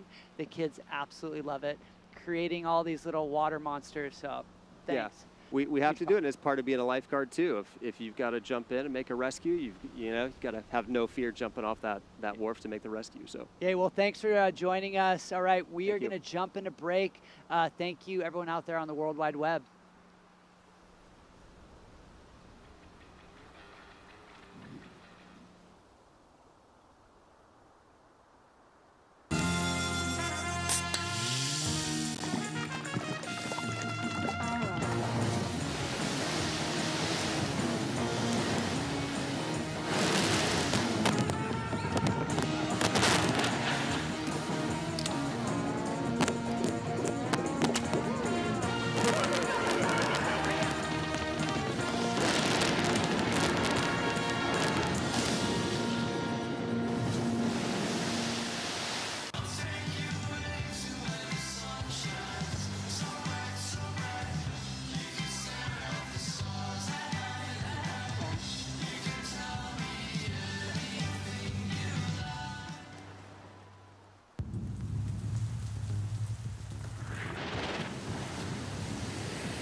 All right, welcome back to the O'Neill Coldwater Classic. I'm joined with Peter Mel. My name is Omar Echeverry. We got action in the water. You have round of 64, heat number 4. Pete, how's it going, buddy? Good. I just did a little roam around the site. Wind feels like it's increasing ever so slightly. It is coming out of a direction that is probably going to keep the wave faces fairly smooth. Fingers crossed. We've got a few more heats to get done today. Trying to get to heat 8. And that means we got 4 more heats in about an hour and say 20 minutes, or plus this heat here. So hopes that we can get that done. You know what? I hope that we can too, because we're on track. I mean, what a smooth day considering the tidal change in the storm.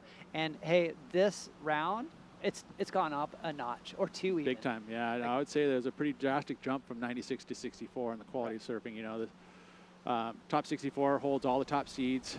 There's 32 guys in that draw that are all contending for 8 spots on the regional tour to get themselves onto the Challenger Series. It's a very highly contested, especially this round of 64. Yeah, so fun to watch. I love it because, it's like the heat totals go up, the individual scores go up, the surfing is explosive. And I kind of feel going into this round, it's really anyone's game. Everyone surfs so well. So it's just like, whether they're going to catch the waves and make the right choices, that's going to be defining the winners. Look at this wave. Nice little nugget. Looks like the waves cleaned up too. Well, you got that tide that's really helping out, obviously. The wind is still breezy, but the wave face is staying clean. This is Johnson. Gets himself a 6.0 here, I think, early. We're waiting on the score, but ultimately it's going to be a solid number, probably upwards in the high 5s. So to start out a heat, especially in sometimes it can be slow conditions, it's always good to get that early momentum. Yeah, definitely. And as the tide drops, you're going to have a bigger playing field. I think it's smart to be looking out for scores all over the place on your way out, right? Oh, yeah. Saw Bartlett. That was pretty cool. The local boy just making it through. Oh, did you see the bomb drop too? I didn't. Oh, ZK between the heat? Dude, ZK, no. Tried to do it? No, he did. He did. He landed no, and rode out? No, he didn't land it. Oh. He went for it. But I mean, this in the tide, heat? Yeah. In the heat. No. So it's a wonder, can you, right? I mean, this is probably only one of the places in the world that you can even do that. Yeah. In a heat. Yeah. I couldn't believe he did it at this low of a tide. I mean, we growing up here, you see people try it, right? But like, yeah, I've never seen anybody just completely go for a stomp, right? That's, to me, you're jumping, what is it, 15, 20 feet onto the flats. Yeah. ZK is one of those kids that's willing to do it and give it a try. Dude, he is absolutely crazy. Hello, everyone out there on the World Wide Web. I got some sanding dust on me. I was doing a quick sand on John's board. Oh, Ding repair. nice. That's my duty these days, is fixing boards. You got little John coming up. You nervous yourself? Yeah, I'm probably more nervous than I would be competing. I bet. It's different. It's a different deal. You have no control. You just got to sit and watch and support and love. And I just went over there, gave him a big hug. He's got Myers that's going to be helping him out for this event, and he knows the lane. That's great. It's really just a matter of, at this point, I think it's just, getting a nice, comfortable feel, right? It's, yes. I'm here just to enjoy it. I've been watching him the last few weeks warm up. He looks super focused and in tune. I'm super excited to watch this heat. He's having a good year as well. So hopefully, stepping it up because the competition's so gnarly. Yeah, and it's not a given, right? He was fortunate enough to win the very first event of this season, which was a higher rated event, a 3,000. He sits at #1 in the rankings, but still like 5 more events left in the season. Some big events coming up with Pismo at 3,000. We also have Barbados, which is a 5,000. So there's still lots of points out there to get. Right? 8 slots. Is that correct? 8 slots. Wow. That's just insane to me. Think of all the talent in North America. 8 slots goes to the Challenger Series. And then from there, hopefully makes it onto the WCT, right? It's pretty hard road, really. You think about it, there's only 10 to get out of the Challenger Series, right, that join the tour for the year. There he is. That's right. Oh, he's got the Freeline hat on. I love it. Yeah, well, he's got the beanie on, West Peak. Yep. And he's one of the endorsed athletes here that's sponsored this event. It's awesome. Gotta love the support. And Freeline probably is major supporting sponsor, being our family surf shop. Gotta love it. My favorite surf shop in Santa Cruz. Yes. I love it. The local crew. Besides O'Neill Surf Shop. That's right. That's right. Gotta love it. Well, they've got a shop down here. Actually, I was just walking by, and they've got sweatshirts and beanies. If you want to go over there and get warm and get some Coldwater Classic gear. Oh yeah, it's on gotta offer. Love it. Oh, and how supportive is O'Neill of the community? Their team is on point. They support so many different things. I love the fact that they do that.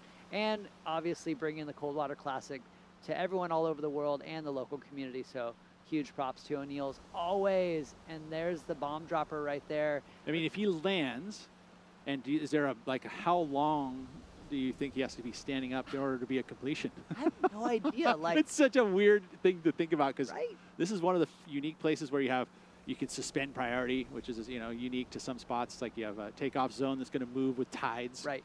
I mean, Bell's kind of does that a little bit. Yeah. You know, but ultimately, yeah, and obviously that one there, jumping off the cliff and landing and riding out. Hey, what do you give that as a score? Is that innovation? It's commitment? It's all of the things that are in the criteria. I know. I would love to see the judges experience that, just for fun. Yeah. Oh, Red just going Mach 20 on that one. Nice turn there. And that is Burke. Boom. Joshy. Combination. Wow. Both the Burkes looking good this event so far. Boy, they really are. It was rad to see. The other Burke was Jacob. Jacob, yes. Jacob was comparing the lane to Sioux Poles. Yeah. Which I observed. Especially right now when it's all wonky like this. Yeah, no, I was the same kind of power. Right. And peaky. Yeah. Like some people think of Sioux Poles as a peak, but on those windy days, it's not. It's kind of like this. It is a little bit. I thought that was super fun to hear that, and they look like they're on point. They're ripping. Boom! Look at that flow. Low center of gravity in the lip when they get the opportunities. Yeah. Josh has had the experience of getting into the championship tour and competing on the championship tour, so he's had that taste, which I know is it's like a lollipop. Yep. And had the opportunity to qualify on the Challenger Series. Didn't have the greatest season, so he wants to get himself an opportunity again. And has the talent, has the level of surfing that I think is right there, world class. Yeah, definitely going in and for everyone out there, the way they tier everything. So this is the North America region, right? So they take the top 8 from here, and that goes in the Challenger. Is how they decide the Challenger into the CT. Oh, look at that smash right there. Redirect. We see that happen occasionally now too with the lower tide. The redirect going left. So yeah, good read there for Zeke with a little pop shove it. Gotta love it. All right, we're gonna let him finish that wave, and then we're gonna throw it down to an interview. Take it away. I'm here with our heat winner, Tao Rodriguez. His first Cold Water Classic, dropping high scores, an 8.67. How did that feel? That felt good. I didn't know I dropped an 8 till I got here. It felt good. I was like lifting my hands up, but I heard I was first, and it's fun. It's hard out there to find the good ones, but I was able to. First, I started with the slip, and I was like, oh no, and then I turned it around, so I'm happy. That must have felt really good. And how was this session compared to your other 2 sessions that you've had out here? So this is my 3rd time here, and my first session I caught like 2 waves, and then my second session I had a hard time, caught like 3 waves. So spent the whole morning watching the waves, trying to identify, and now as the tide came down, it got better. So I knew there was potential, and I seeked it. Well, that's awesome. It seems like you're just going up and up. So anything else you'd like to say? Well, excited for the next round, and I want to thank John Hunter from O'Neill. He lent me a wetsuit. My board bag got lost on the way here, so he saved me, and I want to thank Michael Barron for giving me a backup board. This is not my board, but it felt good, and well, I want to say hi to my friends and family in Argentina, and my girlfriend and my parents. Well, that's awesome. Despite the board and wetsuit, you're still killing it, so awesome. You gotta love it, Pete. Adversity. That's so cool. Right? Thank you, Overcome John adversity.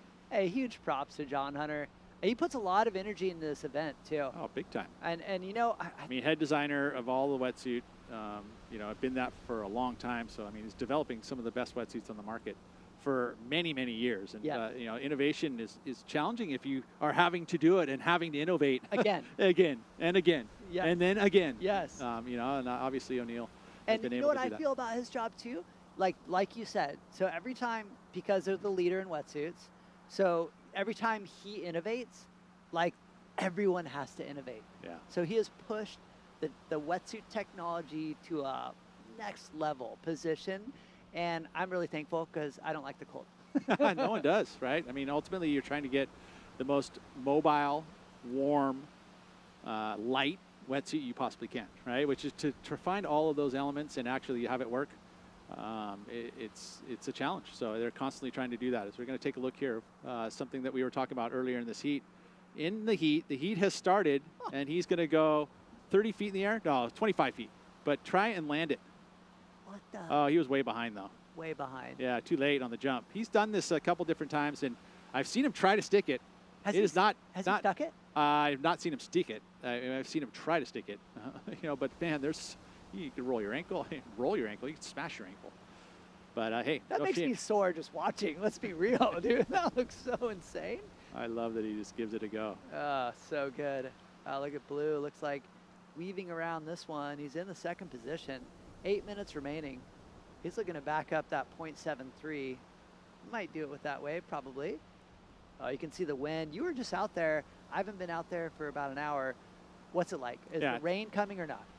The rain actually kind of moved inland, the stuff that I saw, but the wind kicked in, and it came in more of a westerly direction. If it was going to be that more southeasty, which we were kind of seeing there for a little bit, but now it's coming a little more south-southwest. It felt like it increased a little bit, but it really hasn't changed the lineup. The tide's more of the change that we've seen more than necessarily the ocean surface, because it's still pretty lumpy out there. Yeah, and the way I feel about today is going into this event with the forecast was pretty crazy. We've been absolutely blessed today considering the forecast. I know. Right, because you had a massive high tide. Actually, they forecasted for stronger winds. Yep. And they forecasted for more rain. Well, I mean, I came down here yesterday morning at this time, or in the morning, and it was horrible. Coming down there this morning, I was like, oh, whoa, pleasantly and stoked to see what the conditions were. There's plenty of opportunity. Yeah, the mean high tide was like, it was a little rough, 2 heats. Yeah. I mean, right at 10:30 there. It was pretty tough. But yep. Hey, there was enough opportunity for everyone to surf it. That wasn't that high of a quality of the opportunities, but they all had opportunities. So yeah, it came out fair, which is all you can ask for. Well said. I saw you yesterday morning. It was brutal. Oh, I was just like, it made me eggy. I was like, I actually was like. You looked mad. I was kind of bummed. I was like, because it's been so butter and so nice for months, and all of a sudden I come down here, it's the first day. Still didn't, the comp didn't start, but I was just like, this is what it was supposed to have, a very similar forecast. Yeah. No, I came down to train some people, and I felt just sick to my stomach because I'm like, how do you tell someone you have to deal with this? Yeah. Like, and be positive about it when I'm not. With a winning mentality, right? It was a challenging day yesterday, but we got through it, and here we are, plowing through heats. Had some great surfing. Yeah, a bunch of scores up in the 8 range. I truly feel like the judges have been on point. Everyone's been on point. You look at this heat right now. It looks like we're heat number 4, round of 64. Getting through those heats, which is great. Look at the bomb dropper himself. He's in second position. Boy, it looks like the other 2 surfers just looking for a score, Pete. Yeah. Well, I mean, Josh, he has the best number of the heat as we watching Santucci finish up. Santucci had a good earlier round. He did. And so, I get some pretty good numbers here. He's struggling from the back end now in the last 5 minutes. But, late drop. Here we go. Zeke all over the place. Not able. He's got to better that 277, right? I mean, you're never safe in events like this. Not with 7 points. No, right? Not even close. 5 minutes to go. Still some time. Yep, definitely. Looks like. But we saw Zeke earlier. He was kind of doing the same thing where he was just going and moving around the lineup, and it was successful for him this morning. Yeah. A little different conditions now. At this point, you got to be a little bit more selective, especially when you're trying to hold off. Oh, look at what happened. That last score came in. Yep. It moved Santucci up into the advancing situation. I agree. I feel like in conditions like this, being active is really helpful. It is. Because you can sit waiting for the right wave for eternity at Steamer's Lane. Oh, yeah. Especially when you're a local and you have a certain thing that looks, a certain wave in mind. Yeah. And you're trying to look for that one that never comes. That's a bummer. Yes. So sometimes you have to sacrifice and go, I know this is going to be a crappy wave as it goes into Middle Peak, but it does give me one opportunity to do it. And you have to kind of sacrifice that because obviously you don't want to leave that gem to somebody else in your heat either, right? So it's like, making those choices are gut instinct choices. Sometimes you can get people up on the cliff trying to tell you what to do, but that just, for me, it adds confusion. John's like, dude, no, you're not going nowhere near that cliff. I'm actually going to go sit over the back here when John surfs next to me. Are you? And I'm not going to be anywhere near the judges, nothing. I'm just going to go sit solo over here. There's a full little, in the competitor zone, where nobody's using, by the way. There's nobody in the competitor zone. I love it. I'll go watch the webcast there. So watch your P's and Q's when you're talking about John. No, No, I will, dude, of course. I'm joking. Oh, You it's can so say whatever fun. you want. It's so fun to watch the next generation. Okay, something that's really tripping me out. I mean, so many people that we surfed with on tour have kids that are in this event. Like, it's unbelievable. I love to watch this second generation absolutely shredding. So fun, right? Super, super fun. I mean, you name it from, you know, Pete Medea's kid, you got your kid. Andino. Andino. Right? I mean, you could Look at the it's list. endless. Endless. Endless. Something in the pedigree, right? Yeah. Well, I was actually having a conversation with other people, you know, and I'm trying to think of any other sports where, you know, a father would be commentating a son, which I've done in the past. It's not the most comfortable thing in the world to do. But like, is there any other sports where you've actually seen that happen? Because there's a lot of generational sports. Yeah. You know what I mean, where people will be doing that. But yep. I've never really necessarily. I'm sure it's great for, you know, the folks out there to see me squirm in the booth. But I'm not going to let you see it. I'm out of here. There's the next. Flea's heat. coming in to call the heat. Right there. There it is. John Mel. It's a gnarly heat. That's a gnarly heat. Kushner's My God. good. So is Toledo. Yeah. Kind of nuts earlier too. Yeah. No, Yeah. It's a good heat. Good They're all Lopez. goofy footers. Yeah. Too, I think. And even Lopez, I think, is a goofy foot. It might be an all goofy foot heat. Is it? It Might could be. Yeah. No I don't know way. if Davi is goofy foot. No, Davi's not. He's not. He's regular. foot, He's yeah. regular. Okay. Got it. Yeah. But the other guy, Lopez, is, I think. That is going to be a cracker. I can't wait to watch. Well, hopefully the waves come to the party. Right? Don't worry, That's all we'll- you can ask for, is that there's enough opportunity for people to get waves. And Yeah.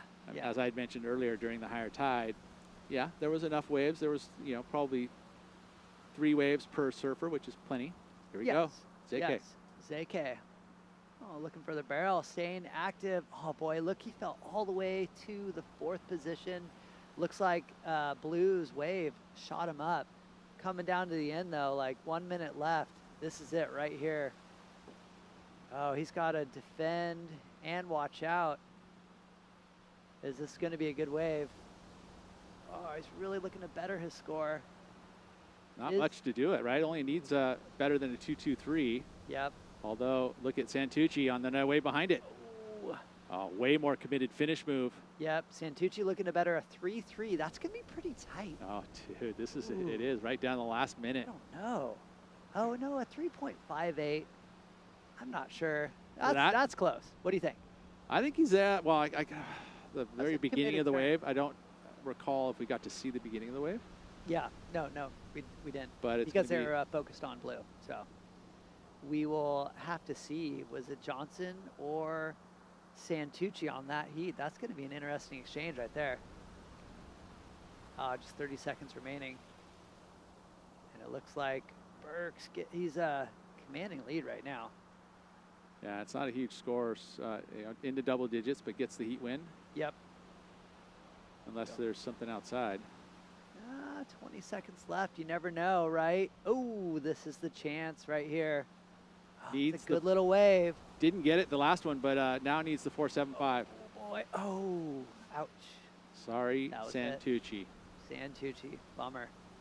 Is That he going to was- get this in time? I don't think so. Blue, smart. Oh, who's Watch the priority, heat. though? Not sure who priority The is. heat's over. It's done.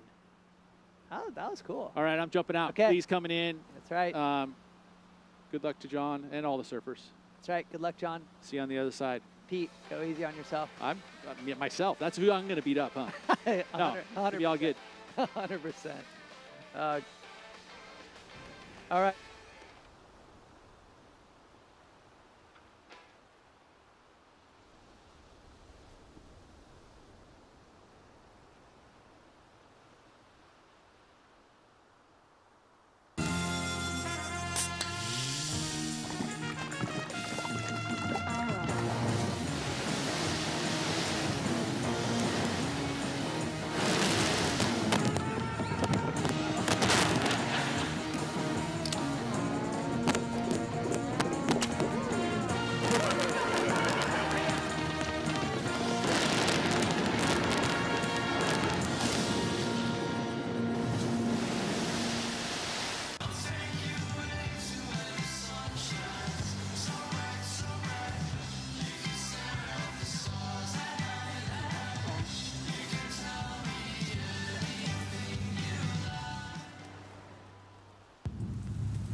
right, welcome back to the iconic O'Neill Coldwater Classic. I am joined here with Flea. My name is Omar Echeverry. Flea, probably one of the biggest locals, Steamers Lane, ever. Oh yeah, it's a fun place. I love Definitely. it. I love it. Good waves. Oh, and hey, cracker of a heat coming up. We're diving into round 64, heat number 5. We got Pete Mel's son in this one, and a lot of good surfers. I mean, this is going to be a gnarly heat for sure. Oh yeah. I believe you have 3 goofy footers, 1 regular foot, so we'll be watching this one. Pete had to step out just because of the fact that he couldn't handle commentating his son's heat. So we'll let Pete step out. He'll go stress in the back, and we'll enjoy this awesome heat here at the O'Neill Coldwater Classic. Looks like it is green, up and riding. Take it away, Flea. Yeah, he's just working through that little wave. It's kind of not too much. Is this on? Yeah, good. Okay. Yeah, he's just kind of getting through the motions here. The swell, I mean, the wind kind of popped up, so it's making the conditions a little harder than it's been all day. But nonetheless, these guys are making it happen. So, yeah, this is a stressful heat for old Peter Mel. His son's, he's probably over there on the cliff just biting his nails.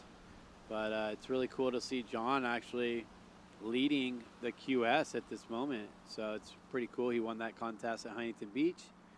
And, yeah. Here he goes, red, John Mel up and riding on his backhand. Just kind of stabs it back. Ooh, came unstuck a little, maybe a little bit of the jitters. He's been waiting for this heat all day. Oh boy, So, I'd say all couple weeks. He has been out here so much, absolutely ripping. And well said, leading the QS, you know, wants to make it into the Challenger Series. Looks like, it's never over till it's over. He's in a good standing right now, but there's still a lot of points out there, right? So, you know, you really got to maximize every single event. Boy, looks like Blue, similar mistake. same thing, same exact thing. I surfed the other day, Blue was in the water. He's surfing so good. So it was cool. Yeah, it's John Mel. He's making it happen for sure. He's got to just get a couple more results, and he'll be looking sweet. I know the Barbados event is the big one for these surfers. You know, that one determines quite a bit. But he's in a really good spot, probably the best spot he's been in yet in his little young career. So, and it's cool to see also surfers of John's caliber. You know, he surfs huge waves at Mavericks. He surfs 2-foot waves and does huge airs. You know, Levi Slauson on screen. He's one of my favorite surfers to watch. No doubt he's going to make the World Tour. So, yeah, there's so many good surfers here. Boom, green, 2-turn combo. Oof.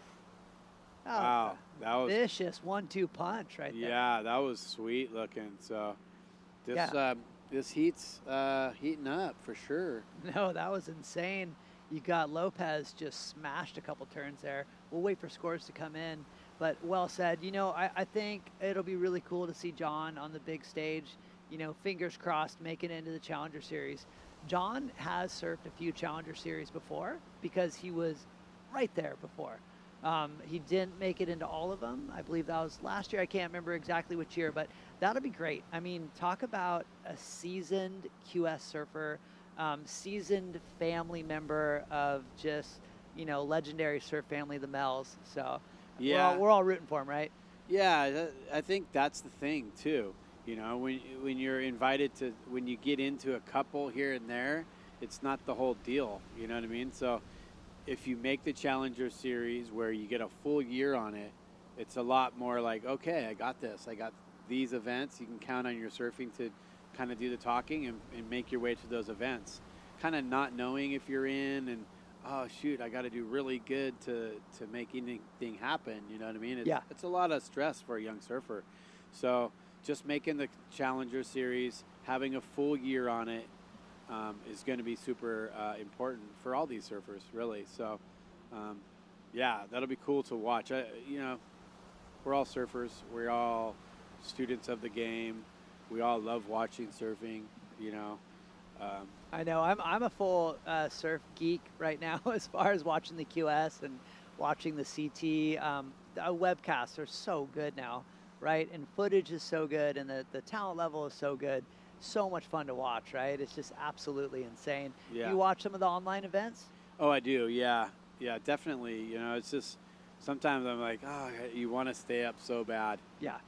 Sometimes you just, oh my gosh, you can't. But I know. I like to watch it live for some reason. It's just more to me live. And it's really nice to have someone to actually follow on there, you know. Yeah, someone from Santa when you're Cruz. invested. Yeah, exactly. 100%. No, I But completely agree. it's been fun to have all the surfers nowadays surfing on there that are so talented. Like, there's huge airs going down every contest. Yeah. You know, and that's one thing that I would look at past heats and stuff like that and be like, this guy, well, I want to watch that heat. It's becoming more like every heat is something you want to watch. And I think that's really plays into the fans, and they need to see that. So it's really cool. The caliber of surfing has stepped up so big, and it's made it more fun for everybody. Yeah, I completely agree. Everyone surfs so well, and it's such an international sport, obviously making it into the Olympics. Boy, Lopez, though, he is shredding right now. Looks like he has a really a decent lead going into his second wave that he just, that's actually his third wave that you just saw. We're going to wait for scores to come in. Might even better his lead. He's looking to drop a 2.6, and yes, he does. He gets a 4.83, so moving up there as I see White with a quick in and out. And, I mean, time is winding down. You're already at 11 minutes and 50 seconds. It trips me out how quick heats go by when you're a spectator, right? It's like I was just talking about John Mel's heat coming up. Now we're 11 minutes, 40 seconds into it, and there you go. Still kind of anyone's game. Lopez definitely has a commanding lead, but highest score being a 6.17. These guys get 8s in their sleep, so open game. All it takes is one good wave. Yep. What do you think about this lineup? Dude, you've surfed this 1,000 times. Tricky? It looks like garbage from the drone, for sure. Look at that. Looks horrible, but it's, you know. Crazy. People are getting 8s. Drone angles make waves look way flatter. Yeah, for sure. No, definitely. If you were in a heat right now, Flea, where would you sit? I'm so curious. And don't worry, no one in this heat, we're on the World Wide Web, so no one at the beach can hear us, possibly, unless they're tuned in. But I'm curious, what strategy would you go attack this? I don't know. I think I would probably try to surf Middle Peak rights. I like it. Not sure, you know. You would probably start at the point. Yep. See if you could get some type of bomb over there, but then try to find a little inside wedge. With the low tide, it opens up at low tide over there at Middle Peak. So you can get if you pick the right one, it's kind of like halfway over to Middle Peak. Like in the middle, sometimes you can get those ones with a little bit of meat on the bone, and you get some maneuvers in there. So that's probably what I would be doing, is kind of looking in that range. Kind of, I got my little spots out there that waves kind of come back and actually run nicely. So, but these surfers, you know, it's cool to see them actually get here early and read the lineup and know where to sit and surf it at all tides. Yeah. You know? Insane. I mean, and months of that, to be honest. Like, I know that athletes have contacted me, and I know that you've been working with people, helping people, you know, come in here super early to figure out the lineup. I think it's really cool, too. Like, I was talking to a couple guys. I'm like, it's only a QS 1000. And they looked at me, they're like, it's the cold water. Yeah. Like, dude, if I win that title, like, that's pretty cool. Yeah. It's pretty rad. It's definitely one of those bigger titles to win. You know, you want to win anything, really, but it's a cool one. It's well respected through the surfing world, and you can get good waves, so you always want to come up for it.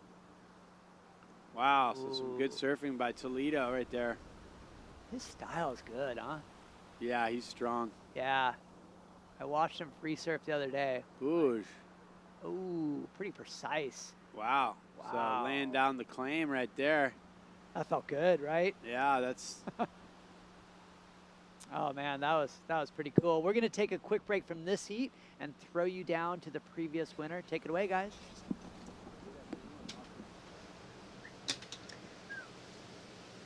I'm here with Josh Burke, our heat winner, taking down round of 64 alongside your brother. How's it feel to be dominating side by side?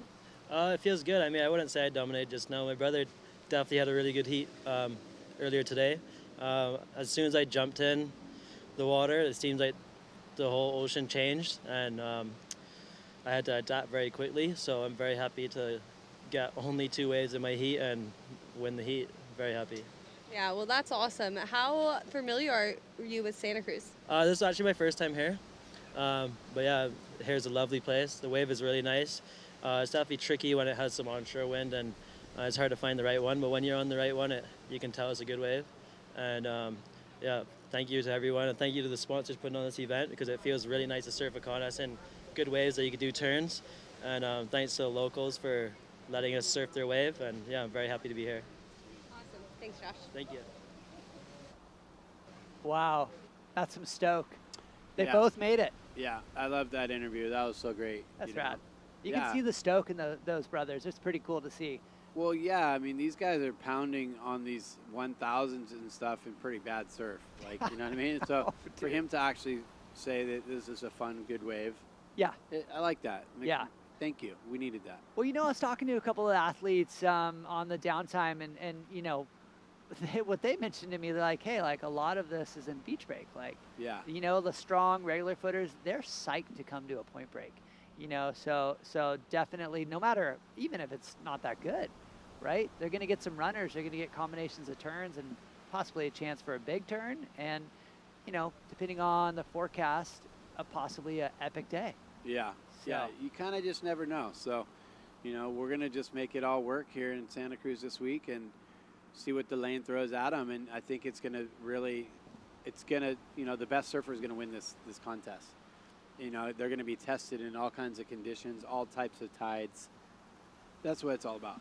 Yeah, no, 100%. You know, you see that. Boy, the story right now, though, 6 minutes and 23 seconds left. John Mel really not getting any good waves yet. Boy. Gosh, I don't know about that lawn over there. Is that Miracle Grow or what? I know, right? Stop the it. greenest thing in the world, dude. You know, it looks like Pebble Beach. Yeah, come on, don't use that stuff. I know. Yeah, that's beautiful. Ireland. I don't know. Beautiful shot of the lane. You can see right there the cliff where that rock fell. That's right where it is. That whole section came out. You see it's kind of like underneath. And that whole section's going to come. But for you guys online right now, that whole cliff came in last year with that big storm we had. And there's a crack with a huge chunk. So things are going to change this year. Oh, boy, look at that. John Mel looking for a wave. He's searching. Time to get busy. 5 minutes and 30 seconds remaining. You know, when you start to look at scores, so basically you got the person in second with the 8.94. That's what's in your brain, right? So basically he needs 2 fives. That's it, you know, right? So he's got to get moving soon. But to get 2 fives in this amount of time can be really challenging. You get under the 5 minute mark, I mean, it gets hard. It really does. It's a lot of waves breaking though, you know, a lot of junky waves, but yeah, these guys are so good. I mean, look at how bad that wave was. He just did 6 turns to the beach. What was that? Yeah, it's nuts, and he's just sitting in that 3rd position as well. So, wow, that's definitely going to be better than any of his scores right now. So, he's going to be back in this heat going into the last 4 minutes. Yeah, 100%. It looks like Kirshner was looking for a 7.31, but like you said, he's only looking to build on a 0.29. Obviously did that, just karate chop that thing all the way to the inside. That was pretty cool. I'm going to have to see what the judges think of that one. Boy, time winding down. 4 minutes, 18 seconds. Yikes. It's hard to watch. It's really hard to watch for like a local boy like John Mel. Just can't get a wave and just watching time go by. Here we go. Lopez, your heat leader, kind of reading the lineup well. He was. Don't think he's gonna kick out of that one. So John does have priority. He's back over there at the slot. 3 minutes. He's got to make it happen within the next, minute, I'd say, right? Like, I mean, pretty quick. Do you look for the 717? Do you look for multiple scores? When it comes down to this late, I can't stand having priority in this situation. Yeah. I would rather not have priority in these type of conditions because it's just all over the place, right? Yeah, So you kind of don't really need it. You want to No. ride waves and find waves and see, Yeah. give waves opportunity to possibly open up for you. Yep. At this point, it's just so hard to sit and wait for a 7 when it's bad conditions like this. So hard. So hard. So I wouldn't really do that. I would try to get something, I'd get moving. And John Mell's got to get moving. It's hard All to right, say at local this boy angle. John, come on. Bring it home, buddy. He sees something. This kind of looks like a wave, but he's punching through. He's kind of over it. 2 minutes and 45 seconds remaining. Wow. Boy, it looks like All those QS surfers underneath him are frothing. They can catch up, but Taking out the current QS leader right now. Oof. yeah. A local boy. I mean, you going into this comp, he's the one to be scared of, Yeah. right? 100%. And he has that looming on his shoulders too. Like That's I have true. to get I gotta get another result. Yep. So that's pressure in itself. you know. Full pressure cooker. Oh boy. Time winding down. He has a support group. I know that. He's got a coach, Matt Myers. So I know that he's got everyone on his side. So hopefully Mother Nature will swing a good one. He's taking a look at this one. Is it going to be enough though? He's got to get moving. 1 minute left. Oh, that I wave. think it's at this point he's just waiting for that 7. Got to now. 1 minute left. But not a lot of 7s out there, right? I mean, You I feel can't like do anything else though. Yep. And there were some 8s earlier. So, all right, Mother Nature, what are you going to offer us for these final There we go. moments? It's nice to see a little pulled back version right there. Yes, there we go. Come on. Okay, 1 minute and 20 seconds remaining. Yeah. Look at the rain. Look at it. It's so beautiful here. I mean, I like rain. I Well, do. yeah, I think all surfers kind of like rain because with rain you get sandbars and things change and it's exciting. We're all just kind of weather guys. Yeah. Guys and girls, my whole career. Like if I could go back to college right now, I would probably want to be a meteorologist. You know Yes. what I mean? Yes. I agree. It's so cool. And seasons, we're Yeah. lucky. There's areas that don't have major seasons. I love the Yeah, seasons. It's like, cool. right? It's cool to see Mother Nature work. Yeah. Through spring, through fall. Now we're into winter. This heat is winding down, though, folks. That's right. Round of 64, heat number 5. Boy, yeah. pressure cooker. It's okay. It's like got to move on from this one. He's got another contest. He's still got 20 seconds. He got one more opportunity, maybe not. Maybe not. Growing up on the east side, this is tough for me. Oh, come on. We'll see what happens. You never know. Here he goes, John Mel. No. Oh boy. Boy, tough one. 4 seconds.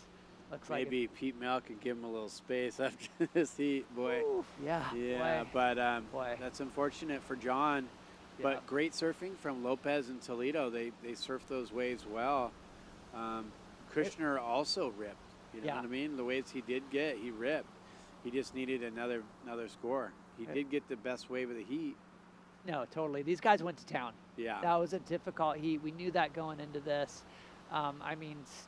John's got to hold his head high. He's got more events to go. Yeah. All right. That's John Mel coming in here at the O'Neill Coldwater Classic. We are going to take a quick commercial break. We'll be back before you know it. Thanks for tuning in.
Welcome back to the O'Neill Coldwater Classic in Santa Cruz, California.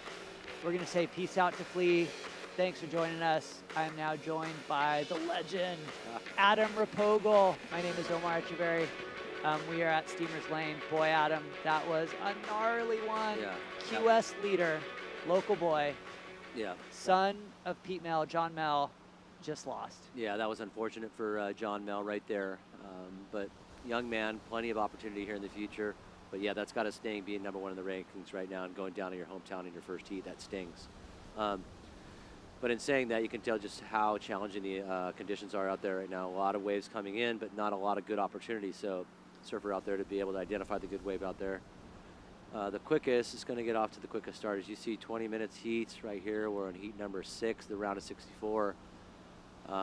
And another really good heat. We got some international people here. It looks like we have a Canadian, and we have some people from all around the world in this event. So right, yeah, a couple of Americans and a Canadian. Rad. Boy, I'm sorry. I'm still processing that loss. It's hard for me watching him grow up, watching his success. I mean, and, you know, we've been on the QS. You were on the CT. To know that level of pressure in your hometown. Yeah, no doubt. I mean, it's really hard when you're hometown. But, you know, look, here, I've been watching him surf for the last week or two. You know, I have had opportunities to watch. I haven't seen him fall. I know. Very often in this, you know, in this last couple of weeks prepping up to this event. So I know this really hurts. John had been doing his homework. Some of the times that I've seen people the most prepared, they do their worst. Times they have the flu, they win the contest. So you just never know. You know, you said that when we were commentating earlier, and I love that. The fact that, you know, be scared of the sick guy, right? Yep. And you know, I used to feel that way too. Be scared of the guy with the bad board, or be scared of the guy that's just like having a shocker. Yeah. Because the next day he's just gonna light it up. Sometimes it does help your conscience, right? Or your spirit to just kind of be mellow on yourself and be focused on something else and kind of do that simplistic win, right? So totally different. Rad drone shot. Look at the sky. Is that just picturesque? It's welling up out there at the moment. You can really definitely see the sky filling up with water. Conditions are changing. You're starting to see a little more wind from the southwest direction versus that south. I don't mind the straight south wind. Yeah. Seems to come straight in. It's not so bad. As soon as the wind starts coming from the left a little, I mean, great for air wind and airs, but for the lane, it really does create such a double wind for it on top of already the westerly wind. Yeah, and you see as the storm moves in, it's always interesting to me because the wind and the storm start to crush the swells, right? Yeah. You see them trying to come in, and then they just kind of turn into these warbly craziness. But I do have to admit that the other guys in the last heat did such a good job of this, turning these little nuggets into scores. Wow, nice little recovery there for for Slauson. Yeah, another good heat. That's right. You got Birch. Slauson. Yeah. 15 minutes remaining. Boy, we've gotten through a lot of heats, Adam. Yeah. There's been quite a few heats, as you can see right there on your screen. Nice lay of the land. But boy, we've had like 4 or 5 different seasons today. As far as conditions, you know, it's gotten from bad. It went from bad to worse to good to bad. Yeah. And now it seems to be deteriorating a little bit, which can be really hard. As soon as you have a lot of opportunity of waves that come by you that aren't good, it really makes you sort of second guess when a good one is. What is a good one, you know? Right. There's some rolling of the dice out here for sure. But look at that wave. The second wave right here, maybe a little more groomed. But it's still sort of pushing out to sea, relatively flat, low scoring potential. Yeah, definitely. No, you can see that it's had multiple faces today throughout the day. You know, and if you just want to talk about the swell direction, I'll bring it up. The fact that we're running predominantly north-northwest with an underlying south-south. It's pretty crazy, right? So, okay, every direction that you can possibly have. Yeah. Oh, look at that. Nice little slash. This is one of the brothers, I believe, right here. Yeah, this is. Ginaldo getting busy right there. His brother Sage had a heat earlier too, surfed really well. So both those brothers doing really good. They talked about coming up here before the event, trying different boards out, and did listen to a couple of guys talk about adding another inch to the length of their board out here that really helped, which is understandable, you know, sort of give yourself a little longer line and something a little more to draw off of, maybe extend your turn a little more. I believe just a little more board. Yeah. If you want to go up or out, whatever your potion is that helps you, solid on your feet, right? Yeah. That's the lane. Well, that's just it. I would really like to have a board that was sort of dull too, sort of dumbed down, as you can see. Yeah, yeah, I know. It's like sometimes too spicy at the lane can be tough. So. Yeah, wow, I really like how Platanius, how do you pronounce that name? I've heard that name before. Platanius. He looks like he's about to coil up and get loose. Oh boy, look at this one. Crack. Wow, that was nice. Big turn for Birch. All right, we're gonna throw it down to the winner of that last heat. Take it away, guys.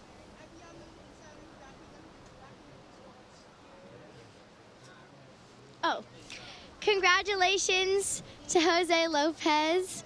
How was that heat? Yeah, pretty stoked to be here. It's my first time in Santa Cruz, so pretty stoked. It's cold water. I was in Chile a couple of weeks ago, so I think that helps. And yeah, pretty happy to make my heat and looking forward for the next round. I saw that you managed to get a 6. How did you do that? It was pretty rough out there. Yeah, it's hard to find the good ones, but if you find it, there's a couple of sections for sure. I served my heat this morning in full high tide. It was way hotter, so kind of had fun in that last heat, and yeah. Sick. Is there anything you'd like to tell everybody? Yeah, just thank you to the people that is watching. Yeah, I'm here with my mom, super stoked. My dad is watching on the camera, and yeah, my girlfriend too. And yeah, thank you to my sponsors and all my friends. Thank you so much. Have a great day. Pure surf stoke. Oh yeah, no doubt. Bad. I mean, he's put together a nice little heat. Obviously, there was some challenges there at the start of that heat. There was a paddle interference. Unfortunately, John Mel got tangled up in that. Yeah. But you realize getting off to a quick start, how much it does relieve the end of the heat, the back end of that heat. And obviously, that's the goal. We want to get out the quick start, catch really good waves. But hey, to beat John Mel out there, that's a feat in itself. To be honest with you, John Mel being the ratings leader at the moment, and obviously a local boy out here, so he would have been a favorite in that heat. Yeah, definitely. That's a lot of pressure on any human for sure. Boy, look at these conditions. They're getting pretty crazy. I think we are trying to get through just a couple more heats, right, Adam? Yeah. Their goal is to run to heat number 8. As we see red, wow, Slauson just going slicey, dicey, getting nuts right here. Look at the speed. Speed monster right there. Wow. Like Luke his back stance. You know, he's got a solid little stance for the lane. That's look good. at that. Levi Slauson really just kept weaving through that whole wave. Now, not a lot of punctuation on the maneuver that were through there because he had to maintain his flow and his speed through all of it. Yeah. But I think the judges will take note of that, of how well he connected all those maneuvers together and the position in which he placed his turns. Yeah. No, that was pretty cool. It looks like he's just looking for a 5 to move into advancing situation. He gets it. He gets a 5.83. He is now in the second position. Boy, it looks like we have a really good heat coming up.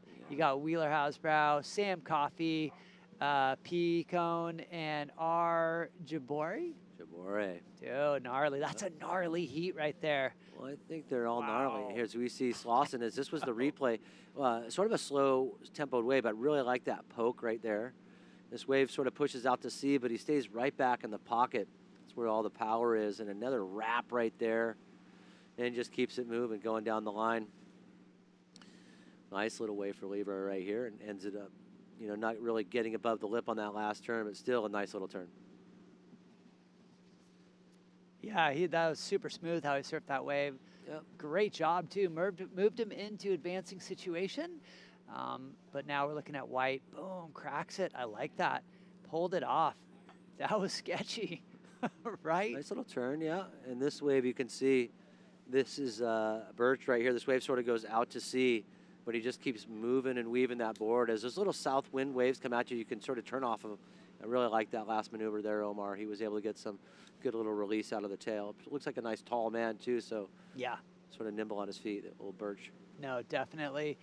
as you see, boy, look at the lineup. Oh, this is tough. Well, this is dicey. You're seeing there from the overview that where the waves are coming from. You know, right now we do have, like you said, that northwest swell with the underlying south swell.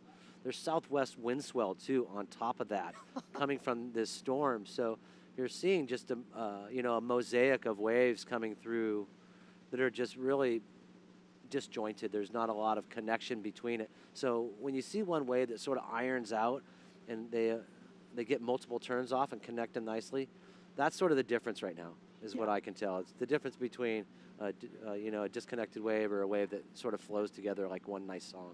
Yeah, no, well said. It just, you got to stay active. I mean, they're rolling the dice on some of these waves. Obviously, they don't always know the outcome of which these waves are going to turn out, but you have to roll the dice on some of these. Yeah, staying active, rolling the dice. Only got 2 heats to go. That is so cool. We had a super successful day so far. Super lucky. Going into today, I didn't think it was going to go this smooth. I'm going to be honest. Call me a pessimistic person today, but yeah, you had forecasted rain. 5.6 high tide. I mean, so far we're still dry, knock on wood. Boom, big turn by Green. Birch is throwing it up. That was pretty sick. Yeah, it was. I mean, and to me, that was a relatively flat wave, sort of a hard wave to surf. In my eyes, he surfed it up looking to get rid of a 4.17, so leave that up to the big boys. As you see Levi right here, let's see if Slosson's able to capitalize. He's in second position right now, that wave pushing out the sea, opts to kick out. So yeah, a lot of those are hard sections too, right? Yeah, totally. And you're noticing guys flick out right away. If they don't stick that first turn or they dig a rail right away, they're flicking out because it just doesn't look right. It's not really going to come together well for a score. As you see some seals out there hopping outside. A lot of seal activity over here at Steamer Lane. There's a big rock out there with hundreds of seals on it. Yeah. Usually. Yeah, I know, right? Well, I was up at Andino with my daughters. Cool. On the tour. So yeah, the elephant seal mating season, I guess it started. Yeah, it's on. Yeah, it's on. See those guys battle. No doubt, they're just battle. We got to protect their turf and their female harem. They're gnarly.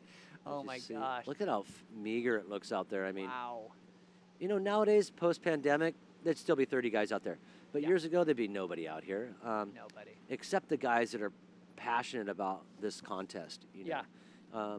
And you saw that yesterday. I saw this whole last week. I came over here one day early in the morning, and there was already a handful of kids out there cycling already. So, a lot of kids had planned for this. A lot of these young men had planned for waves like this. They saw the forecast. They knew it was going to be dicey. Yep. Yep. And on any given day for any given contest, this really isn't bad contest conditions. No. No. So I've seen some events back east that are borderline, you should probably just do some running jumps off the beach, versus paddling and catching them. So this is still highly contestable. People are doing that, jokingly. Oh, yeah, I don't doubt it. But look, right now we got 5 minutes left in this heat. It still is a pretty tight heat. Just looking at the scores, we got to see if somebody's able to break it away. Wow, nice collision with the lip right there, Omar. Oh. And again, it's a nice combination of maneuvers right there. Appreciate his little deep bottom turn, too. He's got a great little stance. Wow, look at that. Just making the most of this wave for sure. And that's that example. You take off on it, doesn't look like much, boom, turns into a score. He's looking for a 4.4. That was a pretty solid wave. So we'll have to see what the judges think. But that's to move into advancing situation. At the moment, it looks like Birch is up in the lead. Look at the heat totals. They're in the 9s right now. Obviously, conditions deteriorated a little bit. Red, that is number 2. Wow, looks like someone's got a leash underneath their foot right there. That's Levi. Nice little turn right there for Slauson. And again, nice combination of maneuvers. As you notice on the start of that wave, he was trying to kick that leash off his foot or was standing on that leash for a couple of seconds. Any normal person, that would have thrown him off. Right? Levi right there needs to throw away a 3.4, needs a 3.77 to get into that first position. I think it's coming. Yeah, that's got to be better, right? Yeah. And you see right there on your screen, fellow competitors looking in. it really becomes challenging as soon as that wind picks up. See the leash, leash. But still, nice turn right there. Look at the tail release on this one.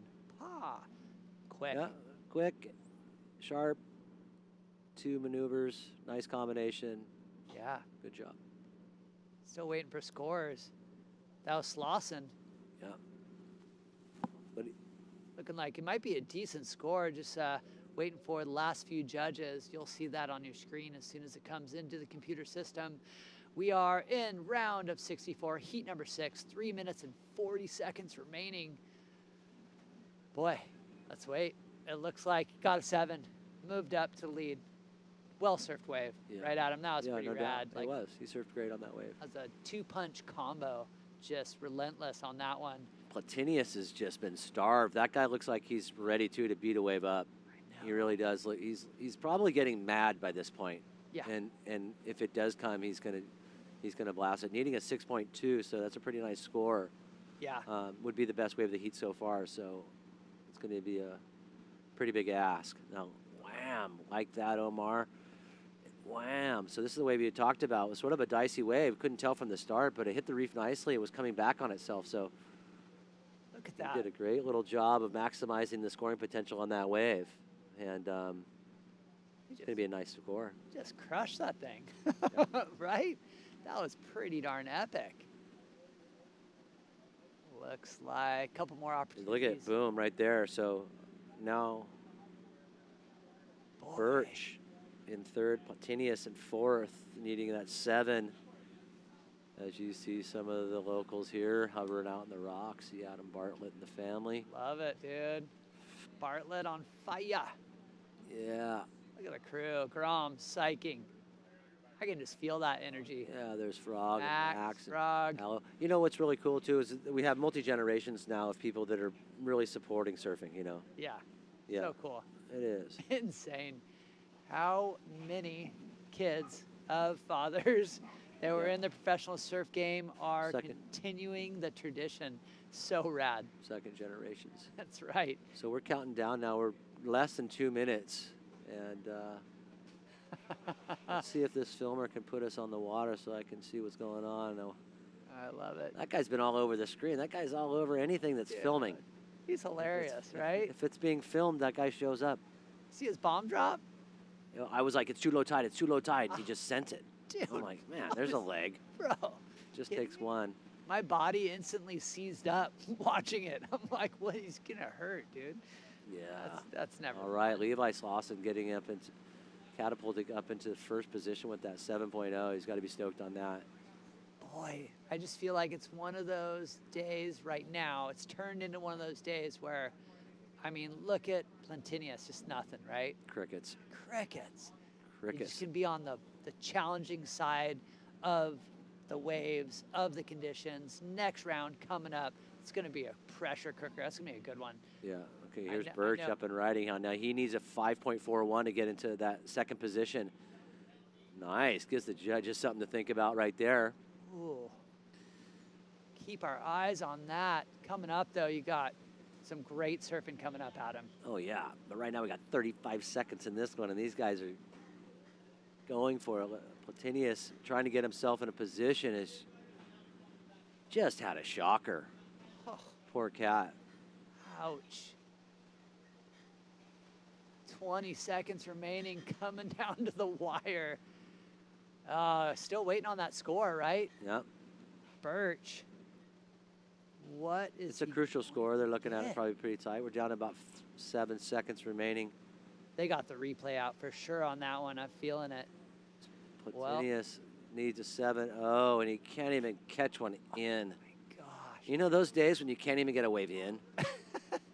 That's his day. That's his day. Look at him. He's just perplexed right now. He's like, really? I just came all the way down here from Canada for that? Looking at the ocean and going like, come on. Come on, you guys. Come on. Just give me a chance. Yeah. And Oh, here's this- Birch. This is the way we were talking about that the judges are thinking about. So sort of a down carve off the top for his first turn, and then nice release, lip collision on the second end section. That's going to be close. That second turn. It's gonna be Pretty close. committed, right? Yep. I don't know.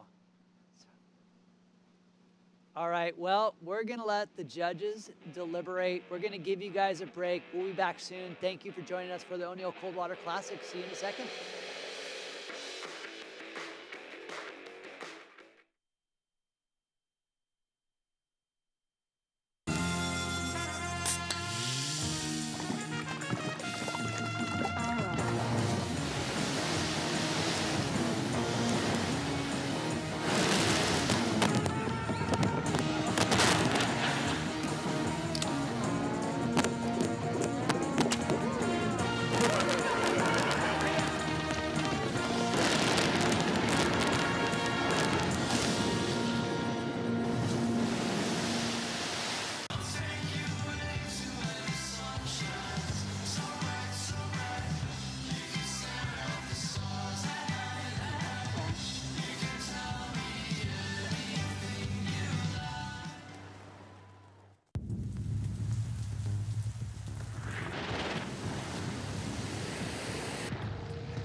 And we're back at the Coldwater Classic. We are here in Santa Cruz, a World Surfing Reserve. Save our waves. Save our waves. Let's the make Surfing sure. Reserve. This is one of the first ever. Save the Waves Coalition. Sorry about that. Save the waves. Wheeler Hasberg, another Canadian. He's up in this heat number 7 with Sam Coffey, local boy Parker Cohn, who had a good first round, round of 96, and Remy Jabbour also was able to surf this morning. Whole different playing field. Yeah. My name is Peter Mell, back in the booth with Adam Replogle. We'll be calling the next 2 heats. We'll call it a day. We're going to finish up this half a round. Definitely a few challenging last couple of heats, as some surfers have been left out, i.e. John Mell, who was he had a bit of a rough start in that one. Yeah, we were feeling for him, Pete. That was unfortunate. Paddling interference on that wave. Obviously, it didn't hurt him, but it obviously threw off his rhythm. Oh, I mean, yeah. Anyway, we got a new heat underway. This is Jabbour. Jabbour was able nice to get wave. a couple snaps on the outside. Yeah. Levi Slauson. I really like that name, Slauson. Slice and Slauson from He's also Encinitas. Yep, all right, one of those sharp eyes. A lot of guys riding those, Pete. Yep, and he's been, as soon as he jumped on him, that's where his success really started to come to fruition. Take off, really. World Juniors, was able to make it all the way to the finals. Right on. He was in his home break there in North San Diego County. Cool. It is, though. You do see this trend. You know, you see trends. Obviously, people are going to go down the lowers. You're probably going to look at a couple, mayhems or something. But it does seem like certain boards and certain regions do really, really well. And then obviously trends. Things are trending or things aren't trending.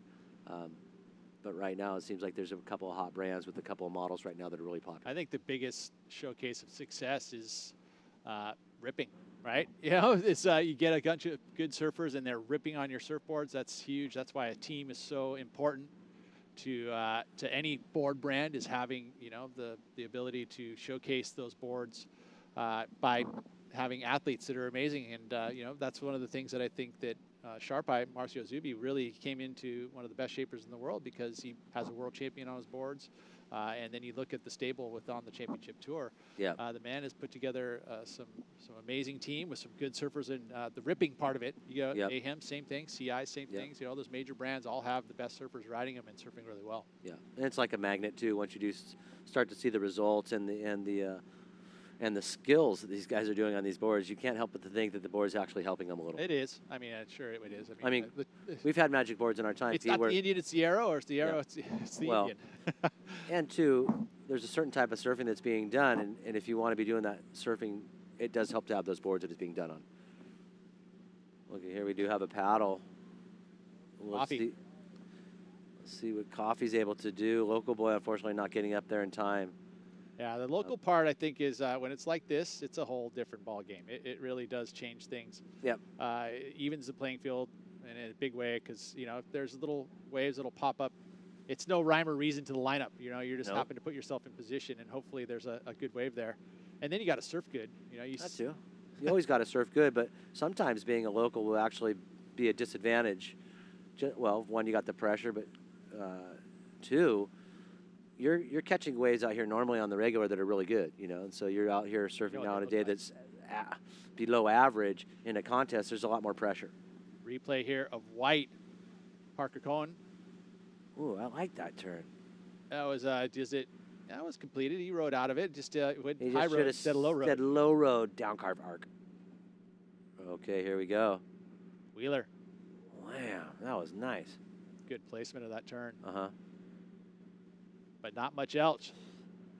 So the judges are going to have to piece together the quality within all of this mixed up lineup. I mean, obviously the winds have come up, the tide has dropped out, so it's opened up the lineup in a big way. You're going to see very quick sections. You're going to see mush sections. You're going to see waves taper off. You're going to see waves run. Yeah, more like beach breaks right now out there, Pete, more so than a point break. I wouldn't be surprised if some of the coaches are actually saying focus on one good maneuver now. Yeah, that would be a good call. I think you're right. You know, somebody who, well, you Sam Coffey, who's got a great, you know, above the lip aerial, wouldn't be surprised. You know, right now you could do some, with this type of condition, do some nice above the lip surfing. And he's got that forehand. He does that really easy. Yeah, he's got it in all types of different sections, all types of speeds. I was watching him do it one day, and I was thinking to myself, Pete, that he probably could pull back on it. You know, and not do it as much. Yeah. And then do it when he needs it. You know, I remember Jadson Andre years ago started doing his frontside rotation, and eventually they're like, we'd seen that enough, you know. You want to see a variation of it. Want to see a variation. Wow, you see how dark it just got? And I know that we had our last heat winner. That would be Levi Slauson. He is down there on the glass. Take it away, Levi. Congratulations to Levi Slauson. How was that heat? Yeah, it was weird. It didn't even really feel like the lane out there. It's just really jumbly and weird, but you got to adapt to the conditions no matter what. Somebody's got to make the heat, so I figured why not be me, and yeah, I got through. I saw that you managed to get a 7 out there. That must have been really tough. What was your strategy? Yeah, I don't know. I kind of wasn't paying attention, and then all of a sudden a wave jumped up on me, and it looked like you can't really focus too much on what the wave looks like. You got to just go for it. And I think I surfed it pretty safe, but that was my plan going out there, is just to finish all my waves on my feet. So I think I did that. Yeah. Sick. Do you have anything you want to tell everybody? Yeah, I just want to say hi to my parents, say hi to my girlfriend in Hawaii, and yeah, stoked to move on. Awesome. Thank you. Thank you. Right on, Levi, as he just had to be that guy, had to be the one that was going to make it, the top seed. And Levi has done that well. He's, like I said, competitively, he is one of our standouts in the North American Series. Yeah, and just him giving a little insight on that wave, you know, is like, you got to roll the dice on some of these waves. You don't know if they're going to materialize or not. It just popped up in front of him. Just Why popped not up in go, front of him. right? Why not All of a go? sudden It's they gave him opportunity down the line. He said he surfed it safe, but there was good flow in that, and he showcased that flow. Totally. And the judges took note of it, gave him a 7-point ride. So this one, another basically quiet heat. No real scores of substance, a 3.93 being the best number so far. That has Hasberg. That was that one snap, and then the wave just died out. Actually tried to climb the whitewater. Trying to soup, and then it got him. But look at this little wave right there, just being unridden right there. Someone taking off on the shoulder here. Let's Jabore, unfortunately, that wave just died out. It looked like it may have had some energy towards middle peak, but right there, look at it, it just disappeared into the shallow water. That's what's so crazy about this lineup. It isn't a normal steamer lane lineup. It is a jumbled lineup, as we see. Parker found a first section and glides through the second. So some smooth surfing here for Parker, and has got an opportunity here. Tags it nicely. Almost got a little upended there, but kept it together. So this is going to be his best wave. So he'll add to the 2-pointer and probably get the best number of the heat so far, because that was the first connected wave we've actually seen from start to finish. Wow, he's riding a Pies-Alien. I like that. Gotta order one of those now. I know. How's that? I saw that. Anytime a brand pumps out a new board, I'm like, oh no, bad habit. Here's another one. But the Channel Islands M23. Yep. Oh man, I saw you with one. It looked like a short board, but you told me it was like a 6'8". But it was 6'8". Up to you. That's 6'3" on a short day. That's sort of a short board. But That thing looked pretty fun. Yeah, it definitely helps the wave count. That's for sure. Yeah, and just you can weeble and wobble, but you don't fall down. I mean, it's pretty stable. That's a nice board. Yeah, it's the graduation from the N13, which I think actually the M13 really kind of stemmed from one of Al's personal boards, right? Al used to ride that design. So Al Merrick being the head shapers there. We watched the replay here at Parker. Really like Parker just engaged on this, like totally into this wave and just grabbing all kinds of traction. Nearly lost it right there. Looks like he's riding sort of a little wider board, but it's gliding around in those flat sections, Pete, where some of the boards that guys are riding right now get a little sticky when the wave gets flat. That's done and dusted. Waiting on the number here for Cone. Is going to be most likely the best number of the heat. Here we have a paddler in Hasburg from Canada. Wheeler. Let's see where it goes. Left, go right. Waveke Gur, he claiming Wheeler. One of the big things coming out of the North Territory in Canada. Yeah. Parker. What side of the country is he from? I want to say the West Coast. Okay. I don't know that 100%. Okay. Here's Sam up in blue. Let's see what Sam's able to do. Nice turn right there. One and done.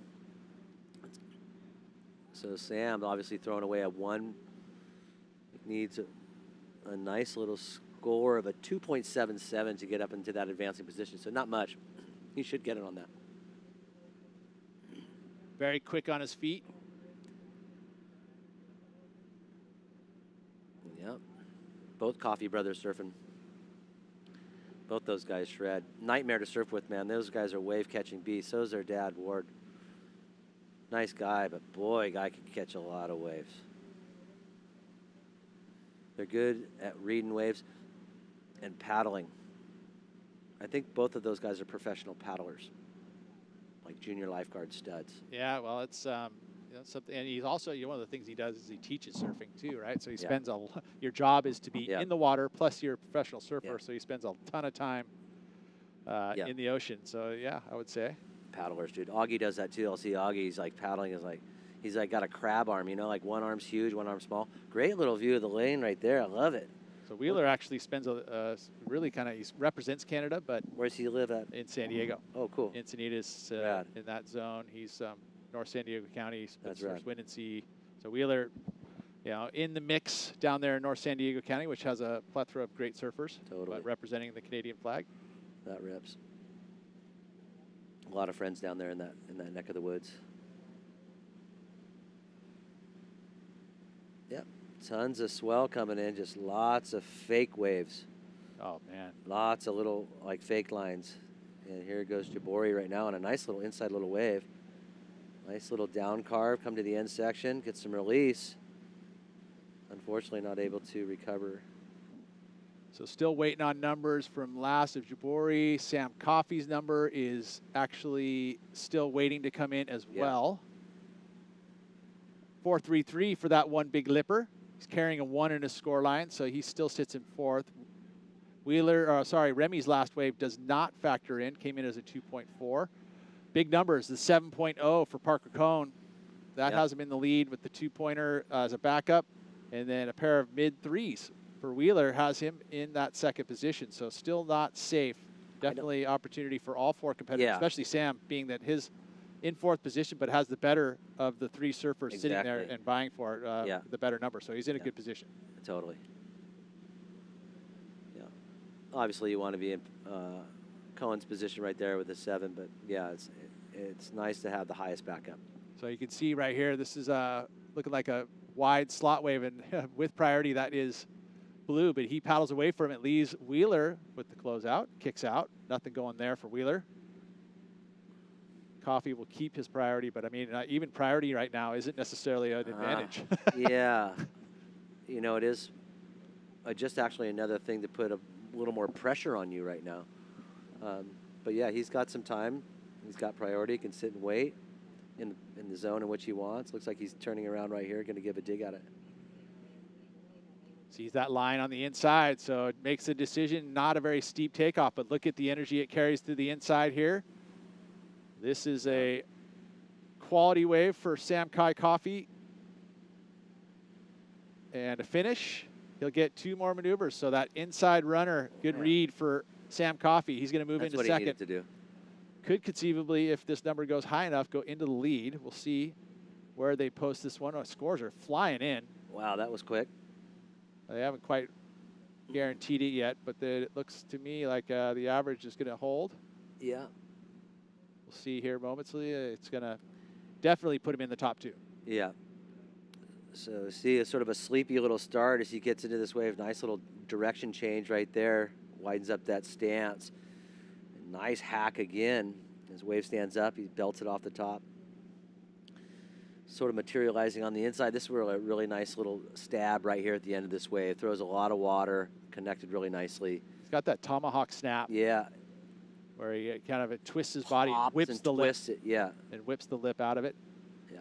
Scores coming in. It is a flat 6 for Coffey. It does take it to the lead. Yeah, and that's where his highest backup really did play in his cards right there. He's able to have the highest backup. Finally got a wave above an average score. Catapults him into the lead. Paddling up. Hasberg, important wave for Wheeler. Trying to get himself back into the advancing position. A little 2-turn combo as the wave shuts down. Energy goes away. Looking for the 5.08 to turn it. But Parker's still holding on to it too. So Wheeler really thinking about it. 4 minutes in the heat left. You'd say that both those scores probably need to be improved in order to get himself into second position and hold it there. Or to stay there, right, exactly. And then now Sam, too, is going to want to work on that score. Cohen's obviously going to want to work on that second score. But I'd like to see Wheeler or Jabori right now put up one of those, you know, a mid-6 right now and make it a nice fight for those two positions. Waiting on the number for the last one of Hasberg. It is probably going to be his best number, but may come up slightly short in regards to the number needed to turn the heat, but it's going to improve his situation as we see White going to improve the 2. So this is going to change things already. So that was important to pull off. Still feel like it's going to improve the 2, but not by much. Yeah, I mean, you're splitting hairs there. You know, to go back and look at a 2.5 to see if how your 2 looks, sort of tough. Jabori up and riding. Here's his live action. This direction change carves. This wave sort of pushes out to sea, flattens out Pete. Hopefully there's something coming at him. There's a nice little direction change. But again, not much critical surfing there, Pete. Or not much critical sections, really. Vertical face on that wave. Yeah. Hasberg, closeout section. Nails the lip for the finish move. A 4.6 on the last one. Like I said, had an improvement for him. Looking for the 4.68 because Parker's last wave only a 2.27. Wow, so it just 2/10. Exactly. Left the door open. Yeah. But does have priority here with 1:50 to go. Waiting for the number for Wheeler. Yeah. And it is going to be an important number because it may turn the heat. It does. It does. Wow. 4.83. Wheeler to second. Sam Kai Coffey improved with a 6. So Cone down to third. Yeah. Needs a 2.43 and has priority. Yeah, I'm having a hard time with that. I think my impression of Cone is that he should. My feeling of how he's done should be making the heat. I mean, yes. If you look out there, there is a little miniature slot set here. Wow, there is. He can get himself in position. God, it looks like the swell's picking back up again. You never know. It's an active ocean. But usually that's what it is. You know, you walk out of a heat, there's an impression left and made. Let's see what Wheeler's doing on this wave. So he cuts it back. This wave comes in at 4.83. But it's all right here. It's all done on that maneuver right there, Pete. The majority of that, so. Judges liked it. Judges liked it. Yep, 4.83 turns the heat. Cone, again, 55 seconds to go.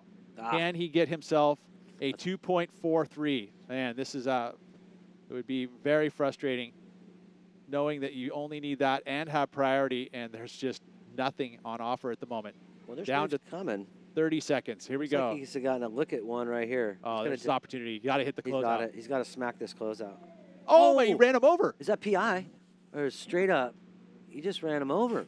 Who was that? Oh, Sam. Was that? Oh, look at. Whoa. That was Jabori in the way. Wow. Oh, man. What a bummer. How's that for a finish? And Jabori's not even in the top, too, so it doesn't really. It doesn't affect anything. Let's No, watch this so on look. replay.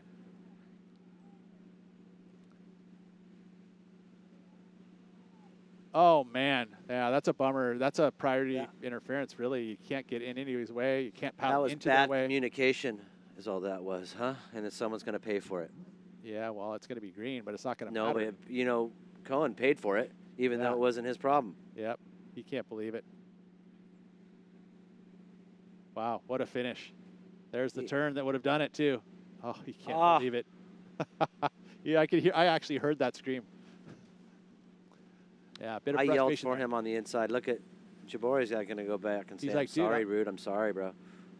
Yeah, save the board. And the board's good. Yeah, don't do Board's that. good. Wow, what a finish. Yeah. Yeah. Well, the finish, Sam Kai Coffey, he holds on. Hasberg makes it happen. So those are the two that are through into the round of 32. Cohen and Jabori out. We have one more heat in the book. Stay tuned. Nat Young hitting the water.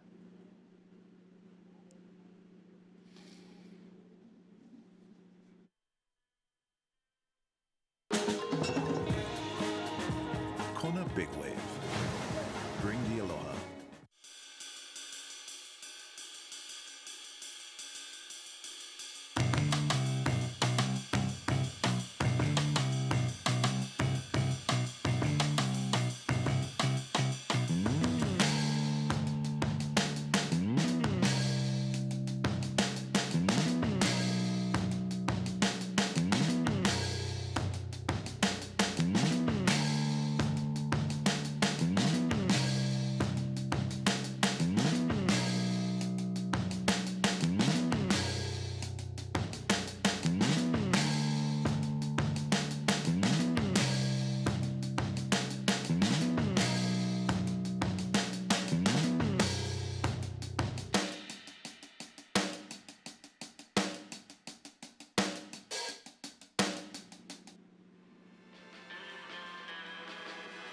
O'Neill, first name in the water.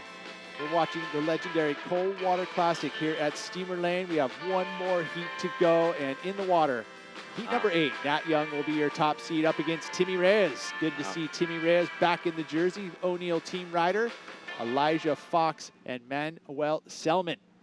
All in this one. Top 2 will move on into the round of 32. And the last 2, they're going to be out of the event. One-time wonder. No second chances here on the qualifying series. No.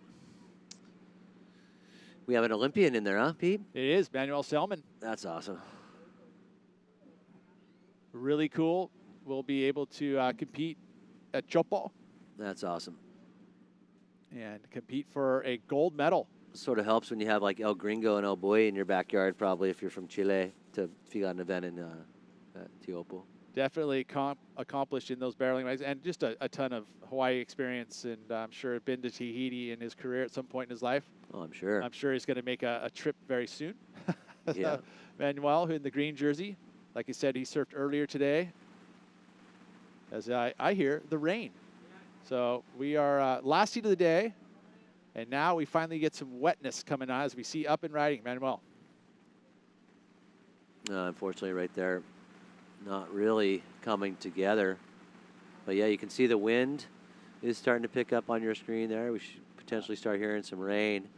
As you see here is Fox up and riding. Nice looking little wave right here, Pete. Nice projection snap down the line. Great speed. Ooh, dug that one in. He really did. Would have liked to have that flow because he did stick it in so hard that it slowed him down a little bit, but he kept it together, stayed on his feet. That's going to be a number for Elijah Fox. And considering what we've seen the last couple of heats, that's going to be a good backup number for sure, and it's No going to be a solid number to start the heat. Yeah, and I just noticed Hawaiian for Fox. Yeah, and I'm wondering if this region, I don't know if he's made a move, because you can switch regions, but obviously Hawaii, Tahiti, Nui has their own region. Okay. And if you are competing outside of your region, Do you have to stay within that region well, once you in start order it? to hold your points, yes. You can take prize money, but to ultimately maintain your points, you have to stay within that region. within the region, unless you're making a region switch, which you can do. Like, say he's moved to California, Right. and he wants to be able to compete in the North American region, he can do that. It just Yeah. takes a little bit of time. You have to ask for it. There's a way protocol you have to go through. But let's head down to the glass as we have our last heat winner. Congratulations, Sam Coffey. What were your thoughts during that heat? I mean, it was pretty rough. Yeah, I couldn't really hear much. Honestly, didn't know I made it till I got in. So I spent a lot of time underwater duck diving, but glad to make it through. Yeah, I saw that you got a six. What were your thoughts when you were on that wave? I was just trying not to fall. I was trying to make it to the end and just complete it, and I couldn't hear scores. So yeah, that was a bit of fun. Well, is there anything you want to tell the audience? Thanks to everyone tuning in, watching. Thanks for the support, and yeah, let's keep it rolling. Yay, awesome. Good job there for our local boy. He is through into the round of 32 and up and riding. Another local boy, Nat Young. Yeah. Let's see what he sees here. This is a former championship tour surfer. A couple finals in his career on the championship tour. Has, Portugal, bells. The man has had a very colored and probably one of the most successful on the championship tour from this region. As we see now up and riding Manuel Selman real quick. We'll see the 2020 Olympian right there. That was we were talking about. It seems like he actually was able to compete in the last one. I don't know if he'll be able to compete in this year's one at Chopo, but get clarification on that. But already an Olympian. Yeah. So he has had the ability there surfing in Japan. That's super cool. What an experience. To be the first time ever in the Olympics surfing, Yeah. to be able to compete for your country. How would it have been? It probably would have been a pretty cool walk. Oh my gosh. That was during to walk COVID with time. all the other sports athletes from your country to it would be incredible. And you'd be groupieing out too. At least I would, I'd be like, all right, let's go talk to Phelpsy. Yeah. Or whomever, like. Yeah, Where's with the Simone? surfing, though, unfortunately, you get a little bit separated from Yeah, I the noticed village. that. Yeah, you're obviously not within the huge parade all the time. You're probably actually, sidebarred. Well, you But- think about the Olympics this year, being that in 2024, France in Paris is going to be the host country. And Yep. Obviously, a majority of the Olympics are going to happen in the actual country of France, whereas the surfing is going to happen in a territory of France in Chopo. So sacrificing a little bit of quality in regards to where we see the Olympics happening, which I think is at a world-class wave, is a way to showcase it in the best light. So good job for France to be able to choose Tahiti as their location for surfing in the Olympics. Wow, Pete, it's really just Took a turned turn, huh? Turned down. 14 minutes, and last score for Nat Young, a 2.67. He's on the scoreboard. Also paddling for a wave here on the inside, looking like a opportunity. Yeah. The Olympian, Manuel Selman, on the backhand. Yeah, really like that. So Wow. patient off the bottom. Those were two beautiful turns and a third. This is going to be a big number for Manuel. Great surfing right there, Pete. And again, just being able to all of a sudden just paddling back out, and that's what happens is that you're going to see a wave just kind of pop up in front of you. It's going to have some extra energy. Those opportunities, you got to turn around and go. And good job from Manuel. He's going to add to that 2.43. There it is, already in the book, 7.67. Dumpy, you going out for a warm-up? He's on it. He's back up on that board. That's Nat's board under his arm. Yeah. That's awesome. He's the caddy. The caddy. He's staying with Nat just up the road. Oh, we just felt our tent shaking. I'm starting to feel the ground shake. Storm is definitely here, and this is the way we were talking about, Pete, about being poised off the bottom. Just nice positioning to find the cup right there. And again, so 3 really nice turns right there and a finishing waft off the end of that. And always like when you end the wave, Pete, with some nice glide or something, So Selman right there shredding. you know, with our panel that we see here, you know, we get to see the scores come down and they go really quickly. And that whole panel went from 7 to 8 and everything in between. That's where it averages out at a 7.67. We saw 2 8s from some of the judges, 2 7.5s and a 7. So you take away, oh, Nat up and riding. A little zest in his surfing abilities right there. Little point of difference in my eyes. That's the one thing that I think that you know, Championship Tour surfers are able to do. Oh yeah. On as they looking in on his partner Tia. Also, daughter is there as well. Rocky down low. Fun. She's enjoying this rainy day, I would imagine. No doubt.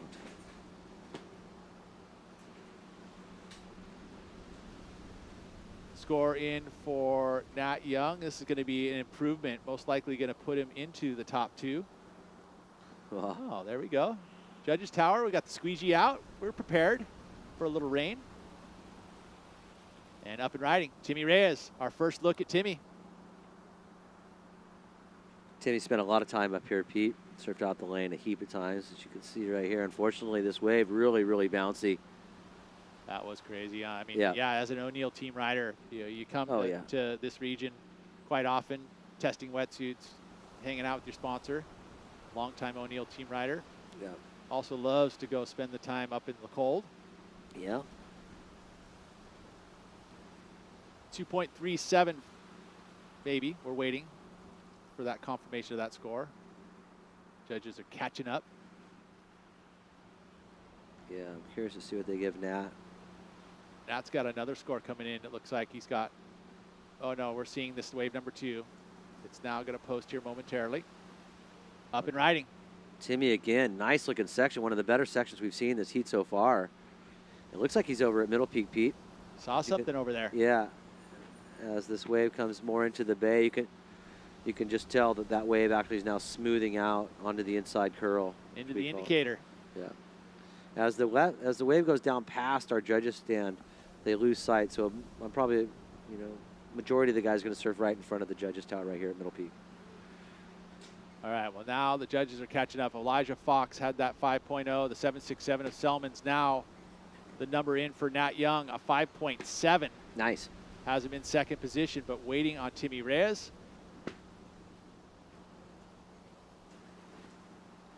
4.93 for Timmy, still in third, but it does become his top wave, and now looking for a 3.45 as he heads back out. Nat Young trying to improve on the low score of a 2.67. Elijah Fox, which trying to figure out where he is in the lineup in regards to, this is a switch, so if all the surfers end up surfing over at Middle Peak, which is what I've understand a lot has happened, that that'll be all suspended priority, and the person sitting There's going to be a change. at the point will get the priority? Well, default? Yeah, kind of. But as soon as you leave there, all of a sudden, if there's no priority, which is kind of we're seeing Selman got priority here already. So he's sitting with the green. They're giving priority kind of Because they've designated an area in which they said is a priority area. It's the primary takeoff zone, and that can move, especially if the whole heat moves there. Over. And that's just all announced over the loudspeaker, which can be very difficult because no one's hearing anything out there today. I mean, now. It's going to be a bit of a challenge. Yeah. Let's see. Look at they got to look up in the board. Selman. Wow. Yeah, that was a hammer. And it looks like he's going to get some more here on the inside. It's going to come back at him. What a heat for Selman. No. Great surfing right there, Pete, up and down. Yeah, the vertical approach, the speed in which he does that. Okay, let's see what Fox is able to do. Ooh, holds on. Recovers that one. Looking like a pretty sturdy guy too, Pete. Pretty big guy. Competitive heat as we see now all of these surfers actually picking up a little piece of the game here. No one getting left out. No. Fox is only needing a 3.38 in order to turn into that second position. Feels like that's probably going to happen. Yeah. But even, look, Tim Reyes right here. That's 5 to... yeah. We got you can 7.5 tell it right now. minutes. Things are going to be bolting down right now. We're going to have People are going to start flying away. Yeah. Oh, the wheel said it said 4 o'clock. It was going to come in. They said at 4 it's going to clock. I'm going to hold on to the scaffolding. Oh, man. Look at that's John Hunter right there holding the glass. I'm holding this one, Pete. Are you? Yeah. I think we're tied down, dude. I know we're tied down, but You want the whole thing to go? look at up and riding. Here's Nat Young. Nat Young as everything's coming apart at the hinges, this is but awesome not right here. Nat Young. Wham. Good flow here, kicks out. So Nat needing a 2.83, so relatively small score, potentially getting on that wave right there, but obviously wants to even throw that away if that's the case. Fox got the number, the 3.53, does go into second. Score comes in quickly for Young, back into second with a 2.83. Just like that. Wow, but So not by much. Salem's running away with it now, Pete. Yeah, Selman 6.0. Selman. Yeah, for that Shredding. one big single straight up bash. Yeah. 13.67 point in a very horrendous looking lineup. So we'll see this back 6.5 minutes. Very important for all competitors. They all have a chance here. Just need mid threes. So Nat knowing he's not safe. I don't know if he can hear scores at this point because you would have to say that the. No, but he's such a gamer. I think he knows everybody's score. He is a gamer. Yeah. I would agree with that. You know, that's what's so impressive about Nat and how I'm still watching him be inspired. He really enjoys the process in the game. You know, obviously he's now like a, sort of a veteran. Yep.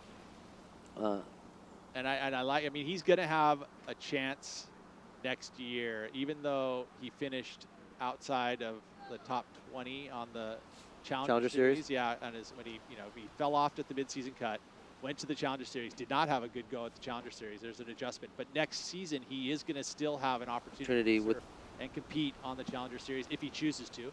That'll go to the Gold Coast. I think that he'd want to make a run over there, and see how it feels, how it goes. So you see some beasts coming in, some waves coming in out the back there, Pete. 5 minutes, 30 seconds remaining still. You had mentioned. Look at the backup scores for all three surfers right there, under 4 points. So anybody's game right now. I guess the high numbers are really kind of the more important part of this heat, right? So the advantage going to Nat Young with the 5.7, but not far behind with Fox and Reyes both having, the high 4 for Reyes. So that's yeah. I mean, to me, it's the next best average wave. Yeah. And we are hitting that 5-minute warning, and they saw that tide has dropped, and it's going to broaden the lineup even more with the wind kicking in for extra one. It's going to be we've said it before. Look at someone waving. Obviously wants a situation. They want time. They want scores, but it's going to be nearly impossible for them to hear at this point.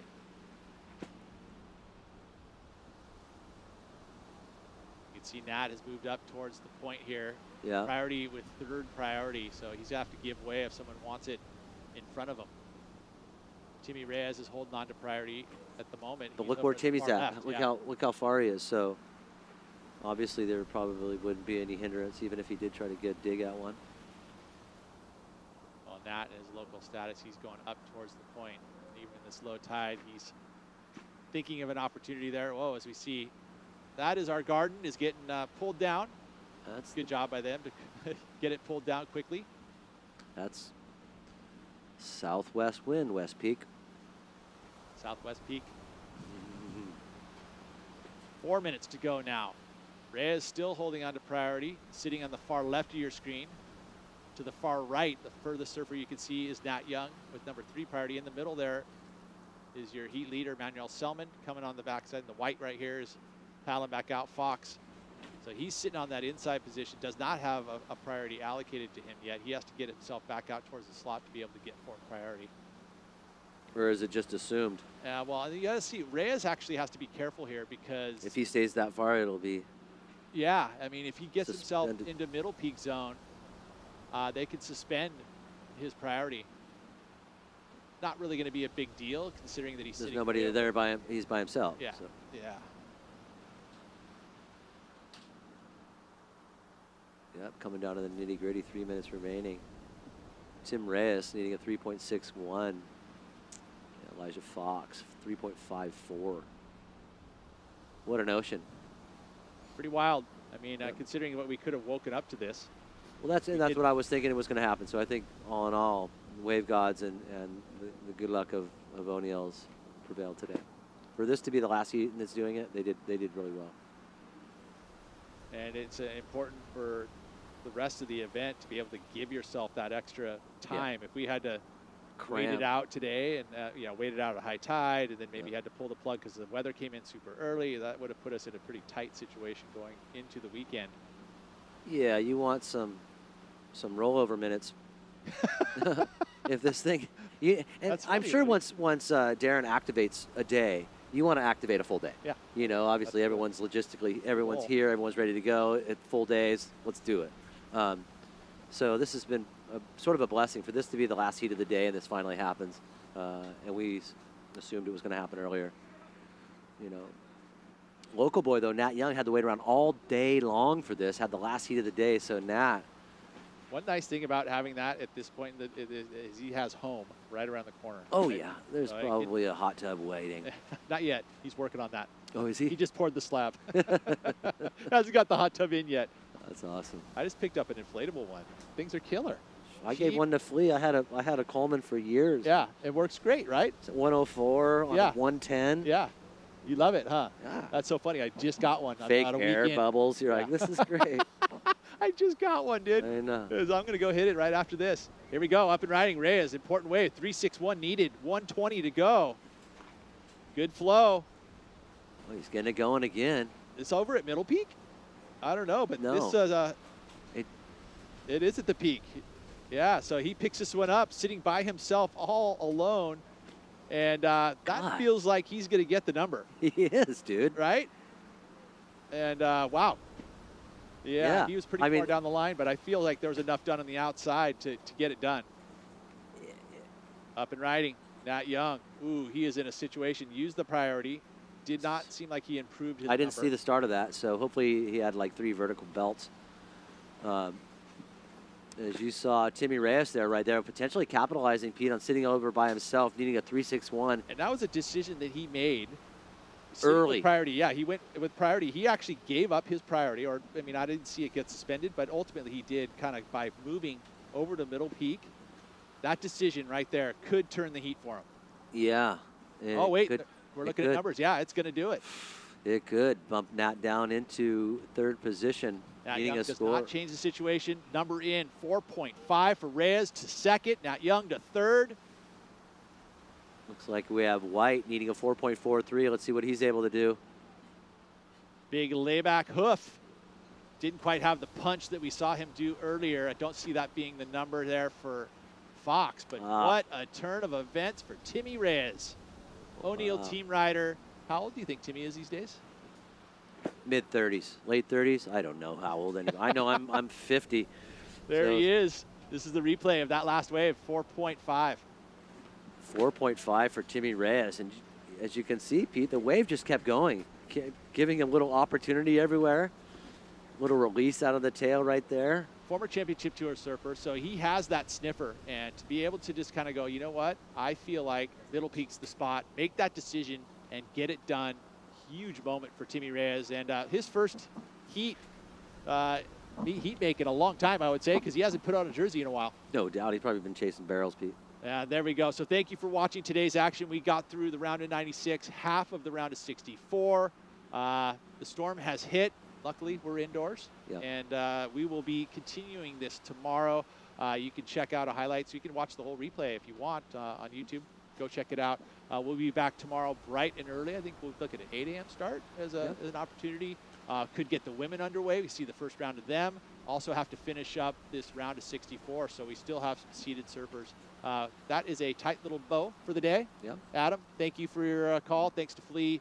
Also, Omar for helping us out. We also had some of the great guests, and we'll see you bright and early tomorrow. Cheers, you guys.